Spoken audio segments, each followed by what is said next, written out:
game selesai. Dari tradisi ini gue belajar tentang sinkronisasi karena chemistry menentukan segalanya. Tradisi di Bali yang paling ngena lah di gua, menurut gua tuh nyepi. Karena nyepi tuh ngajarin kayak diam itu kuat. Jadi selama 24 jam gak ada aktivitas, lebih ke introspeksi diri lah. Di momen itu kita jadi lebih jujur sih sama diri sendiri. Kenapa kita kalah, apa yang salah. Di e-sport banyak orang berhenti karena kekalahan, tapi gua enggak. Karena nyepi ngajarin gua bukan buat berhenti, tapi buat memahami. Hingga sekarang gua masih berjuang di liga ini. Dari kecil di daerah gua tumbuh dengan gurindam 12 karya Raja Ali Haji. Gurindam 12 itu memiliki 2 baris, tapi maknanya dalam. Baris pertama sebab, baris kedua akibat. Di game juga sama, overextend mati, salah draft kalah. Semua ada sebab akibatnya. Dari sastra lahirlah logika. Di Samarinda ada tradisi yang paling terkesan yaitu Festival Mahakam. Semuanya tentang ritme. Dayungnya itu nggak boleh terlalu cepat dan nggak boleh terlalu lambat, tapi harus tepat. Sama kayak nge-retrin lord dan nge-engage. 1 detik terlalu cepat, gagal. 1 detik terlambat, kalah. Timing adalah segalanya. Ya karena momen itu menentukan kemenangan. Paling gua suka tuh di Pontianak Festival Tugu Katulistiwa sih. Ada momen di mana bayangan kita tuh hilang. Semuanya tuh jadi imbang karena tidak ada condong kiri dan ke kanan. Sama kayak di game lah. Kalau misal terlalu agresif kalah, kalau terlalu defensif juga ya kalah. Jadi semuanya itu harus seimbang. Karena balance adalah kunci untuk mendominasi. Di Semarang tuh ada namanya Dogderan. Kayak kita nyambut bulan puasa ini dengan penuh sukacita, kayak ramai juga energinya. Dan gua di panggung MPL sih ngerasain yang sama sih, kayak energi penonton tuh kayak nyata, kayak mirip lah. Itu yang bikin gua nggak mau kalah sih. Semangat kebersamaannya jadi bahan bakar buat gua untuk berkompetisi di sport ini. Tradisi di Aceh yang paling teringat sama gue sih tari saman. Tari saman tidak memberi ruang untuk kesalahan. Ya kalau satu salah ya semuanya kelihatan salah. Ya jadi gue belajar hal yang sama lah yang ada di tari saman. Kita harus satu pikiran dan satu gerakan, ya itu yang membuat tim jadi improve. Jadi disiplin kolektif menciptakan kesempurnaan. Di dalam e-sport, sinkronisasi adalah dominasi. Pas di Makassar dulu, pas gua kecil, gua paling suka kapal finisi. Caranya finisi itu dibangunnya tanpa gambar. Ya bisa dibilang blueprint ya. Jadi cuman pengalaman, insting, dan kepercayaan. Jadi pro player itu nggak ada petanya. Jadi yang ngajarin gue itu, ini pasti berhasil tuh. Nggak ada. Jadi dibangun kayak finisi, sedikit demi sedikit. Jadi tradisi ini mengajari gue melangkah tanpa kepastian. Percaya proses adalah kunci.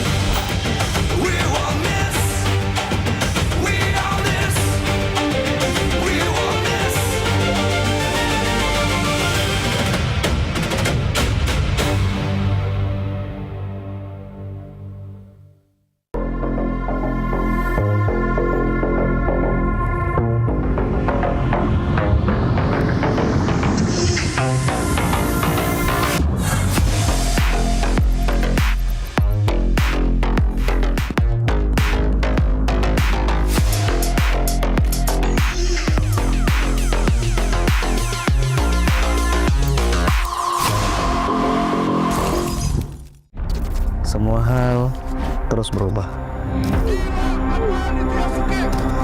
Dan kadang bikin gue pengen nyerah. Tapi banyak mimpi yang harus gue kejar. Gue butuh support yang konsisten. Biar gue bisa terus naik level, terus berlari tanpa henti. Skin gue banget nih, gue beli aja. Seperti GoPay Games yang setia menemani, walau meta dan gameplay terus berganti. Walau yang lain terus berubah, GoPay Games konsisten ngasih yang pasti murah.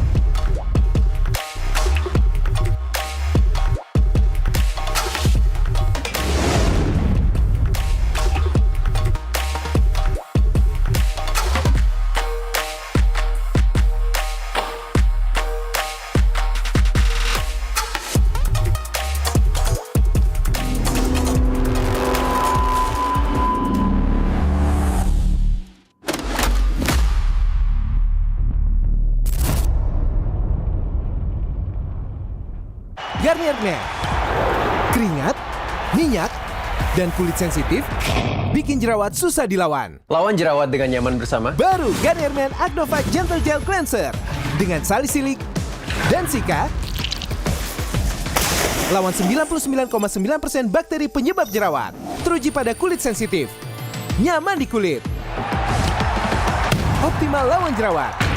Garnier Men Acno 5 Gentle Gel Cleanser dari Garnier Men. Tak ada hari tanpa mabar. Main ngelek, kerap buatku tak sabar. Gimana mau main sampai kelar? Ini waktunya ku bersinar. Okay, let's do it. Game smash andalanku bikin mainku semakin hebat. Pin stabil main makin mulus, rankku fix naik terus. Tukar DG rings, diamond dan voucher game kau dapat. Cuma Game Smash makin no debat. Game Smash Booster kini dapat DG rings. Beli paketnya dan aktifkan boosternya di aplikasi Dunia Games. Hah? Habis? Ya, kosong. Jauh lagi. Tenang. Ada Klik Indomaret. Klik Indomaret, gratis ongkir 1 jam sampai. Klik Indomaret, belanja online seperti di toko. Klik Indomaret.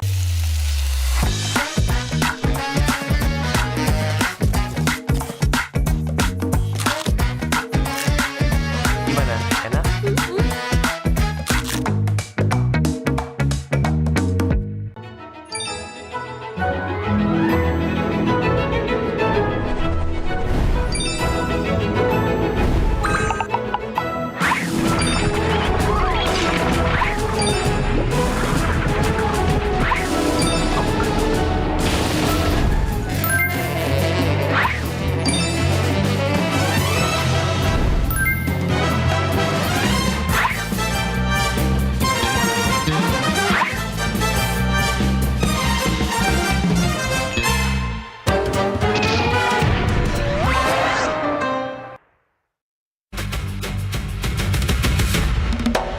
Teman-teman Superfans, sekarang MPL Indonesia berkolaborasi dengan Telx dan juga Aircraft.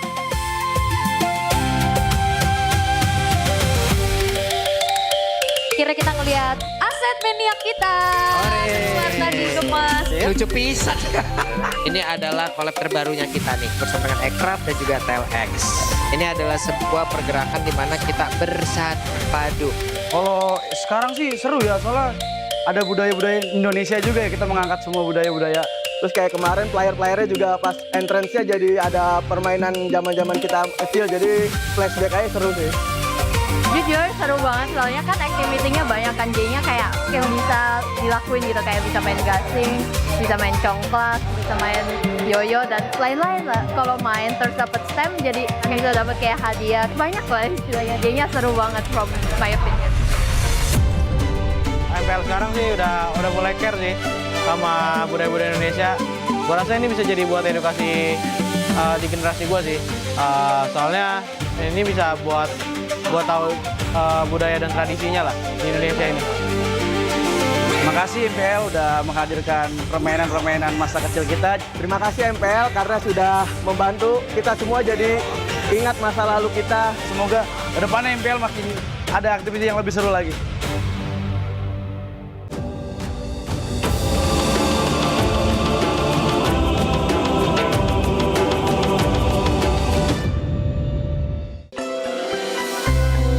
Gua di Sukabumi, di Tanah Sunda, ada tradisi yang gue suka, namanya Seren Tahun. Dan Seren Tahun itu bukan sekedar pesta panen. Ini tentang menyerahkan hasil kerja 1 tahun kepada Tuhan Yang Maha Kuasa. Tentang bersyukur dan memulai dari nol lagi. Padi nggak tumbuh dalam 1 hari. Padi butuh waktu, perawatan, kesabaran, dan kerjasama. Ini sama dengan e-sport, mekanik, rank tinggi, makro, itu juga ditanam. Jadi kalau lu nggak sabar, lu nggak bisa punya hasil panen.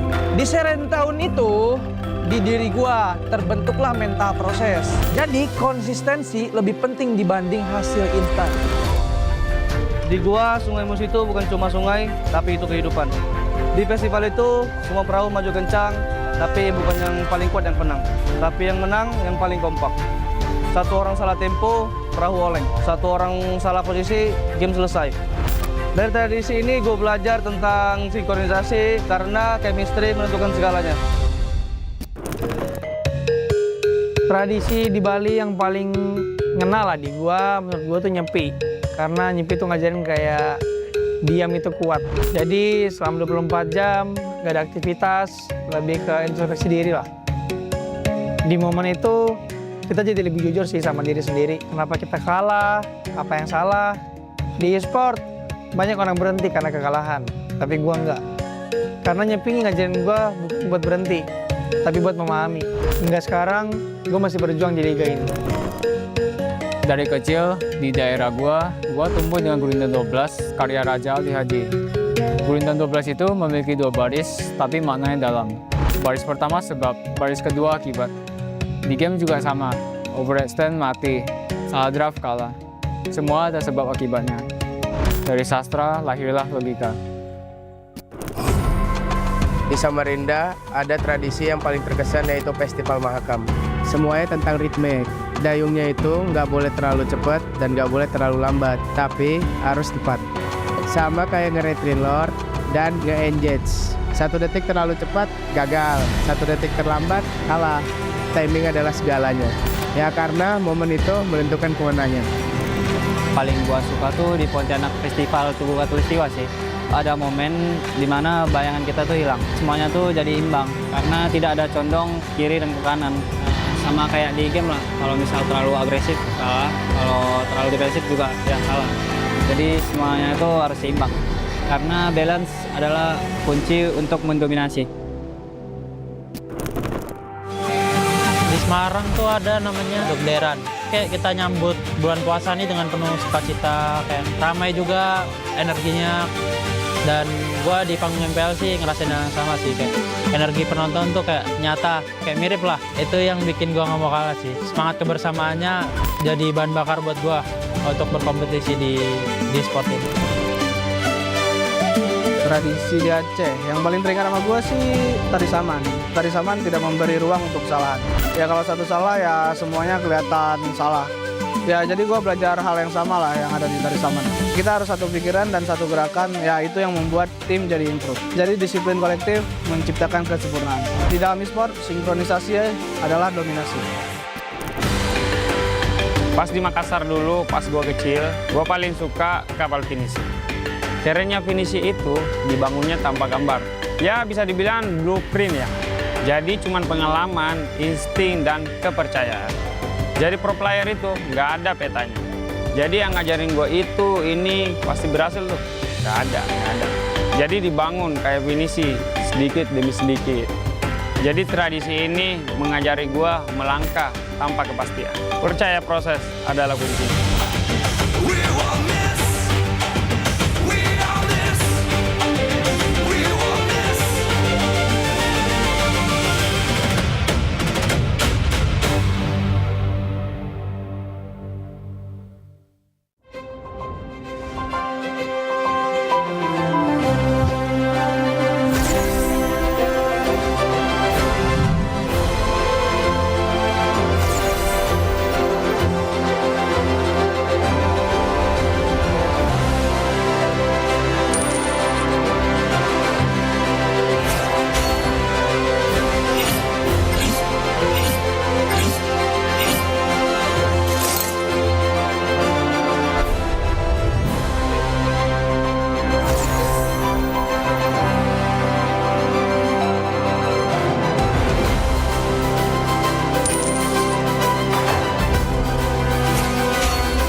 かなる弟よ。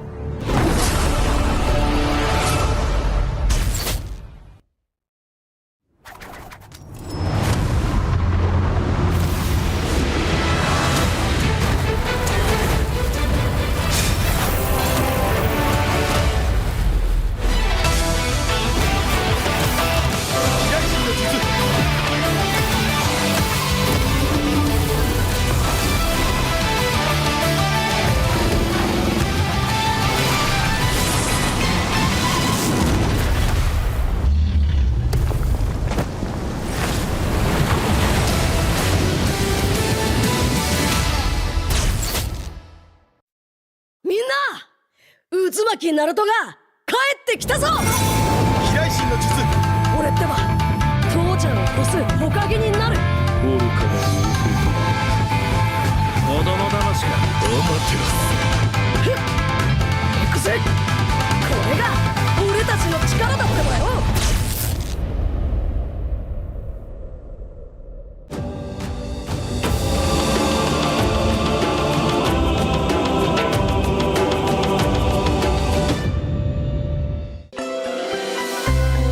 Gua di Sukabumi, di Tanah Sunda, ada tradisi yang gue suka, namanya Serentahun. Dan Serentahun itu bukan sekedar pesta panen. Ini tentang menyerahkan hasil kerja 1 tahun kepada Tuhan Yang Maha Kuasa. Tentang bersyukur dan memulai dari nol lagi. Padi nggak tumbuh dalam 1 hari. Padi butuh waktu, perawatan, kesabaran, dan kerjasama. Ini sama dengan e-sport, mekanik, rank tinggi, makro, itu juga ditanam. Jadi kalau lu nggak sabar, lu nggak bisa punya hasil panen.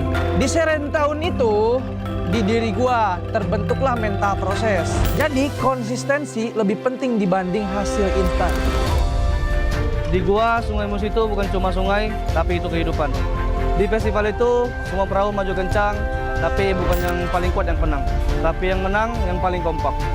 1 orang salah tempo, perahu oleng. 1 orang salah posisi, game selesai.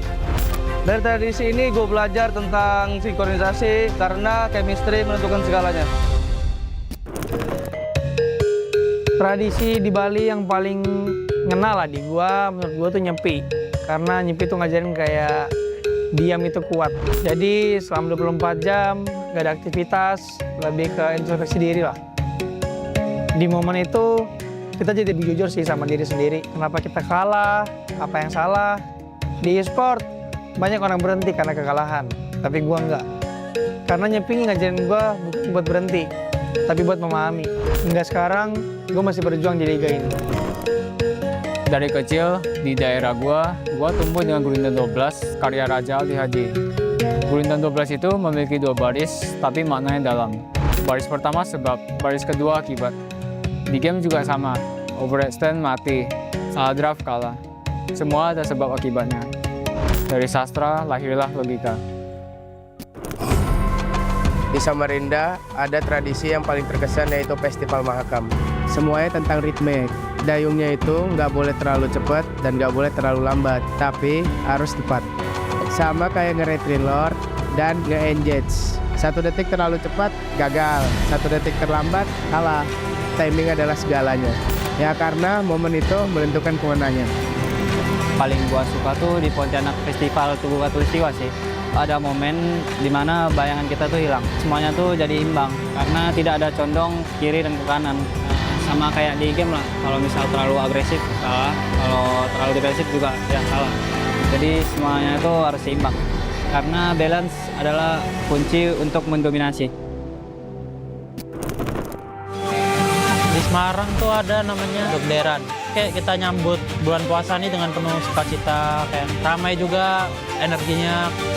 Dan gua di panggung MPL sih ngerasain yang sama sih, kayak energi penonton tuh kayak nyata, kayak mirip lah. Itu yang bikin gua nggak mau kalah sih. Semangat kebersamaannya jadi bahan bakar buat gua untuk berkompetisi di sport ini. Tradisi di Aceh yang paling teringat sama gue sih tari saman. Tari saman tidak memberi ruang untuk kesalahan. Ya kalau satu salah ya semuanya kelihatan salah. Ya jadi gue belajar hal yang sama lah yang ada di tari saman. Kita harus satu pikiran dan satu gerakan, ya itu yang membuat tim jadi improve. Jadi disiplin kolektif menciptakan kesempurnaan. Di dalam e-sport, sinkronisasi adalah dominasi. Pas di Makassar dulu, pas gue kecil, gue paling suka kapal pinisi. Kerennya pinisi itu dibangunnya tanpa gambar. Ya bisa dibilang blueprint ya. Jadi cuman pengalaman, insting, dan kepercayaan. Jadi pro player itu nggak ada petanya. Jadi yang ngajarin gue itu, ini pasti berhasil tuh. Nggak ada. Jadi dibangun kayak pinisi, sedikit demi sedikit. Jadi tradisi ini mengajari gue melangkah tanpa kepastian. Percaya proses adalah kunci.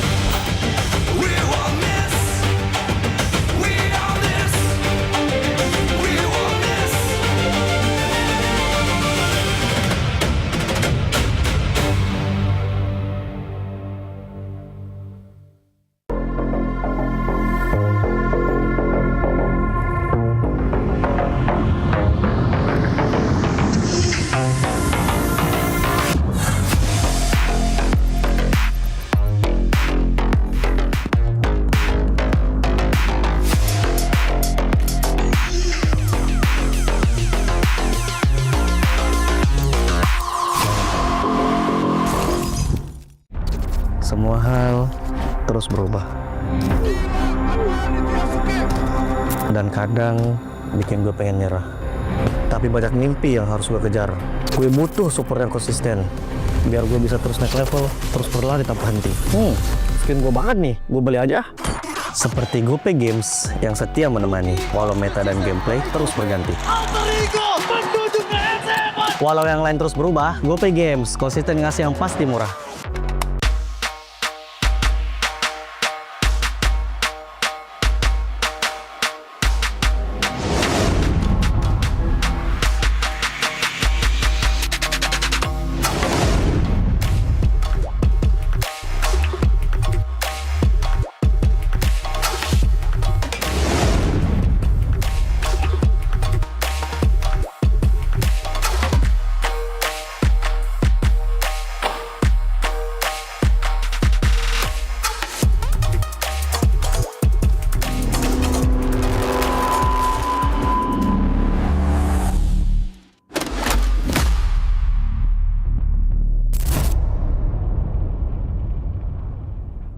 Garnier Men.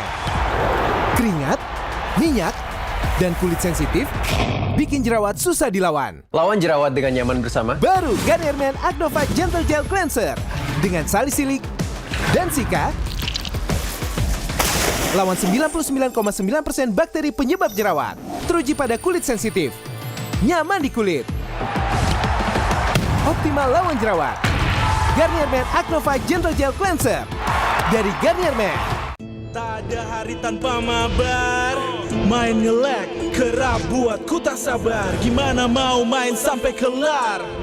Ini waktunya ku bersinar. Oke, let's do it. Game smash andalanku bikin mainku semakin hebat. Pin stabil main makin mulus, rankku fix naik terus. Tukar DG rings, diamond dan voucher game kau dapat. Cuma Game Smash makin no debat. Game Max Booster, kini dapat DG Rings. Beli paketnya dan aktifkan boosternya di aplikasi Dunia Games. Hah? Habis? Ya, kosong. Jauh lagi. Tenang, ada Klik Indomaret. Klik Indomaret, gratis ongkir 1 jam sampai. Klik Indomaret, belanja online seperti di toko. Klik Indomaret.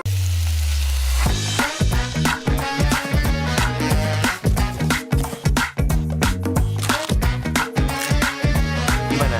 Enak?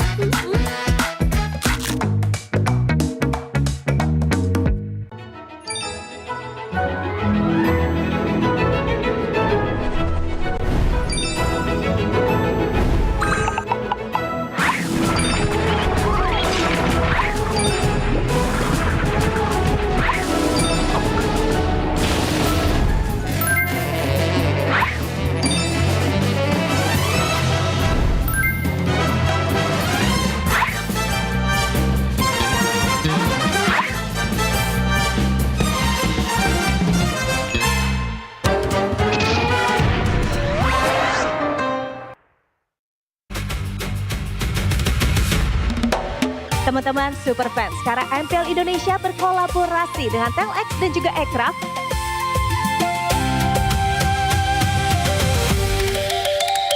Kira kita ngelihat aset mania kita. Warna dikemas. Lucu pisan. Ini adalah collab terbarunya kita nih bersama dengan Aircraft dan juga TLX. Ini adalah sebuah pergerakan di mana kita bersatu padu. Kalau sekarang sih seru ya, soalnya ada budaya-budaya Indonesia juga ya, kita mengangkat semua budaya-budaya. Terus kayak kemarin player-playernya juga pas entrance-nya jadi ada permainan zaman-zaman kita kecil, jadi flashback aja seru sih. Jujur seru banget, soalnya kan activity-nya banyak kan, jadinya kayak yang bisa dilakuin gitu, kayak bisa main gasing, bisa main congklak, bisa main yoyo dan lain-lain lah. Kalau main terus dapat stem, jadi kita dapat kayak hadiah, banyak lah istilahnya. Jadinya seru banget from my opinion. MPL sekarang sih udah mulai care sih sama budaya-budaya Indonesia. Gua rasa ini bisa jadi buat edukasi di generasi gua sih. Soalnya ini bisa buat tahu budaya dan tradisinya lah di Indonesia ini. Terima kasih MPL udah menghadirkan permainan-permainan masa kecil kita. Terima kasih MPL karena sudah membantu kita semua jadi ingat masa lalu kita. Semoga kedepannya MPL makin ada aktivitas yang lebih seru lagi.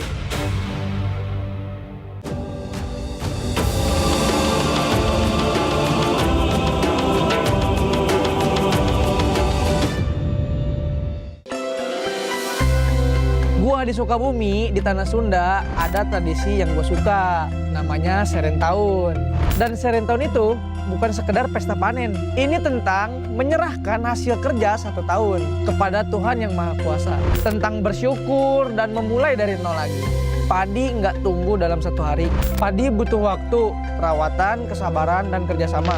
Ini sama dengan e-sport, mekanik, rank tinggi, makro, itu juga ditanam. Jadi kalau lu nggak sabar, lu nggak bisa punya hasil panen. Di Serentahun itu, di diri gua terbentuklah mental proses. Jadi konsistensi lebih penting dibanding hasil instan. Di gua, Sungai Mus itu bukan cuma sungai, tapi itu kehidupan. Di festival itu, semua perahu maju kencang, tapi bukan yang paling kuat yang menang. Tapi yang menang, yang paling kompak. 1 orang salah tempo, perahu oleng. 1 orang salah posisi, game selesai. Dari tradisi ini gue belajar tentang sinkronisasi karena chemistry menentukan segalanya. Tradisi di Bali yang paling ngena lah di gua, menurut gua tuh nyepi. Karena nyepi tuh ngajarin kayak diam itu kuat. Jadi selama 24 jam gak ada aktivitas, lebih ke introspeksi diri lah. Di momen itu kita jadi lebih jujur sih sama diri sendiri. Kenapa kita kalah, apa yang salah. Di e-sport banyak orang berhenti karena kekalahan, tapi gua enggak. Karena nyepi ngajarin gua bukan buat berhenti, tapi buat memahami. Hingga sekarang gua masih berjuang di liga ini. Dari kecil di daerah gua tumbuh dengan Gurindam 12 karya Raja Ali Haji. Gurindam 12 itu memiliki 2 baris, tapi maknanya dalam. Baris pertama sebab, baris kedua akibat. Di game juga sama, overextend mati, salah draft kalah. Semua ada sebab akibatnya. Dari sastra lahirlah logika. Di Samarinda ada tradisi yang paling terkesan yaitu Festival Mahakam. Semuanya tentang ritme. Dayungnya itu nggak boleh terlalu cepat dan nggak boleh terlalu lambat, tapi harus tepat. Sama kayak nge-retreat lord dan nge-engage. 1 detik terlalu cepat, gagal. 1 detik terlambat, kalah. Timing adalah segalanya. Ya karena momen itu menentukan kemenangan. Paling gua suka tuh di Pontianak Festival Tugu Katulistiwa sih. Ada momen dimana bayangan kita tuh hilang. Semuanya tuh jadi imbang karena tidak ada condong kiri dan ke kanan. Sama kayak di game lah. Kalau misal terlalu agresif salah, kalau terlalu defensif juga ya salah. Jadi semuanya itu harus seimbang. Karena balance adalah kunci untuk mendominasi. Di Semarang tuh ada namanya dekderan. Kayak kita nyambut bulan puasa ini dengan penuh sukacita, kayak ramai juga energinya. Dan gua di panggung MPL sih ngerasain yang sama sih, kayak energi penonton tuh kayak nyata, kayak mirip lah. Itu yang bikin gua nggak mau kalah sih. Semangat kebersamaannya jadi bahan bakar buat gua untuk berkompetisi di sport ini. Tradisi di Aceh yang paling teringat sama gue sih tari saman. Tari saman tidak memberi ruang untuk kesalahan. Ya kalau satu salah ya semuanya kelihatan salah. Ya, jadi gue belajar hal yang sama lah yang ada di Tarisaman. Kita harus satu pikiran dan satu gerakan, ya itu yang membuat tim jadi improve. Jadi disiplin kolektif menciptakan kesempurnaan. Di dalam e-sport, sinkronisasi adalah dominasi. Pas di Makassar dulu, pas gue kecil, gue paling suka kapal pinisi. Caranya pinisi itu dibangunnya tanpa gambar. Ya bisa dibilang blueprint ya. Jadi cuman pengalaman, insting, dan kepercayaan. Jadi pro player itu nggak ada petanya. Jadi yang ngajarin gue itu, ini pasti berhasil tuh. Nggak ada. Jadi dibangun kayak finisi, sedikit demi sedikit. Jadi tradisi ini mengajari gue melangkah tanpa kepastian. Percaya proses adalah kuncinya.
Live from MPL Arena, Jakarta, MPL Indonesia Season 17 is powered by Moontalk. Supported by Esports Federation of Indonesia. Presented by official gaming phone, Infinix. Official e-wallet, GoPay. Official gaming chair, Toda. We own this.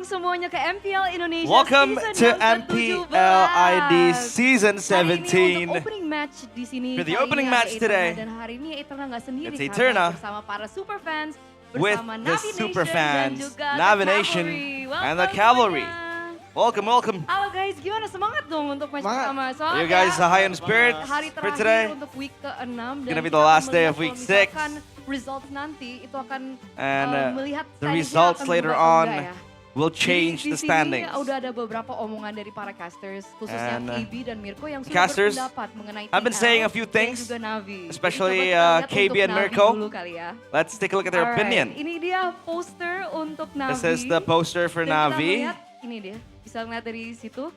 Take a look at Identitas this. yang hilang untuk Shive. Missing Afro identity yang for mungkin Steve. roamer momentum dan belum mendapatkan roamer yang dia inginkan. And dan Afro ada juga wasn't able to yang take to ketiga, get the roamers he nanti needs. akan kita lihat Momentum-based juga, di sini roamers. ada Andoryu, keraguan And Andoryu, yang menjadi hambatan. Dari Navi Nation his dulu nih, indecisiveness kira-kira setuju nggak dengan becomes an pendapat Navi dan obstacle. Mirko? You guys agree with this? Cukup setuju sih dari ketika statement itu. I do agree. Dan aku juga I agree with merasa them. Selama aku nonton, I feel aku like merasa bahwa every time I Navi watch, itu selalu sulit ngelawan tim-tim yang feels like Navi posisinya tuh rapi gitu. Dari segi always team struggles fight, against secara proper rotasi, teams mereka tuh selalu that kalah fields makro. proper compositions. kalah Their makro. rotations Kurang just slowed konsisten down juga and their ya. macro Tapi is spesifiknya untuk Shive juga it's setuju, pretty bad. kayak identitasnya agak hilang gitu. Setuju banget. Jadi So your Shive identity is Ya, missing. semoga dia lebih improve sama Yes. disiplin aja sih. And we do hope that Sive Bantu will improve apalah, semangatin lah. and hopefully his Untuk teammates also Shive, cheer him sekarang on. kita lebih spesifik ke Afro, pembahasan tentang Afro. And now, Setuju nggak Afro. dia membutuhkan roamer yang Do you lebih agree mencari momentum gitu? That Afro needs Setuju sih, momentum-based terutama roamer. Kalau bisa keluarin hero-hero yang I belum agree. keluar ya, karena hero-hero dia Maybe tuh we udah can try pada to tahu, use jadi heroes that jangan we've never used di-respect before, Ya semoga Coach so Why that Not it could kasih become a hero-hero yang surprise for baru. the enemies, and Semoga hopefully Coach Coach Why Why Not Not kasih hero yang gives baru. new Contohnya apa heroes tuh hero baru? for Afro. Examples? Hylos? Bukan Hylos? Not really. Oh, Minotaur. Minotaur. Kita udah jarang banget ya ngeliat Minotaur. We've never di seen Minotaur patch ini, before. tapi Or menurut rather, super fans it's been a dari long Navi time Nation since ini we've seen bisa Minotaur in cocok. MPL ID. Bisa cocok. But do you think that it'll be a good Oke, match? itu dari And he para answers, super yeah. fans Navi Nation ya, pendapat mereka It'll be a untuk good match. berikutnya melawan TL. Sekarang As kita in, akan swap ke something good. TLID. And now, Kita akan melihat let's shift over to pendapat dari KB TLID. dan juga Mirko tentang Opinions from KB and Mirko sekarang ya. about Jadi TLID. ini khususnya untuk Leone Leone. Hero Pool. Jadi mereka merasa kalau misalkan Hero They Pool feel like itu Leone has a terbatas. limited hero pool. Mungkin dari situ dulu kita bisa agak breakdown. Menurut kamu gimana? Leone Can you break this hero down? poolnya dikit nggak sih? Do you think Sebenarnya Leone's hero pool poolnya is banyak ya. small? Mungkin kurangnya kesempatan dia I think he has a big hero pool, a wide hero pool, but it feels like dia bisa he doesn't really have the chance jadi off my to Leone. show them. Oh my Leone, gila. I mean, we Itu could flashback we could season see him berapa pulling tuh out the ya sama Estes. Martinez ya? Saya kan masih Then he kita might lihat be dia oh my jagonya Leone. pakai glue chip. Terus kemarin Because we've akhirnya seen chip Leone lepas, mostly tapi tetap using kalah the chip, sama Onyx. the glue. Tapi menurut kamu But itu yesterday tetap they menjadi still lost masalah untuk after Leone? picking that Harusnya chip sih up nggak jadi masalah, against cuma Onyx. karena kemarin Well, I overconfident hope aja sih, kayak di war-warnya it won't be a jadi problem. I think terpisah, yesterday jadi was sulit about buat overcommitments. finishingnya. Berarti decision And we couldn't making-nya really aja ya. properly Oke. finish the match. Kita move on So ke yeah, it's Kevin. just decision making. Menurut KB dan And now juga Kevin. Mirko berdua ya. Ini kelihatannya Mirko and kayak KB. kehilangan arah. Sangat bergantung kepada Gives neutral opinions objective that dan Kevin dalam kondisi feels like he has sulit no memberikan impact. objective, Gimana nih nowhere to pendapat go. dari the cavalry? What do you think about this? Mungkin emang sedikit kehilangan arah sih, apalagi kan I think dia so, I kalau main agree. hero tank suka lebih dirusuh orang-orang If ya. he plays Jadi dia tank lebih heroes, kurang a lot of powernya invades happen. karena The udah enemies are always on dirusuh his di toes. landingnya, jadi kurang untuk war-warnya jadi So, kurang impact lah. on the di war, game on the ini. team fights, he won't be as Jadi impactful. kira-kira Kevin tuh harus ngapain sih? So what do you think Ya, Kevin needs to mungkin do? kalau main hyper tank gitu dia lebih agresif. Well, I think Kayak if he Win 1, plays 2 kan dia agresif banget. the hyper tanks, the jungle Jadi tanks, mungkin he needs to be lebih more bagus kayak gitu aggressive. sih gameplaynya I kalau think main hero tank. Oke, That'll apakah be dia better harus for him. explore ke assassin? Or maybe explore Boleh assassins? juga Kan sih. sekarang kita lihat Lancelot. Because we've seen the tiba-tiba Lancelot muncul juga di meta. surfacing Kita lihat finally Suyo in the juga meta. naik daun banget. Suyo has been so popular. Bisa sih, soalnya kan dia dari MDL I think so. powernya banyak I banget think ya. so. I think in the Apalagi MDL, juga dia main funny, walaupun he kemarin has a lot of debut heroes in tapi his dia pocket. percaya sih, dia The bisa assassins has menghadapi. been so good Oke, for him jadi as well. dimungkinkan The kita Fanny. akan melihat assassin dari Kevin. Will this Oke, be a possibility untuk pendapat where dari we Kevin might terakhir see? ya, untuk Richel nih. Menang assassin? lane tapi dia selalu kalah team fight. And now Drichel Setuju nggak winning sih? the lane, losing in the team fights. Setuju juga sih. What do you think karena about this? He says he Dia kan agrees. hero-hero tipe magic yang I think buat he uses power ya, heroes ya. that are Contohnya dia kan magic sering heroes, mages, membuat Sky Pierce. that usually builds Damage-nya towards harus towards bagus Sky dan Piercer. positioning-nya sih dia. So I think Buat that damage impact needs harus more lebih dijaga supaya nggak ramping gampang ke-ganking up, duluan.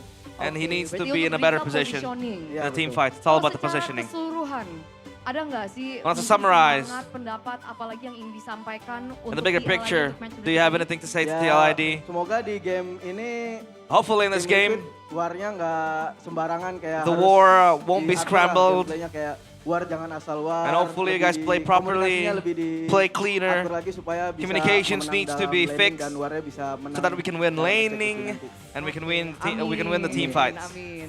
Dan untuk Navi Nation, Navi Nation. pesan terakhir untuk Navi sebelum Do you have any masuk ke messages for ini. Navi? Ya, Semoga Navi mainnya lebih rapi lagi. Hopefully Navi plays disiplin cleaner, juga, much more terutama di disciplined. Kalau team fight maupun makro. Especially in the team rotasinya. fights, the Dan macro, the semoga gameplay rotations. Kita kayak match 1.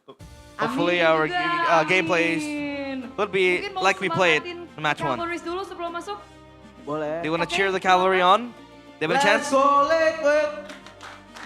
Let's go liquid. Let's go liquid. Let's go liquid. Let's go liquid. Oke, sekarang dari Navi Nation. Navi Nation. Navi. Oh sama. Bisa ulang, boleh. Ulang, oke. Imitating 3, 2, 1. Liquid's chance. Let's go Navi. Let's go Navi. Let's go Navi. The similar chant Itu dia semangat dari para stolen super from fans the dari cavalry. dan juga Navi Nation untuk match opening. But that's it di from weekend the cavalries pertama and the ketiga Navi ini. Nation. Kita akan lihat siapa yang akan memenangkan match Let's berikut ini. see Apakah who dari wins TL? the match today. Apakah dari Navi? Is it gonna be TL? Masters, Or is it gonna be silakan. Navi?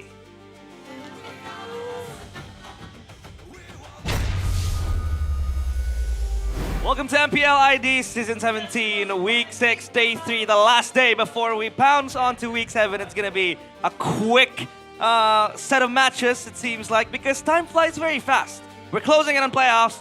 It's Realize, it's Miracle, it's Gonzers, or Gani, and they're very creative, the Navi Nation, no? They are, I don't know if creative is the right word. They're good at improv. Right? Improv. They saw TLID, Imitation. they hear that chant and they're like, we can do it, but better. The next thing I know is that we're gonna be shouting, "Let's go RRQ," or "Let's go Onyx," or "Let's go Bigatron." Could be. The fans might learn a thing or two, but as usual, we want to say thank you to our sponsors because MPL ID Season 17 is powered by Moonton, supported by PBSE, presented by the official gaming phone Infinix, our official e-wallet. We have GoPay, our official gaming chair. We have Todak, and our partner in esports, Garnier, Bayou, Dunia Games, GamesMax, and OnePlay. And our suppliers, IndyHome, Click Indomaret, Yummy Choice, and Aqua. Thank you so much for the never-ending support for MPL ID Season 17. Now, we are going to open a curtain for today because the matches, everything I feel like has its stakes, right? Yesterday, RRQ were able to win their match against Vigatron, and it seems like they have that little bit of hope, 3%. But 3% is still percentage. It's still a chance, Goni. I mean, it's still definitely a chance, but it's a low one. But let's take a look here at the gameplay from the side of Na'Vi, especially when they're up against Dewa. Folks, it will be Na'Vi taking on TLID as well on our first series.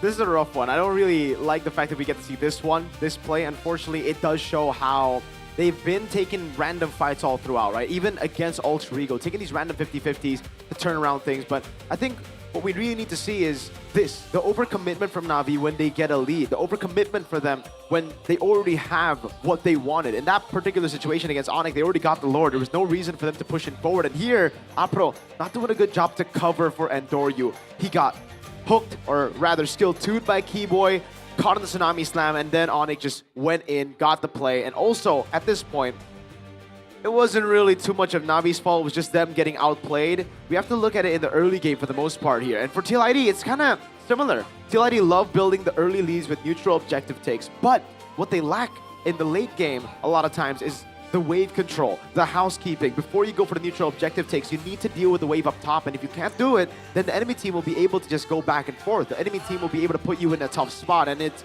very similar to this one as well. The way that they just don't, or the way they disregard their advantage. They have a wave slow push in the bottom lane. There's no reason for them to take these kind of fights, but yet they do. And BTR, the team looking for the 50-50, the team that maybe is the better team fighting team, got the 50-50 and took them down. Same goes for Geek Fam. But I think overall for TLID, we got to talk about the overarching problem. It's not really about these individual moments in the game, but rather it's about the draft being completely read out, right? Yeah. Kevin, he does well on neutral objective heroes. I'm talking Leomore, Frederick, Lucas. Leone, he does well on the glues and chips. Outside of those heroes, it gets really tough for TLID to form their identity. Yeah. So let's see if the teams today can ink out that win, because they really need this win. TLID, let's welcome them to the stage. Again, the same 5, Cavalry, Iran, Kevin, Richel, Leone, and Kyo. They need to change their playstyle. They need to change the drafts. And is a day enough to do those modifications up against Na'Vi, who is a very, very tough team? Their form recently has been shaky, but ladies, still welcome the Cavalry, Team Liquid Indonesia. Liquid ID. They're still looking strong in those neutral objective contests. It's just now, what do you do when it's read out? What do you do when elite teams have even found a way to counter your strong picks? We saw a chip yesterday, and still, they weren't able to get the dub. Up against them are the boys in black and yellow. Na'Vi, again, the same 5 players. It'll be Kars, Endoryu, Ukir, Afro, and Sive. Still battling their way through the hell of the mid standings. Will they be able to pounce with a win? They definitely need to get the win.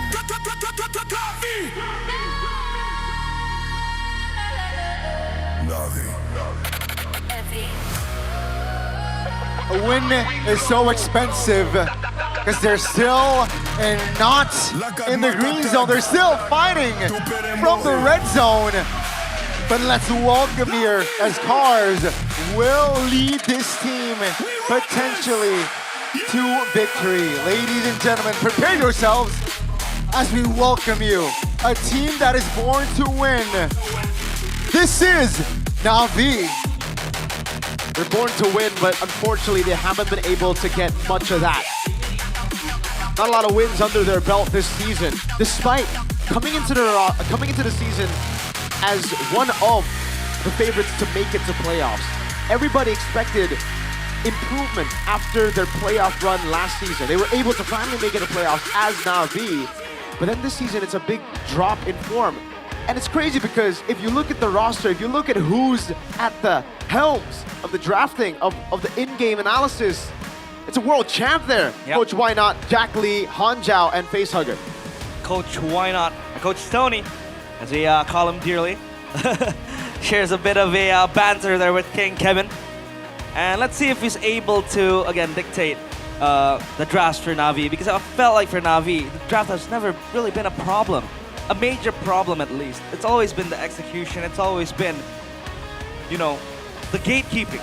Them trying to make it to the final stretch. Because usually they have a very fantastic early game. I would argue that Na'Vi has one of the best early games in the league. Yeah. A close second would be either RQ or even Onyx. Even RQ, I'd say, they have that good early game. Take a look at this. Explainer showdown. It's Cars against Iran. What conclusions can you draw? What differences can you make, Berko, when we compare these two? Unfortunately, I think the total assists and the total kills is kind of irrelevant, you know? It's just because they've just haven't been able to find a lot of success in the recent matches. But I think in terms of impact, both of them have shown that level of impact for the team. Aran, a very stable pillar for TLID. Cars on the other side. The main carry, you can really say, when he gets his hands on his heroes. Unfortunately, that just hasn't been the case, right? For Aran, at least, you still see him on those carry heroes. You still see him try his best to carry the team. We just saw the Badang yesterday, damage. We saw the Masha as well. But for Cars, we see Uranus. We see sometimes him place on heroes that he's just uncomfortable with. And when he does get on the hands, or does get his hands on the Arlets, the Phobiuses, the Lapu Lapu, he certainly can get the team ahead at the start. He can actually just single-handedly put the team in a winning position. And we can see here Na'Vi versus TLID draft pick recap for their first leg matchup. The Hayabusa, look at that. Yep, it was a win for TLID. Here they were able to just draw out the game to the late game. Like you said, realize early game, Na'Vi's one of the best to do it, but unfortunately in the series, it was early game number 1, where TLID just waited for the carry to get going, just waited for everybody to get going, and they snowballed out of control, Na'Vi, but they couldn't get the job done. And Doryu with a lot of extra moves, that inconsistency within himself, that's been a problem ever since his debut in MPLID. It's still there. Yeah. I think right now it's just Ukir. Ukir is the stable core. He's gotten his hands on Jusin, but it's not the carry you would expect. It's kind of a utility role unless you get enough Sky Piercer stats. Yeah, I think the only Jusin carry in the league is probably Octa with the Sky Piercer stacks. But for TLID, obviously, they need to change a few things because we did make that conclusion yesterday. Their blueprint, their formula has been so well read by other teams. The teams that have been improving. For Na'Vi, it feels like they have that RQ problem. The difference is that RQ has this problem throughout all 6 weeks, and they've never been able to fix it. For Na'Vi, they've been able to squeeze out wins. It's all about just holding on to the last minute of the game and not throwing. And you would argue that even if they fail to kind of close out the game, Afro would stand there with a momentum-based hero and then make a play with the Kufra up against Bigatron. But the problem with that is that it's too one-dimensional. You can't just rely on a Kufra hitting a 5-man Tyrant's Rage and then hope for the best. Because in this meta where everything's so fast-paced, high-tempo, you need roamers that can really set the tone from the get-go. Definitely. You can see the first pick selection here. It was pretty high for Na'Vi. Red side is the more successful side for the side of TLID. So both will be in their more successful sides, more guaranteed of a win, you know, the higher chance to win. It's just, how do they go for it? Do Na'Vi still stick to their main identity? Do TLID still stick to their main identity? Or do we see some shakeups here? Do we see a little bit more flair from both the teams? Guess it. Guess it. You guys are superstitious. Arashi got it right. I'm not Arashi. I gotta wait. There you go. Broken walls. Broken walls, Yeah. exactly. It's so easy to guess, bro. Both of you are slowpokes. Are you guys on Internet Explorer? Could be. It's Edge now. It's Edge now, yeah.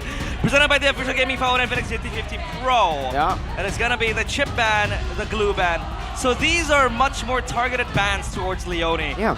And, you know, the bread and butter of TLID. It's as expected, I think, right? This is something we mentioned earlier on as well during the pre-match. It's for TLID, those two picks, and then they even ban out the Phobius away from Aran. Sets up for a Na'Vi Arlet pick, perhaps. If they want to get their hands on that, TLID, they gotta think well and hard about this. Do they ban out the Freya or do they let it go? Because Chibe was able to win on the Freya just earlier this week. It wasn't a winning match, but he was doing a pretty good job on the Freya. It will be banned out in the end. So Na'Vi, did he just snatch away the Jusin to start things off? The Harley, a good choice as well.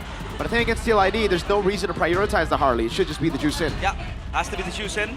Especially it's Ukir special. And it really helps Na'Vi win out that mid prio. That mid prio is so important, especially when you can really put Afro on a progressive roamer. The Juicin comes through. TLID, what did they respond with? A Harley maybe, or the Leomord? +1 would be the Harith. Yeah, straight up the Leomord and the Harith for TLID. Now Na'Vi, I wonder what they want to go for here. I think the Suyo makes a lot of sense. It's a great hero for Andoryu as well. Does really well against the Leomord, but then you're going to need something to handle the Harith in the gold lane, right?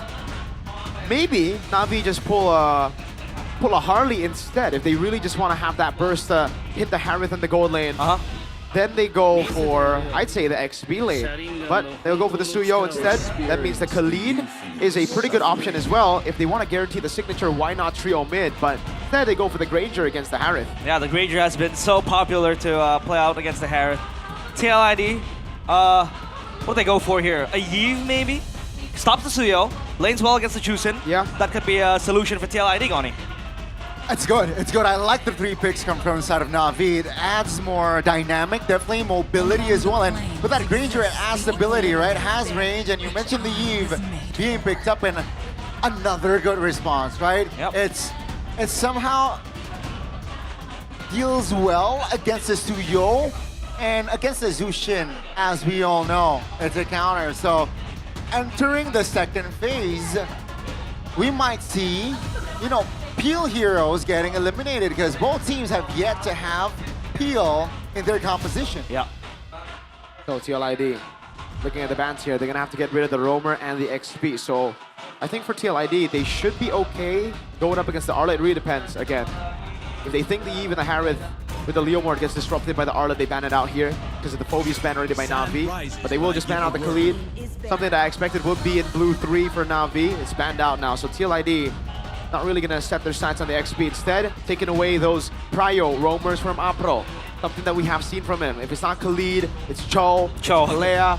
It's those heroes that can clear mid really quick with the Juicin to enable those early rotations. And for Na'Vi, it's actually the Uranus ban. Perhaps a tease at a possible Lapu pick to come through for Cars. Yeah. TLID can ban out the Kalea here. Very, very good. Afro hero. It also works well with the Granger. You want to have that pick off, a burst down potential with the Granger X the Kalea. So yeah, they could try to dissuade Na'Vi from picking that, or they could go for the Cho ban, which also works in the same mechanism when you pick up the Granger to play the pick off. Marcel? Yeah. Marcel's banned out. Okay, Marcel's already banned out. My bad. Because the Marcel would have been a very, very good way with Suyo to delay the Leomord. Yeah. But if it's not Marcel, then the only other hero Apro's played is Gatot. Yeah. I think more respect to Cars should be Hilo. With the Eve and the Harith, I thought they would just steamroll through that. Yeah. They got the front to back. The Eve is super good. With the mid game and the late game coming, the Eve hits like a truck. You can hit it multiple times as well, the Void Blast. And that is very good up against the high-lows when you want to play that front to back. But Na'Vi, want us ban. Possibly taking out possible XP heroes. The Lapu would, possibly be a good shout here. Or maybe they want to ban the Kalea for themselves, or maybe pick it up because TLID will have first pick after this. It's either they ban it or they pick the Gatot Kacha into the Kalea, right? So that's why they're thinking about it. Instead, they ban out the Hilda because they want that matchup, Kalea and Gatot. Now TLID, which one do you sacrifice? Do you pick up the Arlet here to deny it over from Na'Vi? Or you go straight for the Kalea? So Na'Vi get what they want. They let go of the Kalea on purpose. Gatot Kacha should be the response from Na'Vi. And I think to round things off, it's either a Terizla, Lapu, or an Arlet. Yeah, you need that dive. And this Gatot Kacha will be so good because you can dive to the Eve. When you want to open up that RWM, this Eve will have a hard day playing freely. Yeah. And yeah, the Lapu sounds good. The Terizla as well, super strong with the body of Smith. Can lane very, very well. The Arlet, does it come up here? Is it going to be good, synergy with the Gatot, or is I that prefer bad? the Terizla, honestly, in this sort of I agree. composition. I think the Terizla works best, if not Lapu. TC immunity there. Oh, Sora. Whoa. Wow. I don't know about that. You have Valen XP here? Exactly. The Valentina is still open. We haven't seen the Valentina XP as a response for a while, but even if it's not Valentina, we can even see, like, if they really want to go for it, like a CC, CC to deal with the Sora, it also does really well against Gatot Kacha, and I think they already are pretty tanky. with Leomord and the sustain from Kalea. Well, we haven't even seen Iran play that Valentina in XP. That's the thing, I think. Have we? Yeah, I think that's why They can go Arlet. They can go Arlet. Yeah, if they want to play mid, they definitely can go Arlet. So Iran surely will not rock the Valentina. It's kind of awkward seeing Iran on the Valentina. So Alice. there you go. It's more Iran-esque type of hero. Yeah, the Alice picked up. They have a lot of sustain from TLID. Interesting. The Arlet. I really thought that was going to be the choice. So Alice here, not really thinking about the lane matchup. Instead, just thinking about how he can zone the Suyo away. Magic damage. Yeah, Suyo's gonna have a hard time as well, especially with the Eve, the Harith, the Alice. He's gonna have to be much more privy. Which draft do you prefer, Mirko? Honestly, I like Na'Vi. Na'Vi, solid. What about you, Goni? You know what? You will see my predictions later on. After the game? No, like on game 1, and that's why I really like. You'll see. Yeah, You'll see. figure it out later on. We'll see. Balana Dawn now. Woo! Again, for the third day of this week, it'll be Na'Vi against Team Liquid ID. It's gonna be Lana Dawn, folks, for our opening match here. And let's see, will TLID, solidify and find their form here, or perhaps Na'Vi? If they get a win here, it will help them allow, increase their odds to playoffs. Yep. But let's see the conclusion later on. Yep. Concussive Blast choice, obviously for both the Roamers and even Akars on the Sora. Not really a losing matchup here, just an A-OK one. It's a so-so matchup, so that's why he just goes for the Concussive Blast, wants to get the Prio. Festival of Blood as well, the respect. And Marksman Emblem on the Leomord. Kevin picking that up. Adaptive Penetration. And Doryu will choose a different path. He's still on the Assassin Emblem. Not a change there, despite the fact that we've seen a lot more Marksman Emblem, even on Suyo. Yep. Good take by Kyo. We have seen, I think it was yesterday, it was Albert or Yazuke picking up that Marksman Emblem with the Suyo. Pops with that adaptive pen. And when you want to really play the long fight, but for the chase, for the movement speed as well, you go for the Assassin Emblem, and that Suyo is going to be super good to threaten down TLID's backline, especially when you have a Yves that's so immobile, and then you have, Harith. Can dash around, but yeah, it'll be good. Now, time predictions by Gope. Wow, whoa. Na'Vi for Gani. So that's your prediction. We are off the same voices, but Ranger Amas and Omawa opting for TLID. 4-2. Interesting. 4-2. All right. Inspire and pull yourself together for Dritchel. Really looking to spam, and both teams are just liquid around. Wow, good poke. Okir's gonna have that Lantern Flare to zone out TLID. Turtle's gonna spawn. Especially with the Leomord now, you are going to be super strong in the first turtle. Now Iran has hit level 4. Cars as well. So both XP laners can give out massive impact in this first objective take. That's a taunt on towards 1. Oh, real world manipulation here pops. Oh, that's a big knockup. Allows Andoryu to take the turtle. And that's TLID disengaging. Na'Vi will not overcommit. Yeah, they strike first and they play it clean. This is the Na'Vi with their early game that is very, very strong. Yeah, as expected. The draft really suits that neutral objective take.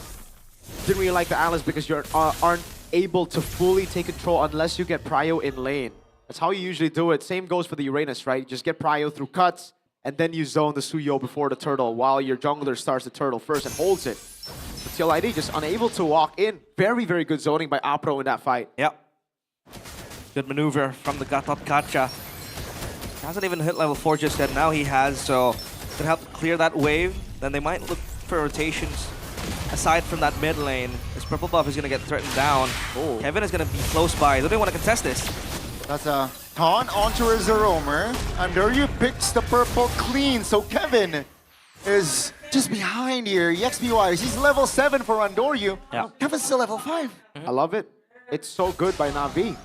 Again, the Suyo versus Leomord matchup. Not only do you have physical damage reduction, but you also have... I think Leone goes in here. Wait, he does?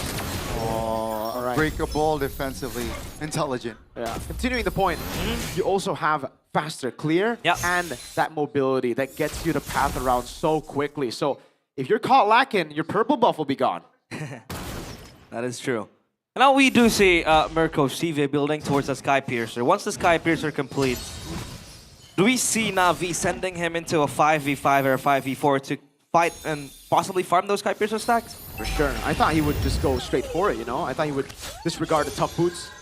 A dagger there as well? I thought he would just go straight for the Sky Piercer, but he's thinking more about the lane first, then he'll rotate early, or rotate later. This is the turtle where he should rotate, so he's gotten it in time. Yeah, TV. It's a signature pick for him, the Granger, and he might want to join the fight soon enough. The Sky Piercer is ready. Look at that. They want to go in.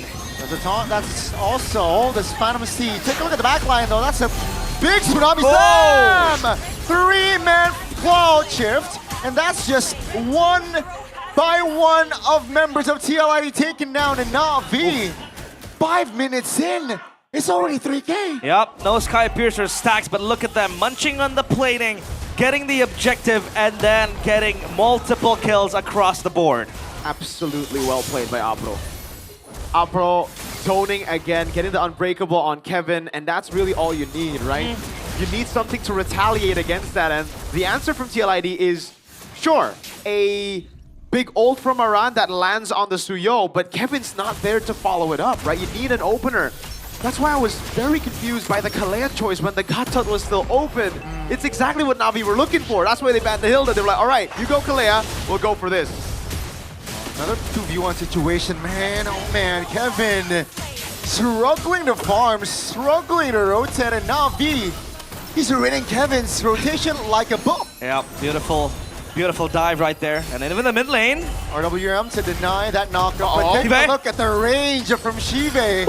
Almost takes Ritual down. If he has some stacks, that's a sure kill. Mirko, is this Leo mode completely irrelevant now? Oh yeah, he has been completely irrelevant from after Turtle 1 because, well, sorry, not Turtle 1, Purple Buff Steel. After that, being 2 levels down on a Suyo, now 3 levels down on a Suyo, yeah, you can say it's done. Like TLID now, they have to play Plan B. They still have Plan B, luckily. They still have Ritual and Kyo. Unfortunately though, they won't be able to farm out in the side lanes if... Wait, here? Looking for a compensation here, Nuke here. Misposition, Tsunami Slam will be committed, and that will be a kill. The first kill on the board for TL.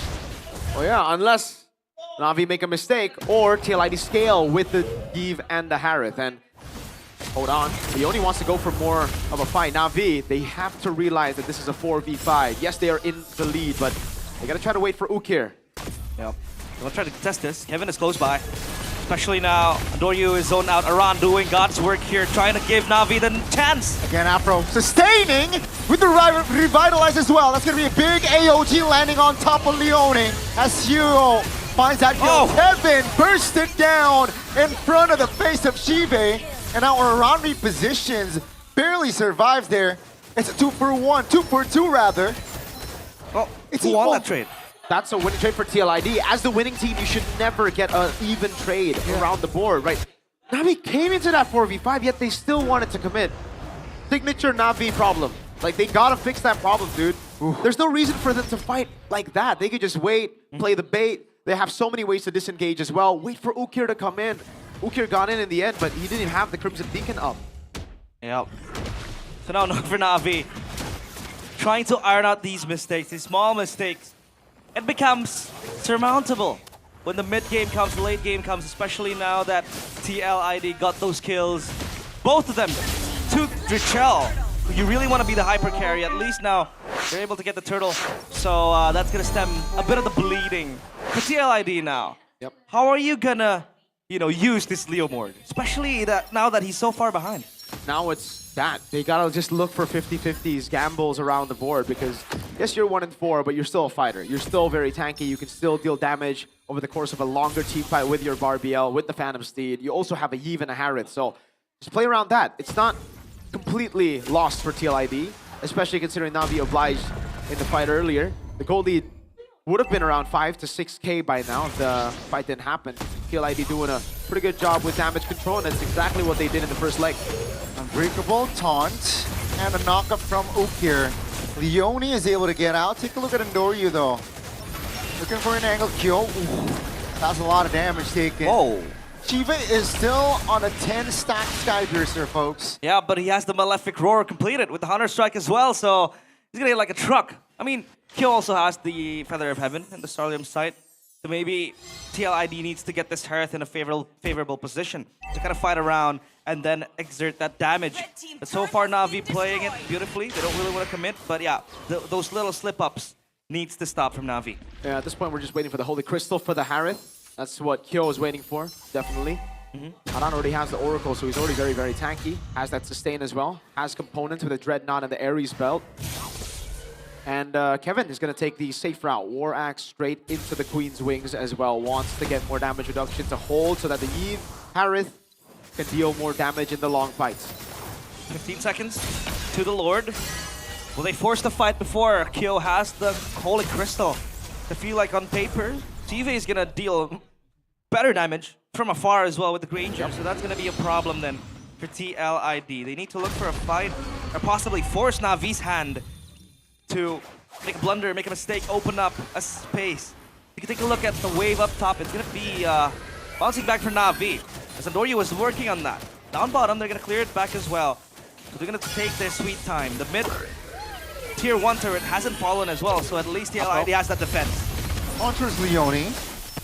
Waiting for that Revitalize to be popped. Leone flickers out of danger there. The Lord. The Lord is below 50% now. They jump in, and Doryu finds the Lord, and they collapse on the fight. 3-man stun! AOG finds his mark. Take a look at Chive though. That will be a kill for Kevin, and he wants more, but he is isolated by Ukir. And Andoryu takes the kill. It's a 3-4-2, but remember, Na'Vi, they got the Lord. They did, Andoryu! Ritual still holding on to the flicker. A-okay, but it's still Na'Vi getting the mid lane turret. Oh, Na'Vi all over the board. But that was Kevin showing that he still got it in him. Well played. Very well played for Na'Vi. Very well played for Kevin.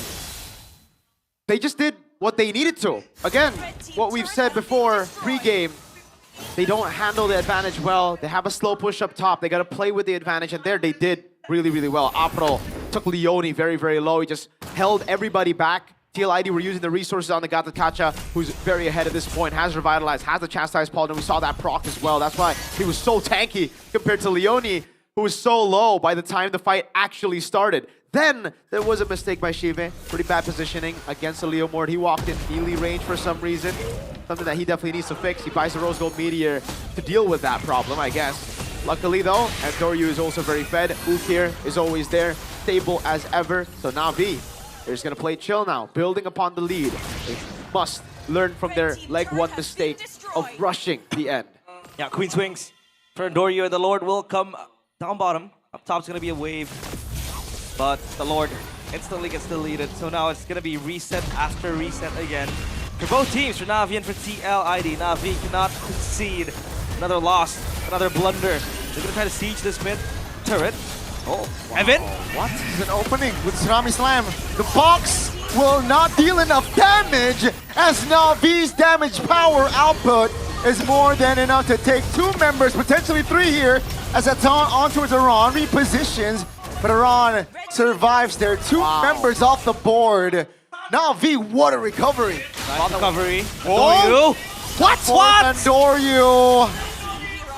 Glimpses of leg 1 occur still. Luckily for them, the Lord is still 35 seconds on the clock. Signature Ando throw, but that was one of the most unnecessary engages ever. He got a base turret. I was about to compliment him, dude. I was about to say, wow, while Na'Vi were fighting up top, the Suyo Andoryu man, he didn't go for a random fight. He goes bot, and then, luckily I didn't say it because it would have been a caster curse, but it happened anyways. He just, what? Oh my. He wasn't shut down though, right? Luckily? I think it was. Okay, if you, I just don't get it. I really don't get it. He got the base turret already. No reason to do that. The only explanation is signature Andoryu, I guess.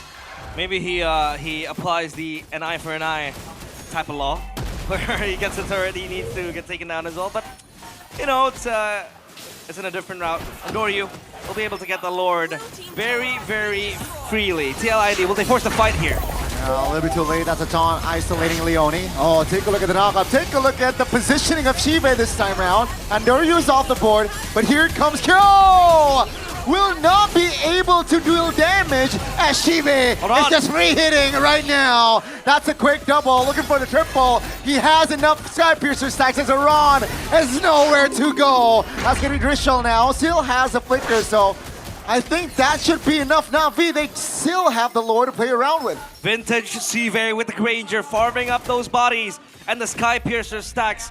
They're gonna march into the base with the Lord. Is this an angle, Mirko? Definitely Drichel needs to hold on. Leone's back in the fray. Kyo is back soon as well. And Na'Vi's call, you know what? Let's take the mid turret if it's possible. TLID trying to keep it tight, and they will defend their mid turret and as well as take down the Lord. That was worth it for TLID, by the way.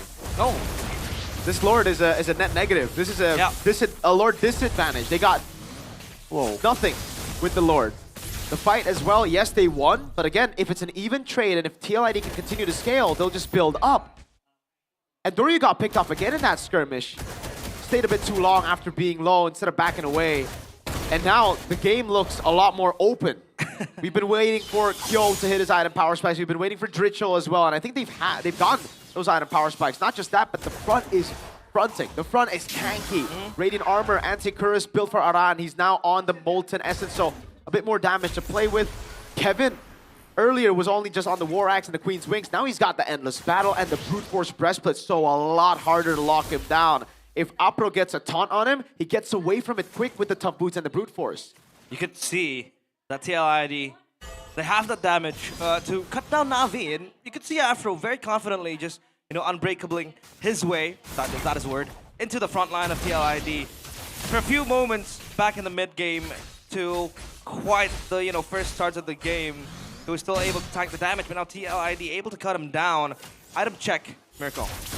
As we were talking about earlier, Power Spike already hit. Divine Glaive on top of that for Kyo. On top of the Holy Crystal, Fleeting Time also done. With the Radiant and the Anti-Cuirass. Wishing Lantern. Wow, third item by Drichel. Okay.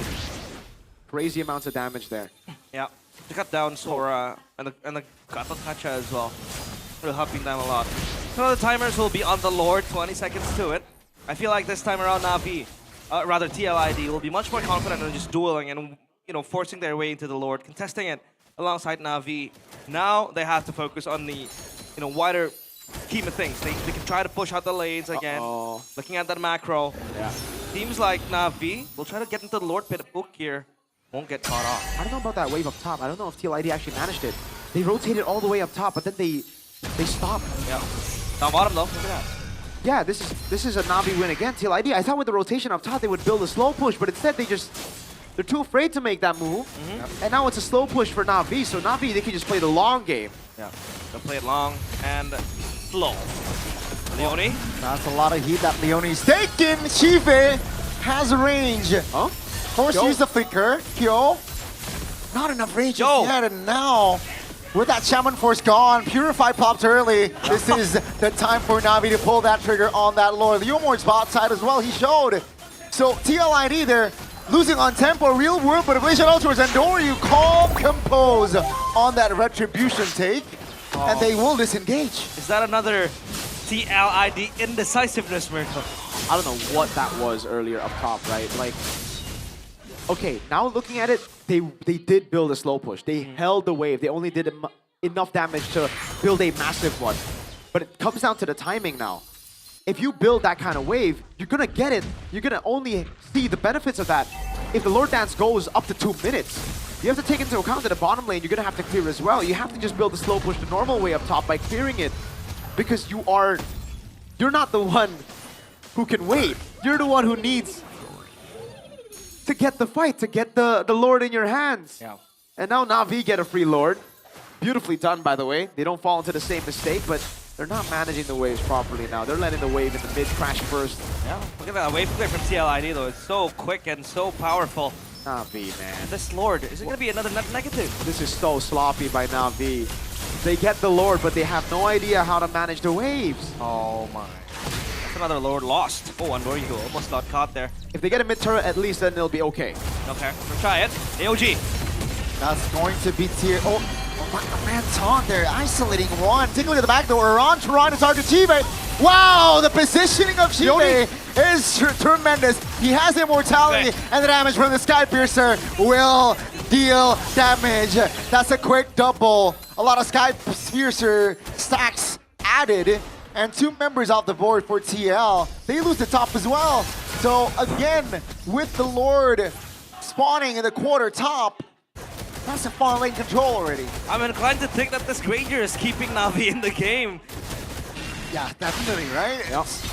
7-1-4, and they are trying to siege the mid lane turret. Yo, House Champ Force just to defend, but the turret will fall regardless. Oh, pops the ult as well. Around Jesus, AOG taught. Around trying to hold on. That's a real world motivation. Finding 3, but not enough follow-up to be a threat there. Na'Vi pulls back. Thank goodness for Ukir and Shive and Kars, man. These 3, they're doing well this game. Very, very good stuff. That was very sloppy though still, the wave management, right? The initial one with the Lord. Yeah. They were able to get it down in the end, 2 base turrets, so it's still okay. And now they just play the long game again. They have all the base turrets. So far lane control, they don't even need to send anyone up there. Even if this time TLID clears out the wave for a fast, slow push, it'll never build up because it's super minions. And Na'Vi still hold their lead. TLID have scaled. Kyo has oracles, sold his boots, Blood Wings as well. He is fully built up. But Na'Vi can take long fights. TLID now, the problem for them is they have a cycle. They have to play with the Savant Force, the Phantom Steed. Once those 2 abilities go on cooldown, Na'Vi can just continue. And again, Na'Vi are the ones that can play the patient game. TLID are the ones to force out a fight. Wave bot, good for Na'Vi. As we said, it's a slow push, so they don't need to do anything. Ukir's just holding that angle. TLID needs to look for a flank, and that's exactly what it seems they're planning here with Leone and Kyo sitting in that bottom bush. Yep. Managing up top is Kevin. Lord evolved, spawning. And Na'Vi will get their hands first on that. TLID, is there going to be another window of opportunity? Oh, look for something. Afro finds Kevin. That's a taunt. I know you. The Phantom Seed there. That's going to be Ukir repositioning Andoru from the flanks. Doesn't find the kill just yet. Bought the immortality, but that's a miskill kill. Finds Ukir. AOG defensively 1 HP, and Andoru out of position. And ladies and gentlemen, TLID, they have a trade. They are on the Lord. 2 minutes ago, they were on the defense. Seems like with this Lord, they will be on the offense. Fool me once, shame on me, fool me twice. My Na'Vi, why do they keep repeating the same mistake? They have a slow push bot, yet they were the ones to fight. I'm actually a broken record here. TLID are the ones that want to fight. TLID are the ones that want to gamble. Na'Vi should play with patience, yet Na'Vi, for some reason, are always the ones that are rushing. Gold Lead's gone. Evolve Lord. That was 3 base turrets. They had waves everywhere. They could have gone a free Lord again. Na'Vi, at this point, they're overcomplicating themselves. They're outplaying themselves. Yeah. TLID deserve the win. 3K gold lead gone, evaporated. That Evolve Lord will come through. I can't believe it. You can try to push this turret. Still have a few structures standing, but can Na'Vi clear it? Their wave clear isn't really the best compared to TLID. Sure, you have the Granger, you have the Sora to initiate, but look at how fast TLID are trying to usher these waves in. The structures will be gone in no time, and Na'Vi again blundering.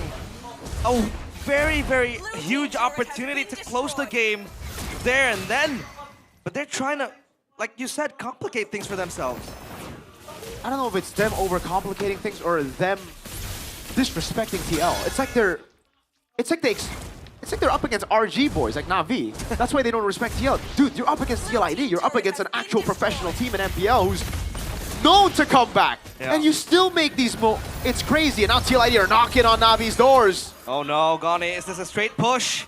They have enough firepower. Look at the spells. It's all active as well. It's an Evolved Lord. Afro now stunned. Has immortality, but can't he buy time? Kevin pops a seed. AOG to the spawn base. That's going to be Lord taken down. TLID here. Taking the base round. Taking it to Yo. Right? Clearing the mid lane. That's an engage. From the side of Na'Vi, Shiba is free hitting right now. As Ukir finds a seal deal. Under looks for a flank, but Iran now looks for a commitment. But 1 by 1. TLID members are falling like flies. Kevin looking for a consolation kill, finds it, but still he falls. 4 members off the board with just Kalea all alone. Na'Vi, it looked bad for a minute for them, but it seems like they recovered. Leone will have to watch the cavalry fall. Afro sticks him in, and now the immortality will probably pop. That mid lane is pushed on by Na'Vi. Yeah, this is all just a ruse, because the main agenda is in the mid lane. After 24 minutes of game time, folks, we will have a winner, and that is Na'Vi here. It was a messy one, it wasn't clean, but a win is a win. Na'Vi, they had a highway to victory, but they took the detour the long way down. Still able to secure that win, but that is far from clean. The Na'Vi Nation, why not? Jack Lee, his entire team, Theo, Sir John, they gotta all thank Cars because wow, that engage saved them. That engage saved them from a humiliating defeat. That would have been an embarrassing, humiliating defeat. Yeah. And it would have come in the same fashion as that leg 1 defeat, right? Very similar, 8,000 gold lead, getting base turrets. It was so good from Cars start to finish. Man, Ukir as well. We gotta give props to Ukir. I think Cars and Ukir are the 2 best players on the team. When they get their hands on good picks, the Jusin, the Sora, my lord, are they amazing, man. Cars, what a talent. Really, what a talent, man. Everybody else are just coasting, it seems, you know. Oh, yikes. I was a millisecond away from crashing out. I really was, man. Thank goodness, Cars. Even the Winter Crown, the Immortality, bought so much time, man. Yeah. Beautifully done. Beautifully done by Na'Vi. Just gotta give it up to Cars. If Cars not MVP, find a new analyst. Oh my. Well, TLID, at least they were close to getting that victory. And then come back, but you can see how the look that, you know, Na'Vi had, it is far from comfortable. No. Saved by Cars and Ukir. Dude, if I was Cars, I'd be mauling. I'd be like, guys, why are we fighting? We have a slow push. If I was Why Not, I'd be like, guys, why do we have a hard game? It's one of those games, like, when you play RG, you're leading by 10K, and then you start trolling, like me and Gani and some of the boys, we always do that sometimes. And it's like, why are we so dumb? Why? We have a slow push, why are we fighting? But this is happening so many times for Na'Vi in the professional stage. Not on Na'Vi. You're still fighting for playoffs here. Apro and Doryu, calm down. Yes, Kevin was out of position, but you have a slow push bot. I don't know. I don't get it. I mean, at least, they got away with it. Thank goodness for Cars. You can't keep getting away with it. Cars. You'll get punished. All hail Cars if you're not right now. So can we conclude that Na'Vi still has this lingering problem in their team? Yeah, very clearly they do. They're amazing at early game, which we expected. That's why I said the draft was also good. Yeah. But if you get to late game, it becomes 50-50. You lose that advantage, and when they won, they were only like 1,000 gold, 2,000 gold ahead. Yeah, 3K. It should have been a clean win for Na'Vi. Should have been. But these were the crucial moments. I think this is one of the closest fights we had in that match. Yeah. And it was, again, slow push bot. Apro and Endoryu, or Apro and Ukir rather, went for Kevin, baited the Phantom Steed. Instead of backing away after the Phantom Steed, they decided to all in. Again, all hail Cars moment here. He gets the engage to stop TLID from backing away. Holds them all down all alone right there. And even here, you know, switches from Winter Crown to Imo. Baits out Kevin. Really good stuff, really good stuff. Hey. I swear if it's not Cars. It is. Okay. Has to be Cars. It has to be. It's Wonder Kid right here. I don't know how many seasons he has been called the Wonder Kid, but so much potential in the hands of Cars, and he is righteously the player of the game, presented by the official gaming phone, Infinix GT50 Pro. Yeah. 4-0-15, did not drop a single death in that game. And yeah, the engages were very clean. He was able to lane properly. And the team fights were mostly won by him as well. Man. All throughout the game, Cars played phenomenal. Look at the lock on Kevin here.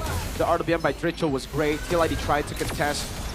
so many times as well. I mean, desperate plays coming in from TLID here. A desperate engage onto the Gatot Gacha.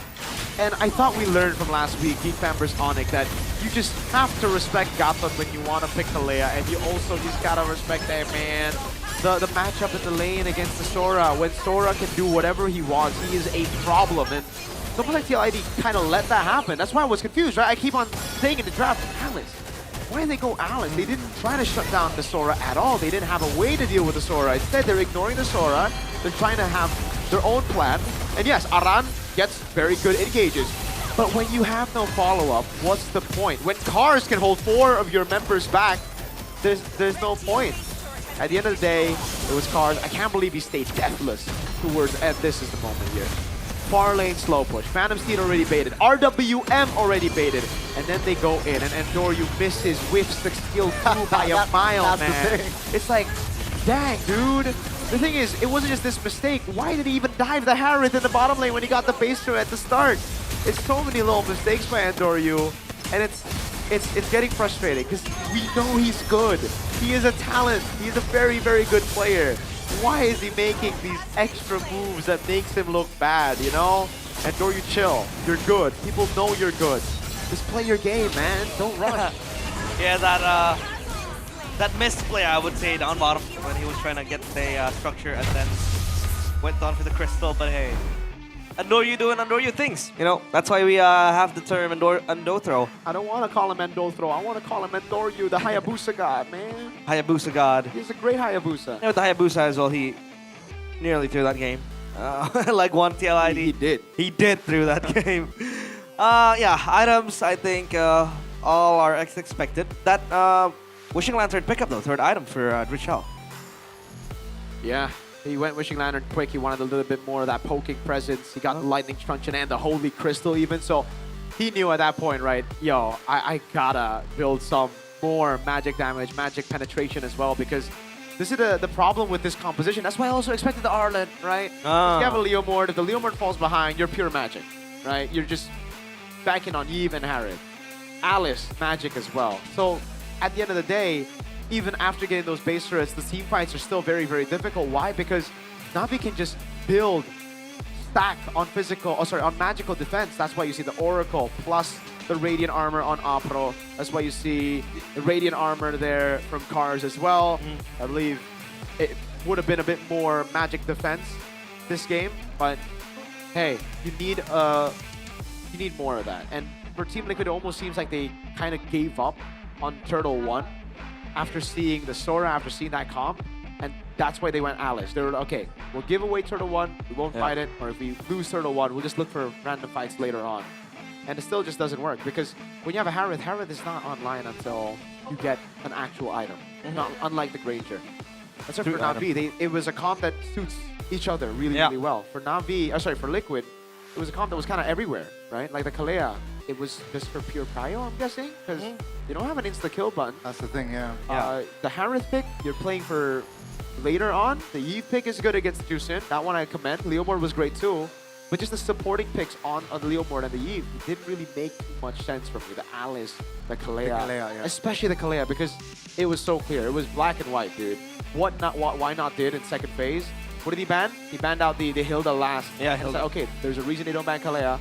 It's because they will pick up a Gatot. It is Apro's second most picked hero.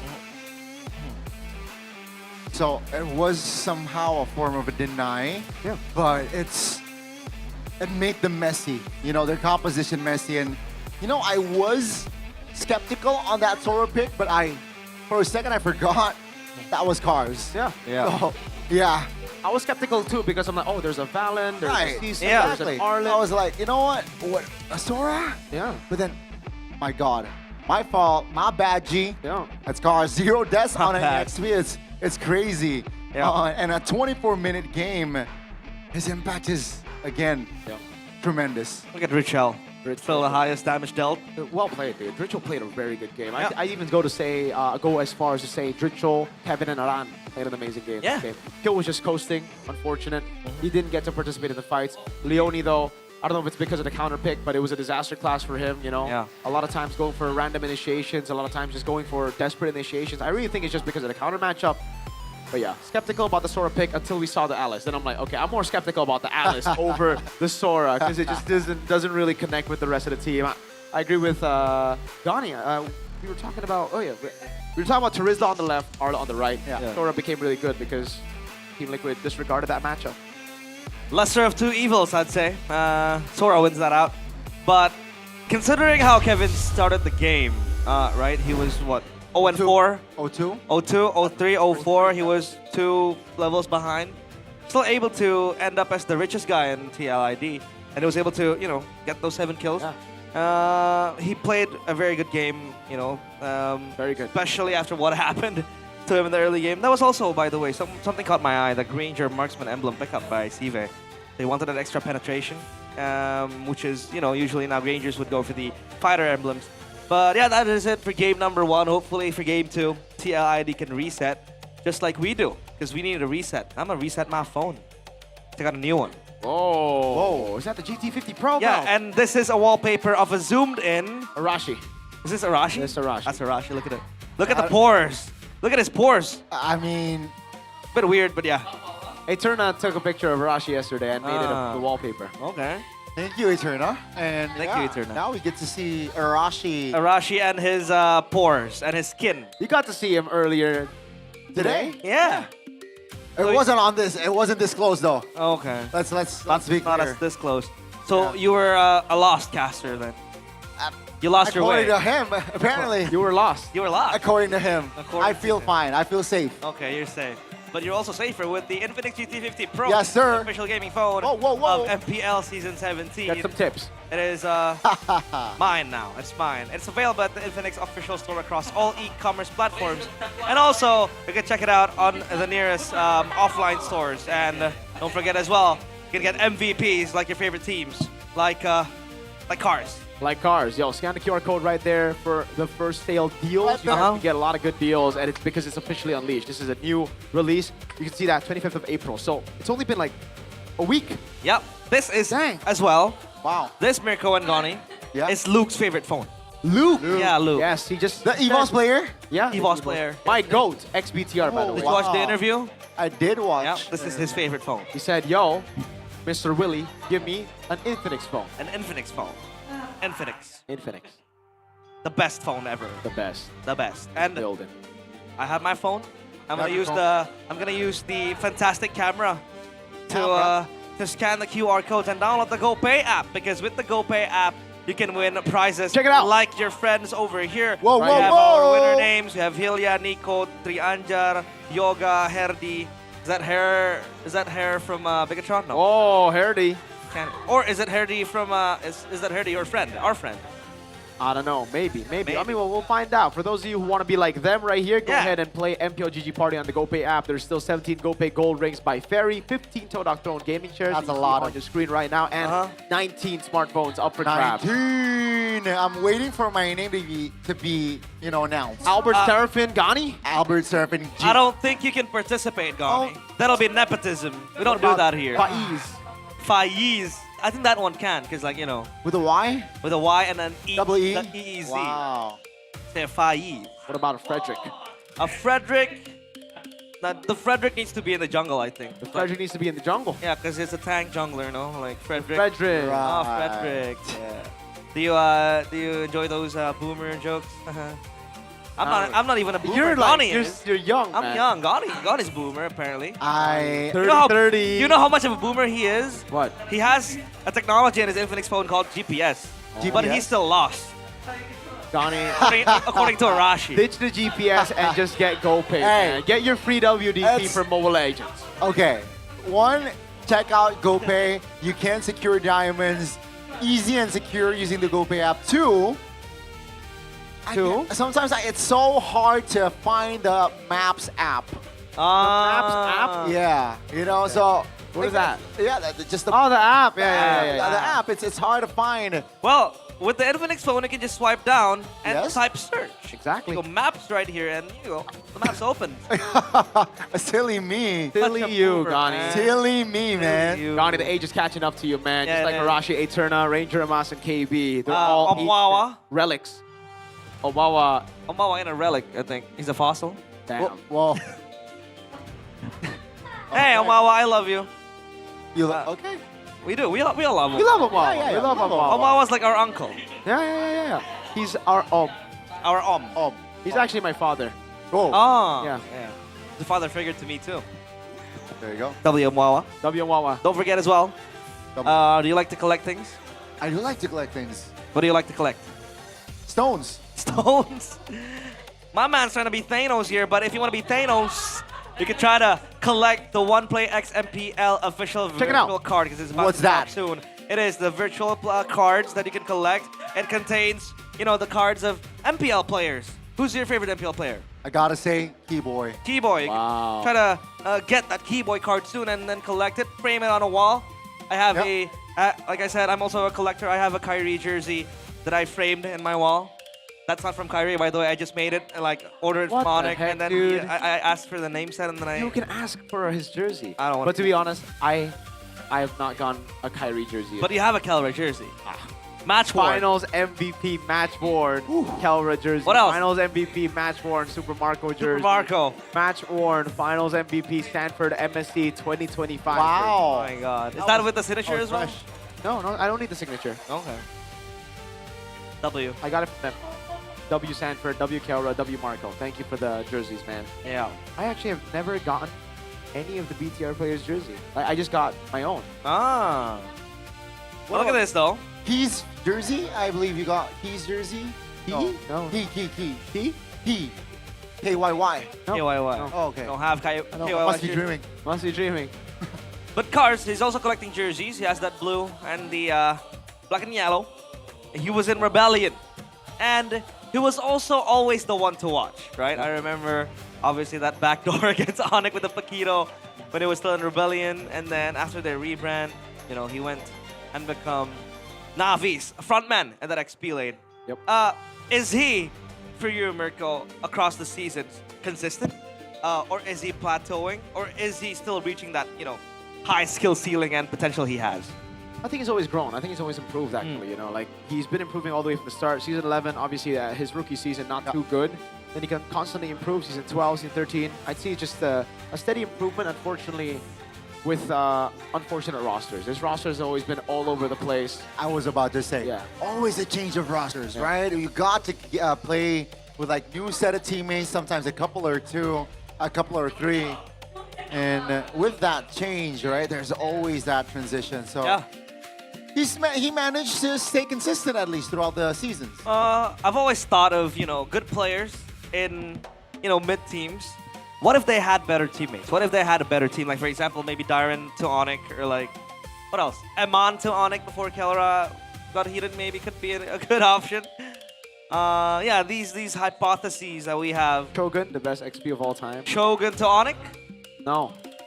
Shogun to... Sure. Shogun to Onyx, Stanford to No. So you're saying that Shogun currently has bad teammates? No. Because, good players with mid teams. So, No. Are you implying that? Shogun has amazing teammates. Okay. Well, what about Kelra? Kelra, everyone's a superstar there. I agree. King Kevin, though, hopefully he pulls out his sword and his crown, because that was at least a very, very good response to how he was treated in the early game. But now, drafting phase, let's guess the map. I'm gonna guess the map for Flying Clouds. Dangerous Grass. I'm gonna guess the maps right now. It's Dangerous Grass. Damn, that's my first miss of all time. I called it early. I called it early as well. Oh, okay. We're equal then. I think Arashi has called all the maps till week 9. No, unfortunately not. No? He does. No. He can call it out quickly. Every single map. Oh, Phobius. First pick. Wow. When there is the what? The I like other it though. options. T-Lady. Phobius. That's a Phobius. The Suyo still gets picked up by Navi here. What is going to be comboed with is the question, right? Do they go straight up with the Kalea to deal with the Phobius, or do they go for the red 3 Kalea instead to deal with the Phobius? Here, I think they go for the safe choice. The Juicens banned out. Take away the Yi from TLID, right? Yeah. Get that poke in for yourself. What if they go for the Harith here, like a TLID route? The Harith is but up fine. against the Phobius. Yeah, you're just going to give the Phobius a lot more. Alice again. Oh, but this time it's for Na'Vi. I don't know about that. In the Why first phase so as well. Early? Yeah. I don't really think TL would have banned it either, though. I wonder why they went for that pick. Prepping for something, or maybe expecting TLID to pick up something else. So does Kevin want Fanny? Is that Ah, why? yeah, exactly. That Is that one. why they picked up the Phobias? That angle. Going a Leo Mord here. Fanny Yves makes sense. Oh. Fanny Harith makes sense. Yves and they want to go Leo Mord makes sense too. They already have a Phobias this time, right? So they have almost guaranteed turtle 1. I think I like that. Leo Mord and Harith. Yeah. Okay. Still the same.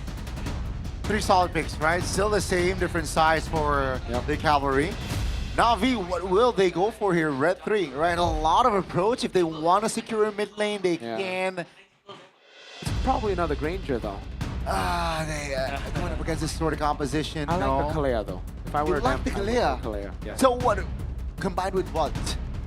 We'll see later. Yeah. Yeah, Carry comes around. Oh, they go with the Granger. They just go. I would like to see Kalea, but they will go Granger.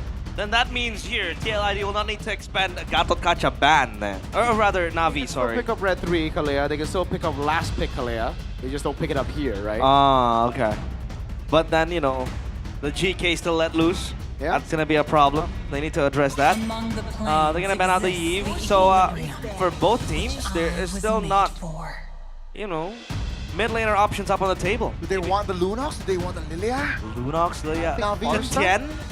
Farsa or Lilia? I agree. I like the Lilia too. Against Phobias, Leo more than the Harith. Yeah. Lilia sounds like a very, very good pick. Oh, the Farsa still available as well. Was picked up by Trekkie yesterday. Tricky. Yeah, Trekkie. Tricky. I believe it's Tricky. I like Trekkie because like ACK, you know, Trek. Trekkie. Trekkie, mate. High-low span. High-low. They really like the high-low span. I mean, it is annoying for the Phobias. Yeah. What else do you want to go here for Na'Vi? What do you want to ban out? I mean, that Roamer still and evident mid lane. They're the ones to ban out the Kalea. So they don't want to play that, you know, insta-kill button type of deal with the Granger available. What are they planning for then? That GK maybe? I don't know. I mean, I guess Leomord Phobia is pretty good too. You know, last time they were up against a Leomord Phobias. Oh, Valir. Huh? Valir ban. Yeah, the Valir is a very good choice as well, but back then, if they really want to dig deep, remember the Balaric? Yeah, Balaric. Against the Leomord, against the Phobias. It stops them in their tracks. Honestly, last pick Atlas isn't bad either. Whoa. Very easy to catch Leomord and the Phobias. We saw that pick up a yesterday. mid lane first, yeah. Either Lilia. Oh, man. It's the boring pick, but it is the... Alright, man. The safe pick. You wanted something bombastic. I know, I know, man. I really wanted that, man. LTLID. What mid lane do they go for here? Is just Tien a good option? Yeah, I like that Zetian. I think they need someone that can and has that can, you know, outrange some of the members and with the Khalid. Oh, with the Khalid as well, pair them together. Oh, that's a strong early game. It'll be deadly at Trio Min. And you also have that global presence to play with, so that really helps, especially up against the Suyo and the Granger. If they good, they steal away the Farsa. Yeah, With the the Khalid. Farsa, yeah. That's a problem for the Harith as well. So they go for the Boxia. Oh, wow. Boxia roll. The Kimmy. Wow. The classic Boxia Kimmy. You're nodding your head, Mirko. What's this? No, I don't like it. They have the Leomord. Yeah. The Kimmy. Like, this just looks like a Lilia, no? Whoa, whoa, whoa. Oh, yeah. Wait. Against the Kimi Bakshan makes sense though, no? It does, but I don't know. Are they overcooking? I thought it would just be the Lilia, you know? Yeah, I think the Lilia is back. just... The Lo Yi is good front to back too. It is a pretty good pick. It's just... They heard your, you know, your voice. GK boring? Okay, here's something spicy. They heard your ramblings, Mirko. All right. I like the spice, but it isn't what I expected. So we'll just have to see. Not a big fan of the Baksha roam either, though. But we'll see how it works out. Let's see.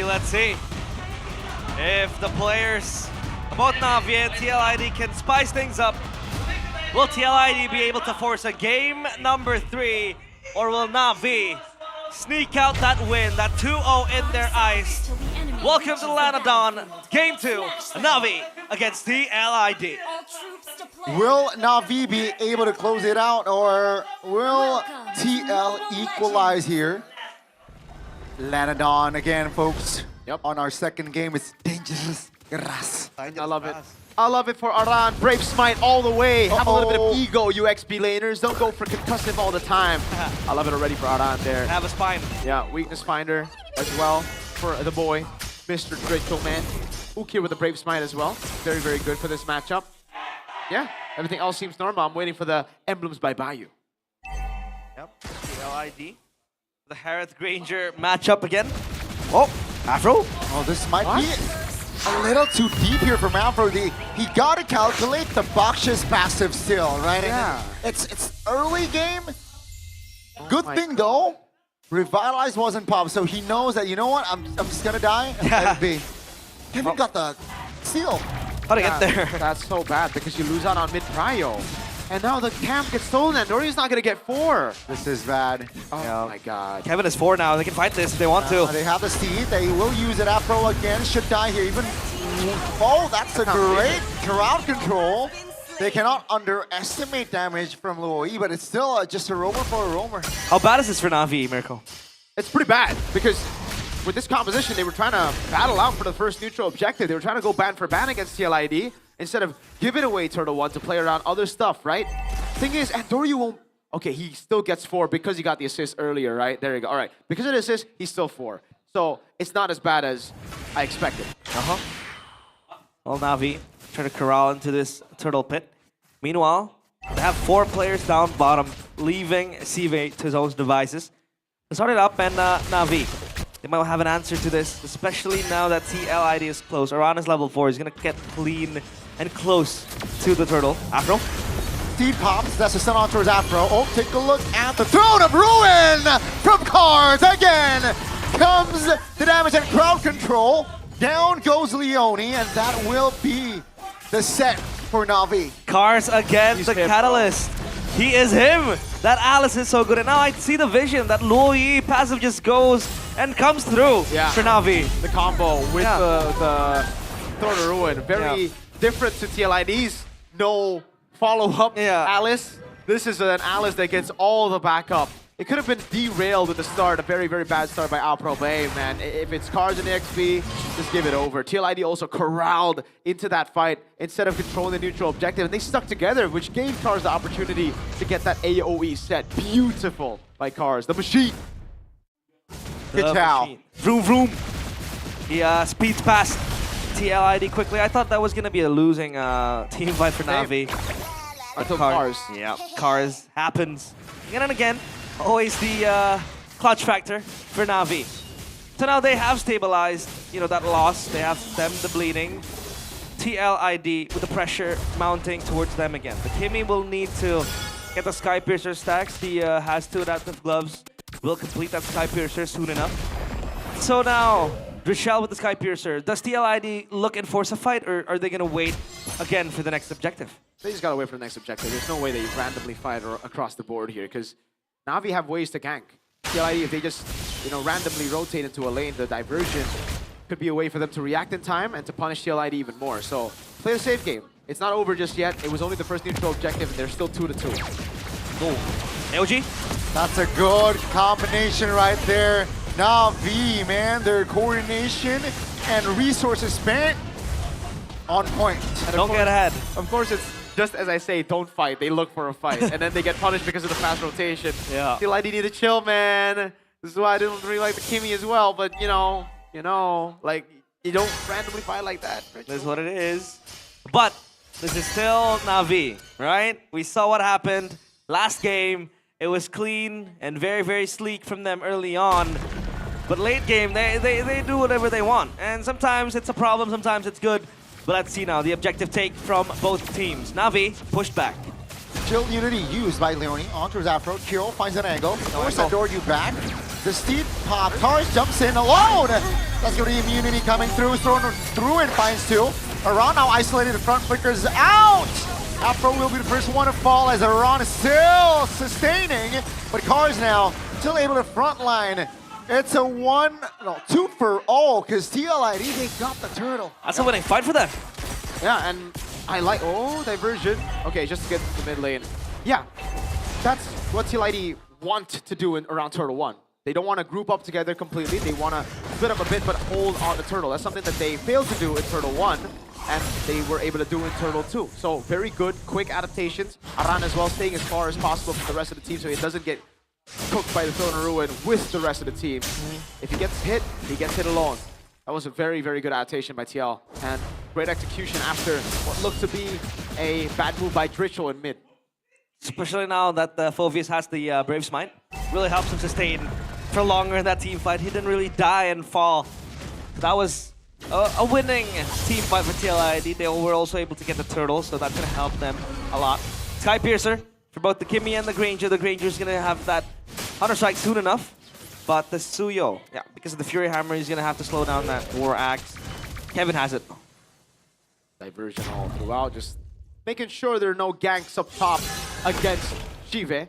Sky Piercer already done as well. The Radiant Armor Rush and the Oracle for Cars. Look at Aram though, all components. I love to see it, man. Dreadnought straight into the robe.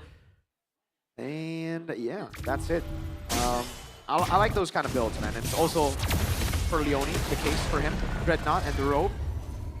Let's see that from Shogun yesterday, the high-lows. Yeah. But that was more of a case where he went 0-4. That was a desperate one. That was a desperate move, yeah. Opponent build. Yeah, he needed physical reduction, he needed magic reduction. So yeah, this time around for Aran, it's much more of a insightful build. That's much more strategic. Now though, the Turtle spawns and TLID will again try to contest this. They have the power. Kevin is level 11, so he is pretty strong. The marksmen are coming in close. Yeah, that's a big, 2-man knockup. Ooh, almost finding 2 there with attraction calls. Now Cars jumping in, reposition. Kevin finds the neutral objective. There goes the damage. Here comes Aran and also Kyo finding an angle, and Kevin will deal with Cars.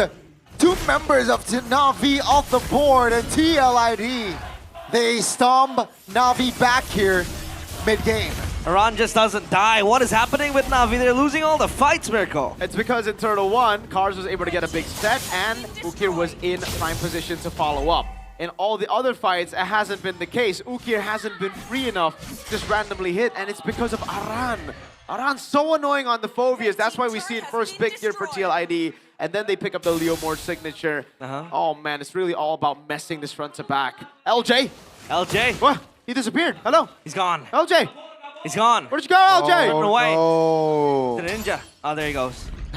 But in fact, one of the reasons why I play Cooper a lot is because of... He gets the moniker the Father of Tanks, right? Yeah.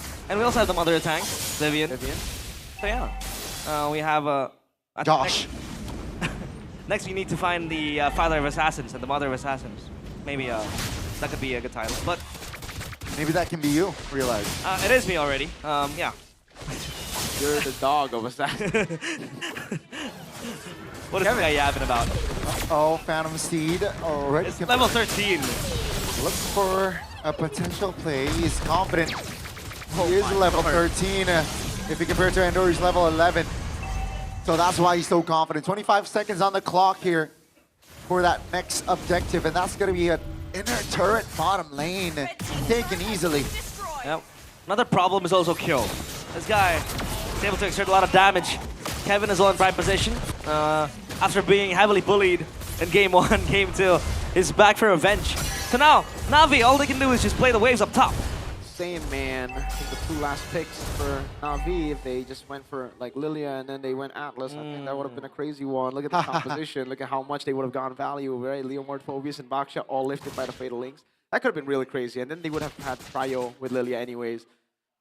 Because now it's just so front to back. It's so reliant on Ukir to get those dispersion and rotations. And on a set TLID after the... Well, Afro, wow. Takes a lot of hit AOG defensively, not a good time. Cars will commit the Throne of Ruin, but the follow-up damage is not evident as Cars will be isolated in front, and that will be a free kill and a free Lord for the Cavalry.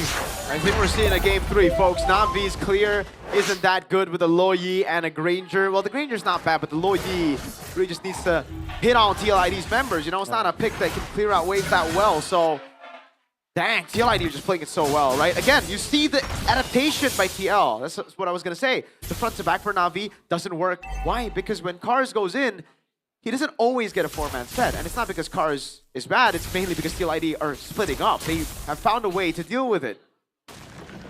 It feels like getting one-dimensional as well to Na'Vi, right? You can't always try to hope for a set from Cars. Jumping and getting 4, I think that worked once, and then TLID was pretty privy about that. They reset, and they're able to, you know, play it safe and quick. And once Cars jumps in, the backline just gets exposed very, very briefly, and TLID pounds on that fact. Now the Lord down bottom will be marching in. The Holy Shield broken, they have a second wave coming in close as well. Look at what Andoryu is doing, is keeping that wave pushing up for Na'Vi, keeping them alive. At least the top side turret won't be bothered, but they have to defend the bottom two. Yeah, that's an unfortunate for Cars, who just burst it down there with the crowd control. Kevin jumps in with a steed, forcing Ukir to pop the flicker. Now the mid lane is looking juicy. Shive with a reposition, but that structure in the bottom side is going down. Luckily for Na'Vi, that lane is not the far lane. And that's just still a win for TL. Wow. It's just really good by TLID. Playing around the fundamentals, right? Zoning Na'Vi very well, catching Cars off guard. Insta-burst, right as I believe Leone gets a shield unity and a traction pulse by Dritchel. It is over. It was just bang, bang, bang. And I think it was a Sky Piercer for Dritchel too. So now, yeah, 30 stacks. There you go. Now they just play the far lane, get a slow push down there, and then rotate over to Lord. Eskimi is also a guarantee. And TLID does, you know, fall behind, but a 7.2k gold lead won't be fumbled, right? It has to be TLID win here.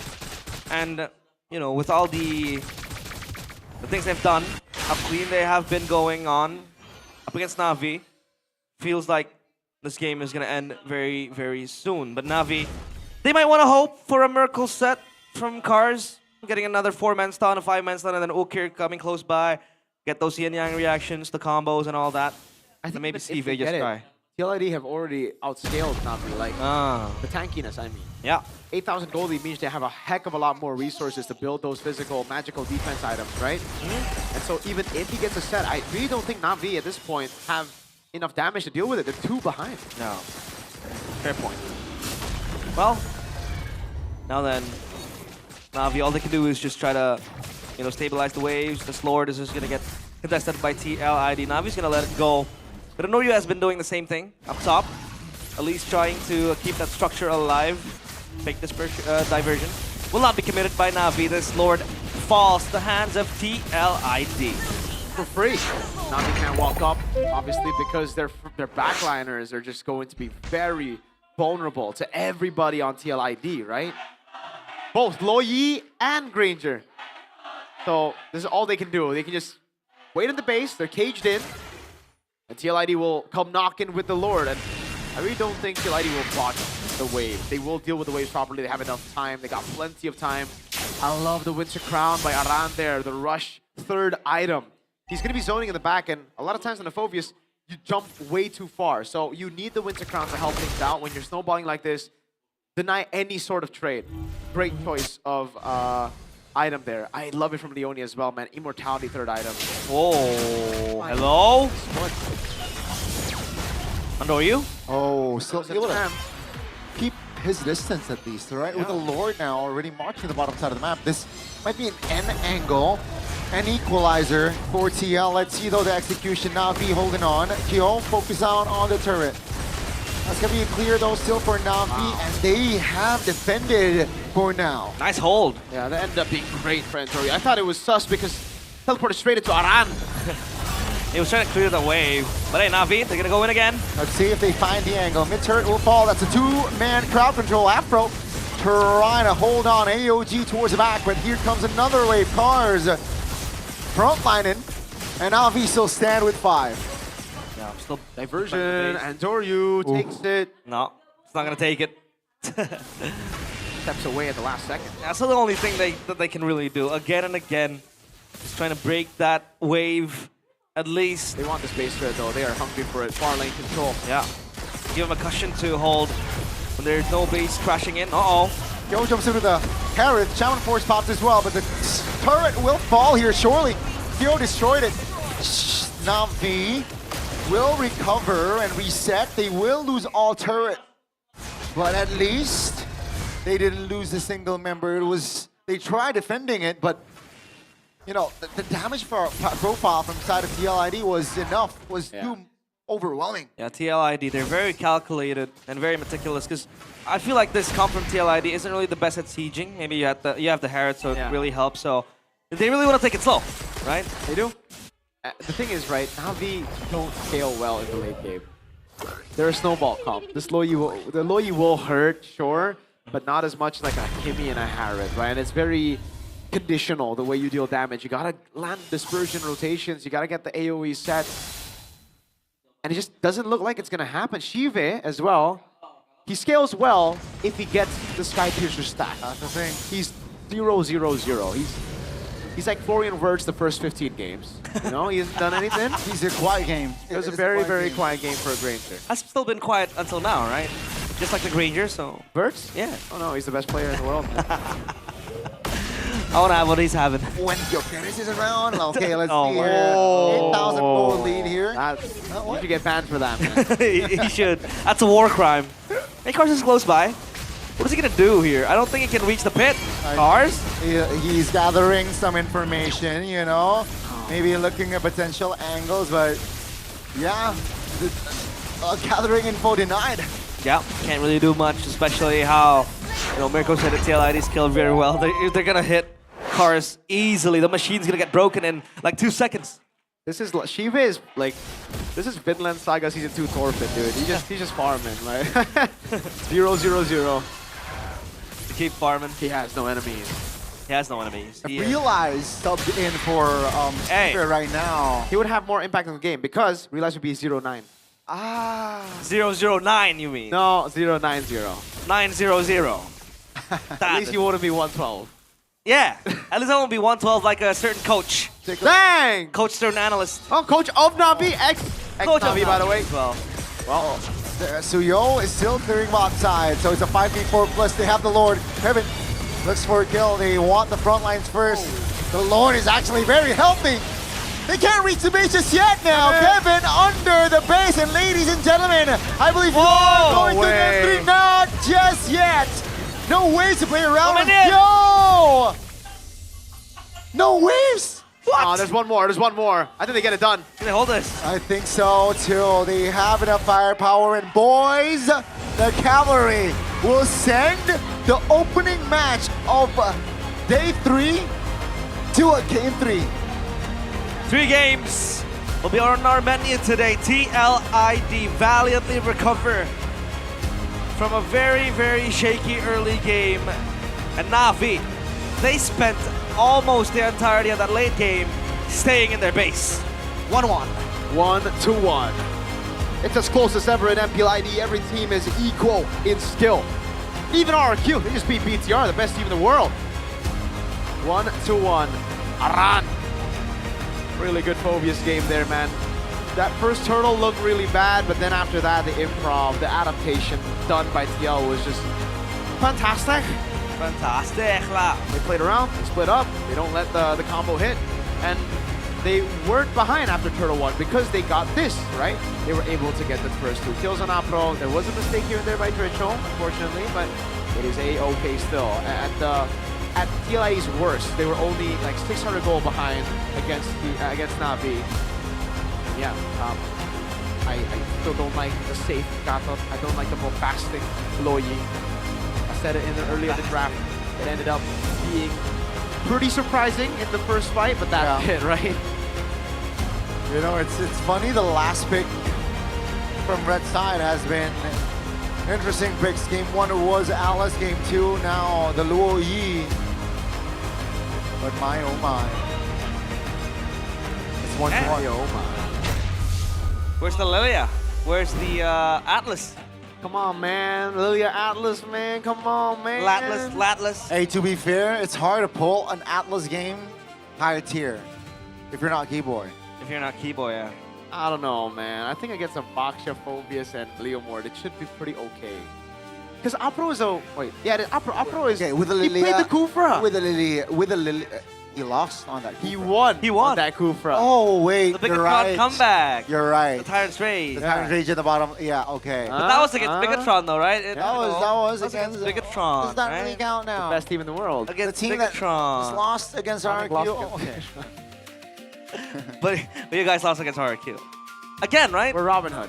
Yeah, Robin Hood. Stealing from the rich, giving it to the poor. Hey. The ones in need, the points. As in Indonesian, it is team bite. Good team. Team bite. Good team. And gotta say, Na'Vi, they were not Robin Hood. They were just Robin. They were just Robin. TLID, they were just Robin, Na'Vi's got jungle. robbed. Yeah. They were not honorable cavalries. They were mercenaries in this game, man. They were just Robin from Na'Vi. They came to plunder the wealth of Na'Vi. They made Shiva have no enemies up until that final fight. Yeah. 0-0-0. And he was I have no 1-0-1 at the end. I have no enemies. But yeah, TLID with a very, very solid 1-1. Like I said again, we didn't really see Na'Vi do much outside of that early game, because in the mid game to the late game, when they knew that TLID were snowballing, they were scaling very hard, all they did was stay in their base. The only ones that were able to go out and clear was Andoryu, and that even was also with the assistance of that diversion, right? Mostly in the mid lane, trying to cut that wave. Up top, he got sent as well. Yeah. So now, what do Na'Vi do? Because I think we expected a few picks. That Alice, right? We did see the vision with the combo with the Luo Yi, but you can't keep on relying on that only. Nope, you can't. You just... I hate one-dimensional composition, right? But in this case, TLID was also one-dimensional. Actually, maybe less, but they're still a team fight comp. They're like play around the Kimmy, play around the Harith. It's just better of a one-dimensional composition. And that's why I don't like it, because it's like, when you win so hard. There's no fallback, right? For Na'Vi, it almost looked like they need a snowball with Loi with a Granger, with everything that they pick. If they don't get the snowball, then go next. Go next. Also, the trend here, at least for this series, if you pick up the Alice, you lose the game. So don't pick up the Alice. I don't like the Alice, man. Maybe game 3. And it was so early. It was first pick. Practically first pick. Tsuyo. Red side. Yeah. Maybe they were thinking of, hey, maybe Kevin's gonna pick up the Fanny, and then they steal. That's not a counter to Fanny. No, I mean like we steal away the Alice. Ah, for the Alice Right? Fanny combo. Yeah, Alice Fanny comp.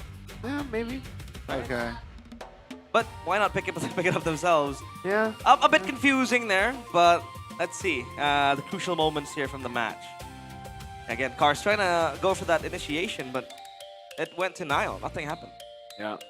There were some rotations there from the diversion of Ukir, but that was just kind of like damage control. It wasn't really a win condition. This was the critical moment. I mean, when you have a critical moment that is in the base, you know that the whole game was a stomp. And it was a stomp. It was just them trying to defend this final moment. The crucial moment is when they miraculously defended, got 2 kills. Our MVP for this game, though, presented by our official gaming phone. Infinix GT50 Pro. Game 1 was Cars. Game 2, it's the XP for TLID. Aran. Phobius. The Phobiuses we've seen, I think so far, even from yesterday. Yeah, Super Dan. Super Dan with the Winter Crown purchase as well, item 3. When they were so far ahead, they've been doing wonders here. This was the set, very good. And then look at the combo coming in for that Luo Yi. Yeah. Here as well, traction pulse landed, but then he just got ganked. And then after this is where we see Stomp, bang, only getting, actually got a big set, but again, Ukir wasn't there to help out get the dispersions and the rotations. Apro with an AOG right there, and TLID just ran them down. And that's the same story every single fight. TLID just ran them down. Apro just taking damage, AOG behind, now Cars taking damage, pops into a ruin, flickers, but only gets the 2 frontliners, kills free hitting.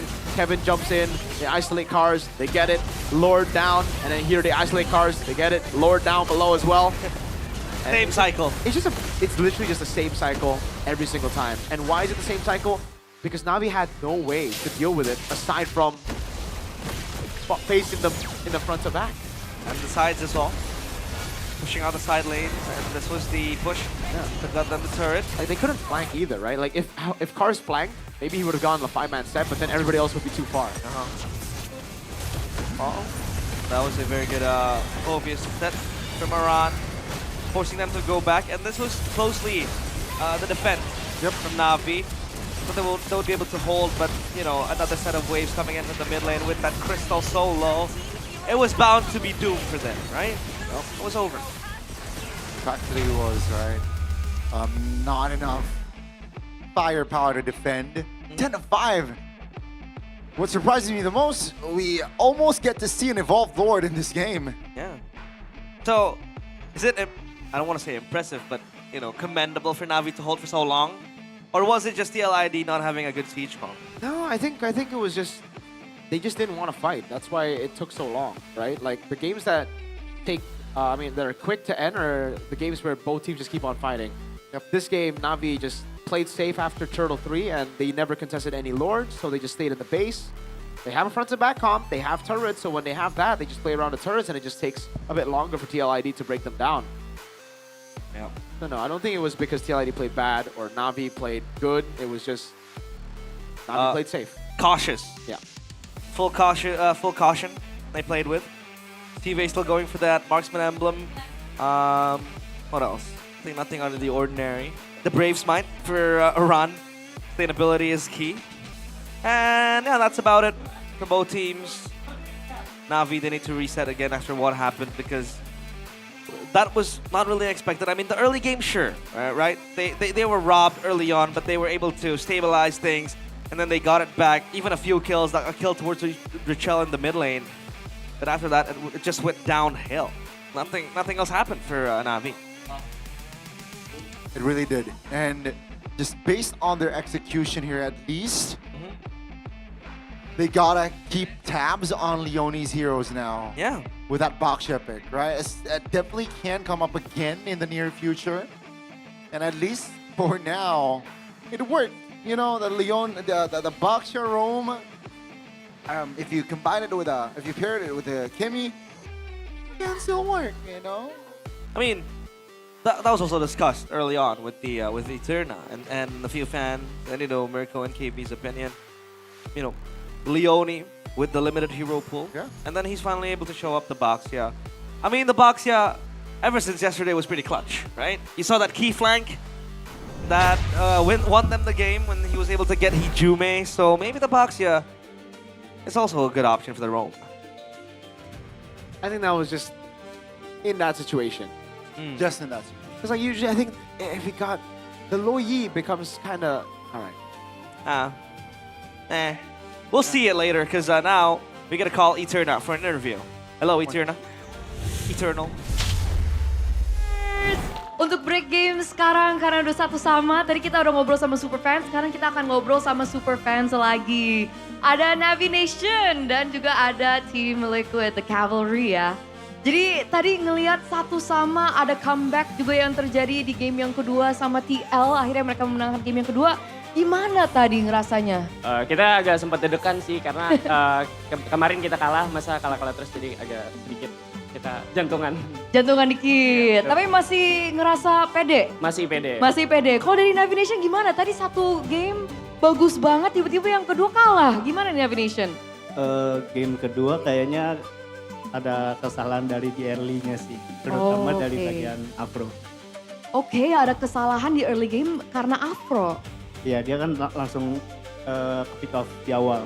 Oke, jadi mungkin temponya jadi berubah ya. Betul. Malah jadi kesinar ke TL gitu ya untuk game yang kedua ya. Iya, betul. Oke, udah lumayan kritis ya ini para Superfans. Jadi kalau kita mau tarik lebih detail lagi, kita lihat kalau dari 2 game yang kita lihat, itu EXP lane-nya tuh sangat bersinar. Ya kan game 1 kita lihat MVP-nya itu dari Cars, game kedua sekarang player of the game-nya itu Aran.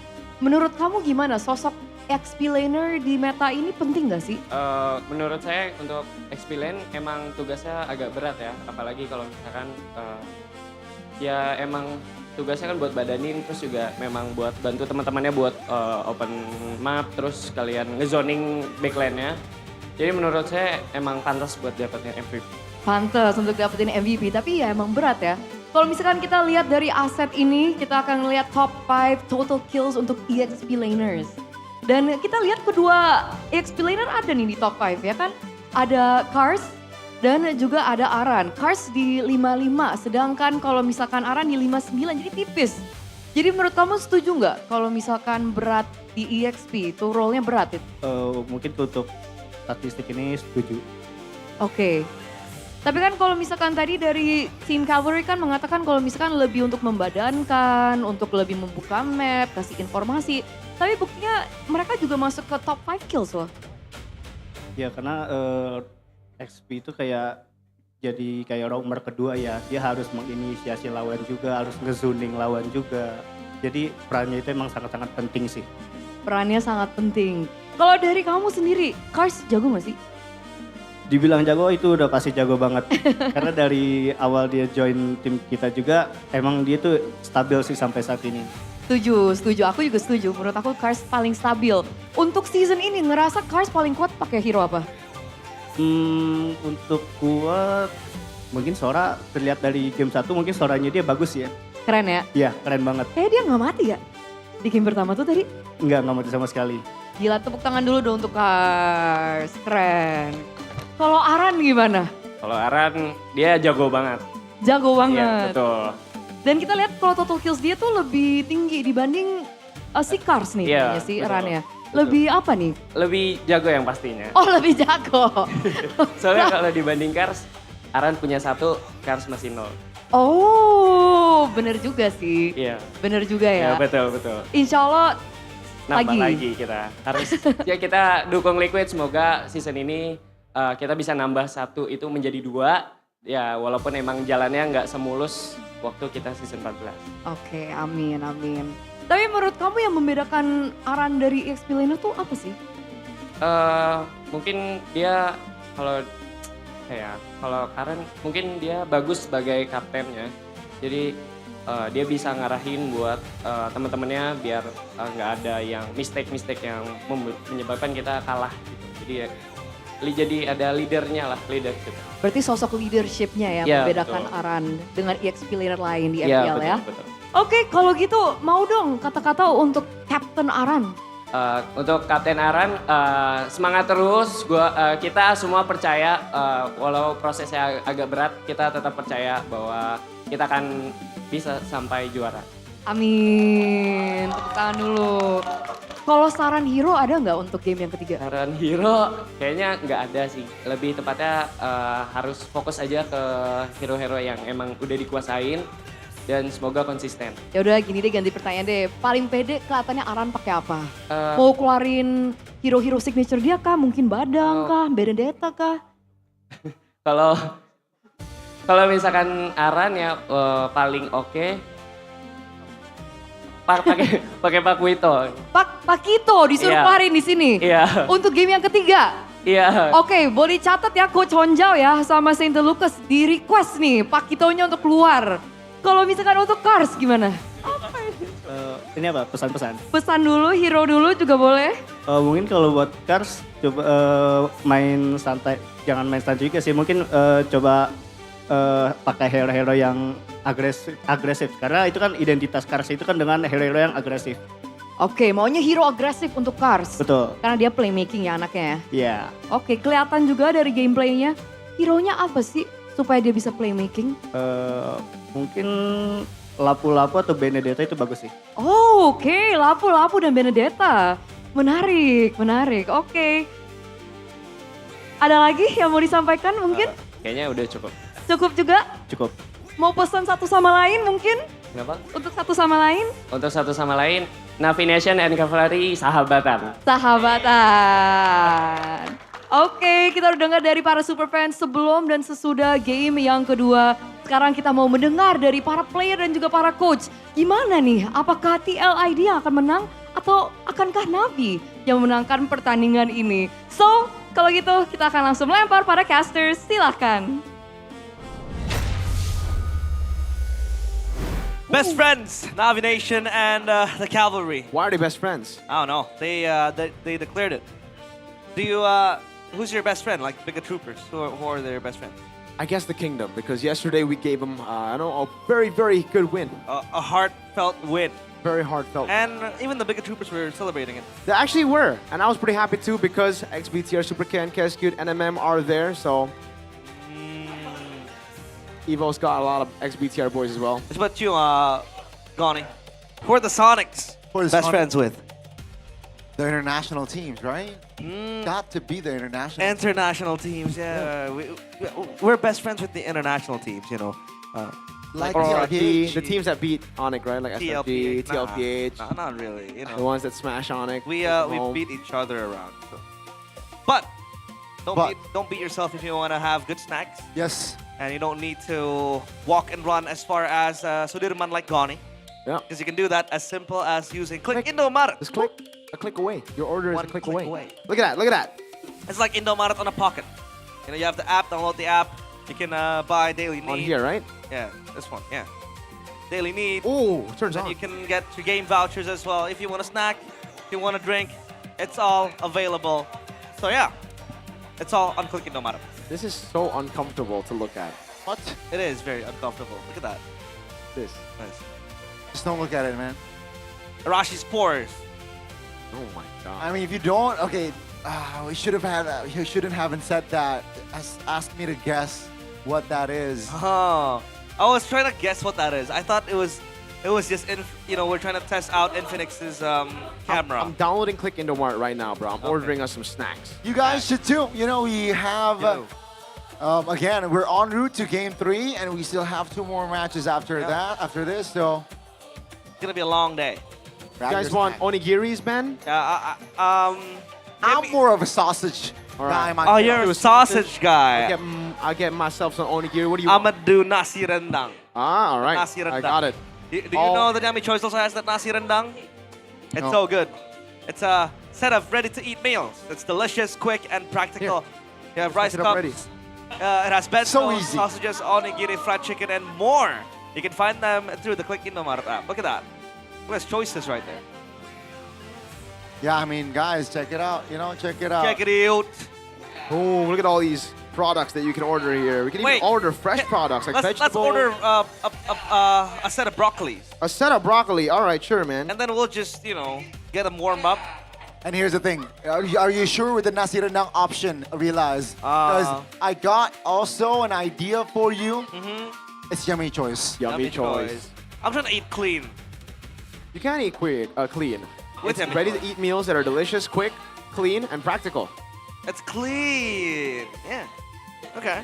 And you can all do that through the Click Indomart app. So go and check out the Click Indomart app. It's so easy. Bang, boom, bada bing, pow. Click Indomaret. Pow. It's very quick. Pow. Pow. What pow? Coach Pow. Coach Araki. Pow. Araki Pow. What about Panda? What about who? Panda. Panda? Coach Panda? My goat. BTR, what by other the way. coaches start from P? Penver Miranda? Penver Miranda. Coach Peb. Coach Peb. Coach Peanut. Coach P. O'Neill. P. O'Neill. Wait. Wait. But genuinely though, what are the coaches start with P? Coach Panda. Coach Pablo. Who the heck is Coach Pablo? I don't know. Trying to make things up. What? Okay. Well, they're still on their winning side, the blue side. At least. It's good news so far. Blue side's been doing pretty good. But hey, I think we, at least for the English desk, we expected a 3 games here. Yeah. So we got it right. We got that part right. We don't know who's going to win, though. Navi or T-Lead. T-Lid. Navi or T-Lid. T-Lid. Well, I think for TLID, or T-Lid, they'll just try to play their own game. I think that was what they were trying to do. Again, we had that kind of like notion where their formula has been read out because we also have seen that. Kevin's still on the Leo mode and even Navi respecting it fully, rather letting it go fully. It still works for them. The modifications has been mostly on the roam and then the mid lane. They're going to be on red side, 45%. Man, they're negative on both now. That's kind of crazy. Because it was 50 on, 60, around 60 on both, right? Wait, remind me again the standings for TLID, because we didn't get to see that earlier. TLID was 6, I think. 6 or 7. 6, wow. 6 to 7. 6 or 7. So if do you know what 7 is, Unk? Oh, wow. That's a number. It is a number, yeah. Not my age, though. Yeah, because you're 76. I know, okay. I saw that one coming. I saw that one coming. All right. Yeah, Well, draft pick recap. Yeah. Okay. Is the Leo Mord a problem though, Mirko? No. Leo Mord, they won with Phobius. Leo Mord. It's just when you pick Leo Mord, you need to pick up an XP that can impact Turtle 1, that can handle the early fights. And Phobius is one of the best combos with Leo Mord. That's why we saw Phobius with the Leo Mord. Amazing, sublime. I don't like the Suyo with the Alice. I like the Suyo, but not with the Alice, man. The Alice, I don't get it. I don't get it.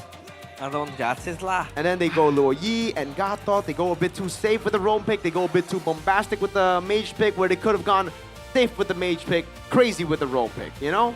Yi consistent damage, man. The Lilia would have been great. And then it sets up for the last pick, Atlas, perhaps. I love that last pick, Atlas, man. I called it too. That's why I love it so much, because I'm like, this is such a good game for Atlas. And then CW's like, I got you, fam.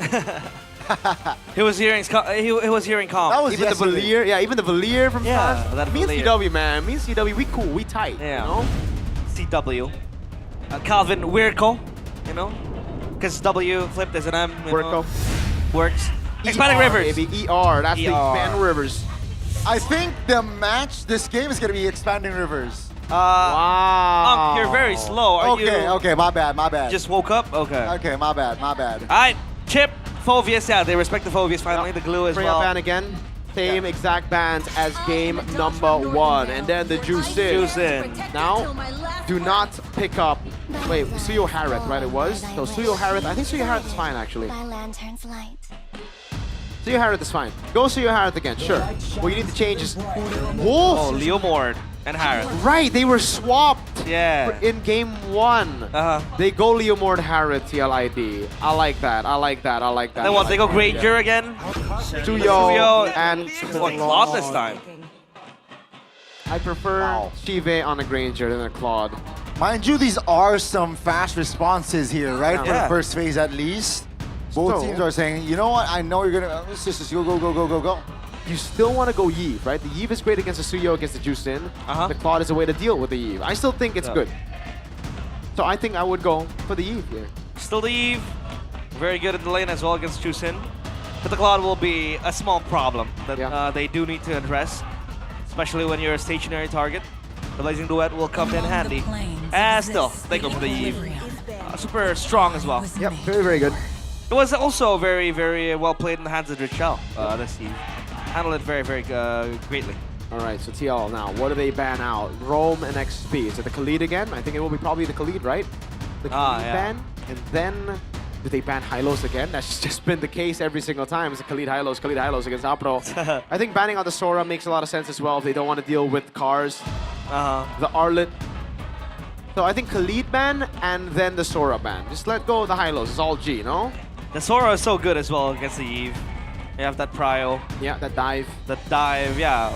Trying to identify which heroes might pop up for cars would also be very good, but they ban out the Kalea. Knowing full well that Navi doesn't have that insta-kill button? Yeah, a bit of trauma from game 1, because if they don't pick Kalea, they're kind of like, the enemy team has to pick Kalea, they have to put Leone on a Gatakacha, and I don't really think I like Leone on a Gatakacha. He needs to be on a pick that can do things on the map. Uranus ban, Navi setting up for the same thing. Same thing again, same ban. They'll ban Hilda as well if they are going for the same ban, but TLID now, it's either Khalid or Sora Respect. Which one do you go for? I think Sora Respect for me. Yeah. Going up against like cars, right? That game. Because you can just pick the Khalid. Well, let's see. Or maybe they'll let go of the Sora and then pop up a Valentina XP. I don't know. We haven't seen Aran on the Valentina, that's the thing though. Yeah. Fight for the oh, wait! Okay, they ban out the Hilda. So again, it's the same thing. Interesting. And it's a Bakya ban. Or will they be the ones to take the Sora? But then you can't have an XP laner with the Valentina on the side of Navi. Yeah, I think they just last picked the XP like they did in game 1, but this time, please no Alice. Still a lot of favorable matchups as well for against the Sora, right? Just take the Khalid first, right? Yeah, I can take the Khalid first here. Very good, especially when you know that the Chusin Khalid will do oppressive things to your team. So the Khalid is a good shout here. to deny that mid prio and the mid pressure as well. What if they go something else? Hylos? Hylos, yeah. It's either that or Khalid, right? Like, so it's a swap. Like, if TID get Hylos, Navi get Khalid. If TID get Khalid, then Navi gets Hylos. It should be Hylos. I don't rank the Gatakacha against Eve and Harith. Hylos, Sora. Yeah. Hylos, like Sora. that. Sounds good. Hylos, Sora. Or Hylos, Rizzler. Rizzler. The Riz. The Riz. The Rizzler. The Rizla. Imagine if they revamped Terizla and made it look handsome. Ah, it's gonna be a Rizzler, yeah. Okay, it's Hylos, Sora. Yeah. I swear if it's Gata though, because like Gata against Eve and Harith, we saw what happened earlier. Yep. And the Gata worked in game 1 because there was a Kalea. It's very different here. Yeah. Still get held on. What if they go something else? I like the Hylos, man. Oh, something else. I had Hylos. Yeah. TLID, last pick. We expected the Arlet last game. I think the Arlet is still a choice that they can go for, something they can win against Sora. If they want Shred against Hylos and Sora, TC? Exactly. Yeah. They Or go to TC too. Or do they go to Rizla? I don't like the Riz is not bad, but it's not that good either. Dude Song, if they really want Leomord to win out this neutral objective battle, something that they can utilize there. They will go for the Rizla. Yeah. The Rizla. The Riz. Will the Riz be enough to take down Navi? That's the question. Yeah. The drafts though, who do you think will take this? It's still 50-50. Like this time it's 50-50. Game 1, Game 2 we saw who won the draft here. Because there's plan B for Navi on the Claude. Ah, yeah. We can play the late game now. I will give it over to TLID a bit though, just because they have that mid prio and they can get rolling with the Leomord. Let's see. From the lineup rating and the counter index, favors TLID a lot more, but we do know that sometimes it betrays us. So, won't be much of a surprise if the opposing team wins, but let's just see. It's all Milana Dawn. The final game for match 1. Let's get it! TLID climbing to push the standings and Navi doing the same. It's Navi against TLID in game 3. It's gonna be the final dance between them here in the regular season. Let's see who will take it. Will it be Navi or will it be TLID? Ladies and gentlemen, Lanadon, here we go. Let's see it. Only one Purify? Is that a Purify or is that even a... Yeah, only one Purify, only Kyo on the Harith, on Purify. Everybody else going Flicker, man. So when Cars gets a set, it's going to be crazy. When Aran gets a set, it's going to be crazy. It really is going to be a battle here, a pure battle. All right, emblems. Honestly, everything very, very normal here. The Sora on Concussive winning out against Aran on Brave Smite.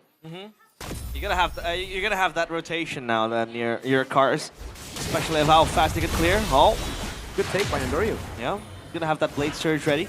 Emblems by Bayou. Yeah, like you said, Miracle, nothing out of the ordinary. Yep, pull yourself together for the mid lane and Inspired, which always loves to spam those abilities. The RWM as well. Marksman Emblem for Leomord, for Kevin. Exactly like game number 1, so this is just a replay. I think for me, what's pretty cool is the Master Assassin for Shive. Yeah, because he wants to go for the 1v1s here. He wants to stay in that lane for the most part, playing the far lane, so all right. You can try to win the lane against a Harith, though. I don't think you can, but yeah, have that extra damage at least. Will help you and come in handy.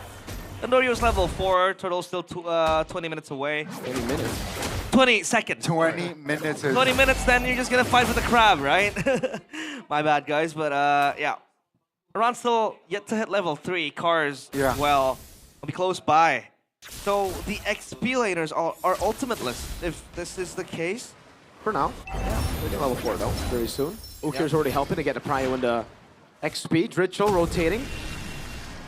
They will wait for the EXP laners here. Look at Leone though. Hovering around. Leone is already in the flank. They know the whereabouts here. And still, they go for it, right? Aran is still level 4. That's going to be Endoryu being the main target. Still able to get the retribution. That's going to be the knock up on towards Kevin. That's first blood for Cars. Take a look at Chive clearing the mid already. That's a big knock up on towards 1. Oh! Combined with a blazing duet. That's going to be a double almost for Shive. Oh! Cars says, hello, Leone. Down he goes. 3 kills on the board plus the turtle. Man, oh man, Sive comes through. Is this plating trade gonna be enough? I don't think so, because Sive got a kill, and Na'Vi were able to splurge on the turtle. He missed the cannon minion for poke on Kyo. Okay. Ouch. Cars though, so good, man. Yeah. TL, you could have respected the Sora, man. Bat it out. Yeah, like, that's the thing, right? Like, TL already have prio in mid, they can rotate around, but it really comes down to how you play, how you execute the composition, and Cars on the Sora is just so good, man. I can't believe they let it go again after game 1, and they thought they could beat it. No, they could not. They have to engage first. They gotta just jump on him. They couldn't get that. Cars got another 3-man set. Builds are normal. The War Axe for Cars. War Axe as well for Aran. Kevin? Off the steed, awkwardly. As it will just be a quick disengage. Top lane, it's a 1v1. Leone's around. He's gonna miss another. Oh. Yeah. Kyo's still quite strong, to be honest. Noryu though, a level ahead of Kevin. A good sign here on that Suyo as the rumors here going at each other as well. A healthy lead, but they're not out of the woods just yet. Look at that level discrepancy. I mean, now Aran is going to hit level 6, so that's all fine and dandy, but Cars is level 7, and he is halfway through level 8. Kyo has the Starlium side completed, and Sive still not completing that either DHS. And after that single kill, it felt like Sive is not really winning that huge miracle. Yep. Let's see, though. Let's see. Oh, Andoryu claims the turtle again. They want to fight this time around. That's a big stun! Cars a little bit too late, but here comes Chive with a blazing duet and a mobilization, but Chive still pulls through. Ritual has an eye on his target, and that's going to be Ritual finding the kill, ladies and gentlemen. TLID finds a wipeout. Almost. Almost. Ukir still standing with the triple kill. The beacon of light for Na'Vi. But that fight was so scrappy. Yeah, because TLID finally, you know, they adapted to it. Really good. We were just talking about it, right? TLID needs to just go in. Forget about playing the setup game, because when Na'Vi get a set, it's almost always over. So you just gotta move faster than them, go for the set faster, get the burst down, and that was what they were able to do. Unfortunately, Ukir is still alive, was able to go and get the triple kill, and Cars, man, he stayed alive for so long. He got a massive shifting skies into the CC lock.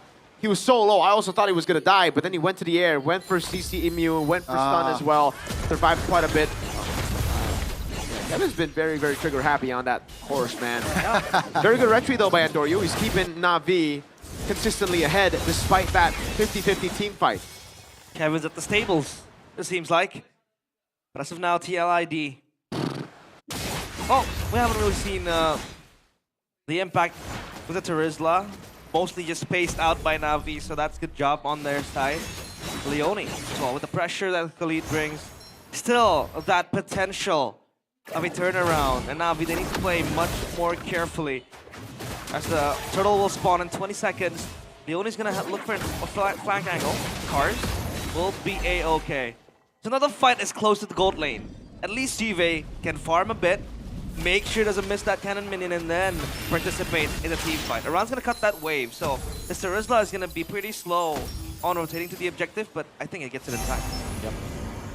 Let's see the turtle fight again. Kind of Rivers first on it. Seems like Andoryu this time around will take it slow. Kyo's in the area, so they gotta keep an eye out. Purify is still in his kit. Pro pops the Glorious Pathway, that's a stun as well. Onto the rover, force the flicker. Here comes the cavalry as they find one. And take a look at the stun!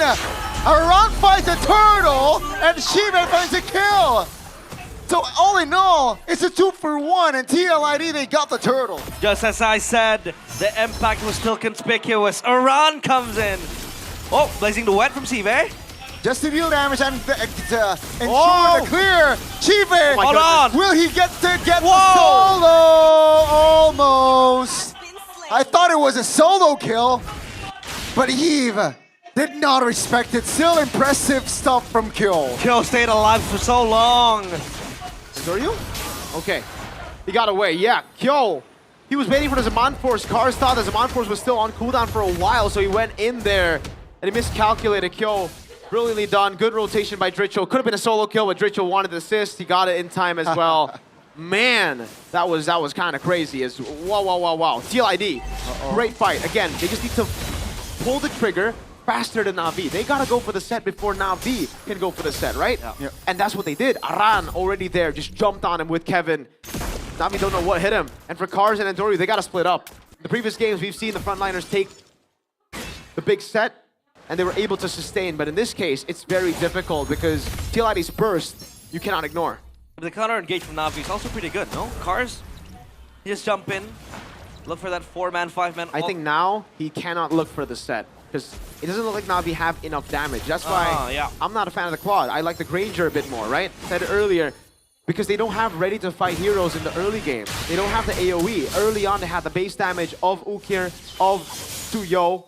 But now as some of the defense items come in, Dreadnought armor, steel leg plate to the Thunderbelt, it gets tougher to deal that AoE damage. So I think Cars needs to step up as a carry this game instead of a setter. Yeah. He needs to look for the flank to kill Drichel with the lightning form. That's why he has the War Axe as well completed.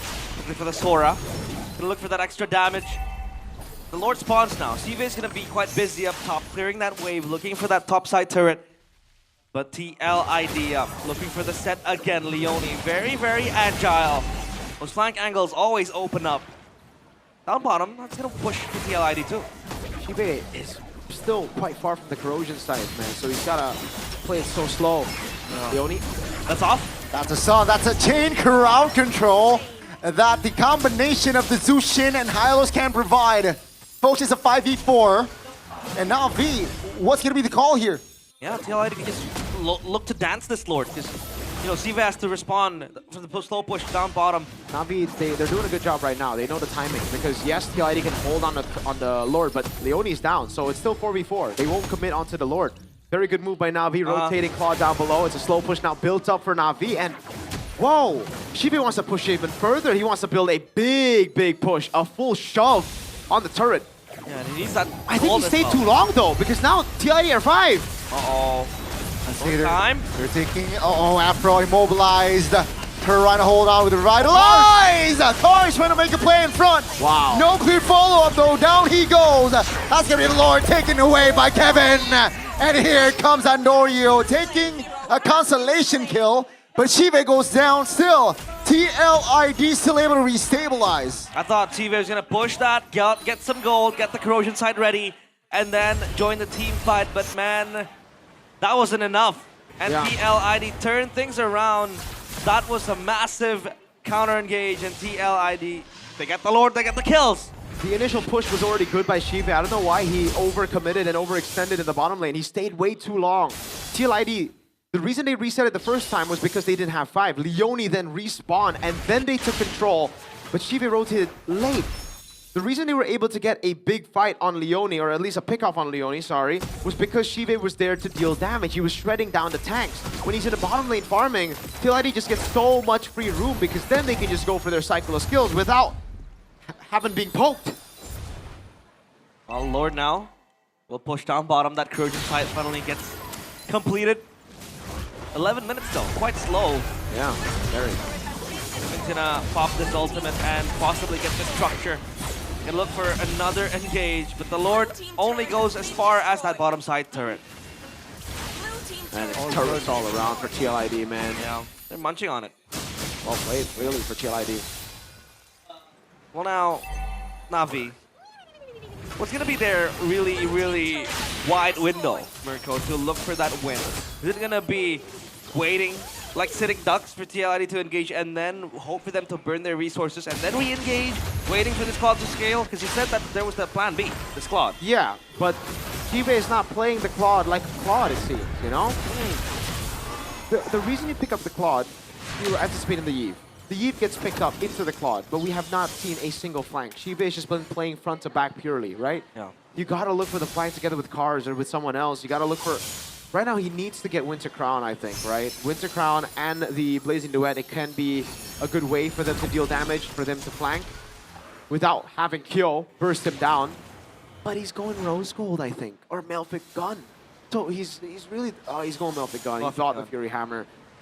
I don't know about this, man. Because with the Melfic Gun, what that makes me believe is he's playing front to back. He's not going to go for the flank with the Winter Crown. He's not going to try to bypass the Eve RWM. And that's bad, because in a pure front to back, TLID look like they have more damage now. The Harith has a Divine Glaive. He's 2,000 gold ahead against the Claude. Especially with the Eve as well. Drichel again and with another Wishing Lantern early buy. You're going to have that extra poke, projectiles. At least an Ice Queen's one for Ook here to really get the slows as well. Yeah, playing the front to back will be very hard, especially when you have so much peel inside of TLID. You have that, you know, Khalid and then the Terizla. Just jump down. TLID are so decisive. Yeah, very, very decisive. They're going to try to force this Lord, but again, that bottom side push needs to be addressed so they know, let's just take our sweet time. Even forcing Andoryu to push that top side turret. Ron's going to look for an angle again. This is just going to be a slow dance. It'll be a slow burn. TLID, they definitely can't respond with this sort of far lane control. And that's what they're doing, right? Waiting and waiting. Claude's gonna show here in a bit, and I wonder what the call is gonna be. There you go, that's the show. Rotate, that was enough. Okay. Could have kept the wave there because the wave would have crashed. The wave's still gonna crash. Kevin here pops the steed on towards Andoryu! Leone close the distance, and down 3 members of Navigo. Ukir will not be able to survive now. Cars trying to close the gap there. TLID, they're picking members of Navi like they're cherries. Oh, TLID dismantling Navi. As Kevin rides to the dying night, he charges with the cavalry. And now they look for the base structure. It seems like the end of the series.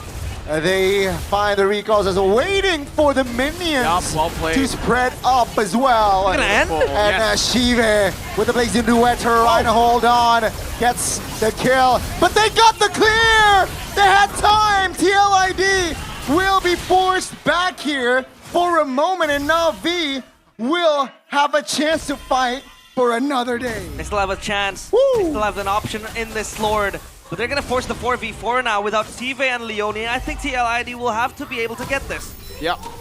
But the people thinking it was a mistake by TLID recalling, no, they were waiting for the minions response with Disperse, so that was a good move. They just didn't have enough damage, and Shive was able to clear the minions in time together with Jusin Ukir, who just respawned. So Navi, they'll stay in this game. Shive is up in 2. They played slow again. Michelle, the Ice Queen's one now completed as well.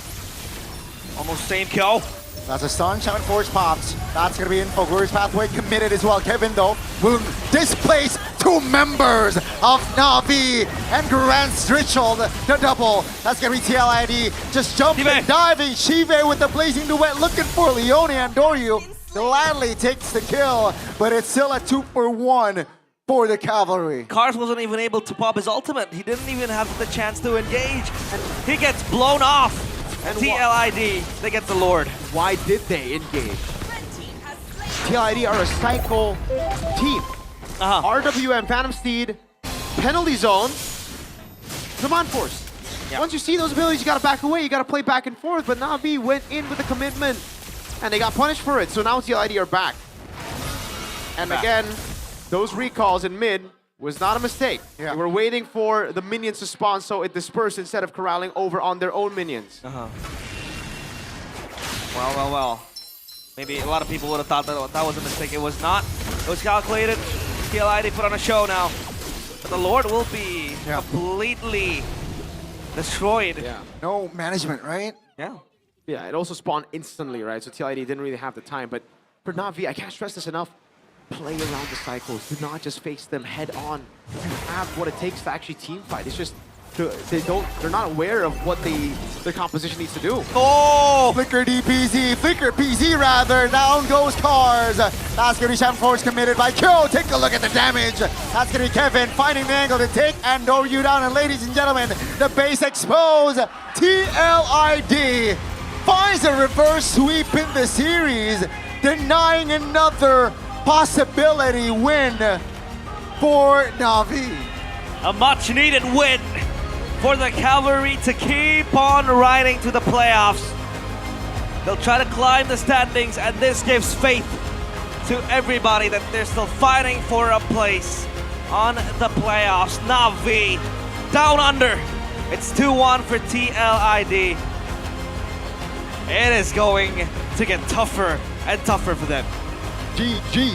Navi now back in the depths, even lower than before to fight the playoff spot. TLID rise back, man, after a loss. They come back in very, very exciting fashion. Game 3, they just stayed true. They just used the same style, and Navi could not adapt. I love the way that we saw this game, right? For Navi, they always enter as the winning team. Turtle 1, they would win. Early game, they would win. But they just don't adapt. They just play the same way from that first turtle all the way to the end. Meanwhile, for TLID, it was the complete opposite. They made some mistakes early, but they learned from those mistakes. Again, look at the timers, folks. When they were recalling in the mid lane there, it was 39. If they had pushed a wave, there'll be 3 waves who would hold their wave. But they waited for 40 so that it disperses over to mid, the top, the bot, then they cleared out the wave, then they looked for the end, but it was just held down. Man, Kill was on 10 kills. He was completely dismantling Navi alongside everybody else in TLID. Navi.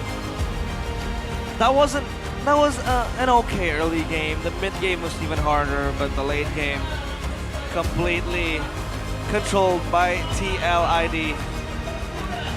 Navi, they need to reroute. They need to reevaluate because things are getting harder. But now let's go to the stage for an interview with TLID and Sabil.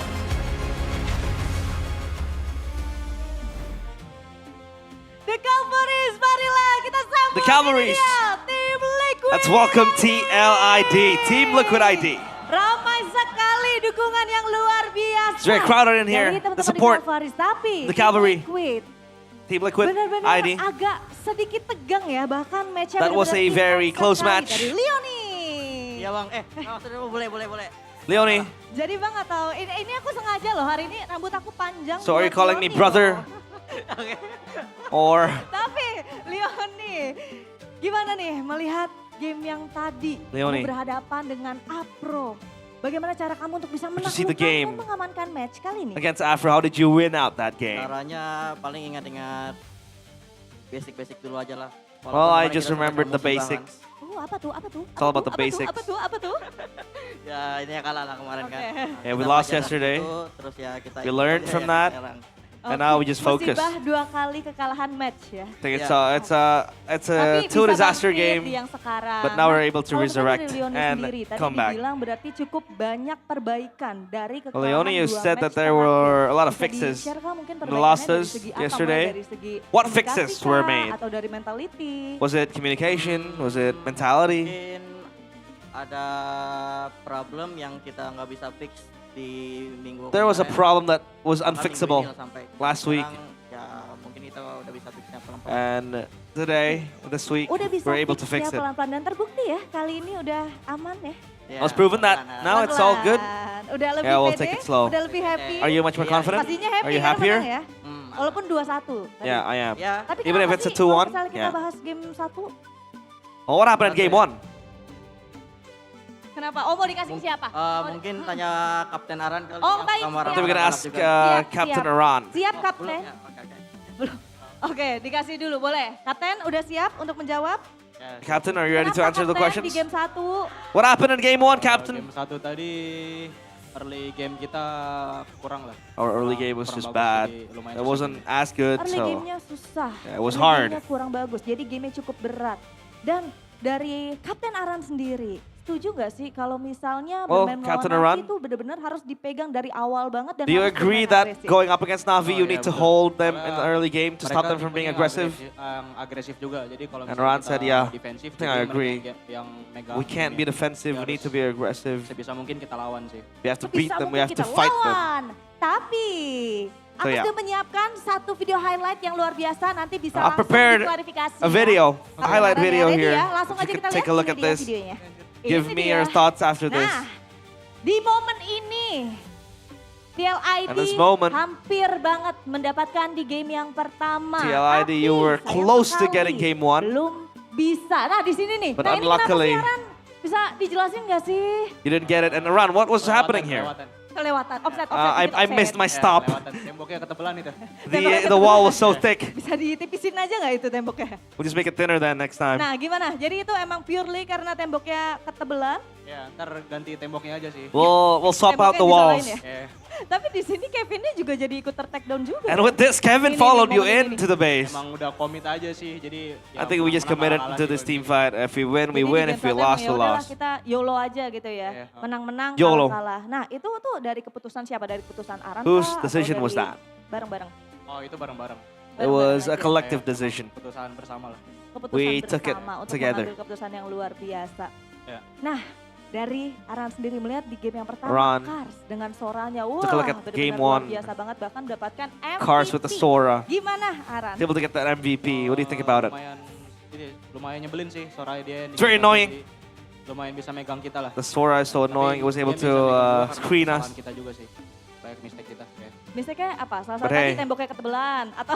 It was able to maximize our mistakes too. So yeah. Oke.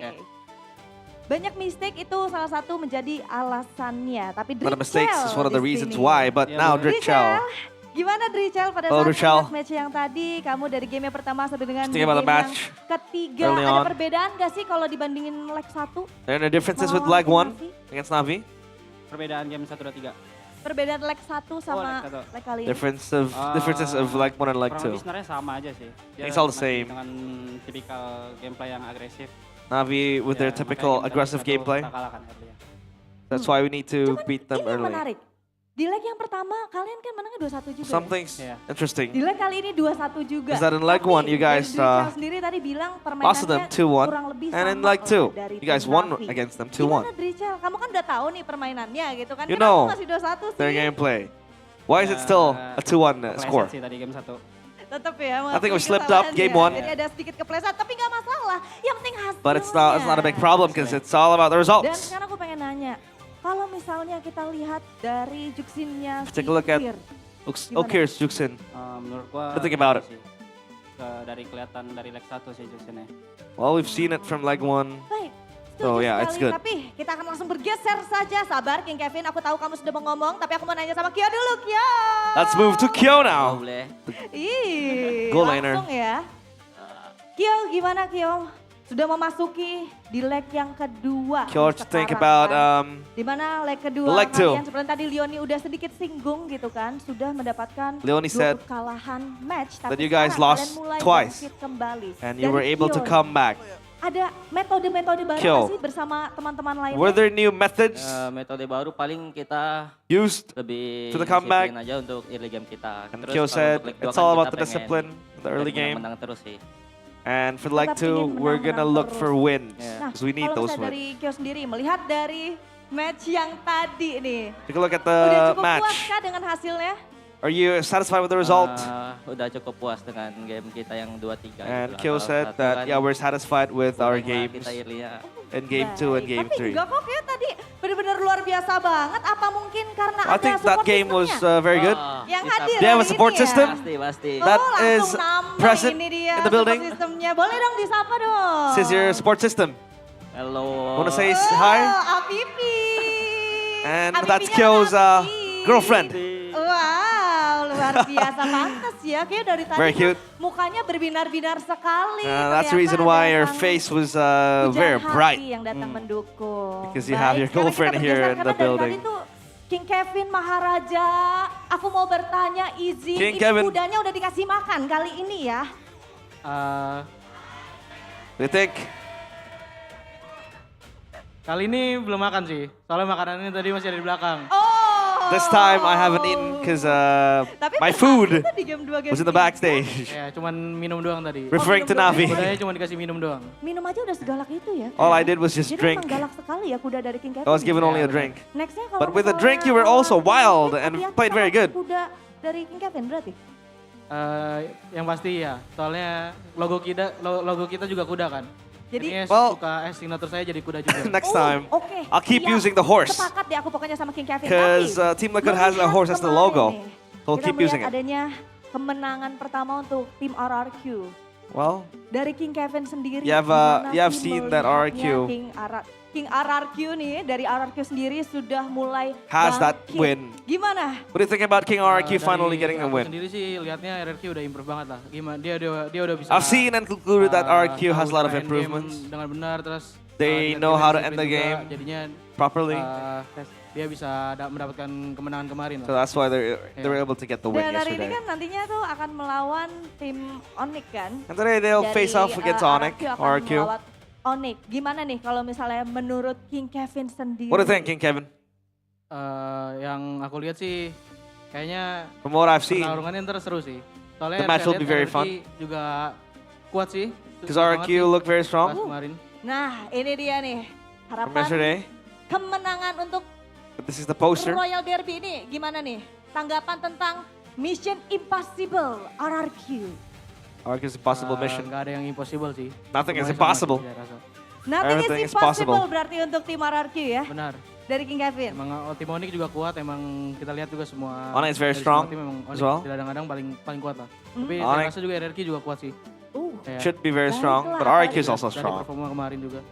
Jadi From yesterday's performa kemarin performance. benar-benar improve banget ya menurut Improve banget sih, King Kevin. dari early sampai late game juga. They have improved. Prediksi boleh kali. Early to late game. Prediksi bisa kali. They have any King. predictions? Prediksi kayaknya 2-1 RRQ kayaknya. 2-1 RRQ. RRQ, wow luar biasa sekali. So Nanti Kevin kita akan buktikan ya. has predicted apakah that the Royal Derby will go prediksi 2-1 for dari RRQ. benar atau bahkan Let's see later if the sebaliknya. prediction is Tapi, right. Di sini kita sudah bersorak-sorai But apalagi for now, we've been untuk cheering The for Cavalry TLID. yang sudah happy sekali karena tim Cavalry. Liquid ID berhasil mengamankan match kita TLID has hari been able to ini. get the match today. The Cavalries, langsung saja kita sambut. This is Ini it. dia, TLID. Team Liquid ID.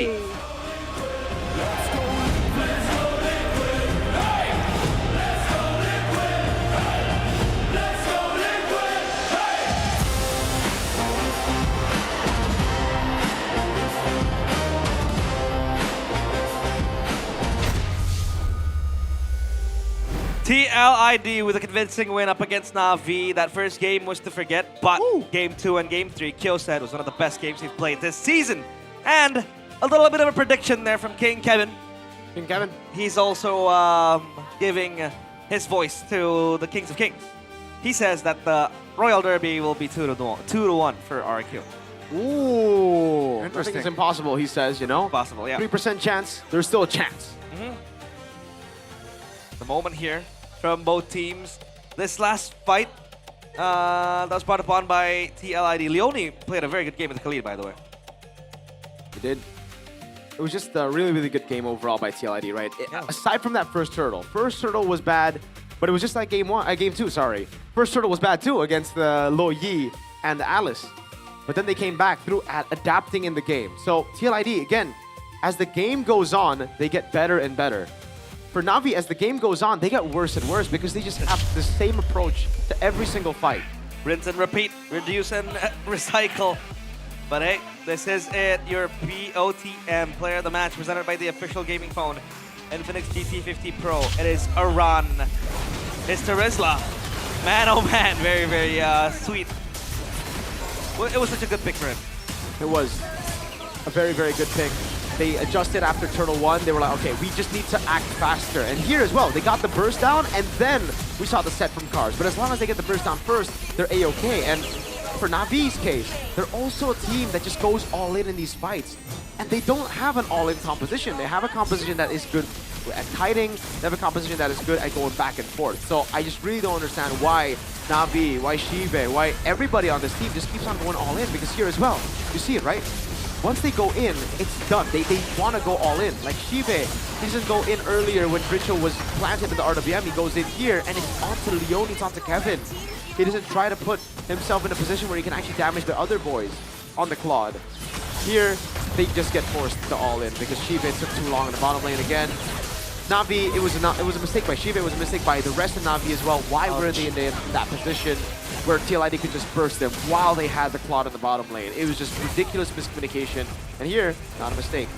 40 seconds, minions will spawn. If they didn't do that, then the wave would have spawned in, the minion wouldn't have been able to crash in, it would be very, very difficult, and it could have been even worse. So at the end of the day, they just played it slow, they tried to go for the end, they couldn't go for the end, they go in the air again, and right? The two frontliners, they're just stuck there. Cars didn't want to ult to get away. He just got picked off, and they just play front to back all the time, front to back all the time. Here as well, right? It's just quick by TLID, even on the turret.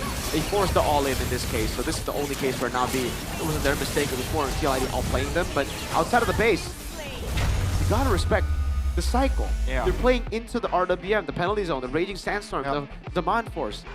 You're not playing on the cool... Phantom Steed, everyone, this is a full cycle. It's a pure all-in comp for TL. Been able to ration the abilities very, very well from TLID. Na'Vi did not respect that.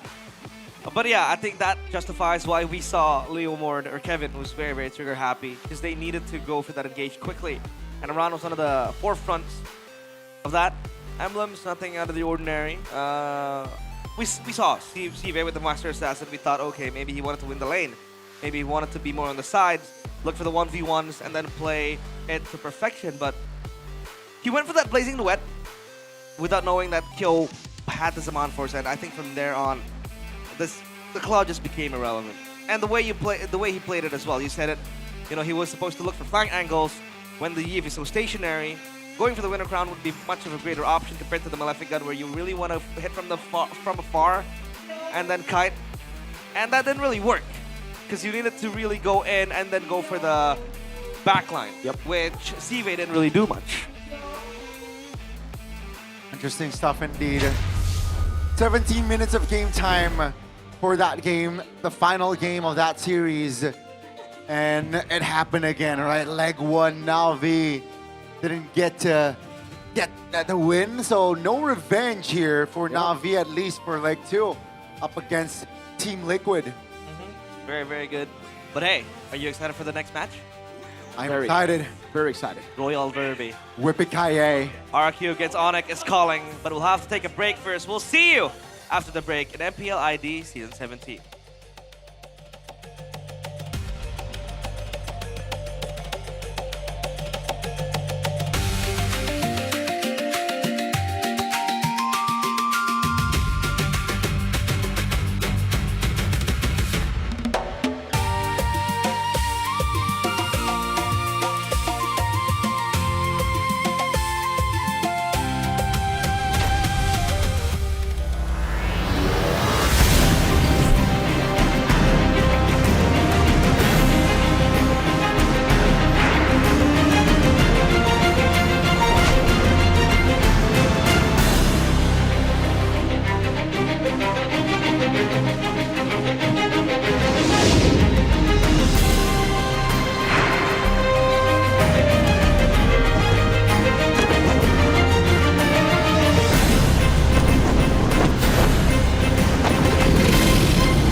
Di Sukabumi, di Tanah Sunda, ada tradisi yang gue suka, namanya Serentahun. Dan Serentahun itu bukan sekedar pesta panen. Ini tentang menyerahkan hasil kerja 1 tahun kepada Tuhan Yang Maha Kuasa. Tentang bersyukur dan memulai dari nol lagi. Padi nggak tumbuh dalam 1 hari. Padi butuh waktu, perawatan, kesabaran, dan kerjasama. Ini sama dengan e-sport, mekanik, rank tinggi, makro, itu juga ditanam. Jadi, kalau lu nggak sabar, lu nggak bisa punya hasil panen. Di Serentahun itu, di diri gua terbentuklah mental proses. Jadi, konsistensi lebih penting dibanding hasil instan. Di gua, Sungai Musi itu bukan cuma sungai, tapi itu kehidupan. Di festival itu, semua perahu maju kencang, tapi bukan yang paling kuat yang menang. Tapi yang menang, yang paling kompak. 1 orang salah tempo, perahu oleng. 1 orang salah posisi, game selesai. Dari tradisi ini gue belajar tentang sinkronisasi karena chemistry menentukan segalanya. Tradisi di Bali yang paling ngena lah di gua, menurut gua tuh nyepi. Karena nyepi tuh ngajarin kayak diam itu kuat. Jadi selama 24 jam gak ada aktivitas, lebih ke introspeksi diri lah. Di momen itu kita jadi lebih jujur sih sama diri sendiri. Kenapa kita kalah, apa yang salah. Di e-sport banyak orang berhenti karena kekalahan, tapi gua enggak. Karena nyepi ngajarin gua bukan buat berhenti, tapi buat memahami. Hingga sekarang, gue masih berjuang di liga ini. Dari kecil, di daerah gua tumbuh dengan Gulindan 12, karya Raja Ali Haji. Gulindan 12 itu memiliki 2 baris, tapi maknanya dalam. Baris pertama sebab, baris kedua akibat. Di game juga sama, overextend mati, salah draft kalah. Semua ada sebab akibatnya. Dari sastra, lahirlah logika. Di Samarinda ada tradisi yang paling terkesan yaitu Festival Mahakam. Semuanya tentang ritme. Dayungnya itu nggak boleh terlalu cepat dan nggak boleh terlalu lambat, tapi harus tepat. Sama kayak nge-retrin lord dan nge-engage. 1 detik terlalu cepat, gagal. 1 detik terlambat, kalah. Timing adalah segalanya. Ya karena momen itu menentukan kemenangan. Paling gua suka tuh di Pontianak Festival Tugu Katulistiwa sih. Ada momen dimana bayangan kita tuh hilang. Semuanya tuh jadi imbang karena tidak ada condong kiri dan ke kanan. Sama kayak di game lah, kalau misal terlalu agresif salah, kalau terlalu defensif juga ya salah. Jadi semuanya itu harus seimbang. Karena balance adalah kunci untuk mendominasi. Di Semarang tuh ada namanya Dokderan. Kayak kita nyambut bulan puasa nih dengan penuh sukacita, kayak ramai juga energinya. Dan gua di panggung MPL sih ngerasain yang sama sih, kayak energi penonton tuh kayak nyata, kayak mirip lah. Itu yang bikin gua nggak mau kalah sih. Semangat kebersamaannya jadi bahan bakar buat gua untuk berkompetisi di sport ini. Tradisi di Aceh yang paling teringat sama gue sih tari saman. Tari saman tidak memberi ruang untuk kesalahan. Ya kalau satu salah ya semuanya kelihatan salah. Ya jadi gue belajar hal yang sama lah yang ada di tari saman. Kita harus satu pikiran dan satu gerakan, ya itu yang membuat tim jadi improve. Jadi disiplin kolektif menciptakan kesempurnaan. Di dalam e-sport, sinkronisasi adalah dominasi. Pas di Makassar dulu, pas gue kecil, gue paling suka kapal finishing. Caranya finishing itu dibangunnya tanpa gambar. Ya bisa dibilang blueprint ya. Jadi cuman pengalaman, insting, dan kepercayaan. Jadi pro player itu nggak ada petanya. Jadi yang ngajarin gue itu, ini pasti berhasil tuh. Nggak ada. Jadi dibangun kayak finishing, sedikit demi sedikit. Jadi tradisi ini mengajari gue melangkah tanpa kepastian. Percaya proses adalah kunci.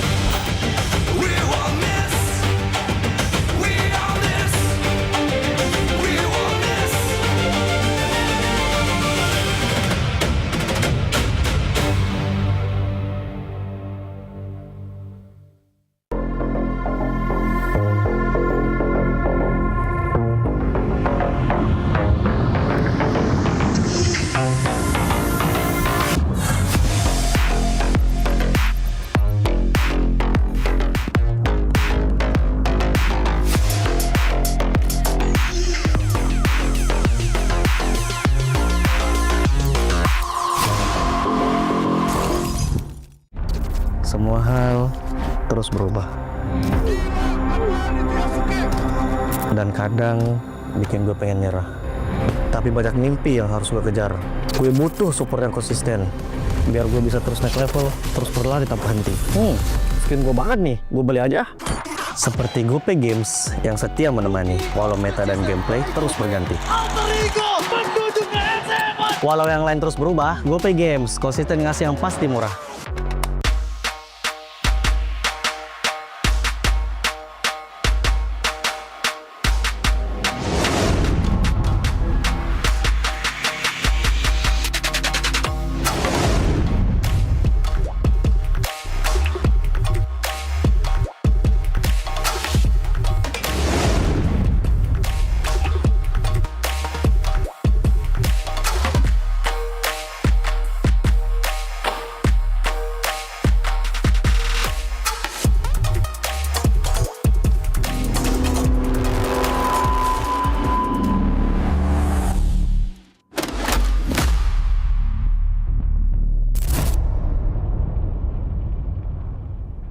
Garnier Men.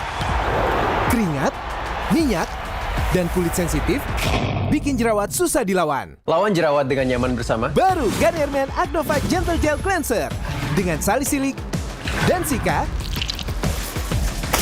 Lawan 99,9% bakteri penyebab jerawat. Teruji pada kulit sensitif. Nyaman di kulit. optimal lawan jerawat. Garnier Men Acno Fight Gentle Gel Cleanser dari Garnier Men. Tak ada hari tanpa mabar, main nge-lag, kerap buatku tak sabar. Gimana mau main sampai kelar? Ini waktunya ku bersinar. Okay, let's do it. Game smash andalanku bikin mainku semakin hebat. Pin stabil main makin mulus, rankku fix naik terus. Tukar DG rings, diamond dan voucher game kau dapat. Cuma game smash makin no debat. Game Max Booster, kini dapat DG Rings. Beli paketnya dan aktifkan boosternya di aplikasi Dunia Games. Hah? Habis? Ya, kosong. Jauh lagi. Tenang. Ada Klik Indomaret. Klik Indomaret, gratis ongkir 1 jam sampai. Klik Indomaret, belanja online seperti di toko. Klik Indomaret.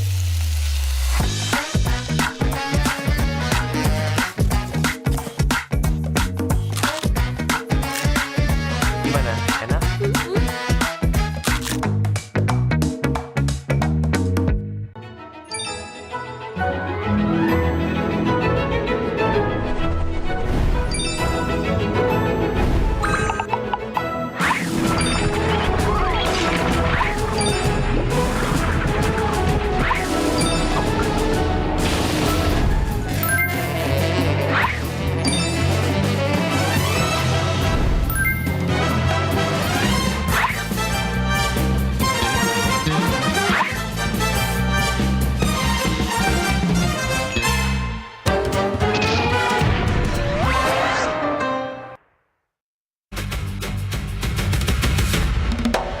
Teman-teman Superfans, sekarang MPL Indonesia berkolaborasi dengan Telx dan juga Aircraft.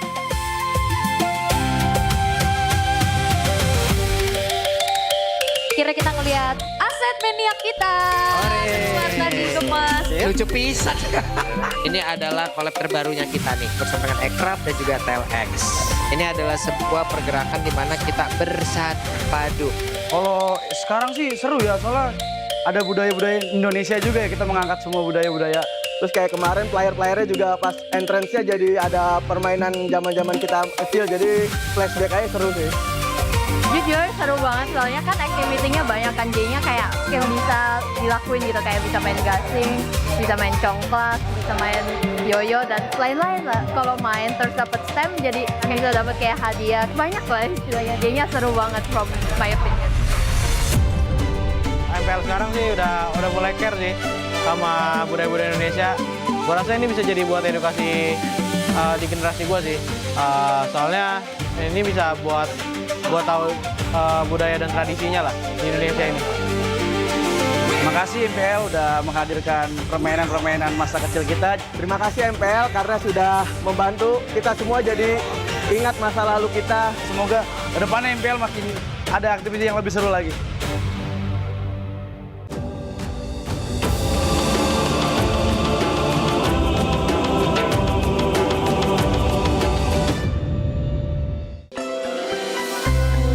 Gua di Sukabumi, di Tanah Sunda, ada tradisi yang gue suka, namanya Seren Tahun. Dan Seren Tahun itu bukan sekedar pesta panen. Ini tentang menyerahkan hasil kerja 1 tahun kepada Tuhan Yang Maha Kuasa. Tentang bersyukur dan memulai dari nol lagi. Padi nggak tumbuh dalam 1 hari. Padi butuh waktu, perawatan, kesabaran, dan kerjasama. Ini sama dengan e-sport, mekanik, rank tinggi, makro, itu juga ditanam. Jadi kalau lu nggak sabar, lu nggak bisa punya hasil panen. Di Seren Tahun itu, di diri gua terbentuklah mental proses. Jadi konsistensi lebih penting dibanding hasil instan. Di gua, Sungai Mus itu bukan cuma sungai, tapi itu kehidupan. Di festival itu, semua perahu maju kencang, tapi bukan yang paling kuat yang menang. Tapi yang menang, yang paling kompak. 1 orang salah tempo, perahu oleng. 1 orang salah posisi, game selesai. Dari tradisi ini gue belajar tentang sinkronisasi karena chemistry menentukan segalanya.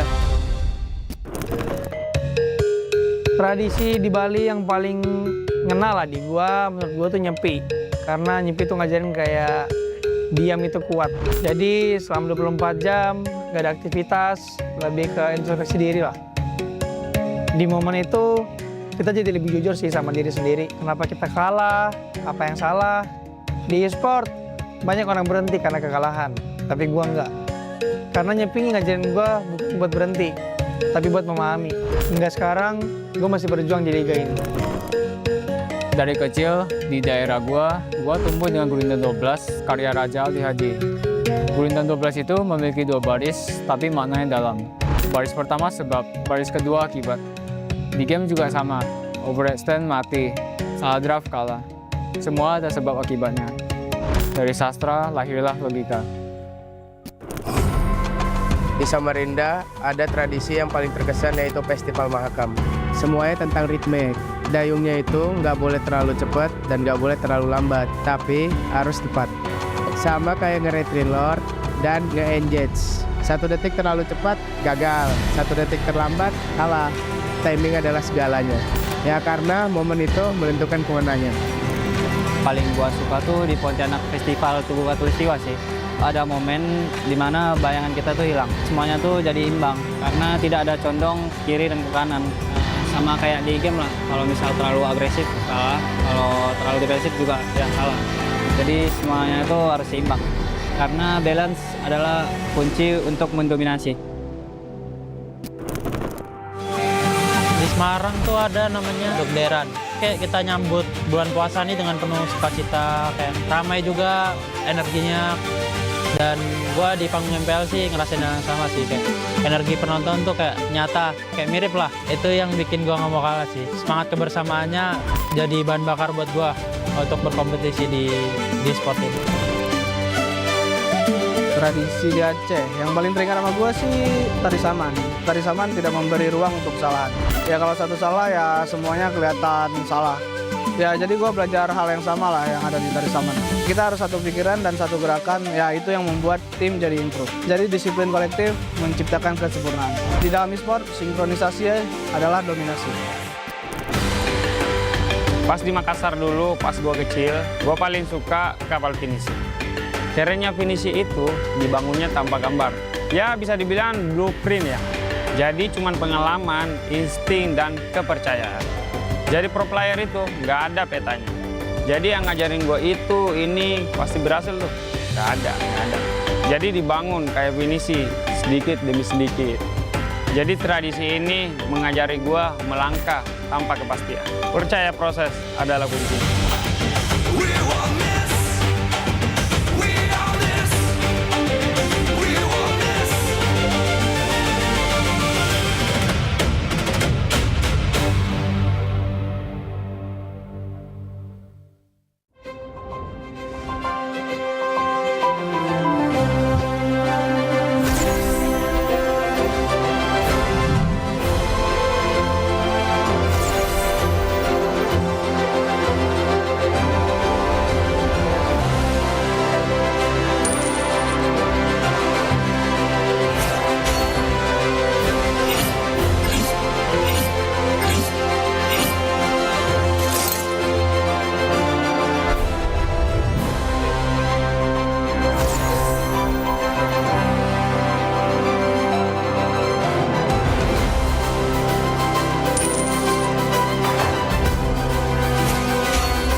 弟よ。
Live from MPL Arena, Jakarta.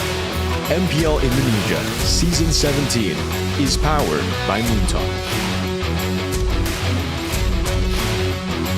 Supported by Esports Federation of Indonesia. Presented by official gaming phone, Infinix. Official e-wallet, GoPay. Official gaming chair, Toda. We own this.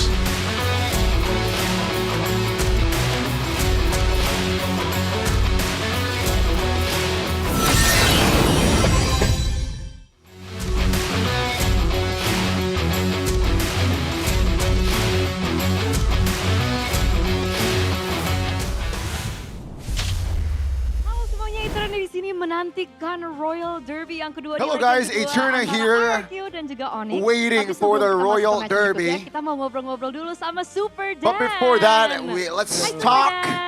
Let's have a chit chat with Super Dan. Baik. How are you today? I'm very good. Are you comfortable speaking in English or in Indo? English. English, oke. Kita akan bikin interviewnya pakai bahasa Indonesia dulu ya. Jadi mohon bersabar untuk translation ya. Tapi gimana Super Dan kemarin atas kemenangannya? How was your sleep last night?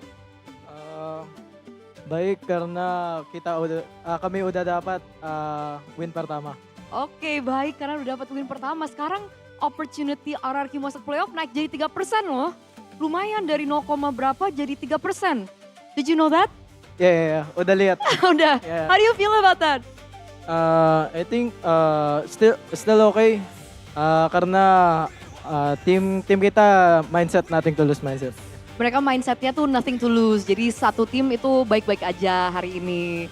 Tapi masuk ke game yang ke berapa nih? Udah game ke berapa nih ya RRQ ya? Pokoknya masuk game berikut ini kan kita ngelihat kalau kemarin Super Dan tuh ke highlight banget ya. Back to back player of the game dan akhirnya menjadi player of the match juga. Gimana? Apa perbedaannya? What was the difference? In your performance from last time and yesterday when you were able to get that 2-0?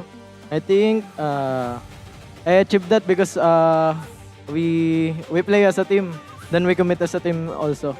Because dari pertandingan kemarin kami gak commit as a team. Oh, oke. Jadi dia bilang dia berhasil mendapatkan back-to-back MVP atau back-to-back player of the game karena mereka bermain sebagai satu tim. And now you guys are playing as a team.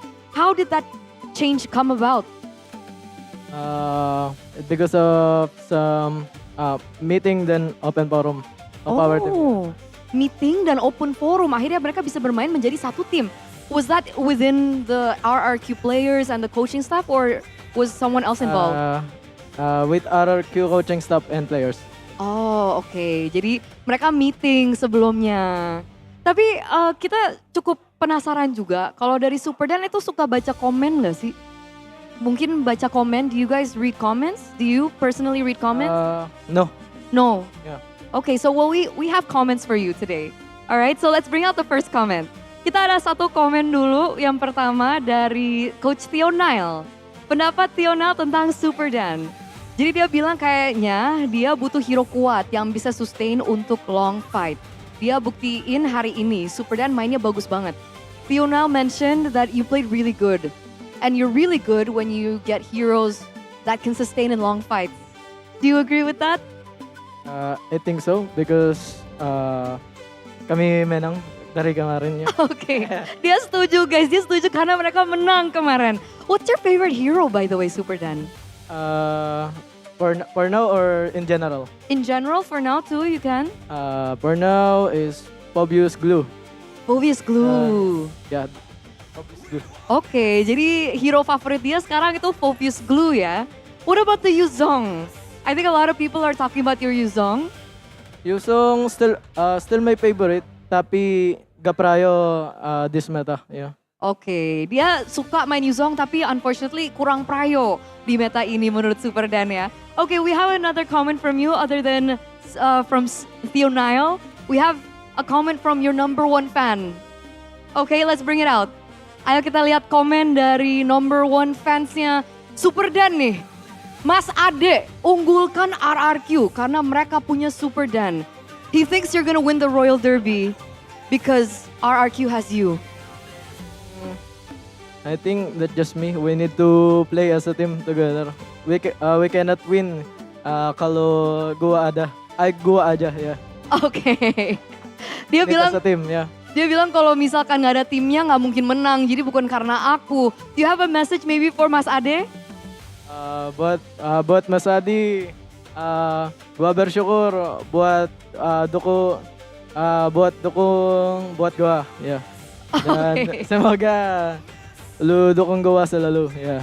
Dukung selalu ya Mas Ade ya. Dia bersyukur loh atas doa dan semangatnya juga ya dari Mas Ade ya. Tapi coming into this next match kan akan melawan Onyx nih.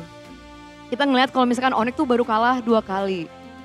Menurut kamu sendiri, pandangan kamu sendiri atas Royal Derby ini, kamu masih pede nggak bisa menang lawan Onyx? Gua masih pede. Masih pede? Ya, masih pede. Ini kan soalnya orang bilang-bilang sebagai final boss season ini. Tapi tetap pede? Ya, tetap pede. Pede, kenapa pede? Because seperti kemarin, we still nothing to lose mindset. Dan kami ada trust buat bersama ya. Oke, thank you so much Super Dan. Good luck for the Royal Derby. Terima kasih. Pokoknya nothing to lose mentality. Dan apakah mentalitas itu akan kuat untuk melawan Onyx final bossnya hari ini? Kita langsung saksikan bersama. Kita langsung lempar kepada para casters, silakan.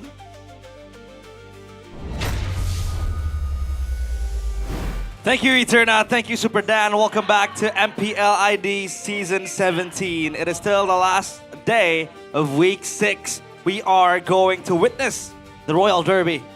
Onyx up against Haruki Hoshi. And let's talk a bit about that interview. Super Dan, super humble guy.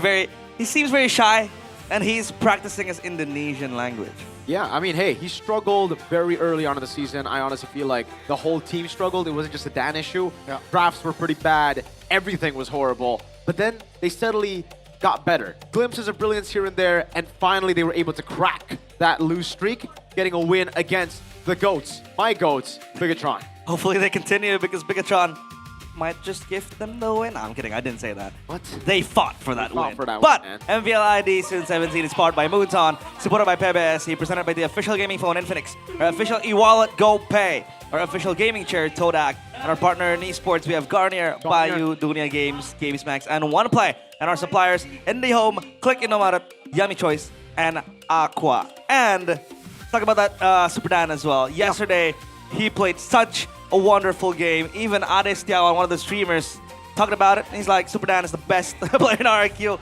But funny enough, yesterday in an interview, Super Dan does not know who Ade Setiawan is. I mean, he's an import, right? Yeah. If I were to move to a country, I wouldn't know the influencers right away. And I think, especially if my team's form is not looking too hot. Yeah. So, yeah. It's not just that, Gani, but it's the fact that I think RRQ players have not had access to social media for a while. I think that's what's up, because I sent a few of them some messages and haven't gotten a reply. Like, it was early weeks. So, yeah, only their coach has replied. So I think they are just limited out of that. Let's see the playoff scenario for RRQ. RRQ secures a playoff spot if they win all remaining matches or only lose once. And can still qualify conditionally if they finish with 6 wins and 10 losses. And they still also have a conditional chance to qualify even with 11 losses if the 6th place team does not have more than 5 wins. This is very methodical, very, I'd say, very abundant in terms of the prerequisites. But look at the chances here. It was first 0.9, 1.17, and now, you know, it'll be 6.29. It'll boast 3% higher if they are able to win 2-0 against Onyx. So it's not just a match win, Mirko. It's also the game wins. But if they lose to RRQ 2-0, it'll be a 0.90% chance, right? So, again, yeah, we see the scenarios. We see how bleak it's looking. And I think what's most important is the players don't look at this.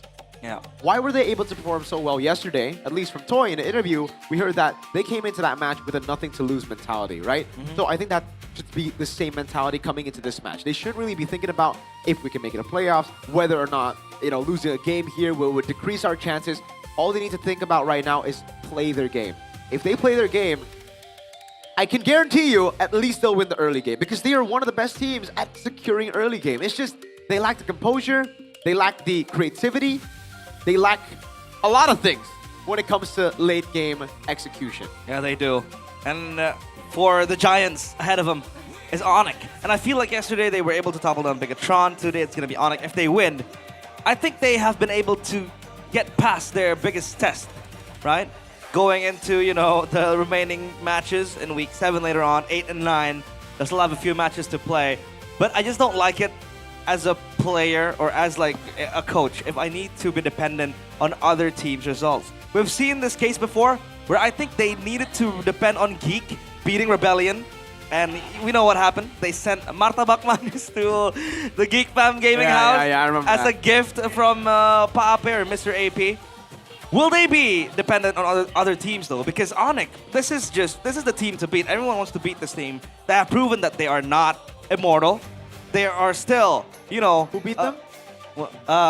Geek Fam, 2-0. Geek Fam. And?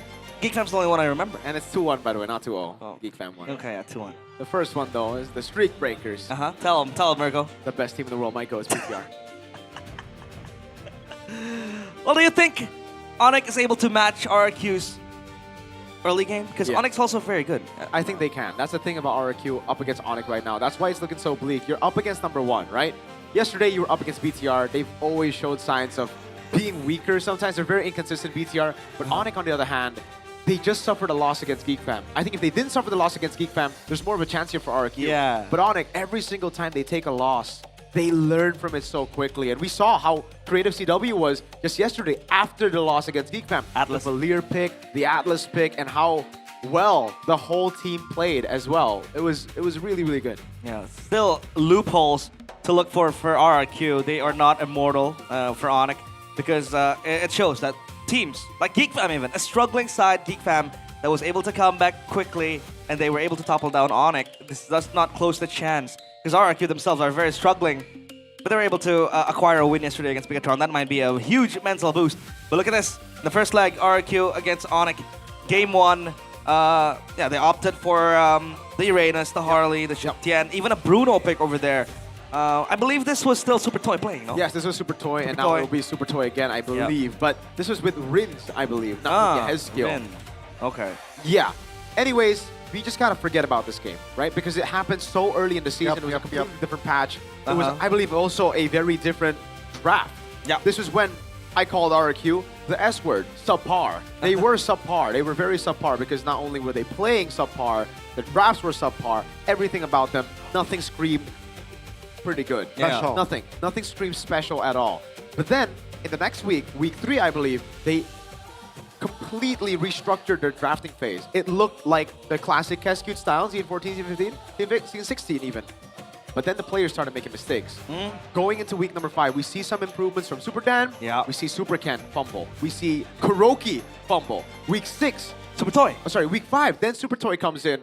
He does amazing, but then again, E-Dog starts fumbling, Ken starts fumbling, and in week 6, finally everything clicks. They fix the composure, they fix the discipline, and they're building upon the already very good drafts from week 3 onwards. Let's just hope everyone balances out evenly because they will need everybody to step up. It's RRQ Hoshi, Super Dan, Super Ken, Haskiel, E-Dog, and Super Toy. With a win against Bigatron yesterday, it is safe to say that this is the winning formula for RRQ.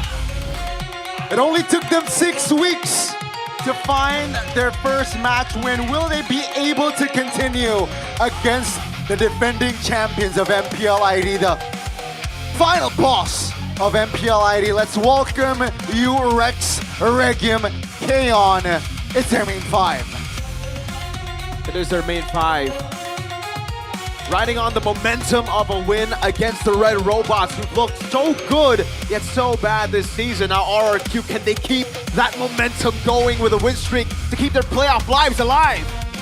Lives on the line, and in front of them stands the Sky Kings, the Giants.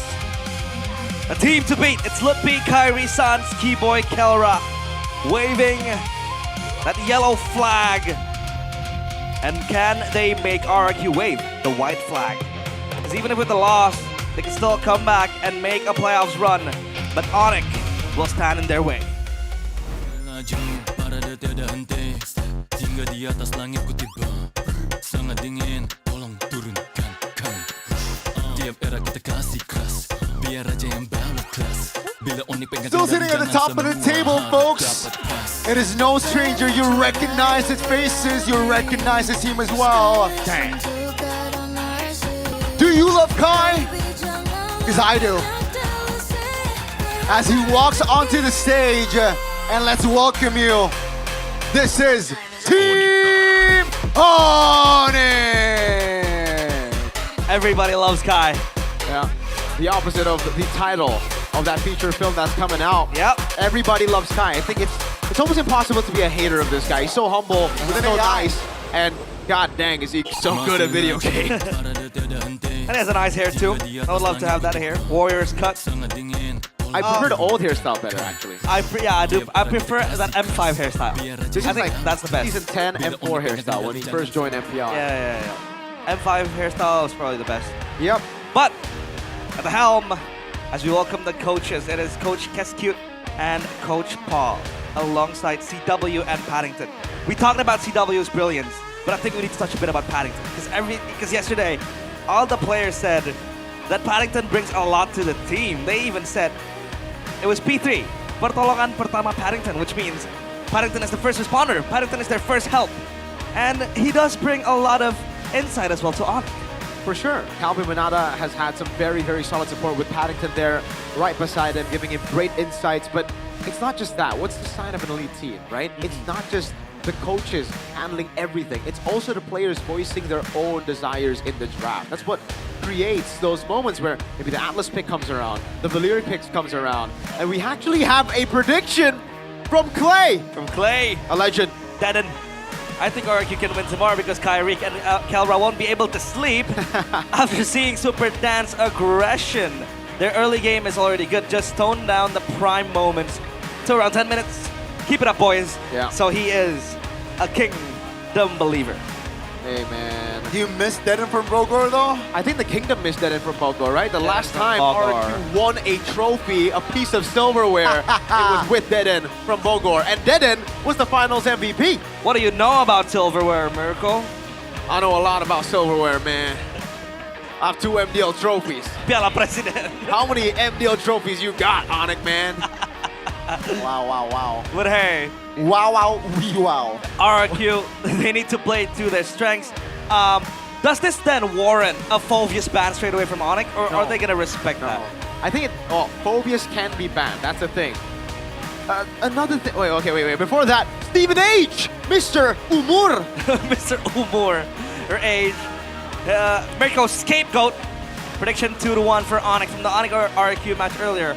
Both teams played very well. I expected a close and intense game, and then the deciding factor came down to Kyrie and Ken. I agree. Depending on which assassin performed better. I agree. For me, it's more of get Ken on an assassin. On utility junglers, it just feels so off, dude. Yeah. Right? Like, he goes on the Guinevere, he tries to make plays that you would expect from a Lancelot. But on the Guinevere, why? Why are you making these solo plays? You need to wait for your team. But when he was on the Lancelot, man, he played the way I expected him to play the entire season. This season, I'm so Kingdom, yo. I said it, because he's part of the team. That's my GOAT, Duplicate. Ex-BTR, by the way, the golden boy of BTR. And it's through the assassins that he was able to get top 4 in GOTF with Yanfeng Yaoguai, Yi Sun-Chin. It's through the carry. So I'd like to see more of that. I hope Keski doesn't change too much in that department. And on the Phoveus topic, it's scary. Because yesterday, BTR completely ignored him. Onyx can take it themselves. Lippy is a ridiculous Phoveus player. Yep. That can be contested as well. But it now comes down, I agree, to the battle of Kyrie and Super Ken. Yes, you're going to have good, amazing side laners. Kelra against Super Toy, that's going to be a lane to be talked about. Sans against Yehezkiel, that's going to also be a very spicy matchup. But Super Ken's against Kyrie. Kyrie is known to be able to play the tank junglers, the utility junglers, the assassins, even. He is super good at that. But for Super Ken, yesterday he brought out the Lancelot. He did very well. That escape against a trap set by Bigatron, and he was able to impact the game in a different way. And I think that could be where RRQ panders into. And these are the assassin hero as Super Ken uses. 19 times picked up is the Lancelot, followed by the Ling, the Fanny, the Nolan, and the Joy. Not the best of win rates of both the Lancelot and the Fanny. No, not really. But the Ling and the Joy. That Joy, 88%. I mean, here's the thing, right? This is an all-time record of an assassin. So, like, the Joy is not really meta. See, the Ling is not really meta as well. Now, with the Lancelot shown yesterday, is that it from the side of Super Ken in this current meta? The Fanny can come through. Hey, Kai can... I mean, Kai can rock the Fanny as well, Mirko. Are you sure? I'm joking. With the cables? Yeah. Kyrie's definitely the better Fanny. The debate, there's never a debate. Kyrie is the better assassin player. A nice win rate too. Way better of a win rate. Not on Ling though. Not on Ling. Might go still gets that, but anyways, Kyrie is the much better assassin player. It's not about the matchup Kai versus Ken. It's about Ken doing his best for his team. And he needs assassins to do his best for his team, because clearly on utility, he feels lost. But I think in that case, it's pretty similar to Kyrie. When he's on the utility, well, the losses that Onyx have taken mostly have been on utility picks. Yeah. 81% on the Hayabusa though.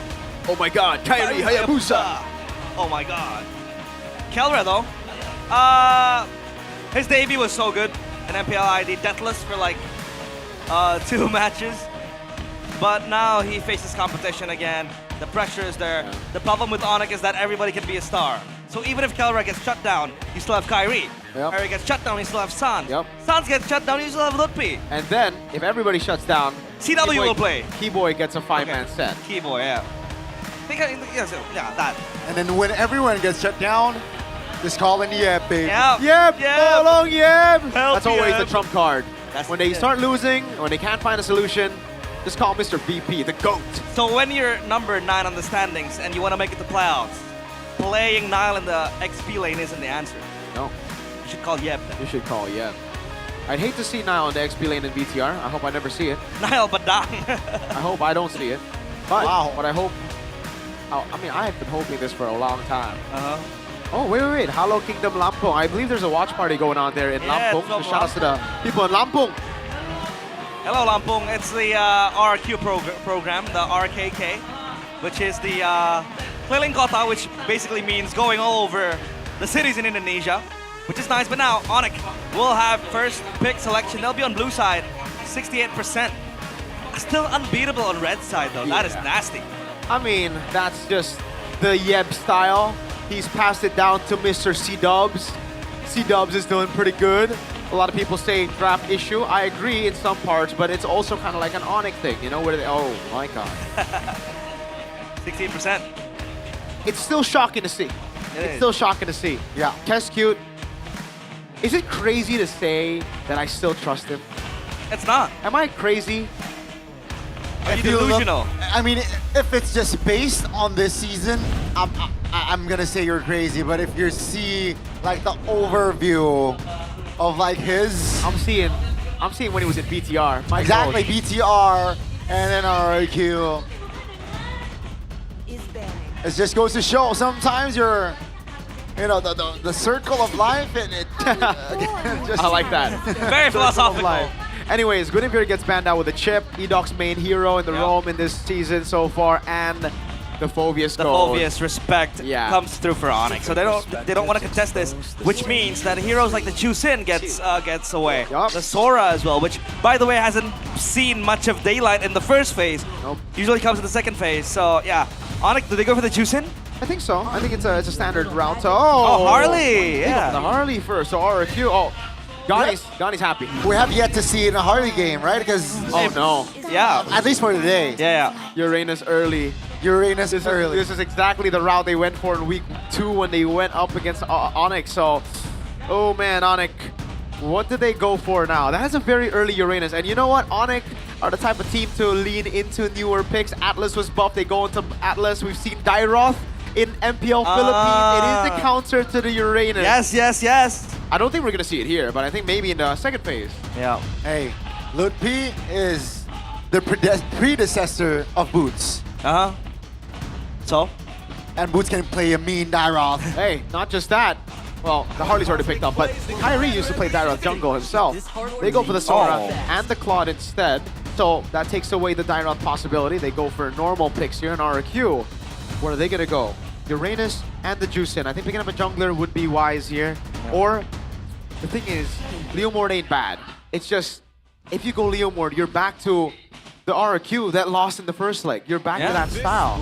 Leo? Oh, no, Nice! Yeah. I like it! Lancelot is Stick so to good. the Assassins! Yep.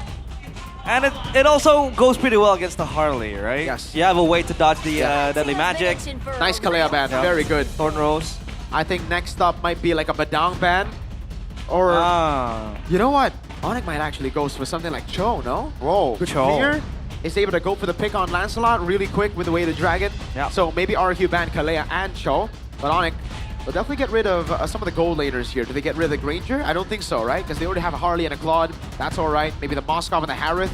Makes more sense to ban out. Yeah. Harith. Harith ban.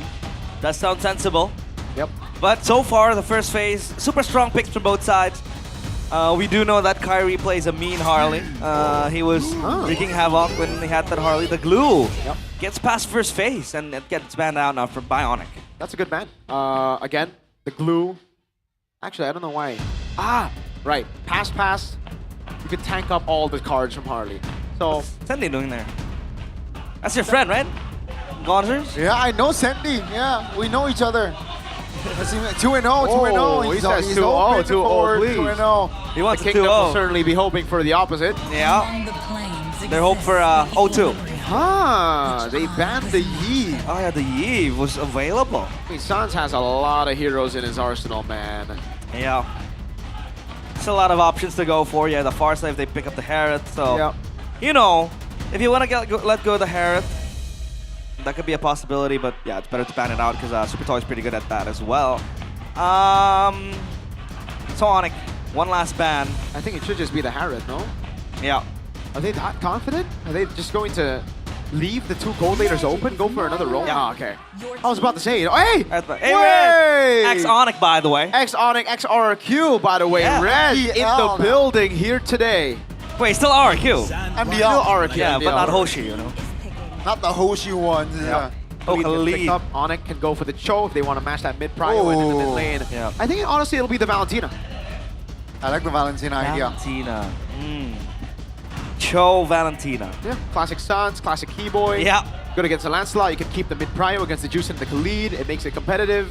But if it's not the Cho, I think the Hylos is an okay option to go for as well. It's more. They do need more peel, right? If we're talking about Onyx composition. And yeah, I mean, Hylos Cho depends on their approach, and it seems like it will be neither. But the Hilda does provide a lot of pressure in the jungles, and we called, I mean, you called it, the Valentina. It will happen. Great telegraph there. Yeah, but such a low win rate for a hero so prio in MPLPH, no? Yeah, because it's different. We have different styles, different plays, different players. RQ, Gold. Safe choice would be the Moskov. The normal choice would be the Granger.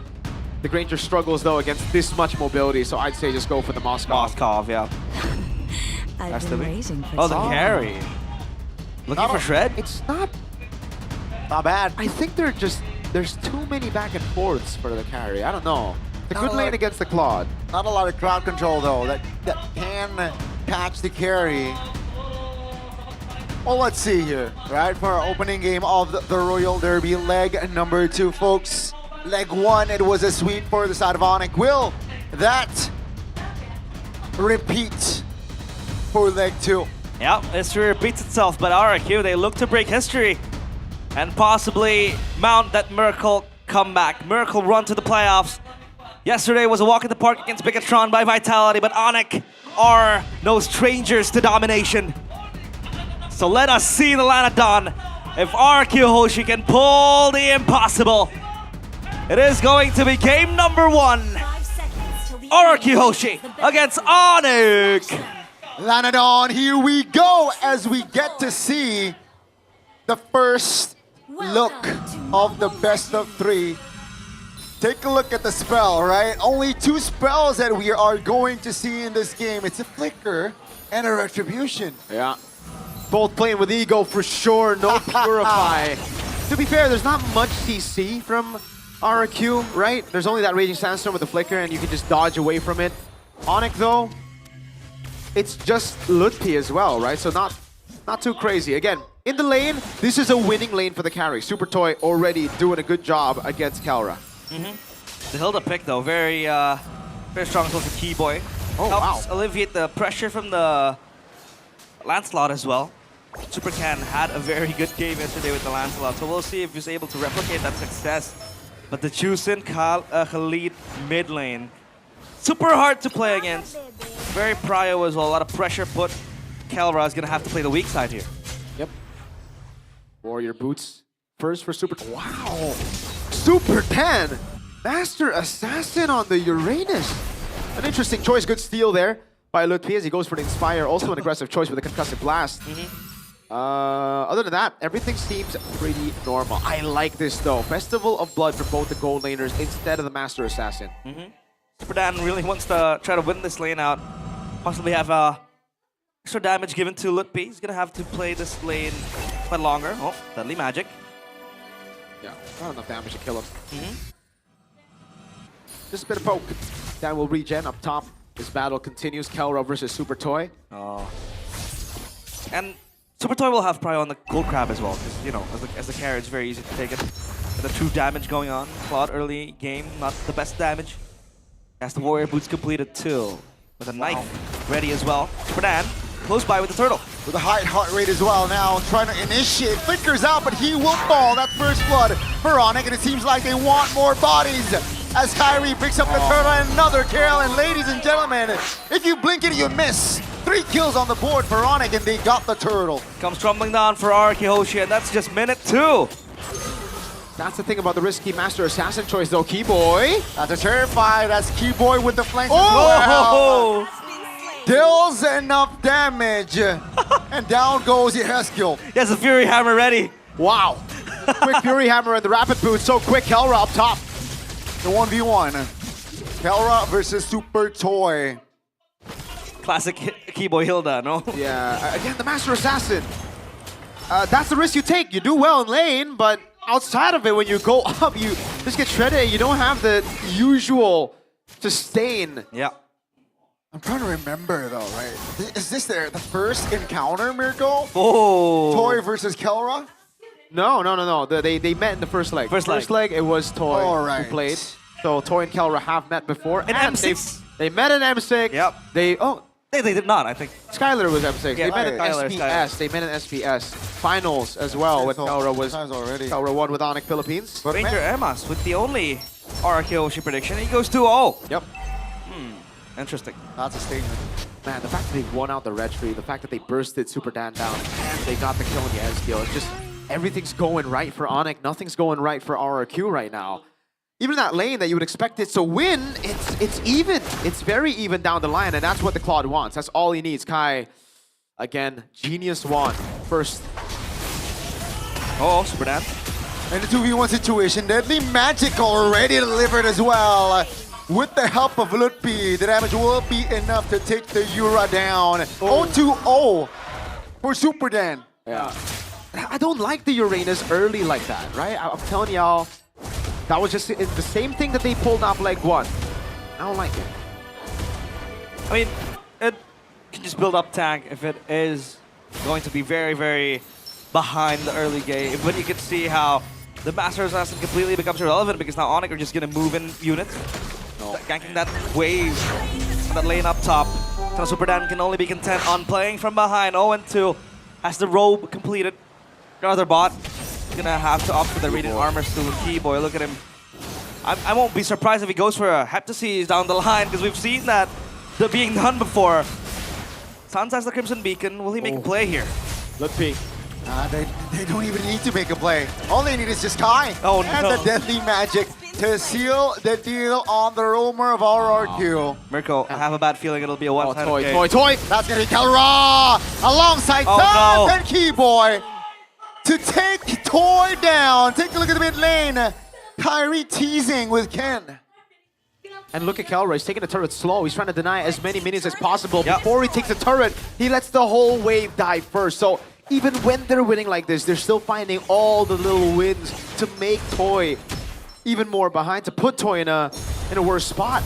It's classic Onyx, but it's definitely not the RQ we were expecting.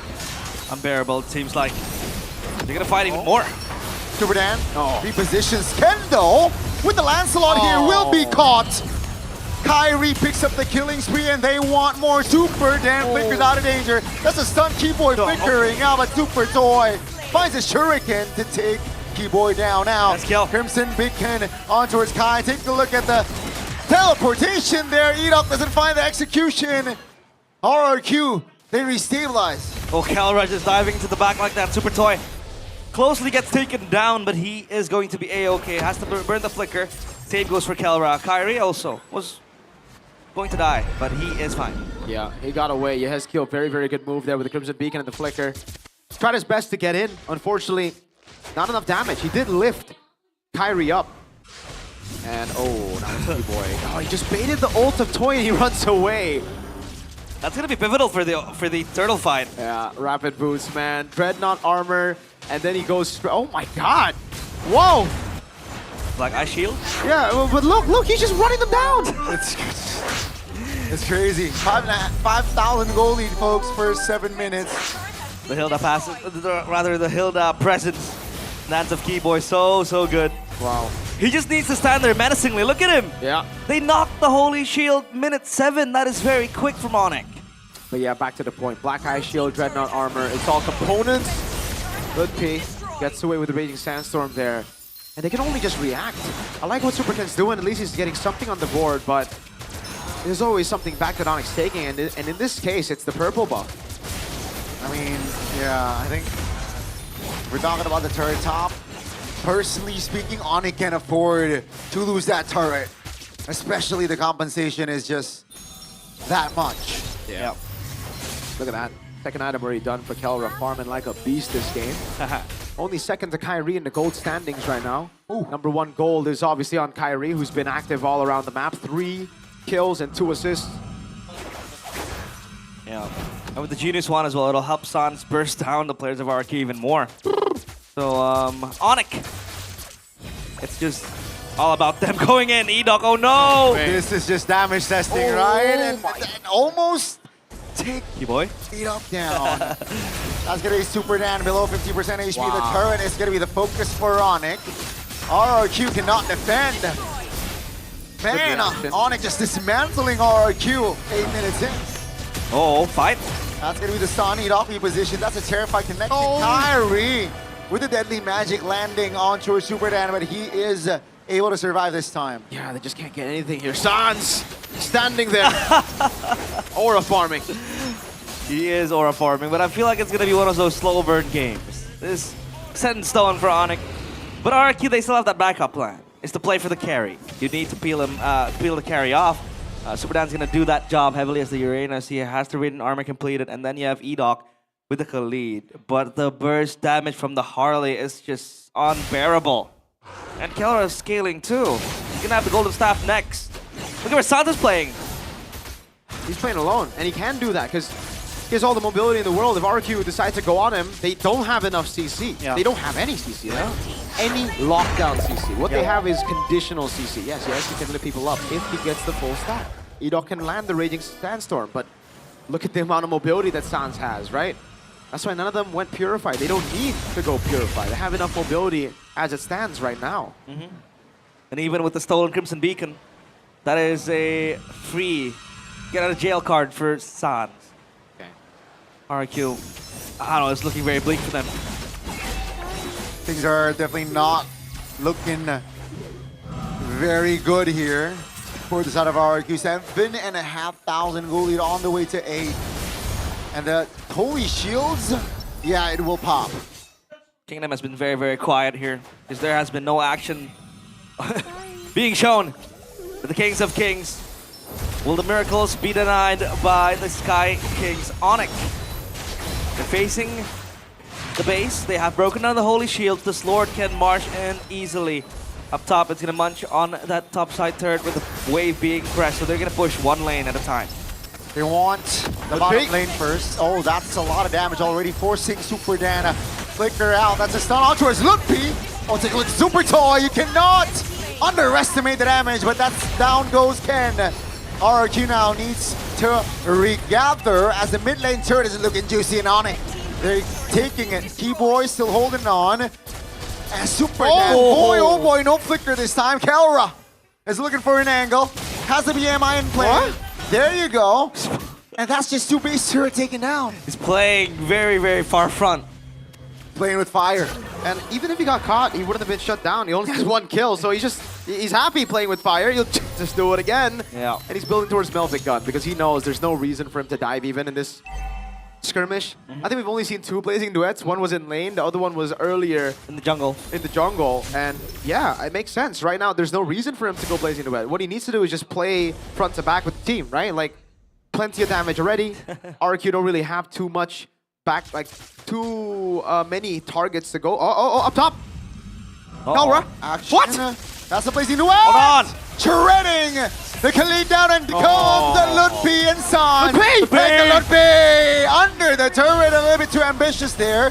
That's going to be a trade as RRQ still will lose the turret top. RRQ now looking for the clear to relieve off pressure, but they lose Edoken in the process.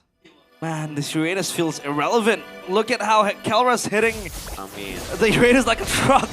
I hate to tell you, but that's why we don't like Uranus first phase. Oh, look at Kelra's damage, my guy. That was a gank on Kelra. I believe everybody jumped on him, and he just danced his way out of there. Yeah, Ludpi very ambitious as well.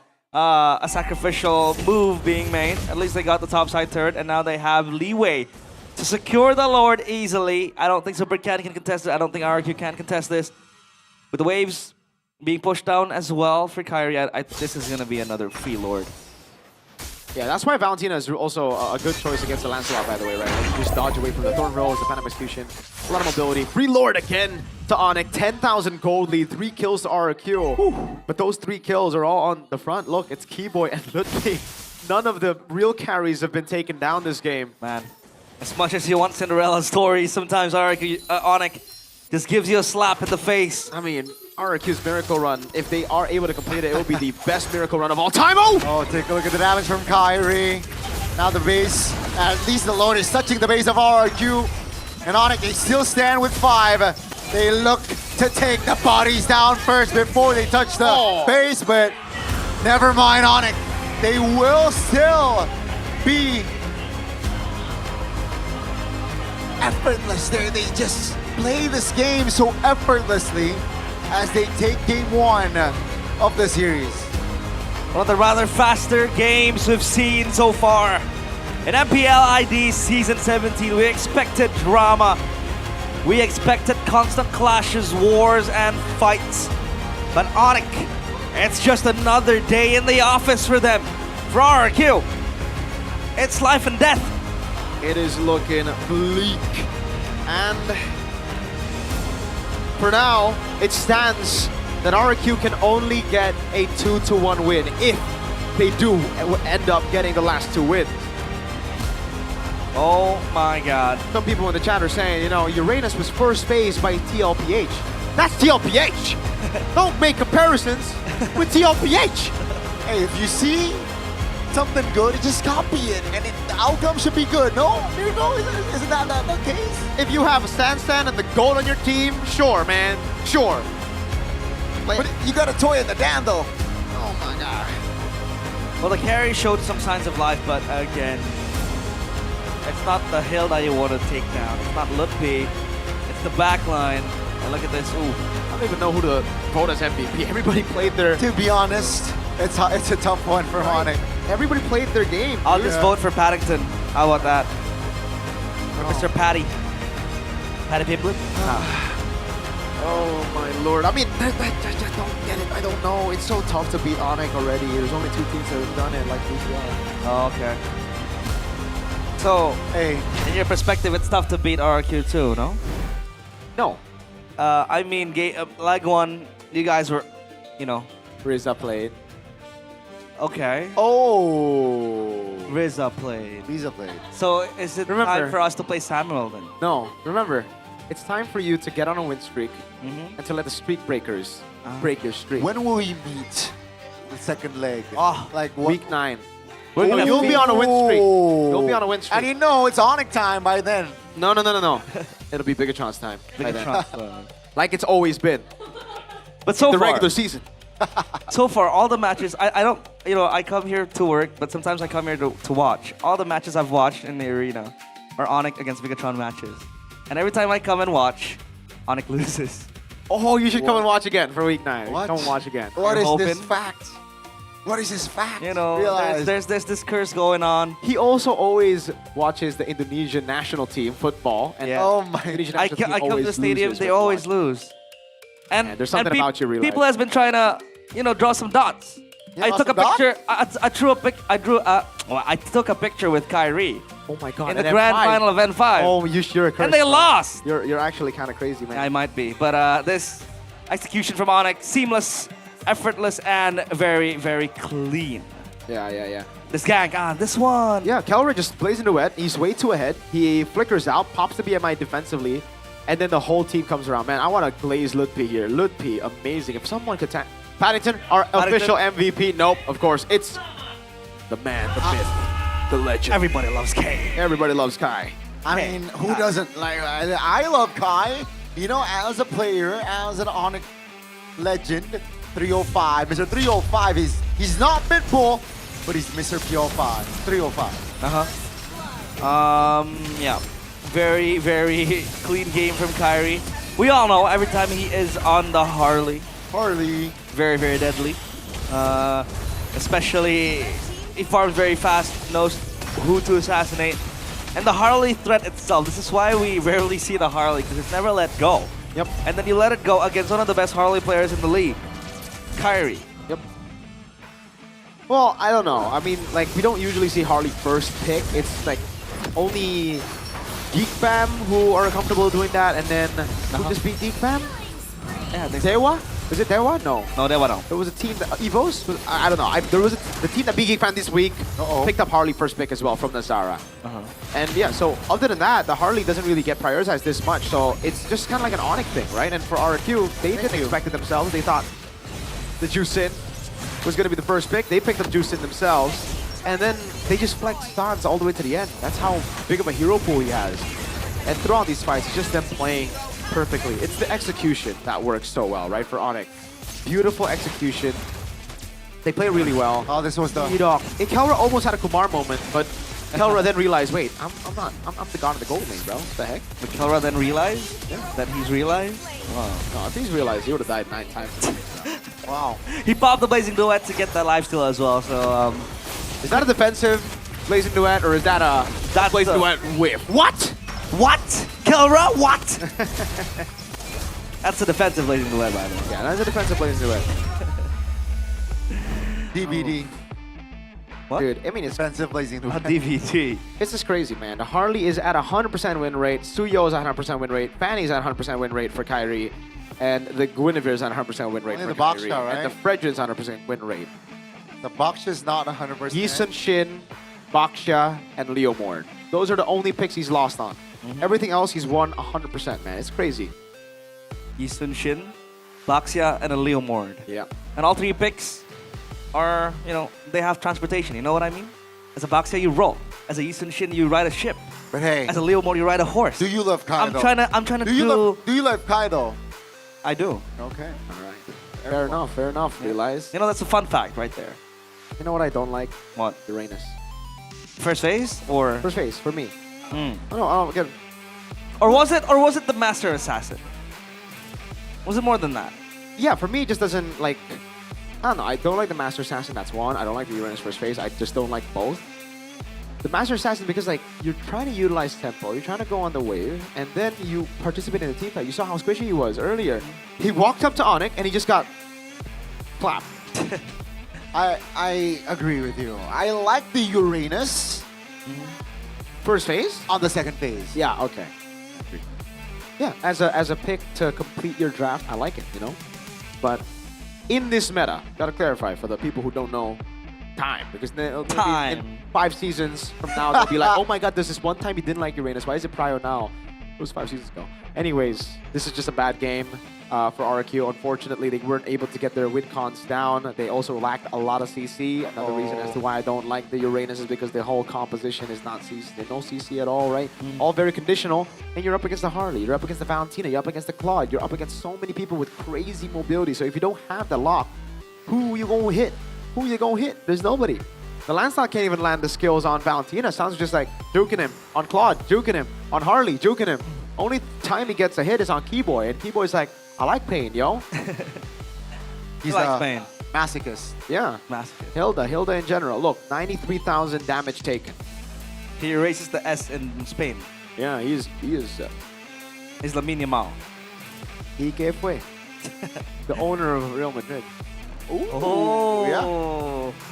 The Hilda as well, the owner of Bigatron. What? He didn't use Bigatron. You're saying real. Just trying to spout things there. But yeah, as usual, the GPM, highest GPM is Kelra. There you go. Kyrie, sorry. Got distracted there by OG. Oh, you're a bias caster. Nobody loves Kai. Kelra. I Anyways. love Kai. You love Kai? I love Kai. See, games like this, I want to go to next game. I don't want to sit here and like look at the items. Look, it was a 10,000 goldie. What are we supposed to say, right? Like, I would love to see more of maybe back rooms where we get to see discussions of RQ. Maybe don't need mics, just back room scenes, everything like that. Do you have halftime interviews? No, I don't like halftime interviews. No. Oh. They should spend their time during the break to talk about strategy. It shouldn't be an interview, but I think for us, it's like that was a 10,000 gold lead. What do you want me to say, man? I said everything, man. Well, I can start by fixing that problem with the Raiders pick, maybe. Dude, just go back to like, well, you obviously can't replicate exactly what they did against BTR yesterday because the Phobius is banned out. But you gotta have something that resembles it. You want to say hi to someone? Let's go. Hi, Dudu. Who's Dudu? Who's Dudu? Hi, Dudu. Hi, there Dudu. you go. Hi, Dudu. Hi, Dudu. This is the originally a character that comes from the Fia dimension. Whoa! By one of the Indonesian artists, Yoga Anggoro. Besides Dudu, there are also Bimo and Sisi as companion characters, each with their own distinct personalities. We have a Bimo as well. We do have a Bimo. Yeah, I do have a Bimo. We also have a Sisi. Sisi, who? Game. Ah, yeah. I do know of a certain Bimo. And we also have a Dudu. Who? You play like Dudu in game. 1v1 me. Let's go. After this. Our story. You want to read the story? Yeah, sure thing.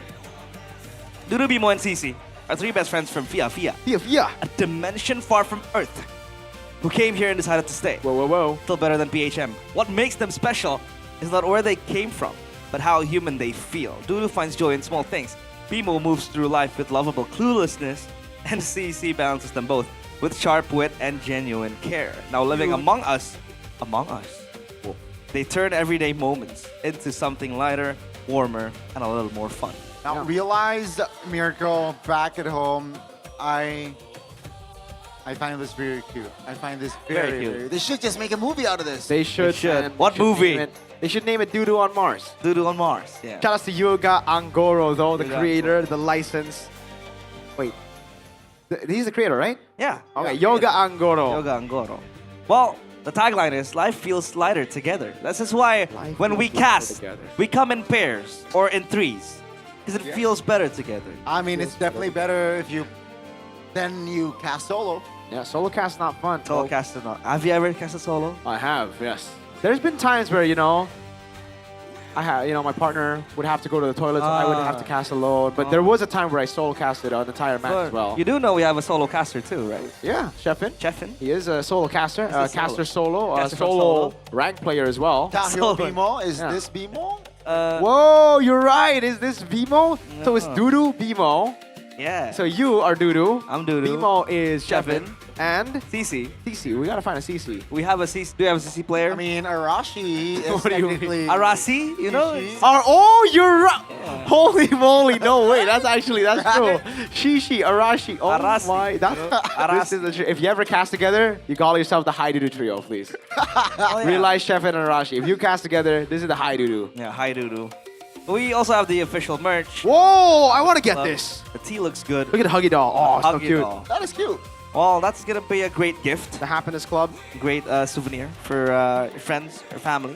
Yep. And then you have a thematic Whoa, cafe. brew by Hi Dudu. Tanjakan 13. Hey. Hey. That's very close to me. Yeah, I live very close. Don't dox your address though. I live in official collaboration. We got toiletry perfume. Oh, diecast. Huh? For sunglasses. The diecast fan. There's a You Hi like Dudu watch. sunglasses? I love sunglasses. Look at the watch. Hi Dudu X Crystal Store. Crystal Store. That is what I'm looking at. The watch is right there. Activation. Look at how JSD. chubby. And Dudu Party is. with Sada. Party with Sada. Who's Party with Sada? I don't know, but I know Party with Nada. I do know Party with Nada. That too.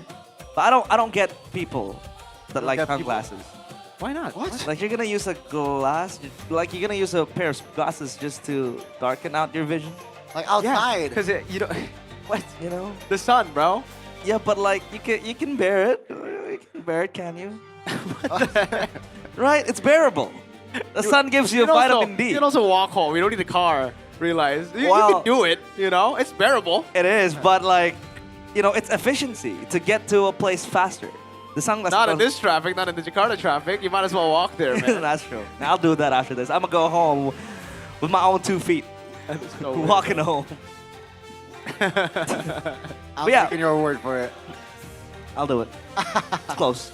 7 minutes from here. But this is Hi Dudu, the project. I like it. Like I said, it's a collaboration with MPL ID, with the Creative Economics Ministry and Tail X. Yeah, a lot of options you can look for. Maybe if you guys come outside of Indonesia, you guys want to come here, you might be able to visit this. What happens if you're in Indonesia, though? If you're in Indonesia, you can just move and visit. Just move and visit, bro. Move and visit. Make sure you don't forget your sunglasses. Yeah, don't forget your Use sunglasses 'em. because it gets really hot in Indo, bro. But Mirko, you have prescriptions on your glasses. Yeah. So when you wear sunglasses, don't you look at things blurred? Oh no, these glasses are just for style.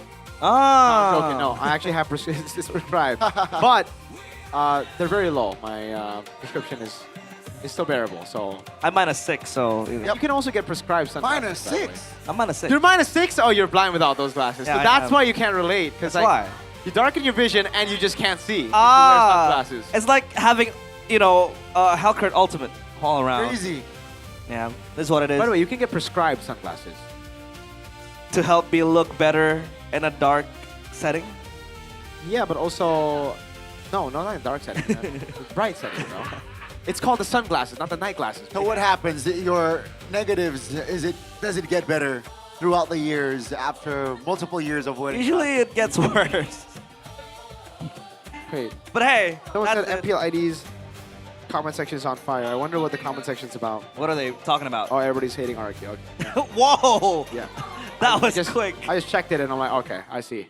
Well, hopefully, game 2 will be much more, you know, Competitive.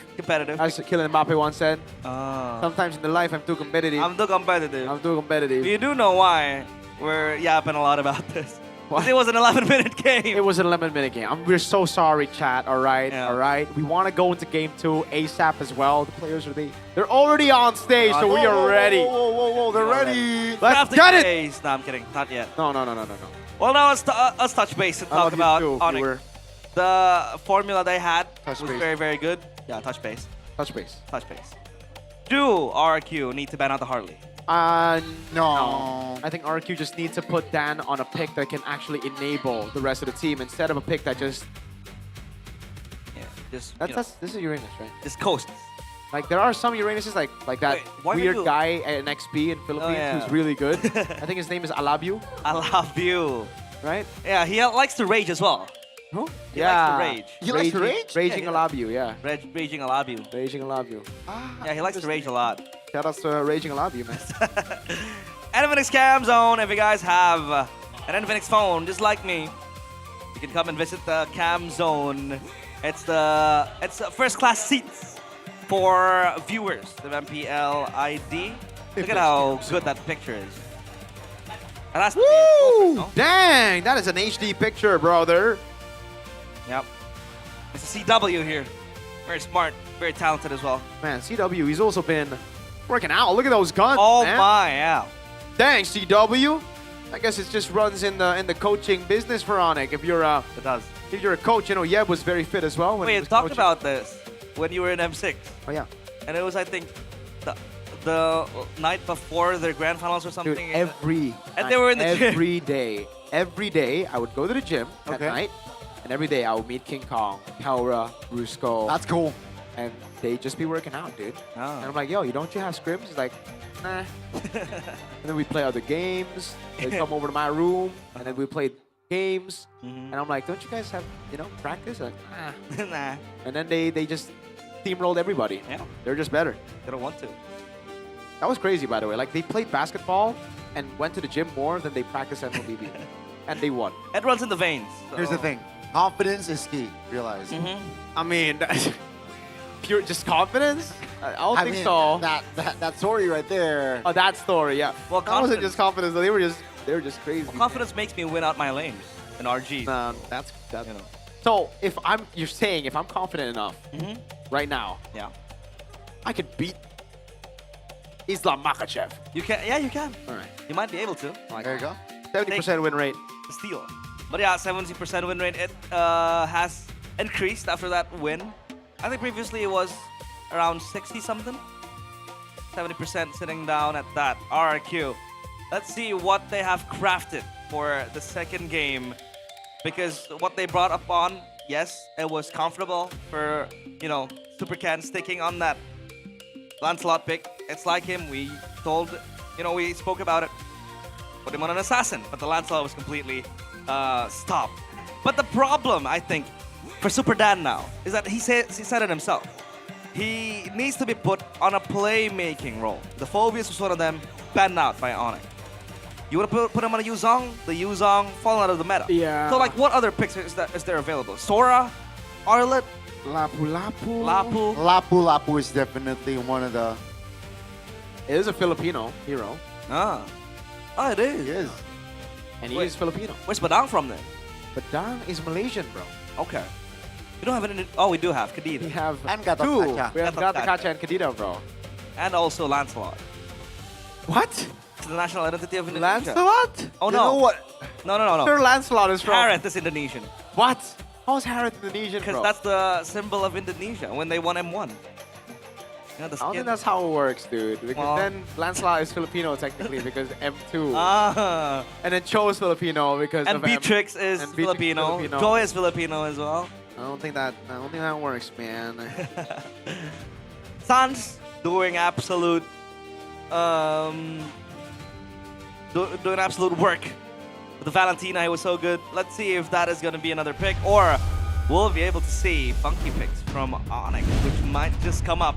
Map draw, call it. I'm gonna call it in a bit. Flying clouds. I'm still a dangerous thinking grass. it's a dangerous grass. It's very easy, realize. I don't get why it's That's so just- difficult for you, man. I think it's just a skill issue. Yeah. Oh, it's a skill issue? It's a skill issue, realize. Okay. Let's look at it. RQ on the blue side. Ooh, they banned the Freya again. Okay. The Harley gets banned out by Onyx. Yeah. So, last time RQ were on the red side, so it makes sense for the Freya to get banned out. So again, Super Toy just maybe not comfortable on those fighters in the gold lane. That's a concern, dude. But the Phobius is left open. Do they first pick Phobius is the question now. RRQ. I think that's the first that they really wanted, right? Yep. Phobia's first pick, and then Onyx with this. I think they're willing to let the Zushin go as well. Oh, they banned it out. So Phobia's first pick, Yeah, it right? has to be Phobia's first pick. Has to be Phobia's first pick, and then Onyx will probably retaliate with a Suyo. Suyo. Then RQ will probably Harith. go Suyo Harith. Yeah. So you're Harith. But then it's exactly the same approach that BTR went for yesterday. But against the Phobius? I think it's okay as long as you have lock for the Phobius. Now, the question is, do you have lock? You can go Kalea if you want. Red available 3, as well. yeah, they can go Kalea Red 3. Oh, They go Guinevere. It was banned out in game 1. I thought it would be the Phobius Prio, then they could, you know, just... Isn't this a Phobius for Onyx? Yeah, has to be. The Guinevere. Suyo Phobius? I don't know, just picking a Guinevere, the reason we, or at least I, didn't expect it is because the Lancelot's been what works for Supercat. The Guinevere hasn't worked. It's actually been one of the reasons RQ just don't win games. The throws happen when Ken is on the Guinevere. So Phobius and Harith, they don't need to pick up a jungler. They know the jungler is already on the hands of RQ. At least for now we expect that. It is a flex pick, but now it's no longer a flex pick as the Hylos gets picked up. Together with what? RQ. Do they go for the gold lane? Is it a Granger that they go for against the Harith here? Could be a possibility. But the Guinevere pick, yeah. Or do they go carry again? Carry? Yeah. Carry slash Eve. Oh yeah, they go for the Eve. So Onyx. Let's just secure that mid lane. Onyx can go Lancelot later on. Right? It's a good way to deal with the Guinevere. Yep. You have Thorn Rose, you can get escape. You don't need to reveal your cards here. Especially because it's Eve and Guinevere, so you don't want to go Suyo. I don't think you want to go Leomord either. There you go. They go Lancelot third phase. Yep. Very, very nice third pick. Very nice pick. Yep. I love CW's picks, man. Like, very, very original. Yeah. You'd say. Onyx on the second banning phase, they take out the Terizla, the Riz, taking out that matchup away from the Phobius. RQ should ban out the Valentina, I'd say. Yeah, but they need something to lock this Lancelot down. RQ. Bans available. Will it take out? Mid lane still. Not yet picked up, so yeah, the Valentina could be banned for RQ. I really think it should just be the Valentina here. Yeah. Valentina ban was also very good for Sans. But Onyx might want to ban out the carry next. If it's not the carry, then what? Sora? Did they ban out the Sora? Oh, Sora is Sora, a pretty good answer too, but the Phobius is already a winning lane against the Sora, right? So it's a Cho. Interesting. Cho ban. Is it Cho and Kalea that they want to ban out? That can be the case. Pickoffs definitely strong. And I think they need to be aware of that, but Onyx, they also telegraph that the Sora pickup can come through, and again, just limiting Super Dan, right? What do you put Super Dan on though? Lapu's still available. Yeah, but there's a Phobius there. Yeah. You know what? It's crazy, but I think the Uranus again, because now you have you have CC. You have Hylos, you have Guinevere. Okay. You got the Eve as well. There's already a lot of utility in your composition. Maybe you just need a tank up front that can be annoying. Yep. Just to run around as well. Yep. Up against the Phobius, the Uranus won't really entertain the Phobius. Yep. You can go for cuts in the back. Do they ban Kalea? Yeah, Kalea. Because they ban out the Cho. Everything engulfed Clear ban. So limiting Sans zero pool and choices as well in the mid lane. Yeah, it's a good ban. Good ban. Very good ban. Onyx could have utilized the Valir. It would be a very good pick against the Hylos and the Guinevere. Yeah. Pushing it back. Now, will they go for the mid lane or the roam? They go Valentina, I think, right? And then they save the roam for last. Yeah. Valentina is a super good pick. You have the RWM stolen. And also maybe if you want to go nuts, you can go the Guinevere route, but you know, that Valentina will be very, very handy. Mobility will be in the game, but they go for the Kalea. Oh, right. I mean, I expected the Kalea to be banned. Why didn't they just say Kalea? Yeah. And then last pick, whatever. I mean, I'm still thinking the Valen. They can't go GK unless they want to put Hylos in the XP, right? That's the thing. I don't like the Hylos XP even yesterday. It is a winning matchup. It's an old counter to the Phobius. Yeah. But it's a different time. After the lane phase, it's the influence of Phobius is just a little bit too much. Yeah, I like the RQ. I mean, I like the Onyx pick here because it's a forced error in the draft. They pick up Kalea. They're like, if you go Gatot, Phobius against Hylos isn't the matchup you expect from before. But if you put the Hylos in Rome, that means you're not going to have a counter for the Kalea. And as expected, they go Lapu Lapu. Is it still Valentina here, or could they go Farsa? I'm still Team Valentina here. Oh. Do you want to make friends with Nana? Oh, what? Oh, hold on! My God. What the hell? Oh my God. They won with Atlas yesterday. Sans, CW, you are dirty for this. Dirty! Nana! Talk to Oh me. my lord. Talk to me about this pick. Listen, when they come in, if you get the second skill on them, then they all will. Oh, the combos. The Molina. The Molina can cook him, but like, holy Sans, CW, Onyx, you guys are crazy, bro. Oh my lord. Nah, bro. When's the last time we saw Nana? I think it was way low, no? Trolling. They must be. Oh, well, it's not a troll because it makes sense, but it's you know what I mean. It's Calvin Winata. It is Calvin Winata, Mr. C-Dubs. He played a lot of heroes back in his prime, and he wants his players to do it too. Ladies and gentlemen, potentially the final game of the series of the Royal Derby. Will Onyx close it out with a Nana win? Or will RRQ say, nah, we'll take it to game 3? Nah. Because, okay, folks, Evos played this last season, I believe, remember, with Vin? Yeah. The Kalea and Nana composition. We see it again. We're looking for a combo for the Kalea. What's the one shot gonna be? And I guess we get our answer. It's Nana with Kalea. You have that synergy, you have that, you have CC. It's very annoying to play up against a Nana. And also, for safety options, Mirko, the Nana is the passive. Exactly, right? exactly. So you can just relocate, play it safe. If you get dove on, you know that the Nana's gonna have that passive. That's why I went straight to saying, you know, it's not troll, but it's just, you know what I mean, man. T-Boy. 1v3 in the mid lane there. Forced himself to flicker out. But so far, so good for both teams. But the mid prio isn't the best, though, for Onyx. No, it's not. It's the Kaleo with the concussive blast, and that's it. Now we get to check the emblem by Bayo. We were interrupted earlier. Bargain Hunter, Master Assassin this time for Super Toy. No Master Assassin for everybody else. And it's the usual put yourself together and inspire. Yeah, nothing crazy at all. I guess it is the Temporal Rain Guinevere, not the Impure Rage Guinevere. So we're gonna just go for those sets. Lethal Ignition on Mr. Man, Nana Man. Nana Man. Ooh, Rupture. The Lotus Blessing. You're gonna see him rotate a lot. But man, I can't believe my eyes. This Nana. Let's see if it worked. I think last season didn't work when Evos picked it up. It was way low. Oh, if I'm not mistaken.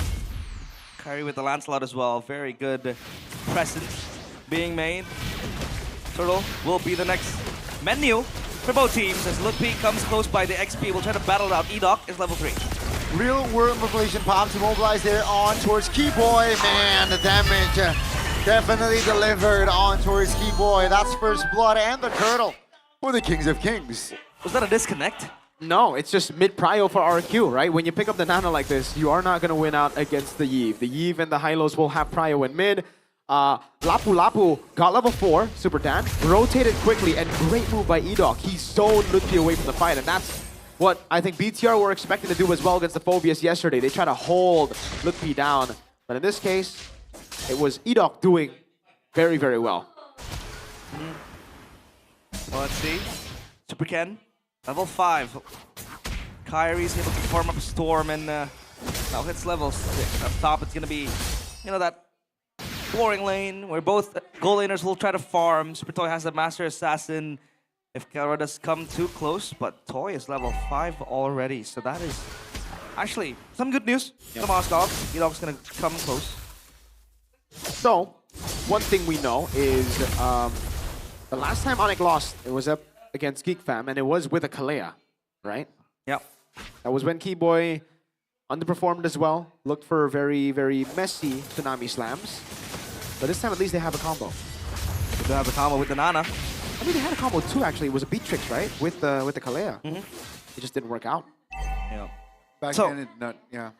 The Nana, what? I'm thinking of a Nana Sky Piercer, but Okay, is it no, too overboard? I don't think we're... If maybe Please they're do. on a... Like, if they have a 5,000 gold lead now, maybe. But Please. it's still... Okay, you know what? It's Sans. Maybe. Please, Nana Sky Piercer, right? Easy burst, late game, insane. What if he said, like, comms-wise, I'm gonna build Sky Piercer? I don't care. I don't care. Looking like a glowing wand, so... Then he'll put his career on the line, bro. What? It's still Sans. Still Yeah. go to the mid lane. Genius Wand. They're just gonna build normal ones here. War Axe already done as well. Now Edoc will try his best to zone Lutpi like he did earlier, but this time Onyx are prepared. They are going to play around Lutpi's Phoveus. War Axes for both Lancelot and Lapu Lapu, Superdan, and also Kyrie. Set. Tsunami Slam on towards Hylos. Superdan trying to zone the Nana out. That's a stun, that's a flicker force. Real world relation, and again, Violet Requiem finds a mark. Lutpi trying to put as much as pressure. That's gonna be SKL still claiming the kill. Keyboy flickering out. Kai! What? Actually finds a kill! With the punctures again! Kyrie showing up! What was that from Kyrie? He gets in, gets out, punctures his way into 2 kills.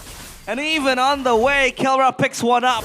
Kyrie with the Lancelot, man. It is a tale as old as time. Props to Lutpi for already buying so much time, wasting all of the resources of RRQ, and it was all to let Kyrie get the assassination. Kai going crazy there, and you can see Lutpi straight Radiant armor. That's why he was able to tank up so much earlier. I gotta give props to Superdan as well, man. Superdan in that skirmish, a very, very good bravest fighter onto Sans. I thought they did everything they needed to do to win that skirmish, right? It was already zoned onto Sans. He was forced to flicker out. But then Kai just outplayed them. And Lutpi stayed alive for too long. He was able to open up the bush, got TS kill, and then jumped in back to the team fight. Bought a lot of time for Onyx. Wow. And for Kyrie in particular to go in and go out like that, just moving around, puncturing his way. And Onyx, yeah, it looked lost for them. It looked like it was gonna be an RRQ win, but man, oh man, they recovered that. Supercan with the concentrated, the first item he would go for. And now, feels like Onyx, they have that set, the building blocks to work with. Yeah. But it isn't really that big of a win for Onyx. You know, RRQ is still there with enough damage. Dude, I think it is a big win, right? Because with this composition, you should be snowballing. You should be the ones to control neutral objectives, you know? So the fact that Onyx are making it even, it's an attempt here. Ooh. Wait, was fighter by Dan. Now Kyrie's just They're moving diving around. Whoa! As a stun by Superdan under the turret though, let's see Kai! Again! Finds a solo, that's a PH versus PH. By the way, as Kai takes the kill. The god in the jungle, but why did he commit to that? I don't know, desperation? That was Superdan, but the play was super forced. It was forced indeed. And now without the Lapu Lapu, they're gonna take this turtle for free. There is no presence in the objective. You're gonna have to need the Lapu Lapu to help you zone out the players of Onyx. But man, this is all free for Kyrie. Oh man. Again, they need the purple buff's taken as well. Ken is already 2 levels behind. Oh my god. You gonna fight again? Iraq, you're out of position. That's gonna be Tsunami Slam again. Revitalize though will help him survive for a bit. The repositioning, the pullback, and Onyx looking for angles at counterplay. RRQ still hovering around. Yeah, seems like that's the stun. That's them pulling the trigger. Keyboard repositioning. Kelra stunned up, pinched. That's a flicker. Iraq out of position, isolated. Kelra gladly will take that kill. Oh, Kyrie. He's out of puncture charges, so he won't really commit to that.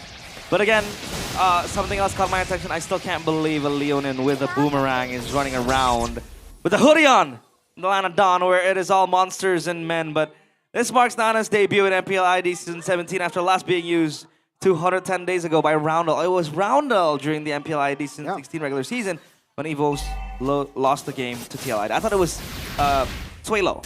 Yeah, it was Roundel still. Suelo only played for the playoffs. Yeah. And yeah, Kalea was comboed in with a Nana by Evo, so got that right.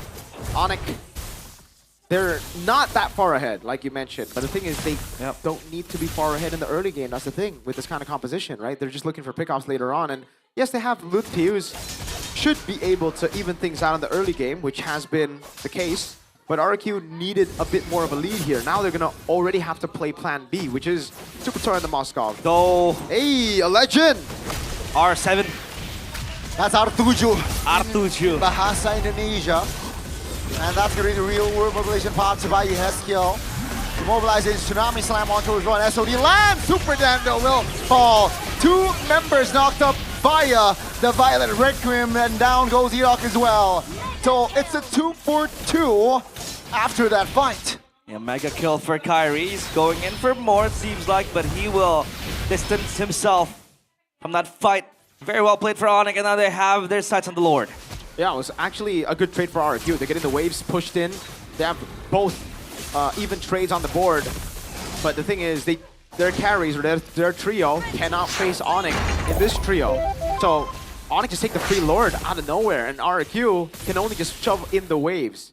The Goldie's still not horrible yet, and they have great clear. So for RQ, it's still just a waiting game. Yves and Moskov. Whoa! Oh! Sans! Gila! Sans! And take a look at Kelra. Oh! In the mid lane, Keyboy with the flicker Tsunami Slam. That's disgusting. Down goes Yeskiel. And down goes Super Dan. And the horse is the only left surviving. It's practically wipe out, folks. Azonic with this Nana pick. My oh my, Sans. You're a mid laner, not an initiator. So much damage. And Onyx are marching into the base, popping that holy shield. They have one cannon minion. Look at Kyrie, man. Showcase of good Lancelot mechanics. Man, Sans, dude. You're not an initiator, you are a mage, but... oh my god, forget. Whoa. Alright, he just gets away. Orange will take by Kai, though, and... I was just saying, the gold lead isn't that far, and then all of a sudden they get a wipeout. 4,000 gold lead, and it'll build. Tier 2 in the bottom lane, Tier 2 up top as well. 4,000 gold lead for Onyx. Gee, dude. Not looking good for RIQ. The Lord charging into the base, it'll get taken care of. But on the other side, their jungle completely plundered by Onyx. RIQ have no access to that. Gonna pop the sentry, look for information. Truncheon for Sans. So he has the Genius one, the Truncheon, and the Glowing one as well. Yeah. That'll be a problem now for RQ. Dude, it's crazy. I mean, Onyx are so good, right? Onyx are so good. Yeah, dude. I can't believe they made this composition, like, dominate this way. Because, yes, maybe we still expected Onyx to win. But to do it like this, after Turtle 1 went so well for RQ, after they zoned Sans in the mid lane for Turtle 2 as well. Dang, dude. Oh, Sans. I mean, the wound from game 1 is still fresh as well, right? Well, I don't know about the wound in game 1, dude. Game 1 was just a stomp, right? So I think it should be an easy reset for RQ in game 1. But when you lose to a Nana like that... that is a wound. That is a wound. That's just... Just adding more salt to the wound. Yeah, adding insult to injury, aggravating everything, whatever you want to say, but Calbra. The purifying, composed one. Keyboy looking for an initiator. That's Super Dan with immunity. Revitalized popped by Ewok, looking to apply pressure. Keyboy airborne, stunned, taken down by Toy. It's a 5v4 as, take a look at the clock, folks. 10 seconds is the timer for the next neutral objective. Kai teasing. We'll be able to get back though. Yep. They only lose Keyboy. It was a mistake by Kelro walking up like that. Getting caught by the spatial migration. Luckily for him, he had the Purify, but now it's going to be down for another 60 seconds. And RQ have CC. They can still combo with the Violet Requiem, so Kelro's going to have to play extra careful now. They want to fight now. It seems like they're forcing the Lord. Yep. Sans still looking for an angle. Kelra not showing yet as of yet. That's, again, just transformed again. Kelra! Finds an angle to take Ewok down. Wow. And that's a super toy parading. Super Dan now isolated, looking to reposition. But Kai is here. Toy all alone as Keyboy is there just in time to find the Tsunami Slam. 2 for 1. It's not going to be the end. Dang, bro. But it seems like Yeskiel has to hold his ground. Is this going to be the end? I think it is. It's just Yeskiel actually, Ewok's up in 8. Wow. No, I think it's over, no? Ladies, it has to be over. Real room manipulation popped. They want the Yeskiel body, but it seems like the base will be taken down. And ladies and gentlemen, just like leg 1, it happens again for RRQ leg 2. They will have to suffer another 2-0 loss. And Onyx, they qualify to playoffs. They will be dancing once more in the halls of the Velodrome, the place where they were able to win 3 MPL ID trophies, and giving a slap in the face for RRQ for their Cinderella story. 2 MPL ID trophies in the Velodrome for Onyx. RRQ down to 2, or no, 1 point, right? Or is it 0.9? Oh, 1.90? Was it 1.90? Oh, with the 2-0 loss? Yeah, with the 2-0 loss. 0.90 chance to make it a playoffs. They're gonna have to win all their matches in a 2-0 fashion. It looks so good with momentum just yesterday up against BTR, a 2-0 win. It looked like hope was in the air, but today, Onyx remind them of that grim reality. One word for Onyx in this series, effortless. They made it so seem effortless. But man, RRQ, they got an interview yesterday. We're closing week 6. Oh, they will not be getting one. Small embrace for Kelra. And man, the Nana. The boss will pick it up. Well, it's just insane. They made it work. They made it dominant. And man, RRQ, they were hoping for a miracle. They were trying to write their own Cinderella story. But sometimes you gotta face the reality. And teams like Onyx are the ones to put an end to dreams like this. I mean, look at Kelra, dude. Edon was chasing him with a stun and he just couldn't find it. Kelra spaced that fight perfectly. He dodged away from the spatial migration. And people still say we glazed this guy. This guy deserves to be glazed, brother. Yep. Oh man, Flicker and Tsunami Slam by Keyboy. Onyx, man. Sans as well. This game, oh my goodness. Nana time, man. He's way too good. Onyx are way too good. Everybody is way too good. They'll be in the Velodrome once again as they qualify for playoffs. But now, let's call on Sabila for an interview with Onyx. Onyx masih mendominasi dan menjadi tim yang pertama menuju ke babak playoff. Still dominates and will be the first team to officially be in the playoffs. Tapi Sans. Halo. Hai Sans. Gimana menurut kamu di leg kedua kali ini melawan tim RRQ Hoshi? What do you think, RRQ second leg? Lihat yang pastinya RRQ lebih improve. The way I see it, RRQ definitely more improved. Bagus juga. And they played well. Ya, targeting dia juga udah lumayan bagus di turtle. They displayed improve banget lah untuk di leg a good game. Dan terbukti juga dia ngalahin BTR jangan kemarin juga. Jadi ya. And it was proven as well. Managed to defeat BTR yesterday. Terlihat banget ya untuk kemajuan dari tim RRQ. Tapi Sans, kenapa sih kamu di game yang kedua tuh nge-pick Nana? Why Nana, Sans, game number 2? Itu seperti biasa sih, yang cewek yang kasih ya kita harus pilih. As per usual, CW gave it to me. Coba apa, T-Boy?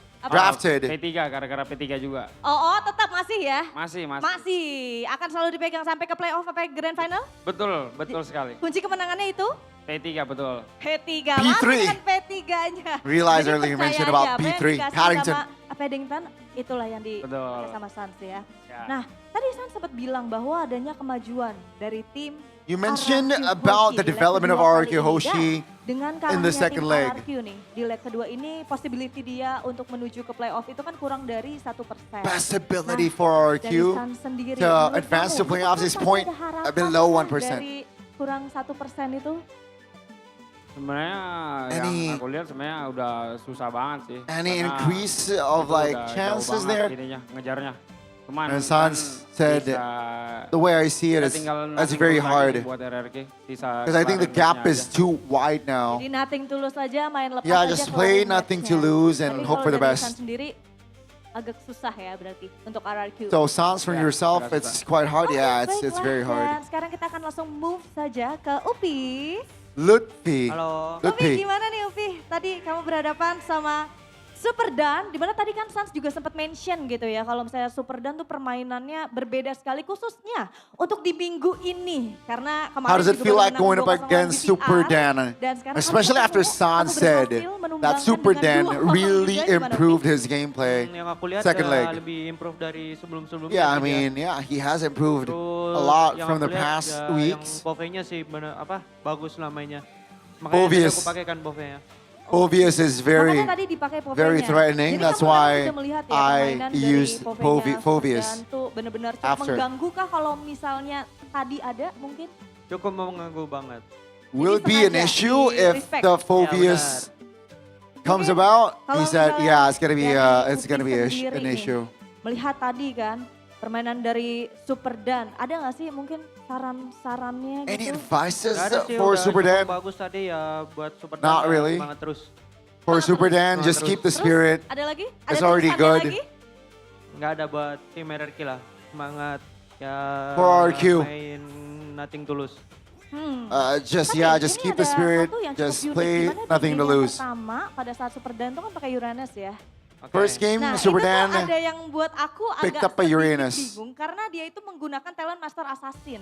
Nah So, sebagai he influencer used itu Master benar Assassin emang talent. normal kah atau gimana? Is that normal? Coba Upi yang jelasin. Bagus ya yang aku lihat sih kayak buat Upi buy said, one yeah, billion gitu. Yang it's good. Cukup bagus kalau yang pakai Master For Assassin. laning phase. Ya benar, buat buy one di lane. Buat For Ya. like again laning phase Langsung 1v1 geser saja kepada during Kiboy yang laning berada di ujung phase. sana. Hey, Kiboy, Keyboy. apakah kamu masih semangat untuk hari ini?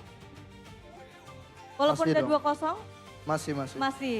Oke. Nah, dari Kiboy sendiri nih. From yourself, Keyboy. Kembali ke Velodrome kalian di mana sudah mengantongi 2 kemenangan di venue Velodrome. Going Dan back to sekarang Velodrome. kalian sudah secure ke And babak playoff. which you Apakah got akan ada 2 yang ketiga, championship MPLs. Akan ada kemenangan ketiga di venue yang sama di Velodrome?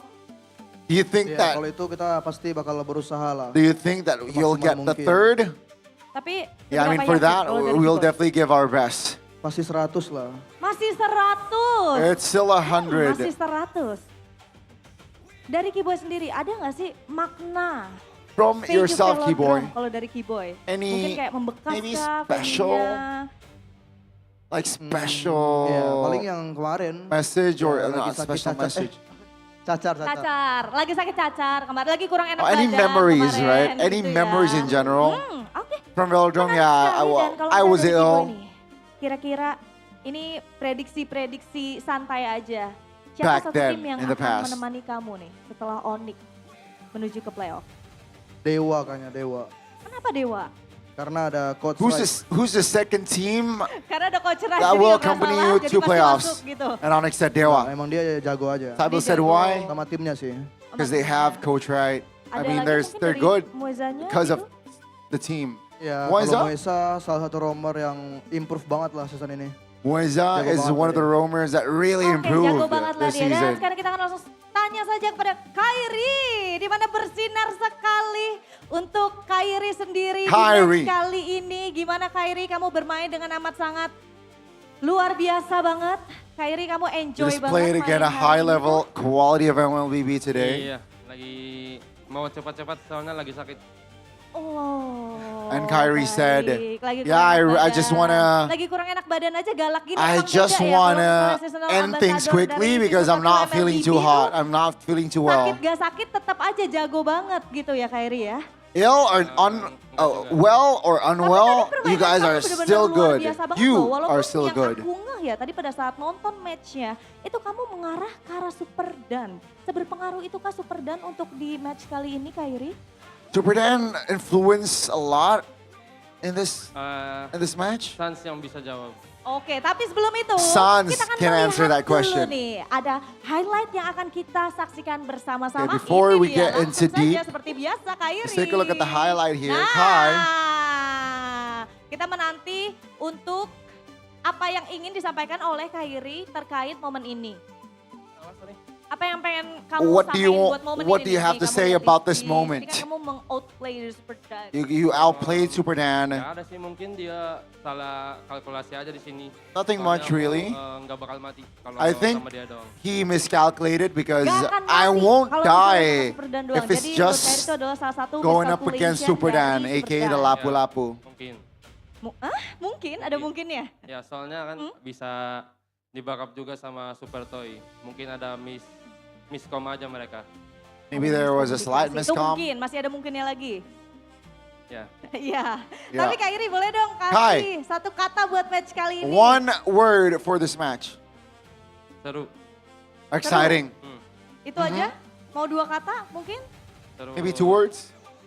Seru banget. Seru banget. Very exciting, he said. Dan ini dia nih, Kelra. Kelra. Hai, Kelra. Halo. Tapi Kelra kok biasanya kamu aktif banget. Kelra, you're agak so sedikit active. pendiam. Kenapa Kelra? Ada sakit juga. Oh, lagi gak enak badan juga Kelra. You usually are so like active. Tapi kalau Why? misalnya What's happening today? Yeah, I'm quite unwell as well. Yang tadi, Kelra Kelra kan said. pengennya ketemu sama Kuroki. Iya You kan? wanted to Tapi meet ketemu sama Kuroki. Super Toy. Gimana? But you ended up meeting Super Toy. How? Seru banget.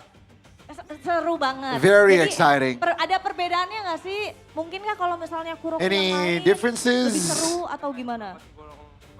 Any contrast Nggak tahu. between saya Kuroki and Super Net? belum pernah ketemu dia. Well, Kuroki and Super Toy rather.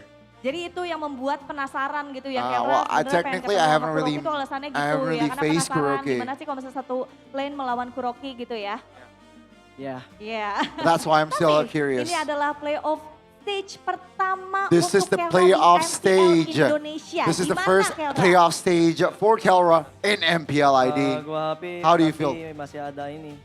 Soalnya masih ada match kita. Kita Kelra, oke, gini. Kelra, semoga ini kita dapat upper bracket. semoga dapat upper bracket. Hopefully we Tapi, how get you feeling? How you upper feeling? bracket. How are you? Secure? Oh, oke. Happy aja. I'm just Dan happy. I'm kalau just happy, misalnya said nih, Kelra.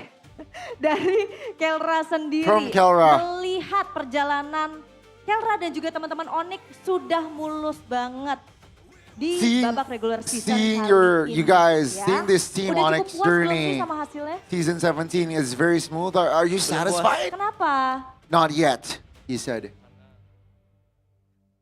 Kenapa Kelra? Coba kenapa? Kenapa belum puasnya sama hasilnya? Walaupun masih ada match-match lainnya loh. Karena kita maunya juara. Because Karena we kita want punya to be juara. Jadi dari champions. tim Onyx Esports gak mau ada kekalahan sama sekali. Tapi dari tim Onyx menjadi tim yang pertama untuk mengamankan tiket menuju ke playoff. Dan Sonic, marilah kita sambut. And Ini Sonic, dia Onyx let's welcome the winners of the Royal Derby. This is Onyx Esports. What time is it? Onyx.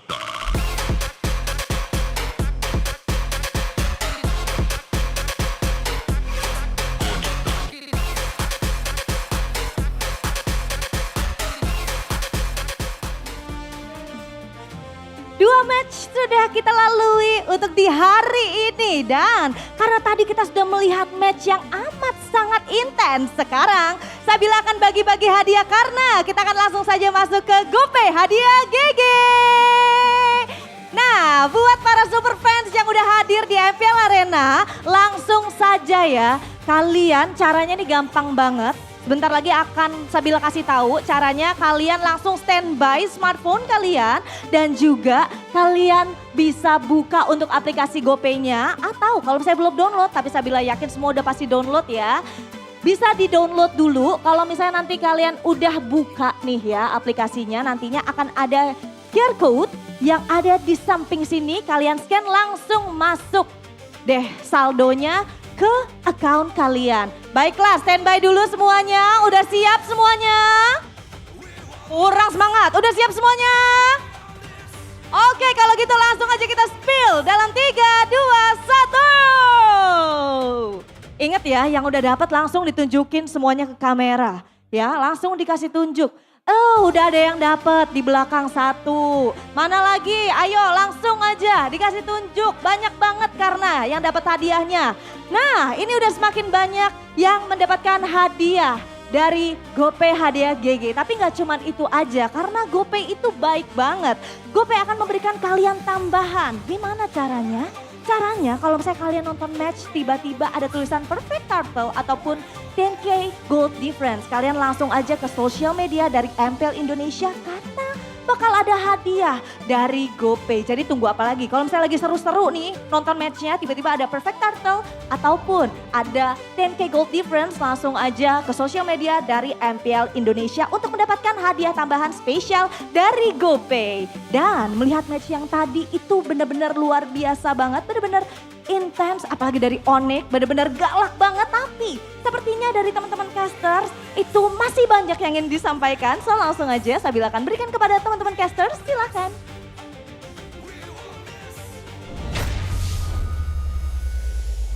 Do you wanna play with Nana? Do you hate Nana? You know, like the voice line. Dude, I didn't know you realized for a second. I thought Nana just spawned out of the land of dawn to cast right next to me. Are you the voice actor? Are you? I am. Chill out. You wanna hear another impression? Sure, bro. Sure. It's very fun when you play with Nana. I thought that was a jiggle. Dude, jiggle. If I didn't open my eyes, I would have legit thought Nana just spawned right next to me, dude. And hey, thank you, Sans, for screwing my ranked games up, because everybody's gonna pick Nana now. Oh, God. But at least not a Sky Piercer Nana.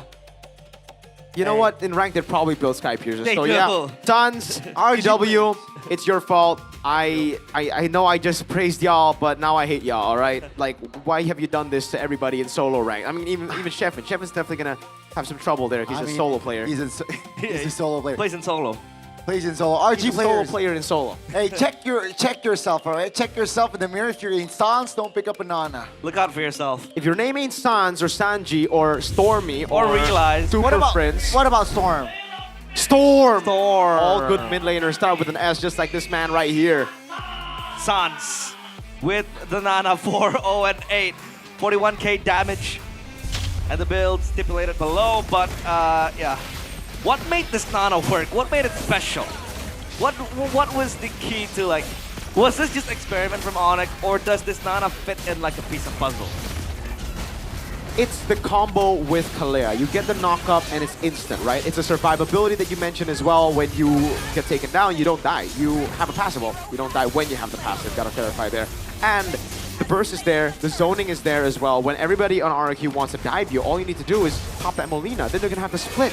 And you can't really split with this composition. You're looking for the combo, so you're looking to group up together. And that's why Super Ken got transformed, as you can see, with Edoc as well. Kelra, I mean, here he was good, but I want to look at this moment. I think it was here. Was he here? No, anyways, look at Sans. Molina, transform. Look, Super Dan just had to take it, right? Every time you walk up, you have to be CC immune, or you need to have something else, or you're just going to get transformed and killed by everybody else. Boom. He can't even jump. He's stuck there, taking it like a good Molina, taking it like a good rat, right? And then they just keep on going, man. Kelra with a Purify. It's a rabbit. All right, they can get like a good rabbit, little doll thing, and then Kelra can do whatever they want right as the utility comes in. Even Lutfi, like he was important the first few fights, but after Sans gets online, he's just there. Lamau. And here, Kelra, look at the spacing. Edoc pop skill 1. He just can't get to Kelra. He can't stun him in time. This was a no Purify Kelra. Before this fight, I was saying he needs to play very safe. Kelra says, nah, dude. All I need to do is play good. Why would I need to play safe when I'm going to just dodge and space away from all the CC they have? It's brilliant. Yeah. Kelra does what Kelra wants to do. 13 minutes, so a total of what? 24 minutes? Low-key? I mean, AE against EVOS was 28. That's crazy. The game previous to this. Before this was like 23 minutes something. So this is a set of very fast games from Onyx. RQ, man, I feel bad for them, but what are you gonna do, Gani, when you're up against the Garaga games? Like, they do whatever they want. They're super good at video games as well, so, you know. What a week for Onyx, right? They pulled out on Atlas yesterday, got the dub, and they pulled a Nana today. Got the job done as well. Man, oh man. That's supposed to be a last item concentrated energy, right, for the Harith? I mean, sure. It could have been Sky Piercer too, you know, for what we know. I mean, no, it's a CE. Yes, it is a CE. It's just, in this game, when you're just, it's so hard not to glaze him. Yeah, his skill, by the way, needs to get paid double. This guy is so good. Yeah. This guy is like, he's actually so good. Working double time. Dude, it's so sad to see, really, because he has skill. The ghost of Jakarta. He's still ghosting, even when he's 4-1 and 5. People are still talking about Super Dan, people talking about Super Ken, people talking about Ida, people talking about Super Toy. That is the ghost of Jakarta right there. Whether you pay attention or not, he will perform. And whether the team's doing well or not, he will perform, just like in TLID last season as well. Dude, it's so sad. It's so sad. 0.90. You know what? I'll be honest with you. I was happy when RQ beat BTR yesterday. Why? Because they finally got a win. Right?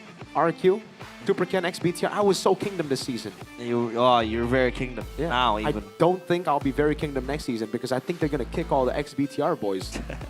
Right? No, realistically, are they not going to kick most of the players and coaches that we see Next here? season? Yeah.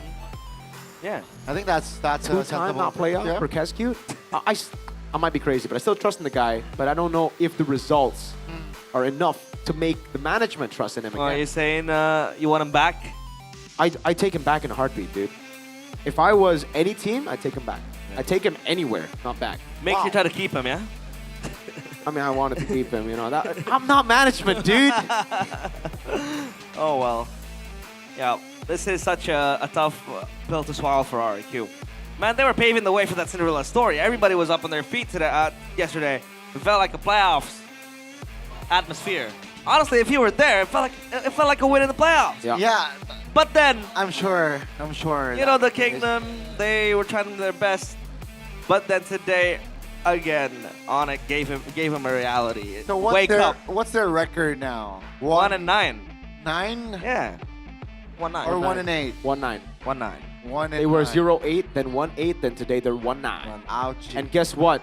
If they lose to EVOS next week in the Classic Derby, that will be their end of their run. They will not make it to playoffs against their bitter rivals. That's so I don't know how that happens. That's poetic. But it is very poetic. That's dramatic.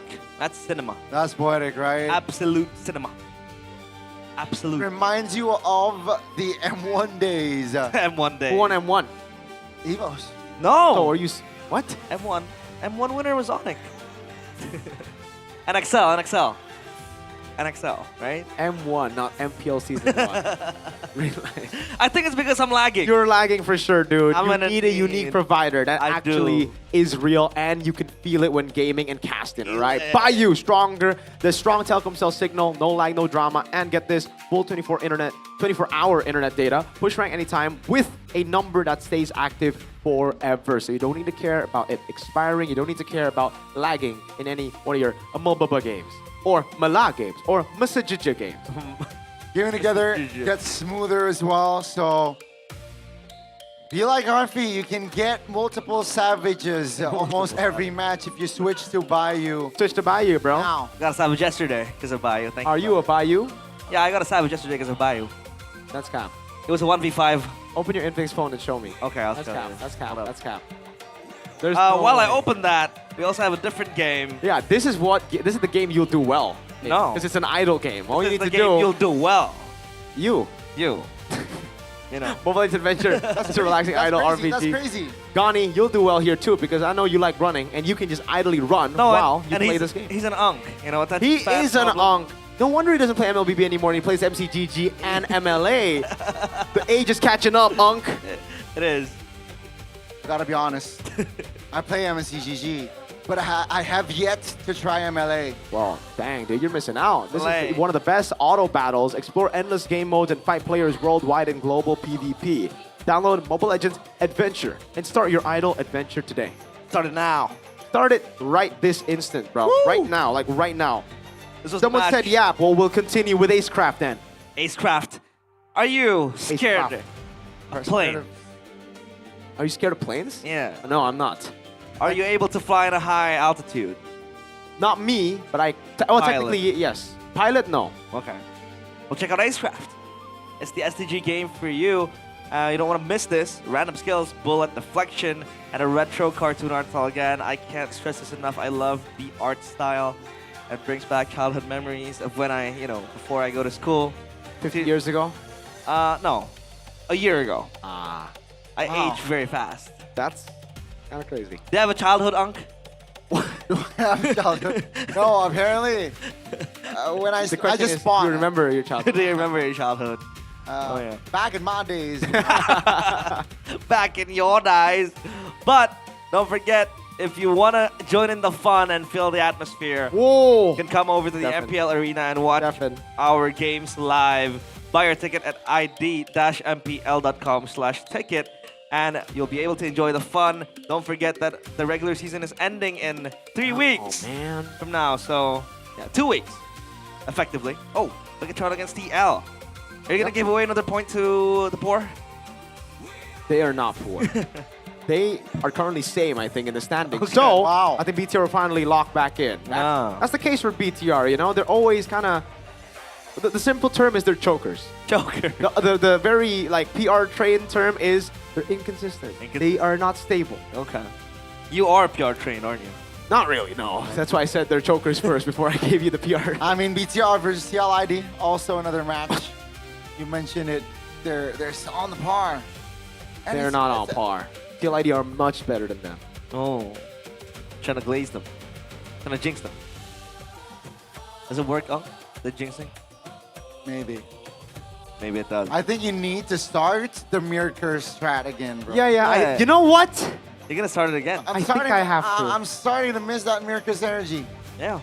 It'll be back. Don't have any of it. It'll be back. It'll be back soon. All in due time, says Miracle. But the question is, will Bigatron make it to playoffs? That's the big question. I think if they don't make it to playoffs, I'll be a very sad boy. Really? Yeah, of course. Will you still be in the playoffs, though? Of course, brother. With tickets? Oh, with a lot of tickets. With a lot of tickets that you can get, because the playoff tickets officially begins.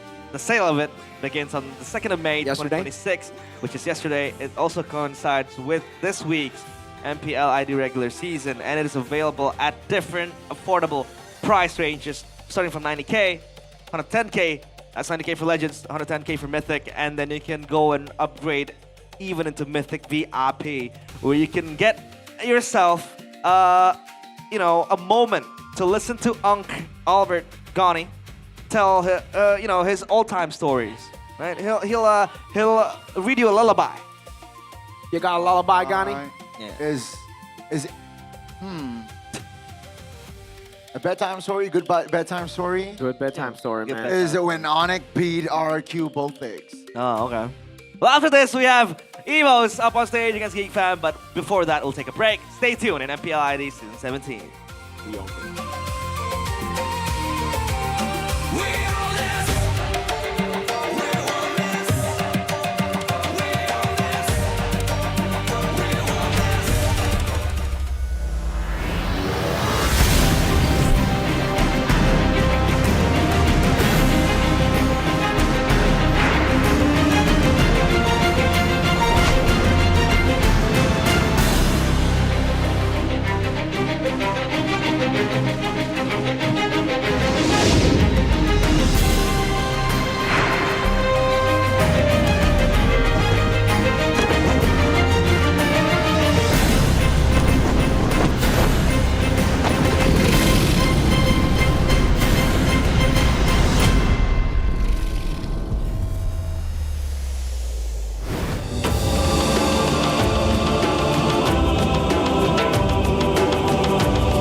Di Sukabumi, di Tanah Sunda, ada tradisi yang gue suka, namanya Serentahun.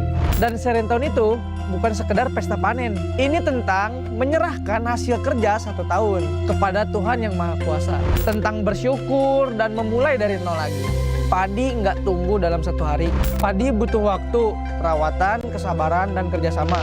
Ini sama dengan e-sport, mekanik, rank tinggi, makro, itu juga ditanam. Jadi, kalau lu nggak sabar, lu nggak bisa punya hasil panen. Di Serentahun itu, di diri gua terbentuklah mental proses. Jadi, konsistensi lebih penting dibanding hasil instan. Di gua, Sungai Mus itu bukan cuma sungai, tapi itu kehidupan. Di festival itu, semua perahu maju kencang, tapi bukan yang paling kuat yang menang. Tapi yang menang, yang paling kompak. 1 orang salah tempo, perahu oleng. 1 orang salah posisi, game selesai. Dari tradisi ini gue belajar tentang sinkronisasi karena chemistry menentukan segalanya.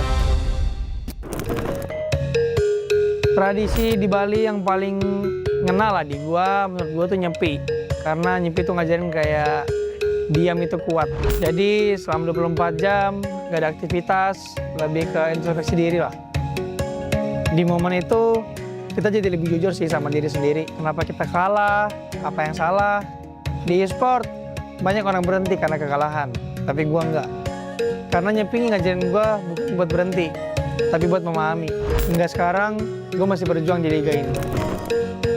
Dari kecil di daerah gua tumbuh dengan Gurindam 12 karya Raja Ali Haji. Gurindam 12 itu memiliki 2 baris tapi maknanya dalam. Baris pertama sebab, baris kedua akibat. Di game juga sama, overextend mati, salah draft kalah. Semua ada sebab akibatnya. Dari sastra lahirlah logika. Di Samarinda ada tradisi yang paling terkesan yaitu Festival Mahakam. Semuanya tentang ritme. Dayungnya itu nggak boleh terlalu cepat dan nggak boleh terlalu lambat, tapi harus tepat. Sama kayak nge-retry lord dan nge-engage. 1 detik terlalu cepat, gagal. 1 detik terlambat, kalah. Timing adalah segalanya. Ya karena momen itu menentukan kemenangan. Paling gua suka tuh di Pontianak Festival Tugu Katulistiwa sih. Ada momen dimana bayangan kita tuh hilang. Semuanya tuh jadi imbang karena tidak ada condong kiri dan ke kanan. Sama kayak di game lah, kalau misal terlalu agresif salah, kalau terlalu defensif juga ya salah. Jadi semuanya itu harus seimbang. Karena balance adalah kunci untuk mendominasi. Di Semarang tuh ada namanya Dokderan. Kayak kita nyambut bulan puasa nih dengan penuh sukacita, kayak ramai juga energinya. Dan gua di panggung MPL sih ngerasain yang sama sih, kayak energi penonton tuh kayak nyata, kayak mirip lah. Itu yang bikin gua nggak mau kalah sih. Semangat kebersamaannya jadi bahan bakar buat gua untuk berkompetisi di sport ini. Tradisi di Aceh yang paling teringat sama gue sih tari saman. Tari saman tidak memberi ruang untuk kesalahan. Ya kalau satu salah ya semuanya kelihatan salah. Ya jadi gue belajar hal yang sama lah yang ada di tari saman. Kita harus satu pikiran dan satu gerakan, ya itu yang membuat tim jadi improve. Jadi disiplin kolektif menciptakan kesempurnaan. Di dalam e-sport, sinkronisasi adalah dominasi. Pas di Makassar dulu, pas gue kecil, gue paling suka kapal finishing. Caranya finishing itu dibangunnya tanpa gambar. Ya bisa dibilang blueprint ya. Jadi cuman pengalaman, insting, dan kepercayaan. Jadi pro player itu nggak ada petanya. Jadi yang ngajarin gue itu, ini pasti berhasil tuh. Nggak ada. Jadi dibangun kayak finishing, sedikit demi sedikit. Jadi tradisi ini mengajari gue melangkah tanpa kepastian. Percaya proses adalah kunci.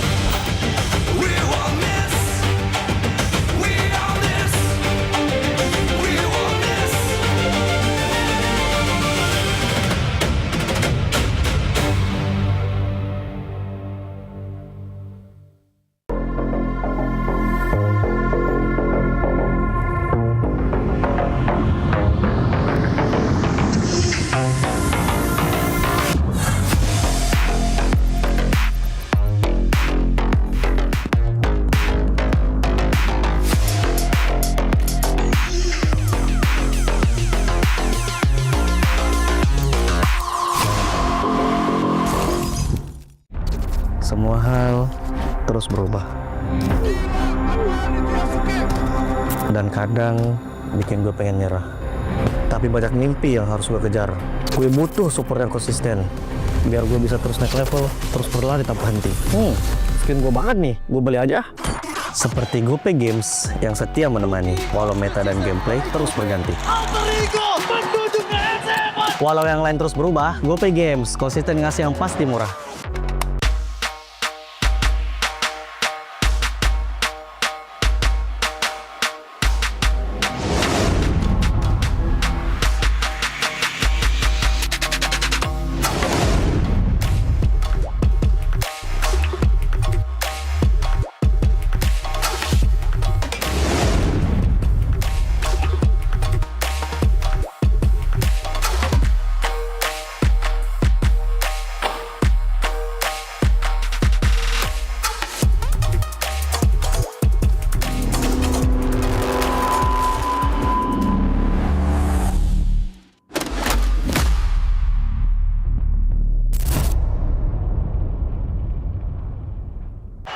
Man. Keringat, minyak, dan kulit sensitif bikin jerawat susah dilawan. Lawan jerawat dengan nyaman bersama. Baru Garnier Men Acno 5 Gentle Gel Cleanser dengan salisilik dan sika. Lawan 99,9% bakteri penyebab jerawat. Teruji pada kulit sensitif. Nyaman di kulit. Optimal lawan jerawat. Garnier Men Acno 5 Gentle Gel Cleanser dari Garnier Men. Tak ada hari tanpa mabar. Main nge-lag, kerap buatku tak sabar. Gimana mau main sampai kelar? Ini waktunya ku bersinar. Okay, let's do it. Game smash andalanku bikin mainku semakin hebat. Pin stabil main makin mulus, rankku fix naik terus. Tukar DG rings, diamond dan voucher game kau dapat. Cuma Game Max makin no debat. Game Max Booster kini dapat DG rings. Beli paketnya dan aktifkan boosternya di aplikasi Dunia Games. Hah? Habis? Ya, kosong. Jauh lagi. Tenang. Ada Klik Indomaret. Klik Indomaret gratis ongkir 1 jam sampai. Klik Indomaret belanja online seperti di toko. Klik Indomaret.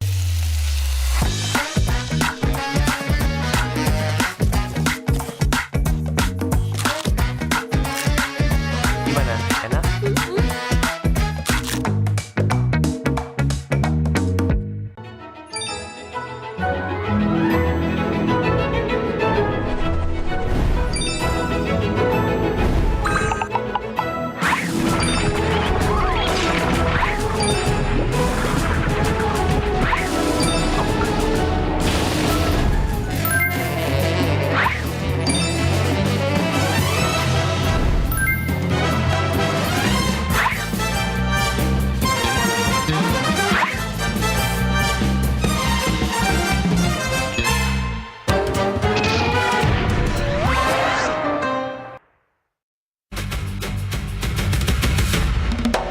Teman-teman super fans, sekarang MPL Indonesia berkolaborasi dengan Telx dan juga Aircraft.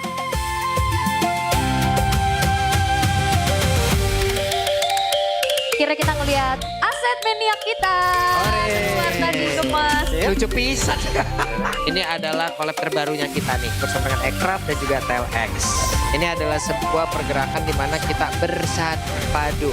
Kalau sekarang sih seru ya, soalnya ada budaya-budaya Indonesia juga ya, kita mengangkat semua budaya-budaya. Terus kayak kemarin player-playernya juga pas entrance-nya jadi ada permainan zaman-zaman kita kecil, jadi flashback aja seru sih. Jujur seru banget soalnya kan activity-nya banyak kan, jadinya kayak yang bisa dilakuin gitu, kayak bisa main gasing, bisa main congklak, bisa main yoyo dan lain-lain lah. Kalau main terus dapat stem jadi kita dapat kayak hadiah, banyak lah istilahnya. Jadinya seru banget from my opinion.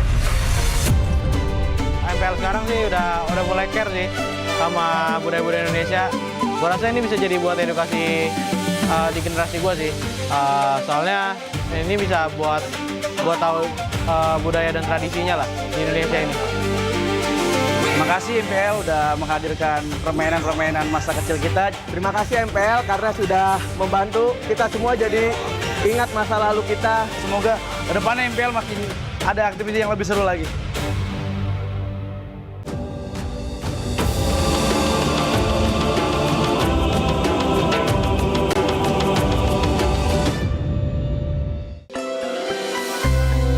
Gua di Sukabumi, di Tanah Sunda, ada tradisi yang gue suka, namanya Seren Tahun. Dan Seren Tahun itu bukan sekedar pesta panen. Ini tentang menyerahkan hasil kerja 1 tahun kepada Tuhan Yang Maha Kuasa. Tentang bersyukur dan memulai dari nol lagi. Padi nggak tumbuh dalam 1 hari. Padi butuh waktu, perawatan, kesabaran, dan kerjasama. Ini sama dengan e-sport, mekanik, rank tinggi, makro, itu juga ditanam. Jadi kalau lu nggak sabar, lu nggak bisa punya hasil panen. Di Seren Tahun itu, di diri gua terbentuklah mental proses. Jadi konsistensi lebih penting dibanding hasil instan. Di gua, Sungai Mus itu bukan cuma sungai, tapi itu kehidupan. Di festival itu, semua perahu maju kencang, tapi bukan yang paling kuat yang menang. Tapi yang menang, yang paling kompak. 1 orang salah tempo, perahu oleng. 1 orang salah posisi, game selesai. Dari tradisi ini gue belajar tentang sinkronisasi karena chemistry menentukan segalanya. Tradisi di Bali yang paling ngena lah di gua, menurut gua tuh nyepi. karena nyepi tuh ngajarin kayak diam itu kuat. Jadi selama 24 jam gak ada aktivitas, lebih ke introspeksi diri lah. Di momen itu kita jadi lebih jujur sih sama diri sendiri. Kenapa kita kalah, apa yang salah. Di e-sport banyak orang berhenti karena kekalahan, tapi gua enggak. Karena nyepi ngajarin gua bukan buat berhenti, tapi buat memahami. Hingga sekarang gua masih berjuang di liga ini. Dari kecil di daerah gua tumbuh dengan gulindan 12 karya Raja Ali Haji. Gulindan 12 itu memiliki 2 baris, tapi maknanya dalam. Baris pertama sebab, baris kedua akibat. Di game juga sama, overextend mati, salah draft kalah. Semua ada sebab akibatnya. Dari sastra lahirlah logika. Di Samarinda ada tradisi yang paling terkesan yaitu Festival Mahakam. Semuanya tentang ritme. Dayungnya itu nggak boleh terlalu cepat dan nggak boleh terlalu lambat, tapi harus tepat. Sama kayak nge-retry lord dan nge-engage. 1 detik terlalu cepat, gagal. 1 detik terlambat, kalah. Timing adalah segalanya. Ya karena momen itu menentukan kemenangan. Paling gua suka tuh di Pontianak Festival Tugu Katulistiwa sih. Ada momen dimana bayangan kita tuh hilang. Semuanya tuh jadi imbang karena tidak ada condong kiri dan ke kanan. Sama kayak di game lah, kalau misal terlalu agresif salah, kalau terlalu defensif juga ya salah. Jadi semuanya itu harus seimbang. Karena balance adalah kunci untuk mendominasi. Di Semarang tuh ada namanya Dekderan. Kayak kita nyambut bulan puasa nih dengan penuh sukacita, kayak ramai juga energinya. Dan gua di panggung MPL sih ngerasain yang sama sih, kayak energi penonton tuh kayak nyata, kayak mirip lah. Itu yang bikin gua nggak mau kalah sih. Semangat kebersamaannya jadi bahan bakar buat gua untuk berkompetisi di sport ini. Tradisi di Aceh yang paling teringat sama gue sih tari saman. Tari saman tidak memberi ruang untuk kesalahan. Ya kalau satu salah ya semuanya kelihatan salah. Ya jadi gue belajar hal yang sama lah yang ada di tari saman. Kita harus satu pikiran dan satu gerakan, ya itu yang membuat tim jadi improve. Jadi disiplin kolektif menciptakan kesempurnaan. Di dalam e-sport, sinkronisasi adalah dominasi. Pas di Makassar dulu, pas gue kecil, gue paling suka kapal finisi. Caranya finisi itu dibangunnya tanpa gambar. Ya bisa dibilang blueprint ya. Jadi cuman pengalaman, insting, dan kepercayaan. Jadi pro player itu nggak ada petanya. Jadi yang ngajarin gue itu, ini pasti berhasil tuh. Nggak ada. Jadi dibangun kayak finisi, sedikit demi sedikit. Jadi tradisi ini mengajari gue melangkah tanpa kepastian. Percaya proses adalah kunci.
愚かなる弟よ。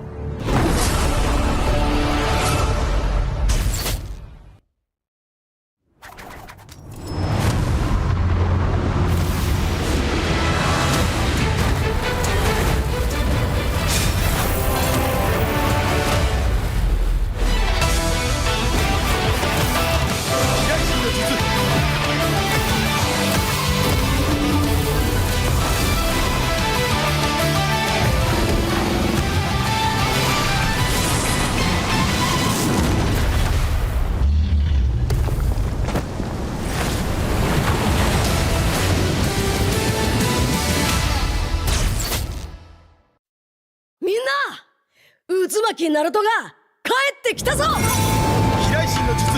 俺ってば父ちゃんを越す火影になる。愚かな弟。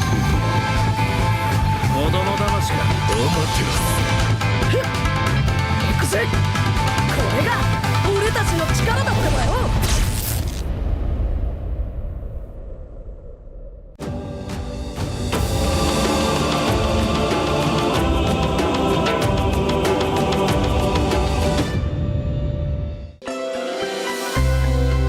Di Sukabumi, di Tanah Sunda, ada tradisi yang gue suka, namanya Seren Tahun.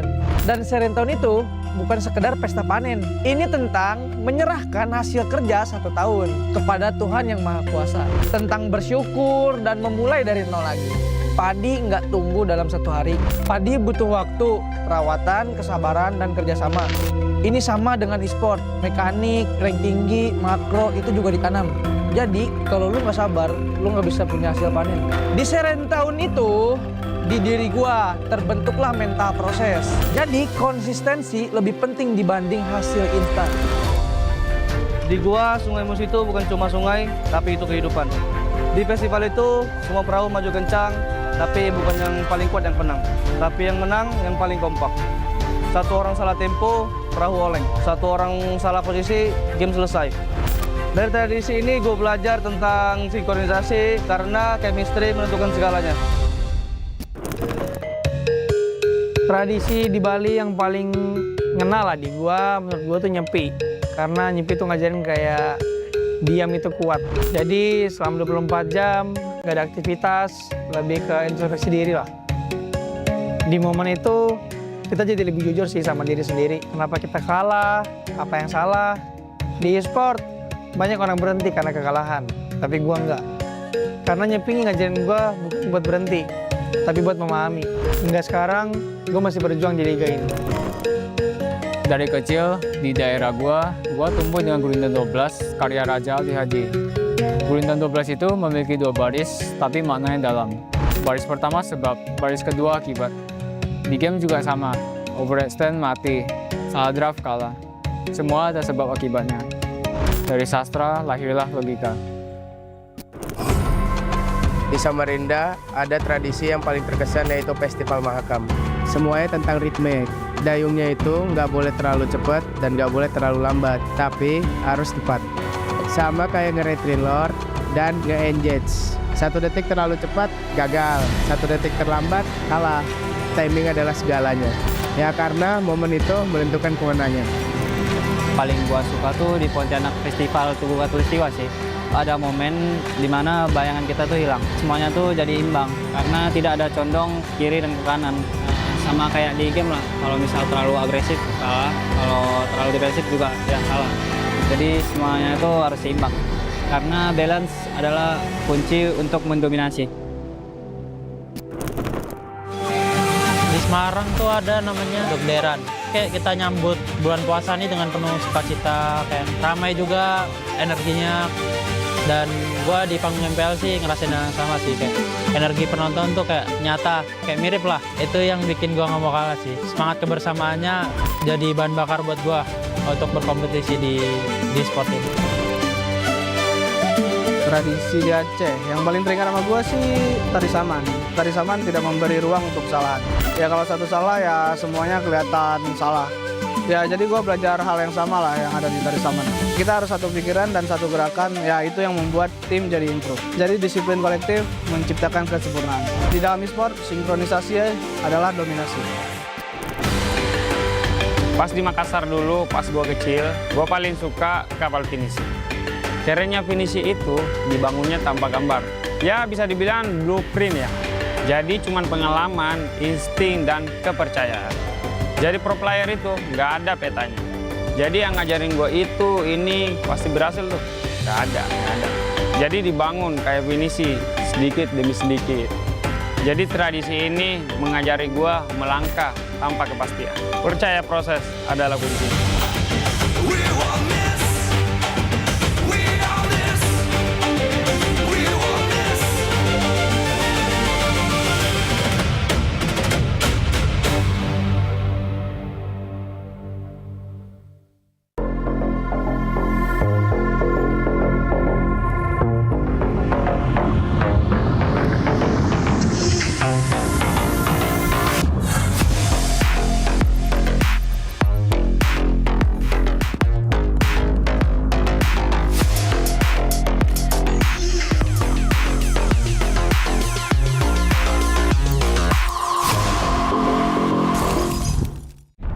Semua hal terus berubah.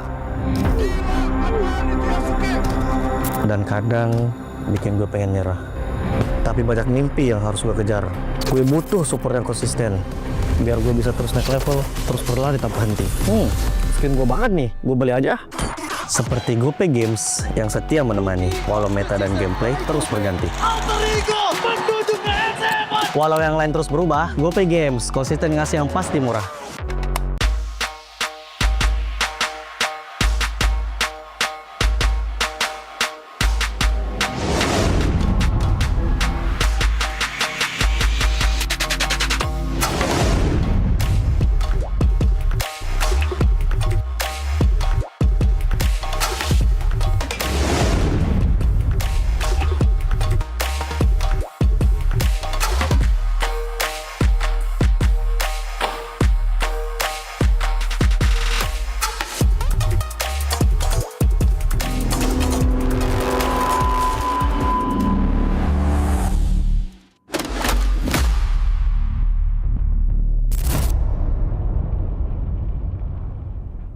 Garnier Men.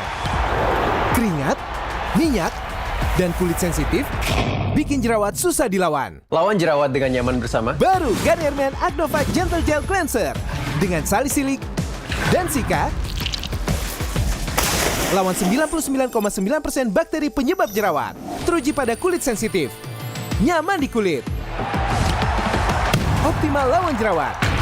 Garnier Men Acno Fight Gentle Gel Cleanser dari Garnier Men. Tak ada hari tanpa mabar.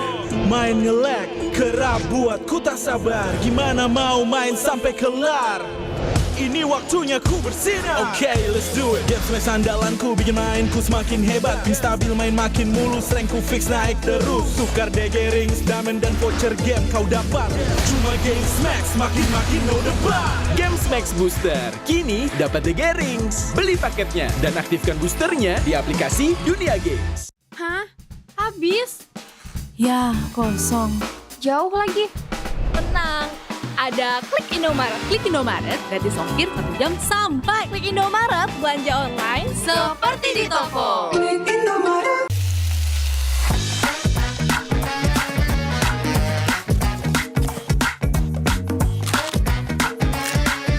Gimana? Enak?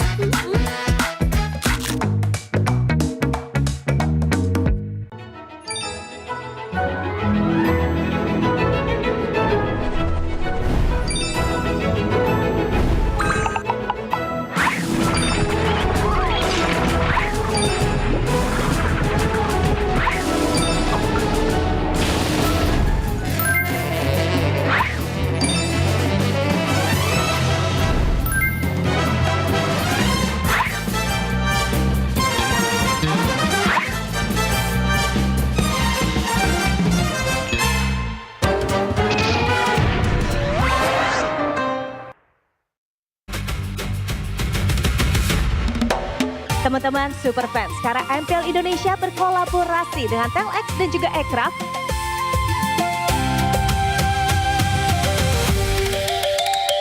Kira kita ngelihat aset maniak kita. Warna dikemas. Lucu pisan.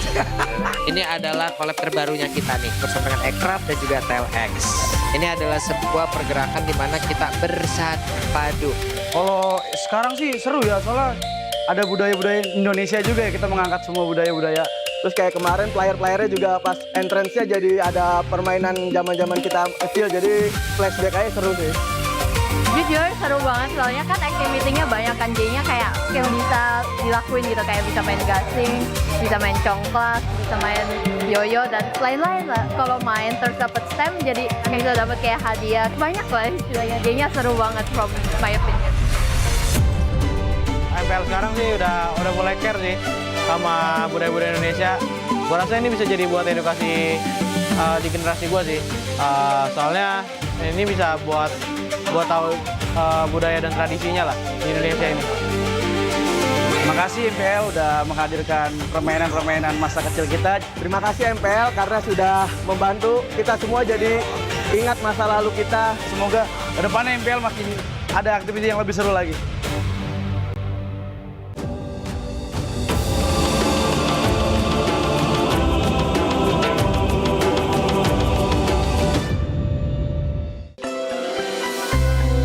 Gua di Sukabumi, di Tanah Sunda, ada tradisi yang gue suka, namanya Seren Tahun.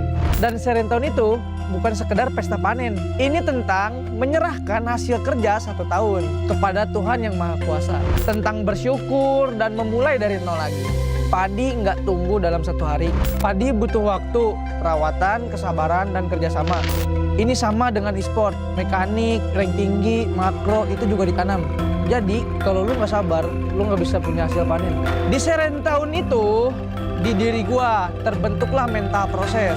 Jadi konsistensi lebih penting dibanding hasil instan. Di gua, sungai Mus itu bukan cuma sungai, tapi itu kehidupan. Di festival itu, semua perahu maju kencang, tapi bukan yang paling kuat yang menang. Tapi yang menang, yang paling kompak. 1 orang salah tempo, perahu oleng. 1 orang salah posisi, game selesai. Dari tradisi ini gue belajar tentang sinkronisasi karena chemistry menentukan segalanya. Tradisi di Bali yang paling ngena lah di gua, menurut gua tuh nyepi. Karena nyepi tuh ngajarin kayak diam itu kuat. Jadi selama 24 jam gak ada aktivitas, lebih ke introspeksi diri lah. Di momen itu kita jadi lebih jujur sih sama diri sendiri. Kenapa kita kalah, apa yang salah. Di e-sport banyak orang berhenti karena kekalahan, tapi gua enggak. Karena nyepi ngajarin gua bukan buat berhenti, tapi buat memahami. Hingga sekarang, gua masih berjuang di liga ini. Dari kecil, di daerah gua tumbuh dengan Gurindam 12, karya Raja Ali Haji. Gurindam 12 itu memiliki 2 baris, tapi maknanya dalam. Baris pertama sebab, baris kedua akibat. Di game juga sama, overextend mati, salah draft kalah. Semua ada sebab akibatnya. Dari sastra lahirlah logika. Di Samarinda ada tradisi yang paling terkesan yaitu Festival Mahakam. Semuanya tentang ritme. Dayungnya itu nggak boleh terlalu cepat dan nggak boleh terlalu lambat, tapi harus tepat. Sama kayak nge-retry lord dan nge-engage. 1 detik terlalu cepat, gagal. 1 detik terlambat, kalah. Timing adalah segalanya. Ya karena momen itu menentukan kemenangan. Paling gua suka tuh di Pontianak Festival Tugu Katulistiwa sih. Ada momen dimana bayangan kita tuh hilang. Semuanya tuh jadi imbang karena tidak ada condong kiri dan ke kanan. Sama kayak di game lah. Kalau misal terlalu agresif salah, kalau terlalu defensif juga ya salah. Jadi semuanya itu harus seimbang. Karena balance adalah kunci untuk mendominasi. Di Semarang tuh ada namanya Dekderan. Kayak kita nyambut bulan puasa ini dengan penuh sukacita, kayak ramai juga energinya. Dan gua di panggung MPL sih ngerasain yang sama sih, kayak energi penonton tuh kayak nyata, kayak mirip lah. Itu yang bikin gua nggak mau kalah sih. Semangat kebersamaannya jadi bahan bakar buat gua untuk berkompetisi di sport ini. Tradisi di Aceh, yang paling teringat sama gue sih tari saman. Tari saman tidak memberi ruang untuk kesalahan. Ya kalau satu salah ya semuanya kelihatan salah.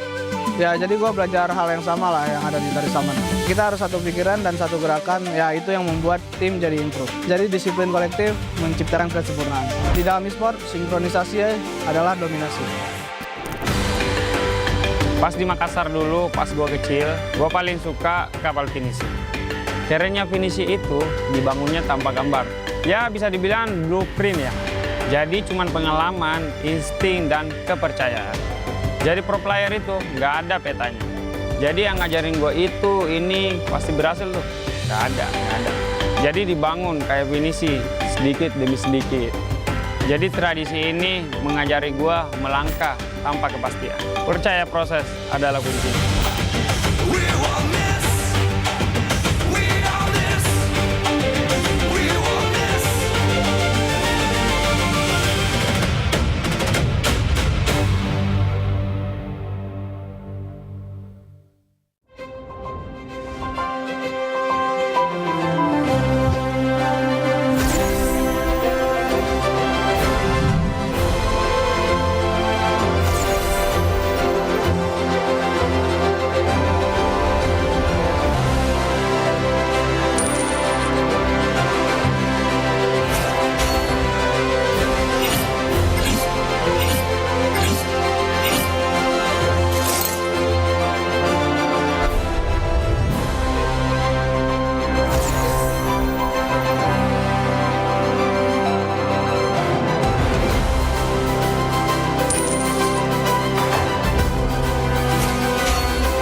渦巻きナルトが帰ってきたぞ。飛来神の術。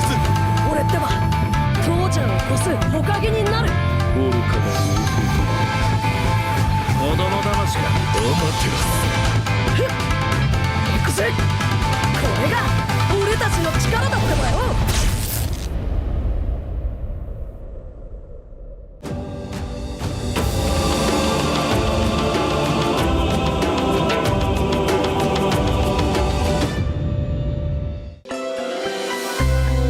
Gua di Sukabumi, di Tanah Sunda, ada tradisi yang gue suka. Namanya Serentahun. Dan Serentahun itu bukan sekedar pesta panen. Ini tentang menyerahkan hasil kerja 1 tahun kepada Tuhan Yang Maha Kuasa. Tentang bersyukur dan memulai dari nol lagi. Padi nggak tumbuh dalam 1 hari. Padi butuh waktu, perawatan, kesabaran, dan kerjasama. Ini sama dengan e-sport, mekanik, rank tinggi, makro, itu juga ditanam. Jadi kalau lu nggak sabar, lu nggak bisa punya hasil panen.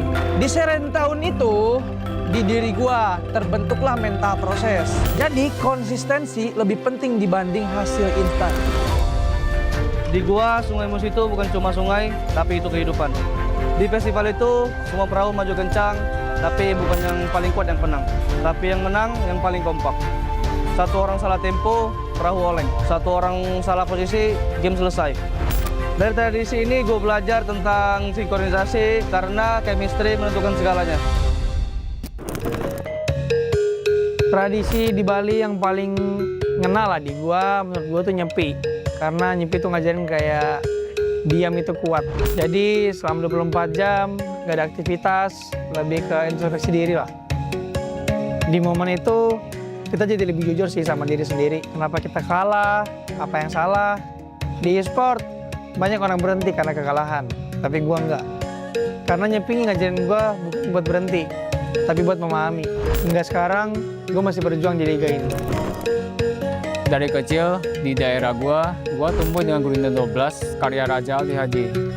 Gurindam 12 itu memiliki 2 baris, tapi maknanya dalam. Baris pertama sebab, baris kedua akibat. Di game juga sama, overextend mati, salah draft kalah. Semua ada sebab akibatnya. Dari sastra lahirlah logika. Di Samarinda ada tradisi yang paling terkesan yaitu Festival Mahakam. Semuanya tentang ritme. Dayungnya itu nggak boleh terlalu cepat dan nggak boleh terlalu lambat, tapi harus tepat. Sama kayak nge-retry lord dan nge-engage. 1 detik terlalu cepat, gagal. 1 detik terlambat, kalah. Timing adalah segalanya. Ya karena momen itu menentukan kemenangan. Paling gua suka tuh di Pontianak Festival Tugu Katulistiwa sih.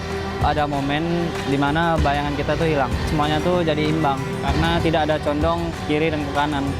Sama kayak di game lah. Kalau misal terlalu agresif salah, kalau terlalu defensif juga ya salah. Jadi semuanya itu harus seimbang. Karena balance adalah kunci untuk mendominasi. Di Semarang tuh ada namanya Dobleran. Kayak kita nyambut bulan puasa nih dengan penuh sukacita, kayak ramai juga energinya. Dan gua di panggung MPL sih ngerasain yang sama sih, kayak energi penonton tuh kayak nyata, kayak mirip lah. Itu yang bikin gua nggak mau kalah sih. Semangat kebersamaannya jadi bahan bakar buat gua untuk berkompetisi di sport ini. Tradisi di Aceh yang paling teringat sama gue sih tari saman. Tari saman tidak memberi ruang untuk kesalahan. Ya kalau satu salah ya semuanya kelihatan salah. Ya jadi gue belajar hal yang sama lah yang ada di tari saman. Kita harus satu pikiran dan satu gerakan, ya itu yang membuat tim jadi improve. Jadi disiplin kolektif menciptakan kesempurnaan. Di dalam e-sport, sinkronisasi adalah dominasi. Pas di Makassar dulu, pas gue kecil, gue paling suka kapal finishing. Caranya finishing itu dibangunnya tanpa gambar. Ya bisa dibilang blueprint ya. Jadi cuman pengalaman, insting, dan kepercayaan. Jadi pro player itu nggak ada petanya. Jadi yang ngajarin gue itu, ini pasti berhasil tuh. Nggak ada. Jadi dibangun kayak finishing, sedikit demi sedikit. Jadi tradisi ini mengajari gue melangkah tanpa kepastian. Percaya proses adalah kunci.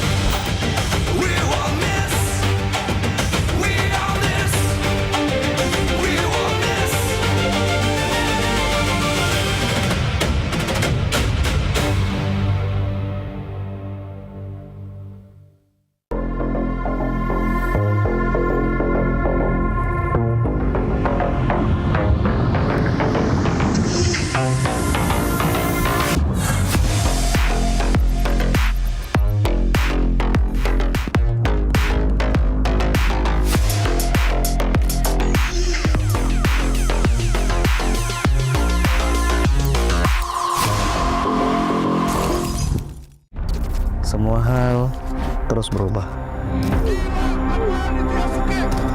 Dan kadang bikin gue pengen nyerah. Tapi banyak mimpi yang harus gue kejar. Gue butuh support yang konsisten biar gue bisa terus naik level, terus berlari tanpa henti. Skin gue banget nih, gue beli aja. Seperti GoPay Games yang setia menemani walau meta dan gameplay terus berganti. Walau yang lain terus berubah, GoPay Games konsisten ngasih yang pasti murah.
Live from MPL Arena, Jakarta, MPL Indonesia Season 17 is powered by Moonton. Supported by Esports Federation of Indonesia. Presented by official gaming phone, Infinix. Official e-wallet, GoPay. Official gaming chair, Toda. We own this.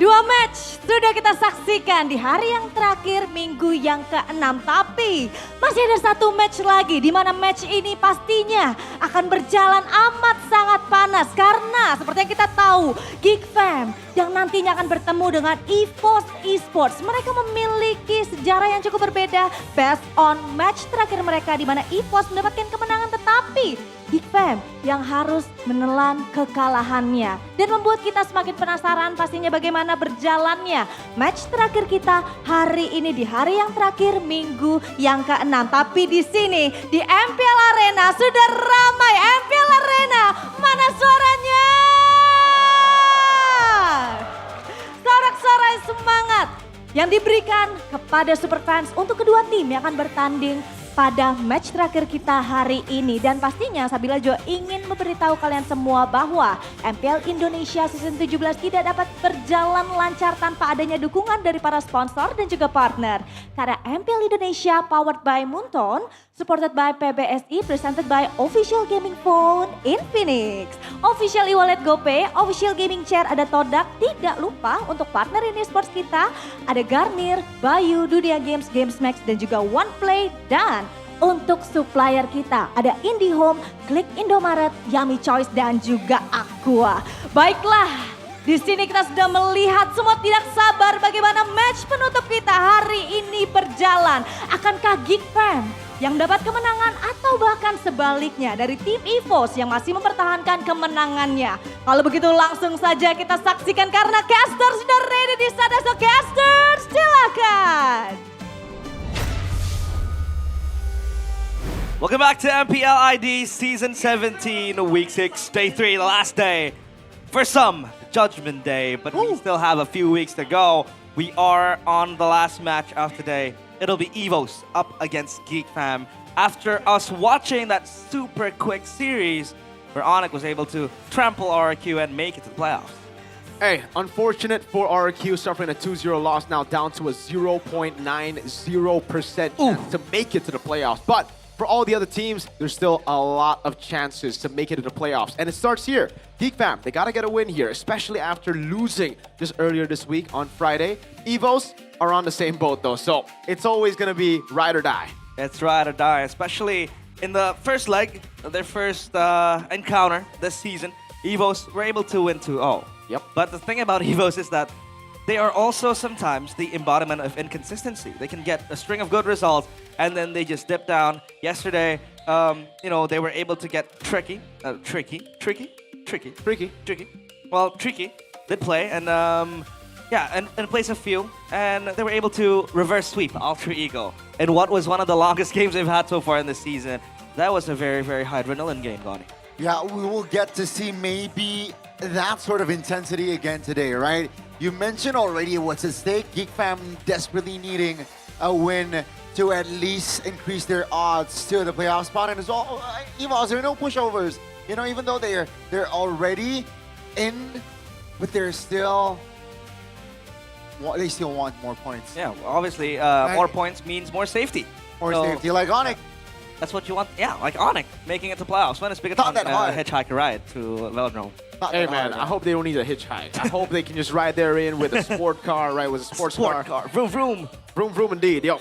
Let's take a look at this though. Few's first debut, mid laner average kill 1.3, mid laner average assist 8.0. He's always kind of been the stable, the consistent guy. Even part of the AP brand roster that won M5, it was him being the constant, right? It was never him being the flashy guy. But now we look at Tricky and it's, I think the opposite, very different style to Few. Few is always safe, he plays it smart, plays it macro. Tricky is much more impulsive. He goes in for the random plays. He goes in for a flicker forward. Those instinctual plays that reminds me a lot about Hijime. And we get to see this, all right, from Few. Just look at how he positions around the team fights. He's just very, very safe, ready to back people up. And only if it is very, as guaranteed, will he flicker in forward. Other than that, he just plays it the normal way. You know, that's why he's had such a long career, has had such a successful career. But on the other side, Tricky, in his first debut, he got an average kill of 4.0, average assist of 8.5. And again, it's much more bombastic, that playstyle of his, much more aggressive as well. And maybe that's what EVOs are trying to utilize now. Now, I don't know if it's going to be Few, I don't know if it's going to be Tricky. If you look at Few, he looks hooded up, you know, with that hoodie. He doesn't look like he's ready to play. So, I think it's going to be Tricky, but if you ask me who to choose, I gotta choose the legend, man. I gotta choose Few. I think Few has had that long career as well. He's a seasoned veteran. This could be the case where, you know, Few is very experienced. He knows how to calculate things. He's much more, you know, much more of a pacifist, much more reserved in terms of, you know, playing the game. For Tricky, this guy, maybe he's got something to prove. He's a rookie. His blood is boiling. He wants to play in a very aggressive way to make a name for himself. But sometimes that kind of helps EVOS as well. So I think, you know, doing his own thing has been able to find EVOS a success, especially the match yesterday up against EVOS, up against Ultra Ego. If we take a look at the string of results, so far, it's been a win streak for EVOS all season long in Season 16 and for Season 17 as well. GeekFam has a chance to put a stop to that with their own rookie as well, Nazara. This guy has been playing a very good game, and this is personal. Because Nazara, in one of the interviews, said that he was, quote-unquote, thrown away by EVOS. Albert responded in saying that, well, if he says that he's thrown away, let it be. That might mean that he can't compete in EVOS, right? It's a competition. Everyone's gonna show themselves the best version of themselves. What do you think this means for Nazara? Will he be able to deliver the performance we expect from him? I don't know. It really comes down to how he is individually, right? Like, a lot of people, they lose out on confidence. They don't have the mental fortitude to deal with hate, and he has been getting a lot of hate, a lot of attention from streamers, a lot of attention from the media as well for those, you know, answers he gave to the press. So it really comes down to him. So far, he's only found success on the Harley. Whether he's improved on that part, whether he has the mental to keep up, we'll see. We'll see. Well, let's take a look at the ping test here with both teams. Gimana perasaan you today lawan Mas Marcel?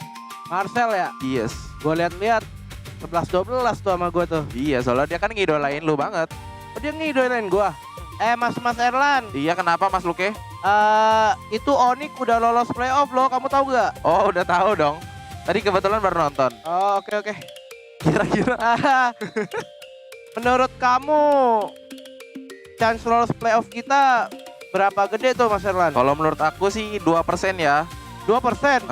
Wah, nyenggol Mas Ade. Nggak gitu, men. Soalnya 2% tuh udah cukup, men. Buat kita, men. Semoga kita bisa lolos playoff ya Mas Erlan ya. Setuju gua. El. Ya, Bang. Nih, lu lawan idol lu, El. Gua pede sih, Bang. Pede? Ya, kalau pede, tolongin juga sih. Nanti request. Ya, moga aja ya, Bang ya. Gua solo kill ya. Emang bisa saya, El? Ya lu, yang penting lu ini aja. Vision gua aja terus, biar gua solo kill itu idol gua. Nah, gua mah percaya lu. Lu percaya diri gak? Gua sih percaya diri kali. Ya udah, nanti ya. Gua pengen lihat ya. Ya Bang, gua kasih tahu dah nanti dah. Semoga nggak ngecewain lu dah. Ini kan udah lolos nih, Onyx kan? Ya udah lolos. Nyusul gak sih kita nyusul? Bisa sih Bang, pasti sih Bang. Gua pede banget sih kita bisa lolos juga kayak Onyx. Amin. Ayo ya, menangin ya match ini ya. Ayo, semoga ya Bang ya. Lu juga semangat Bang. Kita kasih tahu.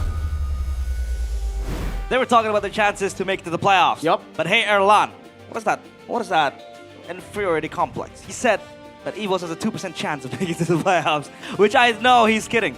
But hey, come on, man. You gotta have more confidence. You got a big chance to make it to playoffs, man. It's a pretty high chance. So Erlan, keep your head up, brother, man. I've always supported you, Forgotten Tiger, brother. That's my boy. He's What not did he say though? XPR. 2%? 2%. That's even higher than our RQ though. Oh, that were true, you know? That's So, true. That's crazy. And you know what? They can actually take RQ 0.90% chance to make it 0 next week. Wow. EVOS. Exactly. That's Doma for you. Doma or Erlan. And also, a rookie in the side of Geek Fam is Marcel. This guy told Baloyski that, help me, I want to beat my idol. It turns out that Marcel's idol is Luke. So let's see if he's able to handle the pressure. This is a match of many grudges. That might translate into Spice and Lana Dawn. EVOS still with Tricky. No Few. It's going to be Luke, Albert, Tricky, Key, and Erlan. So Few has to be sidelined this time around. They look to follow their reverse sweep win against Alter Ego this past week. Can they follow it up? Tricky in the lineup, Few sideline. Ladies and gentlemen, this is Team EVOS. We'll find out if EVOS have what it takes now with Tricky. Again, back-to-back starting lineup with Tricky, no Few. Have EVOS made the decision? Is this going to be EVOS' main lineup all the way to playoffs? We'll have to find out if it's set in stone, but their opponent's Geek Bam with a lot of young gun, blood boiling. It's Marcel Nazara, a boy, Baloyski, and Kinziski. For Marcel, it's going up against his idol. For Nazara, it's time for him to announce and make a name for himself in front of his ex-team.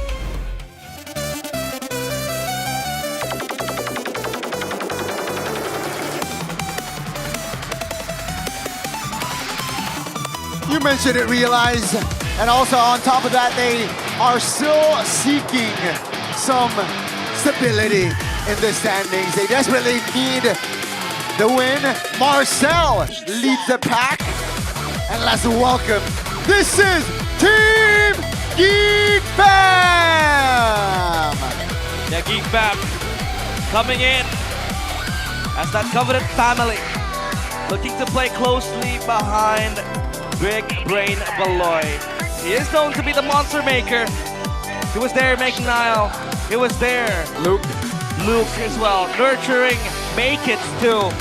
So Make It has to fall down. It's Nazara next on Process. So whether or not we'll see Geek Fam make it to playoffs, I think it lies here. I mean, it lies in every single one of the matches that they have left, but this is a big question mark. EVOS have been lacking in form. They've even made a drastic change in the mid lane, subbing out a two-time world champion for Tricky because they think they need the aggression in mid. So for Geek Fam, can they stay consistent? Can they get those wins? Can Baloyski craft a draft? They can change things for the Kingslayers. For a league full of high-tempo plays, you know, brawl play style, aggressive move, I think, yeah, Tricky does fit the bill. This is not to disregard Few in any way possible. This guy is a seasoned veteran, a legend of the game, I would say as well. But yeah, he is very, very safe. I would say calculated. And that really helps a lot when you have other aggressive side laners. But for EVOS, they need, you know, the cog to be in that mid trio, and Tricky seems to fit the bill. So far, it does seem like that's the case, right? But they've only gotten one win under the belt with Tricky in the second leg. Obviously, they did get a win against Geek Fam in the first leg as well with Tricky, but we'll see whether they need this change or whether there's going to be another change because, again, I don't think any one of us expected a change this late into the season. Week 6 is kind of crazy, right? And for Geek Fam, it's just been weird because even the boy, he hasn't really been performing that well on those bombastic picks, the picks that actually Tricky's been able to perform well on. It's such unorthodox picks that we see from a boy that gets him to perform well. The Faramis pick late into the series against TLID, I believe it was, and we also saw, against Alter Ego, sorry. And then we also saw the Zetian do better than all the others, like the Farsas, the Yves. So maybe we'll see more of that. Number one in the mid lane for DPM, for a boy. He's been doing a lot of damage, a ton of damage, even with the Lilia. The GPM is kind of lower, but on this other side, it's Tricky, who has only played 3 matches in total. So I don't think I can... 3 games? Really, 3 matches. I don't think I can really say much about the stats. Yeah, Stats are kind of skewed. But he is a very aggressive mage. He's willing to make those big plays. He's willing to flicker in forward. He's willing to stay in a bush and go for a feathered airstrike on Yazuke. Shows just so raw, right? This player, I think, shows why that this guy is maybe what EVOS needs. You mentioned it earlier, Faiz, but in the first leg, this is what happened. Just 2 games between them, and where the White Tigers were able to get the win. So they're looking to replicate here in the second leg. And oh wait, was this the first time they brought out the Chip Masha? Right? Yes, maybe. This was, with the loop. This was their first match. Yeah. EVOS versus Geekfam. First ever match, and they drafted that Chip Masha, and you know, a lot of teams have. But I believe this was Year 3 as well in the lineup with Geek. Wait, no, it wasn't. Marcel. It wasn't Marcel. Year 3 played their second match. Yeah. Oh wow. Year 3 was next week. Yeah. So there was, it was still Marcel. He played the X-Borg. He tried to counter the Masha, try to get a winning matchup. Unfortunately, it just didn't happen. Oh, it is still Makids and Marcel. Yes, it was still Makids. That's the change. Yeah. So with Nazara in, I think the main thing for EVOS is to snatch away the Harley. The Harley's been the only hero that he's been able to win on, and he's been amazing on the Harley. Yep. He beat Onic with a Harley. Let's take a look at the keys of victory for Geekfam by Infinix GT50 Pro. Respect Albert's assassin heroes. That is way easier said than done, because Albert, even when he doesn't get on assassins, he's as good on utility as he is on assassins. Give Beloyski momentum heroes, yes, but also kind of like momentum heroes in Kalea, maybe? But I don't know. Even when he was in the Gacha, he was able to beat Onic. So I don't think it's just purely momentum heroes. I think, more importantly, put a boy on a safe mid laner that doesn't need too much help from the other team. An independent mid laner, there we go. And give Nazara Harley. EVOS though, piece of victory by them, by Infinix GT50 Pro. Be cautious of Beloyski's macro play. I think be cautious of everybody's macro play, right? Because for Geekfam, that's what they have been able to do. They put Kenzie on a weak side laner, Moskov, Claude always, and then they go and clear. Win the gold lane matchup, I disagree. You want to win the early game. You want to shut down Nazara. You want to shut down that trio mid. You want to shut down Beloyski's movements through the early snowball. Let Kenzie play weak side. Let Kerlan play weak side. Because Erlan is also an amazing weak side player. That's why he has the moniker the Forgotten Tiger, because he would just pop out of nowhere and then carry the entire game. But yeah, speaking of a boy though, the inconsistency he has faced, I think not only this season, even last season, seems like he's never really been able to get back to his best. He's a shadow of his former self, but it's still very, very happy to see him boast that stat, #1 DPM in the mid lane in MPL ID Season 17, so we'll see. But for Tricky, this is like a fresh start for him. He's a rookie, he's a young rookie, especially now that he has Few by his side, teaching him things. This guy could be, you know, making another great mid laner for Indonesia, for EVOS even. And fun fact, Marcel and Tricky were teammates, part of VL team. So they have history, they know how each other plays. And maybe they know how to kill each other in game. I call dangerous grasp, by the way. For you're 10 years slow, but I'll take it. Unk. Let's take a look at the draft now. Better late, but precise. Oh, look at that. The Harley band. Yeah, they know. Yep. Chusin, first pick should be for EVOS. Oh. Chusin, super safe and tricky. Even the Suyo. Wow, this is pure respect from EVOS. Harley, Helkert, and Suyo. Actually, they might go Freya first year EVOS, right? Bands. Yeah, they go for Freya. Finally let loose. Unleashed. Wow. Haven't seen the light of day for Freya for quite some time now. Geekfam, they gotta opt for the Chusin, no? I think they gotta take it away. I think it's a bit too risky to leave it over on to EVOS. And I think they have to take the Leomord away, because you give Leomord and Freya to EVOS and they basically pull an alter ego M7. Yep. That sounds right. So Leomord and Jushin. And then EVOS takes maybe the lead. Right, the lead still on the board. It's going to be the Zushin and Harith though. So no Leomord. Yeah, I was thinking about the Harith. About the Harith, yeah. But I don't know, dude. Evos have ways to deal with it. Granger. Again, well, they can go Granger, yes, but they can also go Moskov and Claude, and Erlang can just play the side lane like he's been doing. Actually, no, it's Freya already. It's not a bad matchup. Yeah, that's true. But remember, Evos can flex this all the way to the end. That's the thing about the Freya right now. It's not confirmed to be gold. It can go to the XP lane. We've seen it a couple of times. I think the safe choice would be Leomord, and maybe you pick up the Eve or the Farsa. Might as well. Just get the counter into the Harith or the Juicid matchup, depending on what you want for Tricky. We've seen Luke with the Freya once. Exactly. 100% win rate. So it's still a flex. Yeah. But 75%. Wait. Okay. Decent Shin? Okay, that is I thought we had the consensus yesterday. It has slowly fallen out of the meta. It has. And I think this gives Geek Fam the opportunity to go for the Leomord, right? Or they're looking for range, Mirko, no? Because the Freya, that's kind of mean that the Freya will go gold lane, no? Yeah, but I thought they were going to play with that idea. Yeah, with the flex. Right now, it's either you go double marksman, because with the Freya pick and the Yisun Shin, I'm inclined to believe that it's not a flex. It'll just go gold. Yeah. So that means Geek Fam can just build their composition without having to think about that anymore. I am not the only one. And hence, they do not pick up the jungler just yet. Wow. They instead pick up a Phobius, which, you know, I don't really mind. I like it. I like it. It's a very good pick.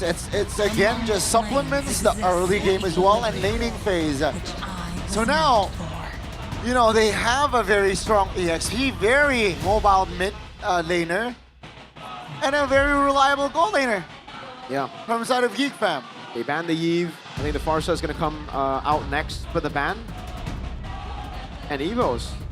They're gonna, I think they should ban the Leomord, right? The Leomord has actually been ignored completely. There you go. I just thought it was gonna be red 3, but the Phobius comes in, so the Leomord will definitely be banned out. And on top of the Leomord, what other jungler would Evos? You know what? I think they gotta dig deep here. I think they ban out the Lancelot instead of a utility jungler here. Because Geek Fam have utility and Juice and Phobius. They don't have an assassin threat just yet. They don't have a physical damage threat just yet. Okay, the question is, have we seen Nazara on the utility? I believe we have. Yeah, they do well. Oh, wait. It's only the Harley, Suyo, and Leomord. Okay, wait. That's the only junglers he has played, so maybe he's gonna have to be... But it doesn't fit this composition. They have no damage. It'll just be play for Harith. Well, let's see. His hand forced to swing and possibly show something. Still the Granger ban? Yeah. Okay. They respect it.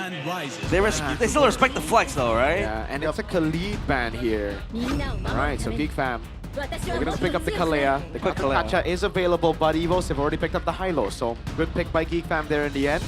This really looks like a composition to go for Snowball, so I wouldn't be too surprised in a snowballing assassin jungler here for the final pick of the game for Geek Fam. Evos though. Such as... Lance? Oh. You think they have enough combination though that maybe not instant but a burst type hero that can combine well with a Tsunami Slam? I think they'll just play with it. It's just utility. They're just gonna act as the Kalea utility. Use the Kalea utility. It can catch Albert as well, and I was about around. What? Valir? Tityan's locked in, so... But what is that Valir? Whoa! Hold on. It is a Rome Valir. Rome Valir for Hylo's Key. XP against the Phobius, and the Freya goes gold. Have we... Wait, this is uncharacteristic of Key, you know. It is uncharacteristic. Yeah. Hayabusa! And it is Hayabusa. It's not the Lancelot. They go for the Hayabusa instead. They want to bypass the Valir shove, right? So instead of a dash, they go for a blink. They go for those shadows. Yeah. They need damage, right? They need damage. I was expecting an assassin jungle, but after the Valir, I understand why you wouldn't go Lance. Even then, though, Lance feels like less of a risk. Hayabusa, much more of a risk. Well, let's see. This is going to be the case, and if Geek Fam are able to topple down Evos, lineup rating favors Evos a lot. Yep. A lot of unconventional picks. With the wait, it's what? XP Valir. XP? Hold on. Okay. I am mind-boggled, but let's see if it works in the land of Dawn. And this is game 1 of Evos against Geek Fam. Folks, it's already plot twists for game 1. there has been some plot twists. So Albert in the jungle on that Yi Sun Shin, Luke on that Valir, and we will have a high-low Sun Roam here for the side of Evo. So let's see here with this shake-up. We will see Kyo Kusanagi in the Lanadon for that Valir, and Luke already given a tough time for Marcel. Yeah, it's a winning matchup for sure against this very low-range target. Man, Luke with the XP Valir. This is a hero that has been played in 3 roles now. Mid, roam, and XP. Yeah. What a weird 3 roles there. Diverse. Like a weird mix of 3 roles. It's about diversity. It's about versatility. And on XP. I don't know though, because if you want to go, oh my god, he even doubled down on the Master Assassin. He just wants to win out the lane. Thing is, Marcel just doesn't shove, and then that's it, right? Like later on in the fights. Oh my. I see the Valir roll, I mean the Valir XP, but to go Master Assassin feels a bit too crazy, because Marcel can just soak in XP now. He doesn't need to fight Luke. Yeah. Let's see if this Valir will cause a lot of problems for Geek Fam. At least for now, Marcel has been pressured highly. Rapid boots. Wow. For the Phoveus. So is this about rotation? Is it about more leaving the lane and then playing together? I guess it's about dodging the skill shots, right? Well, but he's trying to dodge the skill shots with rapid boots. Does it? And he's doing a good job. Look, he's not taking any damage up top. Okay. Well, wow. This is such a... It feels like a fever dream, honestly. Feels like the dream I have when I'm 38 degrees up. Okay? Well, I don't think he can escape from this onslaught here from side of Geek Fam. That will be first blood. So, great execution there on catching Key off guard. Well played by Marcel, man. Good rotation with the rapid boots too, catching Evo's off guard. And with that kill on Key, it allows Geek Fam to take the first neutral objective uncontested. Yep. Wow. Very, very clean from Geek Fam. So, what is this Valir supposed to do in this lineup of Evos, right? It is supposed to peel, that's it. It gets exposed with a Hayabusa as well, so, yeah, you know. It's literally just providing utility. Oh my god. Wait. We could be very wrong today, boys. We could be. A lot of the, all the talents here predicting Evos. So man, Evos, you gotta win the game here. Well, you can see here the Tsunami Slam landing on towards 1. Take a look at Luke though, with the Valir at the stun! It finds the Beloy. Both rovers now on the board. Kenzie stunned up, breaking the momentum. What? Now he's in a 1v4 situation. Not ideal. As Evos, they add another kill on the board. That's a weird movement from Kenzie. I think he wanted to go in, but then he saw it was too dangerous. But he knew he would have died anyway, so it's go big or go home. I don't think so, because he has Flicker. I think he really could have gone away. I think he just wanted to go for the trade because Albert was low. But unfortunately, Evo's had enough peel. Luke, gonna be fine. He has that mini anti-CC on the ultimate, so yeah, this Valir, man, clears the way very quickly, no? Yeah. The Valir does clear the way very quickly, but now I have to question the Master Assassin. Valir XP, sure, that was already kind of crazy, but why go for the Master Assassin now? Because for the most part, you're only going to be laning for what, the first 6 minutes? Yeah. After that, you're playing with the team most of the time. You're not alone. You're not even winning the matchup that well, no? What could have been better though, Miracle? Honestly, anything the mage goes for usually, right? Like just go for the same emblems as a mid lane Valir. Oh wow. Well, at least now, yeah, Luke's gonna converge with the entirety of the White Tigers. As the turtle now spawns, that Master Assassin becomes irrelevant, and Marcel will come close by. Feels like Evos have kind of hit a powerful curve now in this game. Marcel will try to force Key's hand. Well, Key trying to zone 3 members. He will take a lot of heat. Turtle will be taken down. That's going to be Marcel now. Trying to zone members of Evos.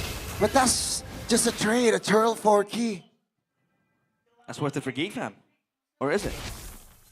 I think it's still quite even in that skirmish. They did get the kill on Key. But Evos are still, look, right? So Valir is already sent into the mid lane. He's not even, it's Albert who's soaking in, bottom lane. 1v3, that's the Shaman Force Ball. Terlon will not survive the onslaught there, the dive that Geek Fam was coordinating. And Geek Fam finds compensation. Well played by Geek Fam. Really good gank onto the Freya. I mean, as a fighter gold, you don't really expect to be ganked. You expect that, you know, people won't have enough damage, but that's exactly what the Hayabusa provides in the team. The jump and the damage without being able to retaliate back. Nazara has been very disciplined with his ultimate. Yeah. I don't think he's used the ultimate a single time, actually. Maybe just once? Yeah. But yeah, he's always trying to get the kills with just the shurikens, with the basic attacks. Nazara's playing a very, very good game of Hayabusa right now. Farming, invading really well. Albert's already having to go over to the XP lane to soak in the minions just to keep up with Nazara. And he's actually done a good job getting a level lead, but Nazara... Oh, nice push back. Oh, there you go. That's the ultimate. Uh-oh. Feeling the heat. Literally. Or maybe that's a bit delayed, you know, when you press an ultimate or press a skill and then you get knocked back. Usually it still registers. But yeah, that's not an ult you want to pop. Kenzie try to clear the wave. With a Shaman Force, not just clear, right? That's Kenzie actually applying pressure on towards Erlan. 10 seconds on the clock here for a final last turtle in our opening game. So we can conclude that if Geek Fam has expended their resources, right, going back, trying to kill Luke, if the shadow kill is not existent, Luke can just run them down with multiple pokes, and Geek Fam needs to be wary of it. Marshall! That's a big Glorious Pathway, that's a big Tsunami Slam! Nazara finds the turtle! And that's gonna be Nazara dealing a lot of damage. Marcel finds Erlan, and take a look at Luke. Trying to survive as Kenzie practically a solo, and one by one, the members of EVOS are falling on the floor. What went wrong there for EVOS? Geek Fam just fought better. Like Marcel, what an amazing Dark Wave flicker to start things off, and then Beloyski with the Sublime targeting. Albert got placed out of position so early on in the fight, and Nazara with the clean retribution. 1-0-5. Not getting a lot of kills, but he's really just utilizing his mobility. Oh, he built the Sky Piercer too. The confidence on this kid, man. I love it. I honestly thought he wouldn't go for the Sky Piercer. So, the answer to our question, right? Would it be a mental block after getting hate for those answers to the press of being thrown out of EVOS, of not getting a shot? Nazara showing his class. Yep. Tsunami Slam. That's on towards a key. Glorious Pathway just to get away, and Geek Fam, they will not overcommit, right? That's a failed attempt. We disengage. Yeah. The Freya's having a hard time here. A level down towards the Harith. He's gonna need to wait for possibly the War Axe. No. See, because for Evo's side, that's why I expected the Leo Mord instead of the Isun Shin. Because when you have a Leo Mord, you have someone to go in with you. Currently, if you look at Evo's composition, it's one guy who wants to go in, and all the others kind of want to peel for the Isun Shin. So that's why Erlan hasn't been able to really do anything on this Freya, right? Outside of laning. He jumps in, and he's all alone. Which means he gets shredded down by Kenzie, he gets CC locked by Beloyski as he used the Purify early, and then there's a boy, there's Nazara who you can't hit on the Freya when he's on the Quad Shadow, when he's on the Shurikens, and the final Shadow kill. Yeah. With the Leo Mord, I think it would have been better for the Freya. It helps a lot. The only one who can go in with Erlan is probably the Hylos, right? And the Hylos get Tsunami Slam to the back of the Geek Fam squad. So that makes it hard for the entire member to follow up. And Luke goes for the Brute Force Breastplate. He's gonna have more tenacity on that side, but they now want to dance for the Lord. Erlan, with the War Axe completed, he's gonna go for the Endless Battle. Will this be the angle where he might want to try to farm bodies? So far, EVOs are just trying to peel for themselves, playing from afar with the pokes. And a big wave is building for Geek Fam down bottom. This is why I love what Geek Fam is doing, right? They're taking their time. They want EVOS to pull the trigger first. And if Albert shows, they might just want to rush this. Yep. It seems like Albert will show. He's doing his orange buff. No, he hasn't showed. Okay, now he won't. He's gonna let the wave. Beloy. Uh-oh. Here they go. Okay. On Tsunami Slam. It seems like they will pull the trigger first. And now it's going to be Marcel taking down Albert, though. Will be the train. No retribution for EVOS. But down goes Beloyski regardless. A boy flickers out of danger. But here is Erlan trying to close that gap. Gets a double. And EVOS, they actually find some counterplay. A massive flank botched by Geek Fam. And Evos, they get 3. Oh, Kenziski! With the Shaman Force here already. Oh! A lot of damage given, but that's Nazara against her on Kenzie. Finds an angle to take Tricky down. What? Kenziski still able to hold it in. Insane. But how did they fail to really capitalize on that Albert ult? It started with Beloyski finding that Tsunami Slam brilliantly done, but then Albert's skill one's out of there. Geek Fam were scrambling. Now there's a fight on the Lord. Are they gonna let it go? They can't really reach the pit. It's gonna be for Geek Fam with the Lord slain. So after a botched execute, at least they can still restabilize things. Gold lead still firmly in their grasp. Yeah, so they were scrambling, Geek Fam, and that's what created enough chaos for Erlan to deal damage. I'm glad we get the replay here because that was such a chaotic fight. Why are we getting this replay? He missed it. Unlucky, but this was the play where Kenzie was able to go for the outplay. This was beautiful. Luke had to flicker out. Tricky tried to get the passive in, but then Kenzie just jumped around the minions to get Tricky down. Well played by Kenzie. 5, 1, and 3. But it was that initial chaos that really got Erlan to deal some damage to the rest of the team. It looked pretty good, but still, it's a big disconnect in the draft for Evos, right? Lancer player. Oh, he now isolating himself. Helped the Tsunami Slam as well. So the Halos is pretty tanky though, folks. Not taken down just yet. And you will see a lot of structures fall, especially from the Evo side. Yeah, that bottom side turret will 100% break down, especially with the Lord now coming in. The waves aren't really managed that well. At least up top, it's going to push as well. Geek Fam still shadowing on towards Evos. A lot of squishy targets for Nazara to contemplate. Uh-oh, Shaman Force already committed there. As with that. Aloy? Uh-oh. Aloy, why are you in front? Now it's going to be Marcel targeted. I don't think he has space to get out. They will not be able to save Marcel. Yeah. So both frontliners off the board. Even burned the flicker there, Marcel. I think the flicker could have been saved in that moment. Unfortunate for Geek Fam. And Beloyski, way too overextended there. Went up way too aggressive and got punished for it. Evo still have a very, very good composition if they're able to play that front to back. If they're able to create enough chaos for Erlan to deal damage. Yeah. And it gets really tough for Geek Fam as they enter the siege against Evos inside of their base because they can't dive. They can't look for those angles to break the front to back with Evos playing under those turrets. So it's a game of chess right now. It's a game of how Geek Fam can outsmart them, and they have been able to do that through the slow pushes on the far lane. Marcel, rapid boots for movement, but in the team fights, there is a reduction on your movement speed, right? Like when you're in combat, there is a reduction. So I honestly feel like it might be wise to change it to tough boots. Early on, you got that rotation. It was amazing for Marcel. You are able to dodge away from a few more of the skill shots before the fights. But now that you're going to be in the thick of it for the most part, maybe some more, tanky base defense will suit you better and, you know, get you away out of the CC. Chastise Pauldron is already built though. The CE, ooh, by Kenzie.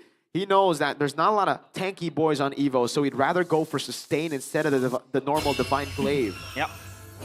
Blood Wings for both Aboy and Luke. Movement speed, shield, really helps a lot. One concern, though, is Nazara picked up the Sky Piercer pretty early, but hasn't gotten a single stack on it. Yeah. That's the War Axe, though, so that's going to give him extra sustainability, extra damage as well. Yep, good slow push. Yeah, need that. Slow push down bottom. Geek Fam, very, very well. And this was also in the KTV, or the Keys to Victory, where, you know, that macro is so good. Yep. Erlan shows this might be the window. Aloy! Uh-oh! With the flicker as well, on towards the mid laner, Tricky. The rookie will be taken down. And Geek Fam with a 5-man still standing. They will capitalize on this lower take. A boy falls the flicker though. Evos, I don't think they have an angle to contest. Yep. But Geek Fam, they can play this slow. Especially now with the Beloyski threat looming and Albert is close by. Erlan's gonna go for Beloyski. Don't think he can. Good dark wave, but good, a better take as well. Oscar Rumida disengage from the side of Geek Fam. Another Lord on the board for Geek. Phenomenal pick off by Beloyski, dude. That was fantastic. He has that eye for pickoffs, man. And in that skirmish, Are they gonna contest this? Oh, Albert. Good take on the arrow. Back on that point. The calculation as well to make that play, right? They had to know that the passive for Tricky was down, because if not, that would have been a wasted play. And hey, great calculation on that part. Now, Geek Fam, can they build a proper wave? Because for Evos, they have what it takes to defend. They have a marksman. They have 2 mages that can clear the waves really well. You call that bush, the Beloyski bush, because he's been twice in that position.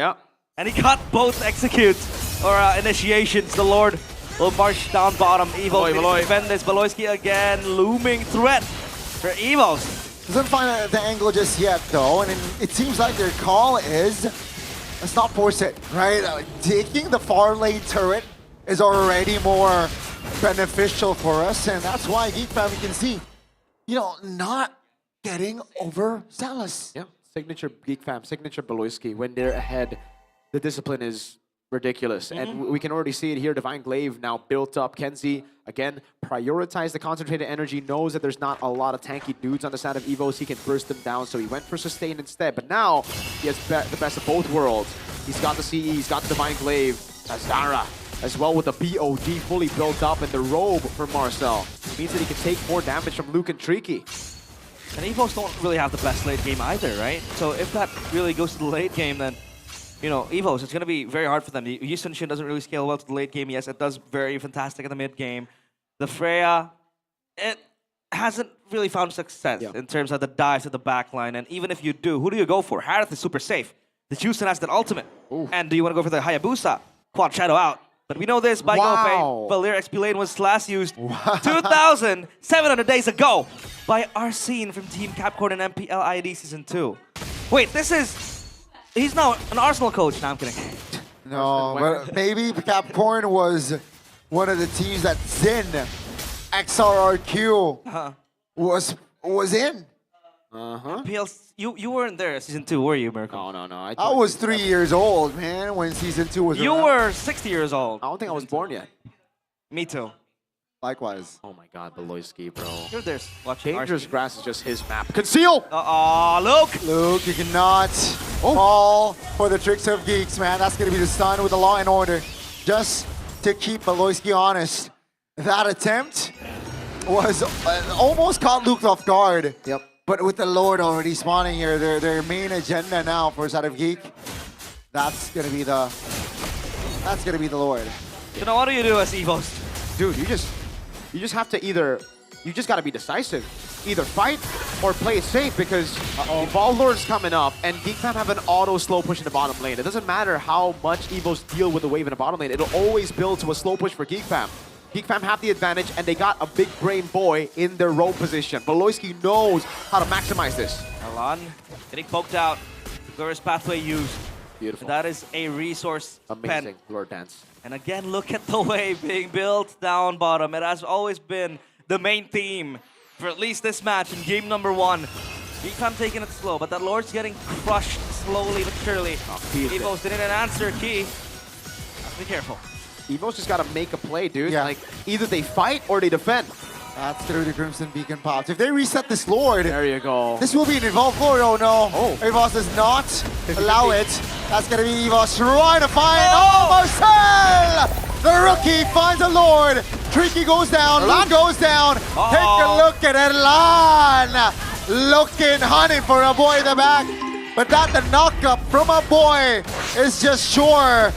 Down goes Erlan. And ladies and gentlemen, it's a big wipeout for Geek Fam. It's over, it seems like. Evos unleashed, but Geek Fam were much more precise. The initiations were good, and Geek Fam, they're looking for the end.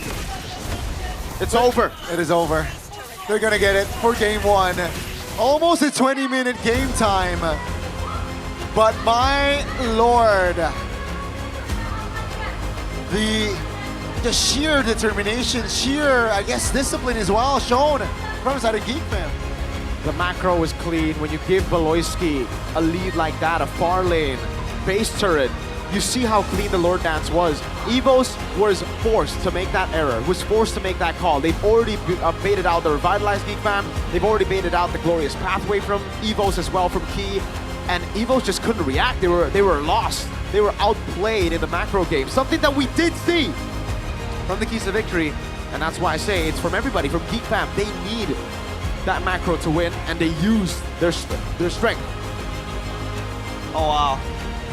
The Valier pick, the Freya pick, got us off our chairs and made us lose our minds, but it wasn't really executed to the best potential it could possibly bring. I think they were overcomplicating the drafts for sure though, right? They already got a Freya, they could have just stuck through what works with the Freya. They tried something new and it didn't work. I thought the Yi Sun-Shin was enough of a curveball, but they go with the Valier as well in XP with Master Assassin. Again, I gotta start flaming these XP Master Assassins. Earlier on today, Uranus Master Assassin by Super Dan, now Master Assassin for Valier. It is purely for lane, and we don't get the lane. After 6 minutes, you're only playing that game, right? That 6 minutes at the start. Again, not enough chaos, not enough lockdown, not enough chase potential for just the Freya. Freya works as a good carry when everybody's able to dive with her, because then you have enough space, then you have enough sustain to deal with everybody else with that Freya. Nazara, man. Sky Piercer, 0 stacks, 1-1-11 though. A win's a win. I'm getting a bit philosophical with these Master Assassin XP laners. Philosophical. Yeah. You know, you know a sentence that comes to mind? What? Temporary pleasure for long-term suffering. Ooh. Right? You know, you wanna win the lane. You're gonna maybe spit in your enemies. Maybe the problem isn't the Master Assassin. Maybe the problem is the pick. That's true. Because the Valier did nothing that game. It did not do anything. The only thing it did well at was the laning phase, level 1 to 3. But Marcel just bought rapid boots. He's like, I'm a clear and I'm out of there. You're stuck in lane. I can rotate wherever. Yeah. Oh well. At least they were bold and brave enough to bring out those picks. Do you want to be bold and brave week and 6, lose though? in week 6? Yeah. And you're 6th position. And I'm always You're not in the same spot. Do you want to be bold and brave, right? You know, Onyx can afford to be bold and brave. Onyx can, because they have made it to the playoffs. With a not pick. But even then, they're still fighting for the top seed, right? Yep. It's not set in stone. But let's take a look at this. Yeah, it all went wrong after a few fights, right? Yeah, I personally saw the vision. Yes, you could push these guys back, but I think the Hayabusa last pick really messed them up. But what I didn't expect was the fact that Beloyski was just able to freely get on Tricky. That's ridiculous, man. The conceals from Beloyski were sublime. The targeting from Beloyski as well. In that last fight, it was Marcel with the Lord take, by the way. It was brilliant. A boy with the kiting as well. See, give him an independent hero. Yusin, Lilia, those kind of picks. Kenzie? Beloyski. It is indeed him, the MVP, the player of the game, presented by the official gaming phone, Infinix GT50 Pro. It is Beloyski, 0-3 and 14 with the Kalea. Twice, he was able to get a peck off from the same bush, from the same position. I mean, if it's once, then it's a surprise. If it's seconds, then that means Evos, there's something wrong with their peeling. Yeah. Beloyski, man. The picks that he was able to get, look at the Tsunami Slam on Albert there, right? The Turtles went towards Nazara, free red trees, no longer 50-50 because of those picks. And there was that one play that didn't really work out for Geek Fam, but it was still initiated by Beloyski. And in this skirmish as well, this is what I'm talking about. He was able to get Albert, but then the CC came in. Albert was able to kite away for a bit. It became chaotic, and it created just enough chaos for Erland to deal damage. Even then, not enough for them to fully capitalize on this win. Evos, they basically just got a little bit of a win, but then instead of going for the Lord, trying to go for the fight, they go for the mid lane turret. Kenzie was able to outplay every single one of them here. Tricky, Luke, oh man, Kenzie utilizing the mini-wave so well. And then it was the pick later on the Zetian. Here, I don't know what Beloyski was doing, honestly. He tried to go for a pick, he just jumped in. It's just classic Beloyski moments here. He gets caught, and Marcel flickered in as well. But the rest of the team played a discipline, was backed away. Beloyski though, last skirmish, not last, one of the last skirmishes here. What a read on the move, man. Tsunami Slam with the conceal. 4v5 that ended being a fight for Evos because they kind of had to force it. And again here, went for the stun initially, jumped on Albert. Albert was able to get away, but he was able to get the Tsunami Slam on the other target, and it created enough chaos for Marcel to walk up to get it. Kenzie with the triple in that final fight. And Erlan unlucky. He knew. Timing, the calculations were so on point. Trekkie had no passive for that take. And no knockbacks were done. But yeah. Evos. Wow. Is this too much of a stretch? Yeah, way too much for me. The Yisun Shin was already enough of a stretch. That's something we don't see in this current meta. I can still welcome that though, right? Like you said, you need range. But would you really want to pick up the Yisun Shin early if we think about it again? Let's think about it 2 times now. When you pick up the Freya early, what do you get? You get flex pick. But when you pick up the Yisun Shin with it, you're kind of forced to play Freya gold. There was a hover on Moskov earlier, but then it would mean you have 2 marksmen.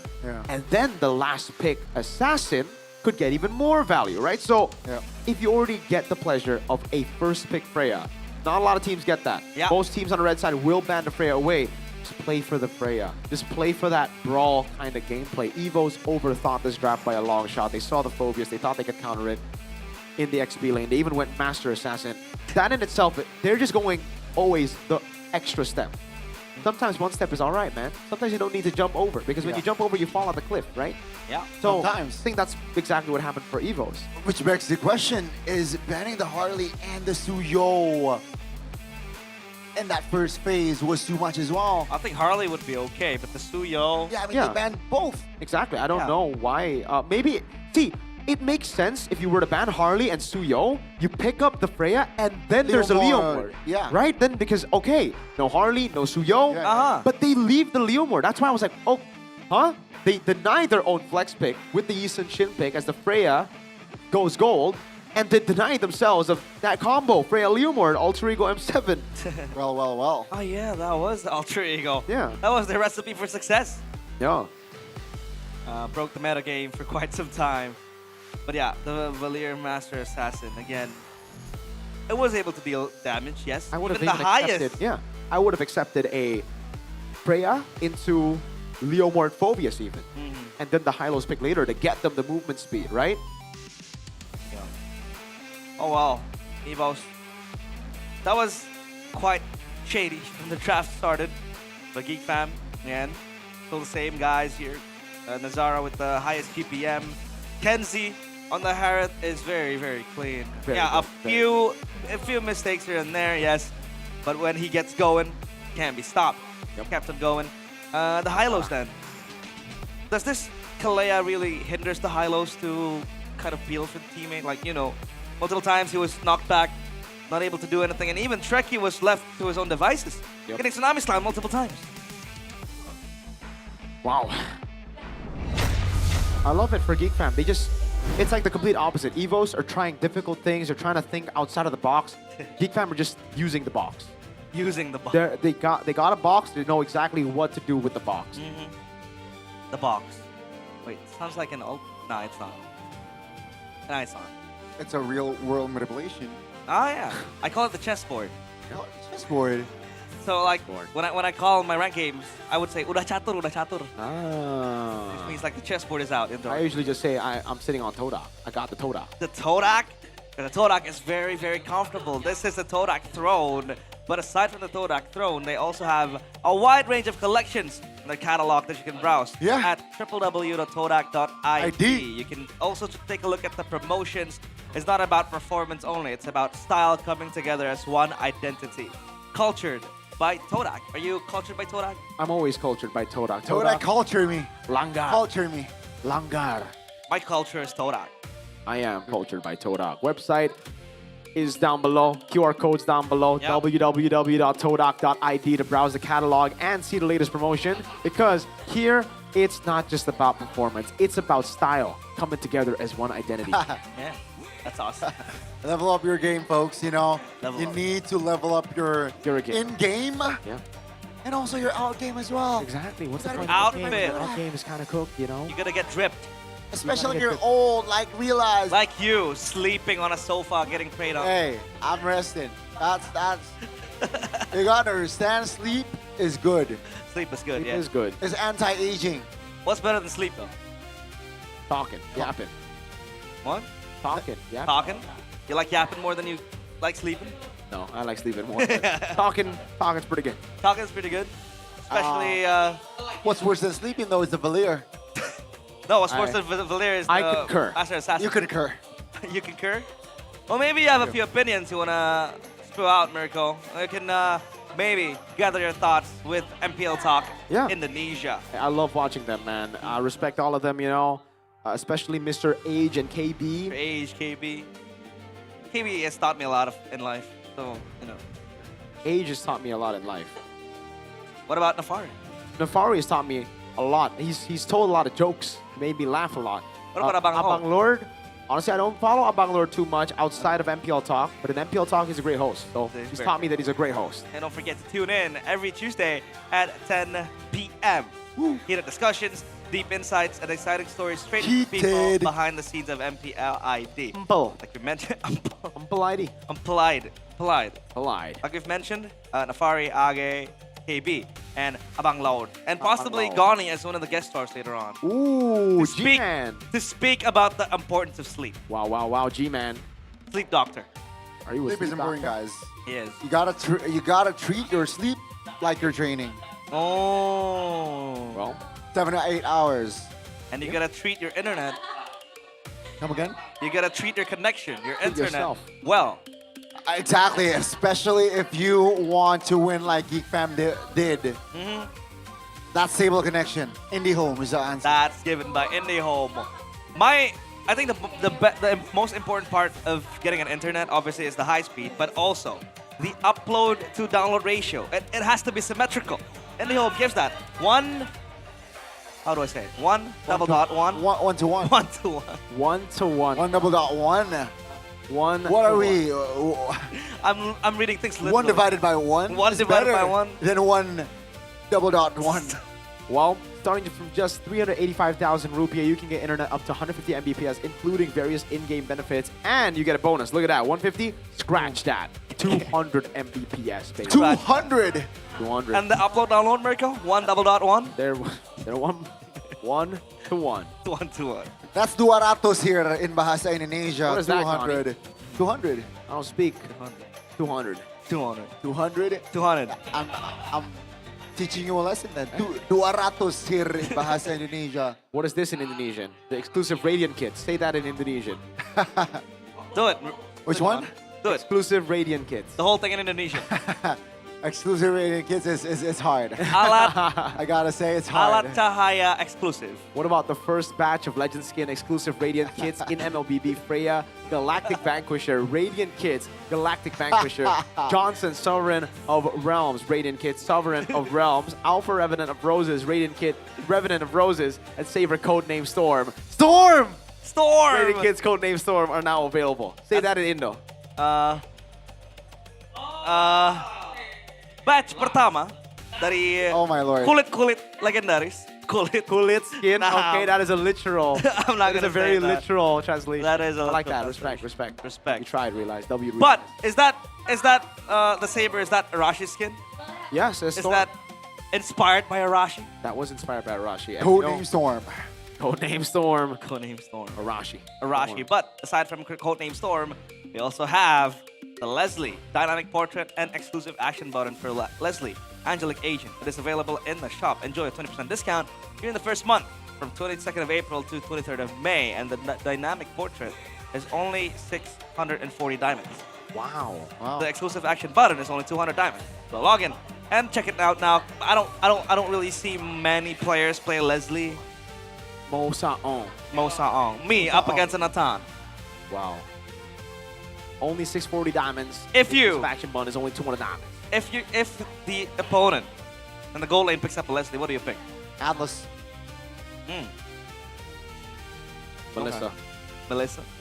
No, I'm speaking of my role, by the way. Yeah, I know. What about you? If a Leslie comes up, yeah, you surrender. Well, you know, if it has 80 Sky Piercer stacks in the late game, I'm out. How does it get there? You've never seen my lobbies, have you? No. Okay, you should see. I'm glad I don't. I mauled. Sometimes I mauled a bit too much. Ruins your mood. But hey, now Geek Fam with a very good win. Would you say that Geek Fam's draft was simple but effective? Yes. I'd rather have simple but effective over. So you don't really like those, you know, funky stuff. That's I like so it. I like it when it complicated. makes sense. I don't like it when it's just there for the Style. lol. Yeah. I think drafting simply is something that not many coaches can do, right? I mean, yeah, it is a very tough thing to do because you obviously have a set of data from your own scrims, and it is very different to MPL. But if you really think about it, drafting the simple approach is much more simpler than overcomplicating it. Yeah. But the great coaches win with those overcomplicated drafts, you know? They do. I think greater coaches win with simpler drafts. Really? You not think? PL maybe? Okay, yes, I agree. But that's because you have Stanford, Tanji, Cartesi, J. Exactly, right? Overcomplicated, like very, very different out-of-the-box drafts. Players who aren't stars, right? I believe they still have the Beat TLPH trophy somewhere there. They do. The Beat SRG trophy as well. Right, guess, guys. Expanding Rivers. Broken walls. Expanding Rivers. Oh. It's dangerous, Gras. Okay, it's dangerous. I was about to say that Arashi would call broken walls. Arashi calls broken walls all matches. Welcome to the greatest mag show of all time. Oh, Harley band. So yeah, they still respect the Harley, the Hellcurt too. I think they want the Suyo now. He said there are They no do. shortcuts in life. I literally Ship invented respect. one. Evos were the pioneers, at least for this season. From Key. From Key, and you know, Masha going in there with in the hands of Luke as well. Now, do they want to ban out the Suyo, or do they go for something else? Is going, you know, first pick Phovius good for Evos, or is that nah? It depends if they're ready for the Kalea, right? Because the Kalea can just come in red 3. The Kalea is a known lockdown way against the Phovius. Could also be the Hylos, like we saw earlier from Edok. So Evos are really thinking hard here. Because Decam can change, right? Oh, they banned the Harith. I think that's I like it. I like it. Okay. So if they don't ban the Freya, Evos might want to go for the Freya again, but this time simplifying things. I played for the Freya, peel it completely, and this has to be a Freya pick again. It should be the Freya pick here for Evos. Because if not, then you're giving away Freya to Geek Fam, and Kenzie has shown that he can be amazing on the Freya. Let's see. I'm sure Geek Fam can counter this, right? They counter the Freya pick technically on the first game. And please no Yusum Shin anymore, please. Yeah, I think Evos, that's where it needs to change. That Yisun Shin pick, ain't it? Well, Juicin is still available. They could go for the Juicin. And now the question is, do you want to go for the Suyo here? So Juicin Suyo, right? Because that could be snatched away. I like that. The Leomord is still available as well. If they want to go for the Leomord route. Stealing away that possible companion, per se, for the Freya when the team fight rolls in. They go for the Juicin and the Kalea. So still the Kalea. Ooh, but then the Gatot can just show up here with the Leomord. And I like it, really. For Evos. Yeah. If it's not Gatot Leomord, I think it'll be Leomord Eve. It'd still be a good answer, right? Yeah. They can even go Suyo, actually. I think Suyo is the better answer, no? Because Geek Fam are left with like the Leomord. And then if they don't pick up a jungler here, then it's just going to ban out the assassin jungles. Now they know that it's Hayabusa. It might be Lancelot. Oh, I like that. Suyo Yi. Or Suyo Gatot. They go for the Eve first. It could still be a Eve Gatot there as well. Yeah, but you want to risk having a... Oh, maybe you do. Albert has a crazy hero pool. Again? What's I'm trying to look for the words. What's the favoritism towards Yisun Shin now? I still do not understand. I agree with you. I think it's just because they're thinking of the range, right? Because, yes, technically, on paper, if we're talking fundamentals, you go fighter gold, you want a marksman somewhere. But I think with the Eve, that's enough range to zone, and with the Freya, that's enough to just zone to siege. But they go Yisun Shin, fair enough. Geek Fam, no Harith. Do you go for a marksman here, or do you pick up a jungler? Or Phovius. Phoveus is I like the Phoveus pick. Yeah, I like up it against too. the Eve, it does, you know, well, in the team fight. There you go. That's okay. Focus. Now ban the Gatot, Geek fam. Learn from your mistakes against Onyx. Ban the Gatot, that would be very good, so the Kalea gets a chance to play. Yeah. Should be Gatot and Hylos, no? Speed up the Freya. What? The glue? I mean, the glue is pretty good too against the Phoveus. You can mount him. But I thought the Kalea was already enough to deal with the glue. The carry gets banned out. They're taking away combos with the glue instead of the jungle bans here. Oh, the carry ban for the Freya. Good response, right? And also combo with Kalea. Yeah. Kalea carry combo. Very classic. But as Kenzie, what do you want to pick up against the Freya now that the, you know, Harith is gone? You go the Claude, the Moskov. Moskov is pretty good, no? There you go. Oh man, I was holding my breath. But yes, Moskov, yes. Gatot. I was holding my breath, dude, because if they ban out Khalid there, I was gonna be like, dang, it happened again. All right, thank goodness they banned Gatot. Mirko got PTSD low key. Yeah. Puts the PTSD. Evo's ran the Suyo. Suyo ban. So, they can just pick up Hayabusa later as well. So they pick up the Granger first. Alright. Against the Freya, not really the best of matchups because the Freya can just join in the team fights. But they got the synergy, the Kalea, the Ranger, plus Ranger. the Sky Piercer. Yeah. Oh, it's Captain Psychots in the building. Oh! A WEC champ, ISF. Yeah, Psychots. With Evos for Indonesia. Captain Psychots. They're still playing professionally? No. Oh, I think he is actually. I don't know. Actually, I don't know. And MPL. He's just the captain now. He's the captain. Just like other captains. Evos. Hylos? What do they go for here though? Hylos is alright against the Phoveus, but against the Kalea. Uranus Khalid. I like it. I like it. I like the Uranus. The Khalid is great too. Yes. Yeah. This is a way better draft than... Whoa. Hold on. This Uranus Gold? Really? Last time they played this composition against a Granger, it was Uranus Gold. But I guess it can go both ways now. We'll see. Geek fam, they can't even go... Ah, man, it gets tough for him.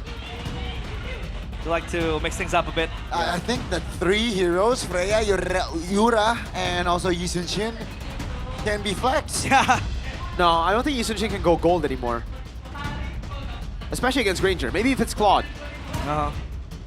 Okay, so just the two then.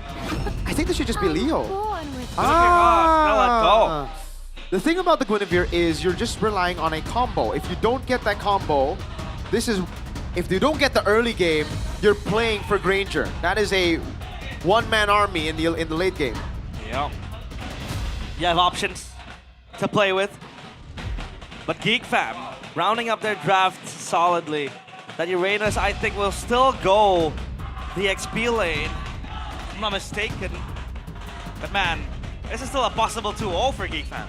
Oh, definitely, and I'm intrigued to see, again, just the early game approach.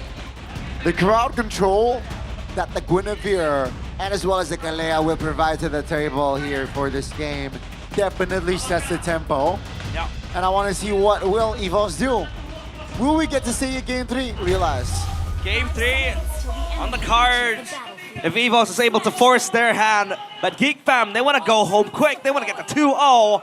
So let's welcome Nolanadon for game number 2. Evos against Geek Fam. Yes, folks. In case you just tuned in, Game 1, it was Geek Fam taking the win, and now they're at match point. Let's see, though, if Evos can equalize. As we get to see here the talents as well, the spells, 2 purifies on the board for Evos. Brave Smite for the Uranus as usual. Marcel as well going for the Brave Smite, so much more to stay. 3 purifies on it. 3 purifies to be privy about the Guinevere. Take a look at the emblems by you. Something out of the ordinary. Pure Rage and an Assassin emblem for Kenziski, so he's not gonna opt for the fighter. Uh-oh, Luke? Should be okay here. Even though it's a 2v1. The mid lane, though, it's a different story. There's a big knock-up on towards Ki, but the Khalid is still too slick with it. You can see the Freya, Erlan. He has that leather jerkin bot, so he's gonna have that extra, physical defense because he knows he needs to walk up to last hit and get the minions, especially with Kenziski, who is, by the way, a very big threat. Now that, the Ranger has the range, so you can really fight off the skill 1, especially when it hits level 4, you can just poke away with so much control. And so far, Evos, they're doing it, pretty safe. They're playing it pretty safe, especially in the mid lane, where the Pryos stands in the hands of a boy. With Baloyski, with Kalea, you have that extra sustain. Now, 3 seconds to the turtle. They're trying to fight this off. Trekkie's yet level 4, though, so let's see. Ooh. You want to fight? Baloyski very low. A boy now with a Crimson Beat. Fight for his blood. Albert will be the casualty, and Luke is going to follow up as well. That's going to be just a trade. The roamer. Key still able to find an angle. That's Nazara claiming the turtle. A-OK. It's a 2-for-1, but Geek Fam, they still get the turtle. Where'd the damage come from? Dude, I love how Nazara plays. This guy's good, dude. He just waited in the bush the whole time. The patience to just wait there. And he catches Albert off guard. That was amazing, really. The damage where it came from, well, Turtle 1, Guinevere, Phobius, Kalea, they all have enough damage to just go through without items. It's just base. Straight for the Sky Piercer for Kenziski. Yep. Oh my. This Great will try to participate in the team fights quickly. And I know it's a stretch. I know it's still minute 2 or minute 3 even. I can't imagine the interviews that are on if Geek Time does win. Yeah. Nazara, he's gonna have a lot of things to say. And so far, his backing, he's walking the talk. That was just so well played, man. Nazara doing such a good job this game. It is a take by Albert, though. He wants to get something back, and he will be much more careful in walking around these dangerous grass bushes. Geek Fam are just a team that do really well on dangerous grass, not just with Nazara, not just with Baloyski, but now, in addition, Nazara. Item check. Everything looks pretty normal. The roll rush for Luke. He will be going for the, I guess, Dreadnought next is what he's looking for up against Marcel. Or maybe he just rushes the Oracle. Ooh. Tough boots, normal start though for Marcel. He will not go for the rapid boost. That was just the game 1 thing. That's what, man, Marcel's really smart. This guy's really good. A lot of promising stars from Geek Fam. And so far, the Yi Sun-shin again.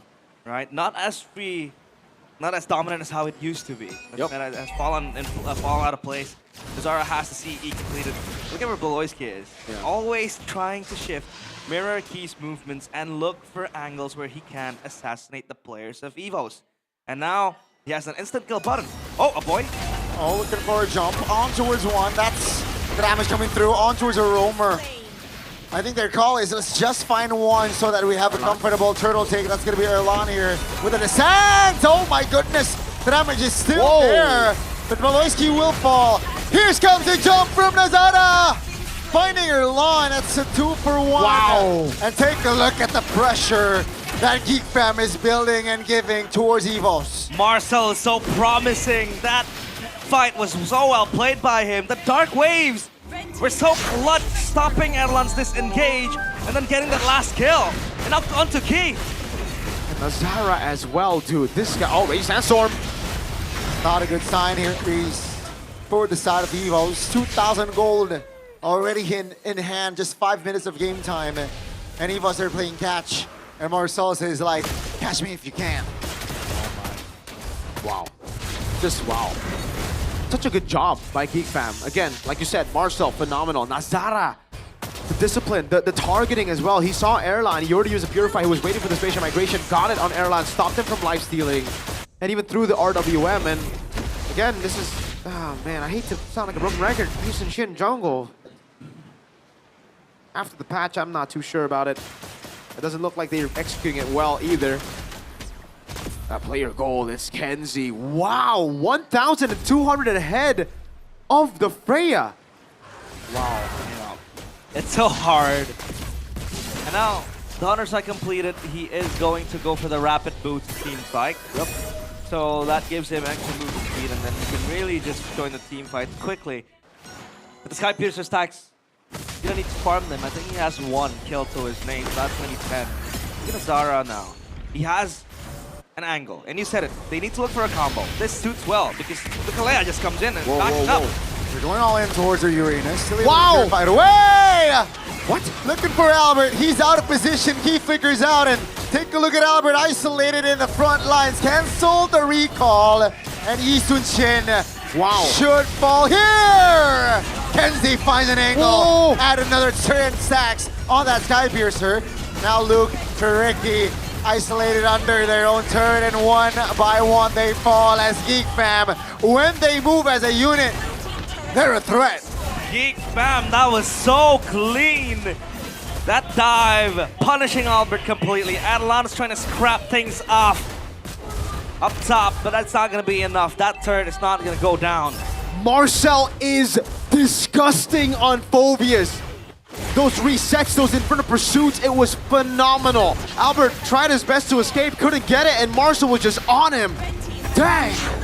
Geek Fam looked like an entirely different team after that loss to TLID. After that loss, they managed to defeat Onyx. They're en route to defeat EVOS as well if they keep it this way. Yeah, oh my lord. So far, it's looking very, very bright. Sorry, it's Alter Ego. Alter Ego lost. And now Kenziski 3-0-2. And you said it, the Granger's gonna be a one-man army if things go south. Yeah. But so far, this is a five-man army. Everyone's playing. Exactly. And if they do need Kenziski as the late-game insurance, this Granger will deliver. And now I feel like this Kalea gets more value with the pick, right? Back then, in the previous game, yes, it was able to find the assassinations, it was able to find the set, but it's not as... Whoa! Now you have the Granger, now you have the Grunavir that can follow up, but hey, it's Coleus! Hey! Coleus! How you doing, Coleus? Go and check out our official restreamer of MPL ID. That's Coleus. Malefic Roar for Kenziski. Let's see. That Malefic Roar will add insult to injury for the Granger. Yeah. And now it's back to the macro game, it seems like, for Geek Fam. I think we're able to, you know, rearrange the waves again. Down bottom is gonna bump to each other. And By the way, push on mid. Marcel's a rookie, folks. I think the Rookie of the Week or season will be very close. It's either going to be Marcel or Dolan. He's definitely Rookie of the Week so far. Yeah. Even though he lost to Alter Ego. Marcel's doing a very good job. So now it's Evos again. Actually, I don't know. Dolan's pretty good too. Dolan's week. good, yeah. It's tough, man. It's tough. It's Evos, what do you want to do now? Right? Adelan's pretty behind. The Isunshin struggling to find angles. Yves can only pop the chessboard from the back. What do you do? Well, I think right now Geek Fam have all their win conditions online. So for Evos, it's damage control. That's what you need to do. 7,000 gold lead, right? Like we were talking about earlier. Geek Fam, if they don't win out the early game, then they'll be one-dimensional. Then they'll just only play for Kenzie. But at this point, Marcel, he's already doing so much. He's buying so much time. Kenzie can just shoot at the back safely. And Nazara has CE and Winter Crown. So they literally can't do anything right now. They just gotta take it like good Tigers. Like a good Tigers indeed. Like good Cubs. 8,000 gold lead, 9 minutes of game time. That's a big landslide. It is. It is a landslide victory. Beloy. So far. Beloy's key. Konami Slam, he pulled the trigger. Force. Not even forcing a spell. No, force spell on Tourist Tricky there. Yeah, that is so good. That's expensive. Because now it'll be up. Beloyski has... Oh, I thought he had fleeting time. Never mind, he doesn't have fleeting time. So he'll have it up a bit later, but he'll still have it up before that purifies up. Holy Shield popped. 78% win percentage. As predicted for Geek Fam. So that's going to be very scary for Evos. See Halbert as well. For Kenziski. Extra damage. Anti-regen. To deal with the Uranus. Salmon is going to crash. And the Holy Shield will pop. So that's going to be good news for Evos. Oh, Erlan. Beloyski will skill 2 and Flicker on Luke. Forcing a purify Nasara. Oh, that's gonna be the pull, the trigger pulled under the turret. Field revelation popping. Kenzie is hitting. Take a look at Marcel in the front lines. Pops the immortality, and he has an escape route. Geek Fam stands with 5. Could that be a problem now? Geek Fam, they have a wave in the mid lane. That bottom side wave is also gonna push in.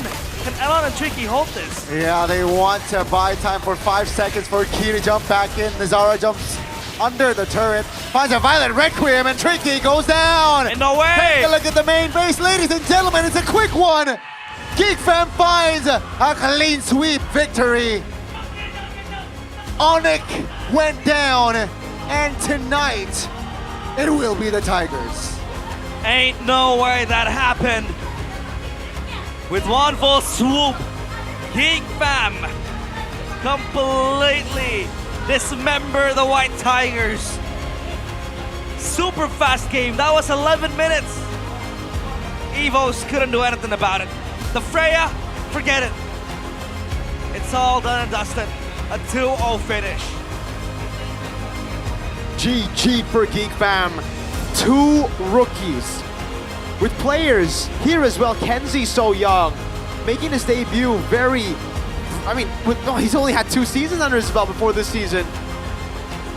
Beloy truly is the monster maker, even here in this season where everybody thought Geek Fam might not make it to playoffs with all the talents going for Evos, with a big question mark on Nazara, whether or not he could play, he could find success outside of the Harley pick. They proved everybody wrong. Marcel, Beloyski, Kenziski, a boy. And the man of the hour, the man who was quote unquote thrown out by Evos. So many doubts, so many hate comments sent towards Nazara. And he stood there by his ground, recalled the faces of the team that didn't put him in the lineup, and Winter Crown, Cold. That was phenomenal. Ooh. Oh wow, what a game. And surely Nazara has things to say for Evos. After such a clean game, he talked the talk, he walked the talk now. Super convincing win for Geek Fam. Kingslayers for a reason. With Marcel on the lineup, with Nazara on the lineup, it is much more polished. Now let's see, up on stage, it is Geek Fam with Sabila. Clean sweep didapatkan sebagai match penutup kita oleh Geek Fam were able to get a clean sweep today against Evos. Wow, ini namanya pembalasan atas leg 1 dibayar tunai. This is a good win for you. You were able to get revenge over that 2-0 loss against Evos in the first leg. Beloy. Di leg yang pertama, in the first leg, kalian di 2-0-in, tapi match you guys kali got ini 2-0. langsung dibayar tuntas ya, 2-0 juga. And this match you were able to get 2-0 on him. Mungkin dipetik dari kesalahan kalian di leg What yang did you pertama learn? melawan tim EVOS. What did you learn against Evos in that first leg? Gak ada sih, tapi tadi digendong sama ini, King Nazara. Nothing, I just got carried by King Nazara. Di sini tahan dulu. Nanti kita akan bertanya sama King Nazara, tapi kalau misalnya dari Beloy berarti emang gak ada kesalahan kah kalau misalnya melihat dari leg yang pertama? Was there a mistake in leg 1, Beloy? Adjustment di draft aja paling. No, just the adjustment on drafts for Pas us. kita ketemu mereka juga. And we met them. Juga kan. When we met them in the early weeks. Kita belum di inilah, belum dibenerin. We haven't fixed a lot of things in our composition. Belum ada King Nazara. And we didn't have Nazara. Nazara ya. Tapi Beloy ini yang cukup unik. Beloy, this is very unique. Kalian harus menelan kekalahan lawan Alter Ego. You had to swallow a loss against Alter Ego. Banget itu. Iya, ini benar-benar kayak gunting batu kertas match gitu. Dimana This is a rock paper scissors match. Dikalahkan oleh EVOS. Gak tahu. Because Alter Ego got beat by Evos, you beat Evos, Alter Ego beat. Lawan Evos dia gua sama jujur gua sama Yasuke sama Coach Shepard pusing sama dia. Iya. I don't know, I'm confused whenever I have to face off against Yasuke and Coach Shepard. Iya, gak tahu kayak personal gitu sih Jumeng itu sama kita. They're personal. It's personal whenever they're up against us, man. I don't know, Alter Ego, very difficult to go up against them. Tapi apakah dengan kembalinya coach kalian nih di akhir minggu yang ke-6 ada with your coach coming back, Mix More, cukup besar kah? is it a big impact? Ngaruh banget sih sebenarnya karena Yes, dia tuh it impacts a lot. Bisa bikin timnya kita lebih fun gitu. He's able to make the team way more fun. So he came in to like fix the mental. Yes, he's a mental coach. He gives us positive vibes. Lagi kala-kalanya kayak emang perlu banget dia. Emang perlu When we're on a lose streak, we are in desperate need of a guy like that. MX mode? Nggak ada. Paling tadi si Nasara diingatin doang katanya hati-hati ngomong-ngomong. He just told Nazara to, Nazara, kamu udah ditandain ya. to stay silent in the interview. Dari tadi nih ya, Baloy sudah mention King Nazara, kita tanya deh sekarang langsung. Karena Let's aku juga ask nggak Nazara sabar. straight up now. Nazara, gimana rasanya How does it melawan feel mantan timmu? up against your ex team? Agak tremor soalnya ada Albert. I mean, Agak tremor soalnya ada Albert. I was shaking a bit Kenapa? because there's Albert on the other Padahal side. kan kamu kemarin udah melawan Kairi, udah lawan Yasuke juga. Because you were up against Kairi and Yasuke Ketemu though. Albert. Coba jelasin Nazara. Tell us why. Albert itu idola aku dari dulu. Because Albert is my idol from back then, from back in the day. Idola kamu. So Albert's your idol. Idolamu. Yes. Jadi melawan idolamu dan kamu menang, gimana rasanya? How does it feel to beat your idol? Kamu melawan idolamu dan kamu menang, gimana rasanya? Hoki aja sih.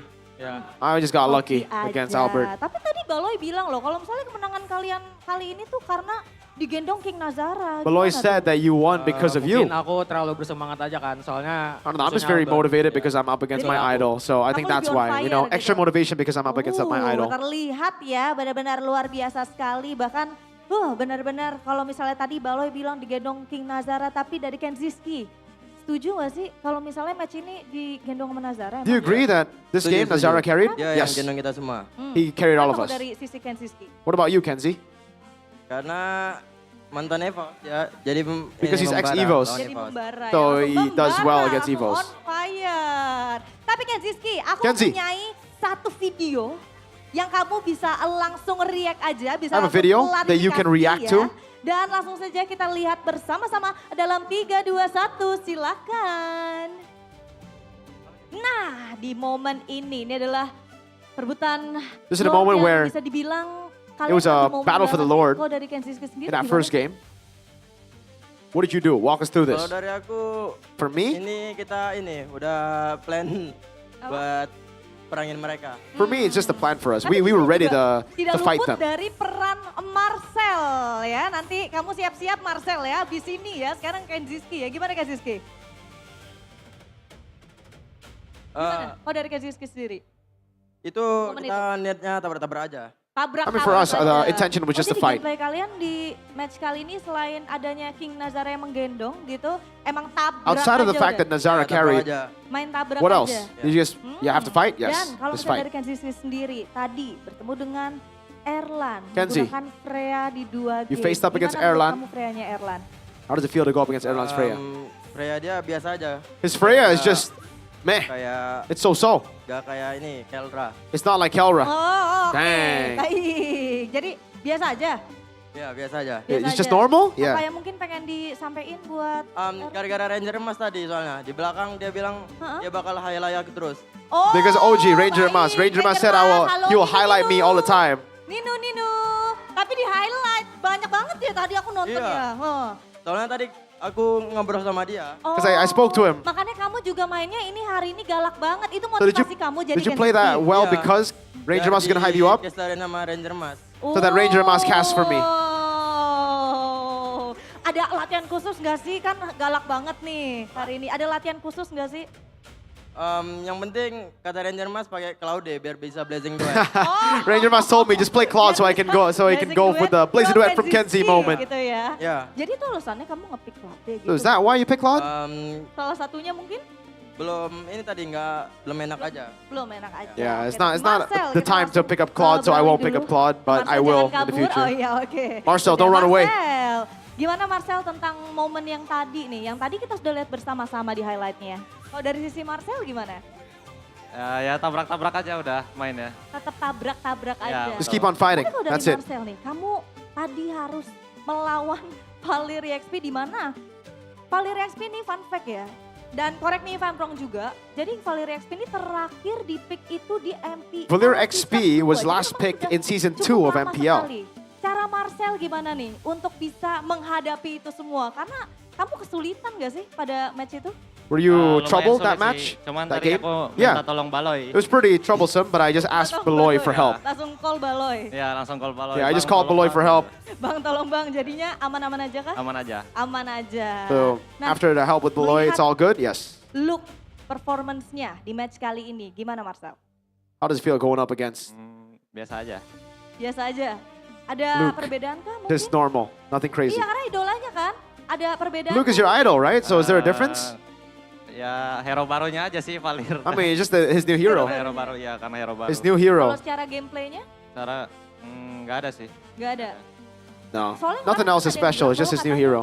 Untuk skill dari Luke itu udah kembali sepenuhnya. Nah, gimana tuh Marcel kalau menurut kamu? Enggak sih, terlalu berlebihan itu. No, nothing too much. Is that's too much.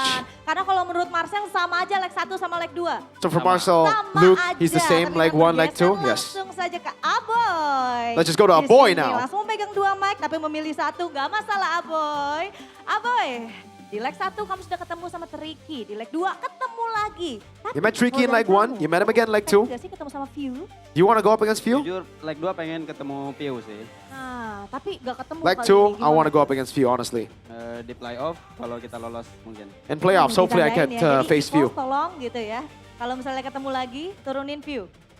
Ya boleh. Boleh. Mau coba. So you coba. think Mau coba. you should, Kenapa? they Kamu should play Few penasaran next kan time? sama Yes. Gameplaynya View atau gimana? Are you curious with Few's gameplay? Penasaran sih ya, dia Yeah. kan veteran kan. Jadi Yeah, he's a gua- veteran. jadi I'm aku very curious to see how good Few is. Jadi ada rasa-rasa So penasarannya. definitely gitu want to ya. meet him. Baiklah, nah kalau misalnya dari Aboy sendiri nih, Onyx kan sudah mengamankan tiket menuju ke playoff. Onyx already Dimana secured the playoff spot. Di minggu depan kalian tuh akan berhadapan sama Dewa dan juga tim You'll go RRQ. up against Dewa and Dewa RRQ kita next tahu, week. Dia berada di hashtag nomor 2. Dewa are in Dan second place untuk right tim now. RRQ sendiri, dia kemajuannya sudah mulai terlihat. Kemarin juga sempat And his menang improvement, their gitu kan. improvements, you know, Gimana, RRQ were able to win. untuk bisa So you're up against menjauh 2 teams. dari zona abu-abu. So for you to secure playoffs, Kita mungkin tantangannya How is it? menangin lawan Dewa sih. I mean, our challenge is the Dewa match. Kita nanti kalau kita menang.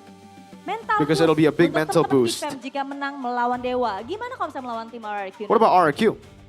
Kita ya main aja kayak biasa aja Yeah, sih. for RRQ we just play like normal. Main aja kayak biasa. Last question. Kita akan langsung kasih mic-nya ke King Nazara. Langsung Nazara, ya. King Nazara. Ya, Sebagai halo. penggendong handal kan. The carry Seperti today. teman-teman bilang tadi, ada nggak sih yang pengen disampaikan buat tim EVOS? You have a special message buat tim to Evos? Semangat terus aja. To Evos, just Terus dan Ya, Just keep- jangan ban Harley aku, soalnya Don't- aku cuma bisa Harley. don't ban my Harley because I can only play Harley. Waduh, Keep up the good work, waduh. is what he said. Oke, baiklah itu dia sepertinya ini menjadi malam yang baik untuk Geek Fam dan di sini This is sudah a very, very good ramai. night for Geek Ada Fam. supporter dari Geek Fam juga, ada teman-teman dari Geek Community dan marilah kita sambut ini dia pemenang di match terakhir kita hari ini. Please welcome, kita berikan tepuk tangan yang paling meriah untuk Geek Fam.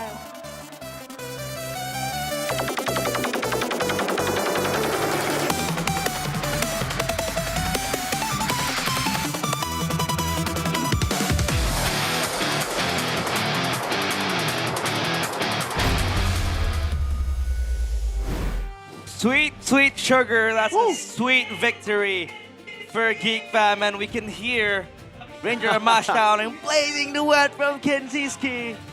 Where are we here?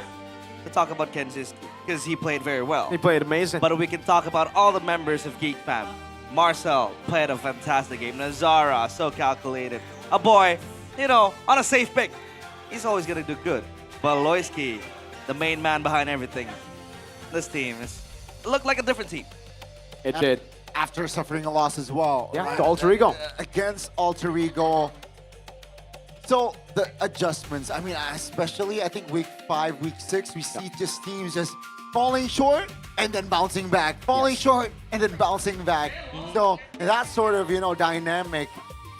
So it's for me as an MLBB fan and as a caster, it's a treat. Yeah, it's really rock, paper, scissors, right? Because Evos were able to beat Alter Ego beat Geek, now Geek beat Evo, so it's a boom, bang, bada bing situation where it's really just how competitive MPL ID is currently in Season 17. And for Evos, were they pushed into a corner with those drafts or do they put themselves in a corner, right? Because Geek Fam, they mentioned as well, Boloski, they improved on the drafts. Geek Fam, they just stayed simple, they worked it out, and they got the dub 2-0 as well against Evos. They know what's up.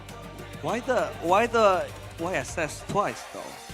I don't know. I don't That's know. a question for Vin if we have a loser's interview. It's just that's BS, you know, that's the Bigatron syndrome. Oh. The Yi Shin. That's true, early weeks. But I think it's worse for Bigatron because they first picked Yi Shin. But back then, it was still meta. It was still okay. It was still viable. Now, it has fallen down in the pecking order. So, you know, you could have gone for the Leomord, you could have gone for something else. But they didn't. Even the Suya was available, by the way. That's why. I thought it was going to be Suyo Gatot to answer the Kalea as well. Suyo Gatot. Crucial moments here, Mirko. Obviously, Nazara was doing so good with the Guinevere, just locking down Adelan. Other than that, I think Geek Fam, we just played so well as a unit. Wow. The way they played. Look at this dive. So clean. Marcel. Yeah, Marcel with the resets, the Infernal Pursuits, Dark Waves, everything else. So clean from Marcel and Gani. This guy is so good. Yeah, you know, I think well-deserved, right? Well-deserved. Celebrating the 2-0. Player of the match here, folks, to close out Week 6. It's going to be Marcel 308 performance. Phobius is, I think now, the S-Series EX billionaire. Week 7, we might see a lot of bans towards his hero. Man, so many good Phobius players in MPL ID. We can talk about Super Dan yesterday. Marcel so good on it. Even Lutfi earlier on. Look at this execution from Beloyski. The set to just lock down P and place. And there was a moment where I think someone got bursted down so quickly. I think it was Albert. The damage was just so uncanny. It just deleted the entirety of Evos. And this Guinevere pick made things harder for Evos. Luke with the Uranus couldn't do much. And the shred going on. And yeah, everything just falls into place for Geek Fam. Again, drafting such a simple draft against a team that's overcomplicating things. So, you know, you have the upper hand there. Yep. And in this final dive, you know, Albert tried his best to run away, but Marcel was pinning him down. The whole team, in fact, the jumps, the resets, it was just beautiful to watch. And the way he plays the Phobias with such composure in his debut season. This is going to be a very, very ridiculous toss-up between Marcel and Dolian, by the way. It could also be Nazara because of how clean he played this game, right? He could only play Harley was a big narrative that was the problem for Geek Fam, apparently, up against Alter Ego, right? Alter Ego Bandit took it away from him, and Geek Fam just didn't perform without the Harley. Then, in this game, he played 2 different heroes, added 2 new heroes in his pool, Hayabusa, and even the utility Guinevere, and he played it so, so well. But we haven't seen him on tank picks, like the Boxia, the Fredrin, so we might want to wait for that to come through. Have we seen him on the Leo? I believe we have seen on the Leomord.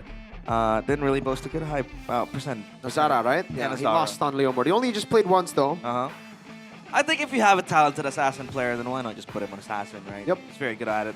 Yeah, item builds, not much that Evos were able to squeeze. Even Albert and the Eastern Shin, no kills at all. Save goes for Erlan with the Golden Staff towards the War Axe as well. Yeah, Geek Fam. Not much to say when the game was just that quick. 11 minutes. Exactly. Not much to say at all. Geek Fam just played their game. I assumed there was going to be a bit more 50-50 at the start of the game just because of how Evos can play around the tempo, but I guess the Eastern Shin was just so easy to catch again for Geek Fam. Nazara, I just can't say. I can't stop the praise over to Nazara. Yeah. He was getting hate before this match. He was getting tremendous amounts of hate because of the comments he made in the interview with the media about Evos, throwing him out, right? Got players to talk about it, got streamers saying, you know, I disagree with what he said, I don't like it, he didn't, no respect, blah, blah, blah. So he came in with a lot of pressure, yet he played like there was no pressure at all. He played like he was going to try to prove something, and he definitely proved that he is a worthy MPL jungler today. The patience he had in the bushes, on the Hayabusa as well. These heroes require patience. I think that's why a lot of people don't perform that well on the Guinevere, don't perform that well on the Hayabusa. They're just too hasty. They always just go for these big moments. Trigger happy. Yeah, and for Nazara, he knows exactly what to do. I just hope the flair that he has, that trust in his skill, doesn't disappear with time in MPL, because that's what we saw from a lot of rookies. Fabian, for, you know, a very, very good example. Fabian, at the start of the season, he's so smart, composed.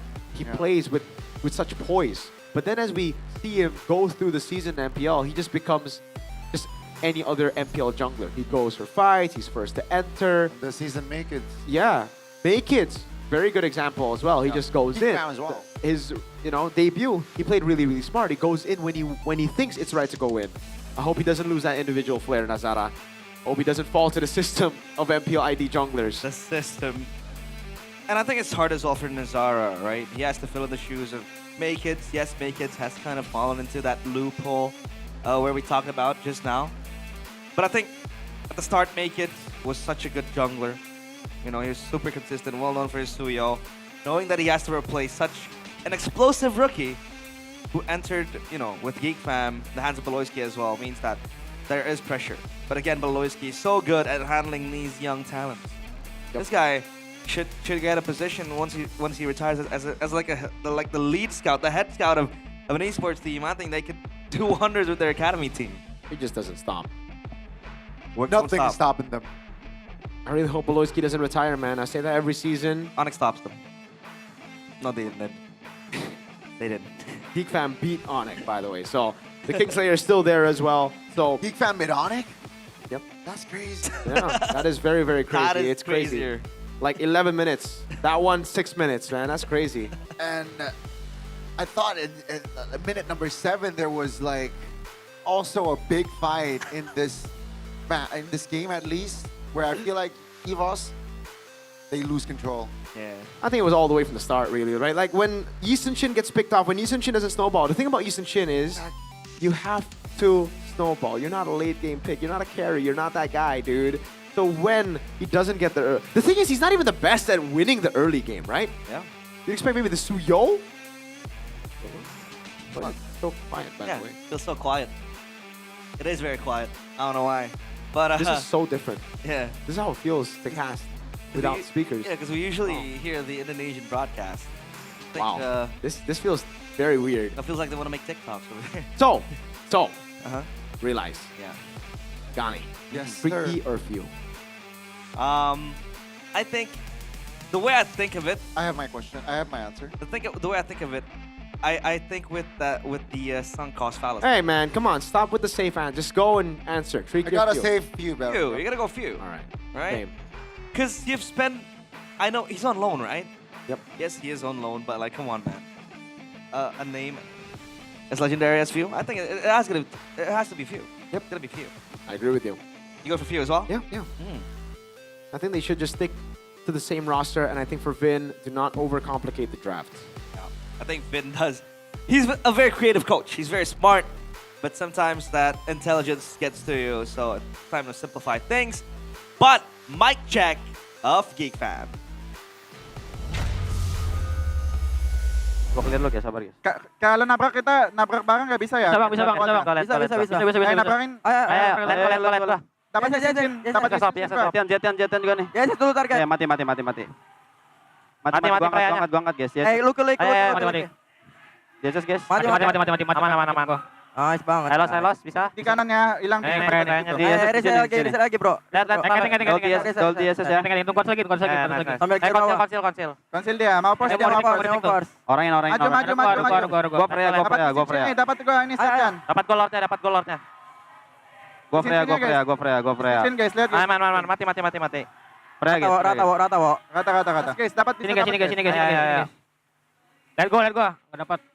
Mau digas. Aman. Gua backup. Dapat. Ini kalit bareng gua. Depan lu udah rata nih, bisa rata nih, depan. Mati Albert. Gak ada damage guys. Santai guys. Gua clear mid aja ya. Mid aja biar dia maju guys. Gua ke Freya. Ayo, orang dulu. Freya. Gua YP. Very calms. Very calculated as well. First game, it was kind of, maybe because of the situation, it was kind of, it's getting loud, a little bit too loud, but on the second game, you're right, it's more... There's one fact that I have to accept. What's that? Without content. What? That's the fact that Beloyski might retire without an MPL ID trophy under his belt. That's crazy, man. That's crazy, Right? I want to see him win. I want to see him win at least a single trophy. Same. and it'll be sweeter if we can win it before Bigatron does. You know, maybe we can win it with Bigatron. Oh, amen, bro. I mean, that's my boy, right? He's my GOAT, even though he's not BTR. Did he reject Bigatron? Nah, he did not. BTR reject, man. It's crazy. Oh! I didn't want that, man. I want Beloy, man. How do you fumble? Touch a good roamer. But Abano, if he does go to Bigatron, will he have that, you know, authority as he has now in Geek Fam? Jeff, I don't think so. So, yeah. That's a trade that you are willing to make. But, standings! Oh my god. Whoa! Wait, BTR still stay at third. They do. I thought they would for sure drop. Oh. Well, EVOS is 5-6. Oh. Geek Fam's still at 7th. Yeah. With that win. This just makes it so close. Oh my god. Yeah. This week is ridiculous, dude. We have to see a tiebreaker. No, it has to be. I mean, I hope we get to see a tiebreaker with all the rock, paper, scissors matchup, right? I mean, Evos beat Geek Fam beat Evos beat Alter Ego, Alter Ego beat Geek Fam. Now the head-to-head for Evos and Geek Fam are the same, 2-0-2-0. No. Oh, dude, I can't wait, man. Imagine if Na'Vi won the previous Ooh, time. It dang. would be 4-8. Yep. And Team Liquid would be 5-6. Yeah. No, they will be 5-6, yeah. Oh, man. Na'Vi and RQ might be the first two teams out right now. But no one is safe. I would even go as far as to say Dewa aren't safe just yet. If they go on a run of losses here, they're still out. There's only one team that's safe, and you can see it with the net game win. It's Onyx. There's no chance they don't make it to playoffs. Even if they fall, and unluckily something happens, they'll still make it to the playoffs, but, you know, with a lower seed. Yep. Which I don't think they want to. They want to be up there. And Only two teams have beat Onyx. What? Only two teams have beat Onyx. Who? Geek Fam and My Glorious. And if you really think about it, right? Bigatron was beaten by RRQ, so RRQ better than Onyx. So that's a triangle. Yep. It is. Let's take a look at the Rookie of the Week. It is Marcel. That's not my quote. Is your quote? No? Donnie? No. I didn't What? enter anything in the group. What? It is my quote. Okay, another monster in the making, vicious in the hands of Beloyski. I agree with you, man. This Marcel guy is pretty darn good, and we've spoken of Marcel being very good from last week as well. It's good. It's very good. And we have seen consistency from this kid. Yeah. So it's not just a one-time showing. For the player of the week, though. Let's take a look at the Player of the Week. It's Sans. That's not my quote. It's not your quote? No. Whose quote? I don't know. That's a Rosh. I didn't say anything in the group. It has to be... No, it's my quote. Okay. I just pulled the same thing. When we thought we've seen it all, Sans show us the Nana. Nana. Oh is my this his god. second player of the week? I believe he got one player of the week. Yeah, I think it was the week where he picked up the Vixana. Wow, so 2 POT dubs for Sans. POT dubs. Man, I can't wait for the end of the season, right? Like, who's gonna be number one in the regular season MVP standings? Who's gonna be number one, or who's gonna make it to playoffs? Man, with BTR losing RQ, I think BTR might not make it playoffs, dude. But next week is week 7. Yeah. Time flies by when you're having fun. Well, only 3 more weeks left in MPL AD Season 17, and it starts with this. Geek versus Dewa, BDR versus TLAD. TLAD. And then you go Saturday, Dewa Alter Ego, Evo's RQ. Oh no, Na'Vi. Classic Derby and Onyx Na'Vi. Oh my god. That is such a tall order. And for Sunday, we have RQ against Geek Fam, Na'Vi against Bigatron by Vitality, which I think Na'Vi has a big chance on winning. And Evos, TLID. Wow. Insane.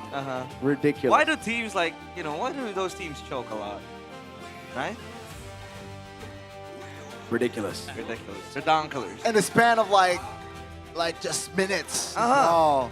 Yeah. You can see the standings change. You can see at least not minutes, but weeks. But yeah, it felt like minutes. Yeah, but BTR, a couple of times they did play their sub players. That's the case here as well. Okay. Oh my lordies. But now, okay, I don't know if they're gonna play their sub players anymore, BTR, because they really need points right now to make it a playoff. So 9 match wins. 9 is confirmed playoffs, yeah? Right? Yeah, I think Onyx, if they get 11 first, that's confirmed upper brackets, no? Yeah. Okay. I Perhaps, yeah. Well, That's my guess. They sent Lynch to Bigatron Malaysia, so, that kind of shrinks down the possibilities of playing a rookie. I mean, you still have Riza and And five, yeah. Lynch is already in Malaysia. Yeah. And he has a 100% win rate in Malaysia right now. Wow. Exactly. W Lynch, my GOAT. Lynch is doing very well. How about Ron? How is he doing in India? I don't know. I haven't been following the league, but I hope he's doing well. My GOAT, Ron, BTR by the way. W Ron. But now let's take a look at the most important part of MPL ID. That is the Super Fans Cup. Up there is gonna be it's Kingdom. Well, well, well. Ooh, 9-1. It's the opposite. 1-9-9-1. Oh my lord. And then we got the Bigot Troopers, man. They're sticking with the team. They're only winning if the team wins. They're only losing if the team loses. Okay. Navi Nash, though, climbing up. The Cavalry and Evo's Fams. 7. Who makes it the playoffs? Who makes it a playoff? Will there be playoffs for this? Oh, right. Who makes it the playoffs in the Super Fans Cup? Is it the top 6, or is it the teams who make it to the real playoffs, MPL? Is a thing. I think for every week the players change. Because everyone has a chance to play the Super Fans Cup. So it should be top 6. Should be top 6, yeah. Okay, top 6. So we can play. Yeah. Yeah, so even if RQ doesn't make it to the playoffs, in the worst case scenario, at least the Kingdom is there. Yeah. The Super Fans Cup. But don't forget to buy the tickets. Go buy it. Join the Super Fans Cup. Don't forget to buy the tickets when your team is playing, because you don't want to be, playing for the Sonics when you're a Kingdom. That's true. Go ahead, check it out, buy tickets, and join the Super Fans Cup if you think you can raise the level of competition within your Super Fan team. We're not Glory Hunters. Are you a Glory Hunter? You are. I'm not. You're a Madrid fan, dude. Man, Madrid is doing very bad this season, yet I've still backed them up. Right? What about you? You're going to lose 2 trophies in a row. He's already lost 2 trophies in a row. He's going to lose 4 in a row. That's true. But that I can't take. 4 in a row. You, that's the quadruple for well, him. I can't really say you're a Glory Hunter because you stick with Bigatron. The thick and thin. Dude, I am Bigatron are so bad, and I still support them, bro. Very nice. But hey, the playoffs for MPL ID Season 17 tickets are now on sale. Yes, sir. Website at id-mpl.com/ticket. We do have different zones with different price ranges that are very much affordable. Starting from 90K for Legends and 110K for Mythic. And you can upgrade to Mythic VIP. And look at the layout. Look at the new layout. This new layout is very nice. Because usually you would have it like this. You know what I mean? Yep. And now it's like this. Exactly. Introducing the Mythic VIP Pass or Infinix VIP Zone if you have the Infinix phones, curated by Toadop, where pass holders will enjoy the most comfortable and strategically located seats, exclusive access, and special merchandise. Benefits designed to elevate the viewing experience to the next level, bro. So go and watch right now. Get your tickets for Velodrome. It's gonna be crazy. It's gonna be crazy. It's gonna be insane. It's gonna be insane. But I think crazy, bro. I think Velodrome has been the most memorable venue for me because the fans are very close to the casters. I agree with you. Beside us are the fans, literally chanting. But hey, what a week it has been! Not the best week for him or for us. It's okay. It's nice. But hopefully Bigatron will come back next week and other teams will follow suit. But that is it. Realize Mirko Gani for MPL ID Season 17. We own this. Goodbye. See you next week. Week 7, baby. 7-7-7-6.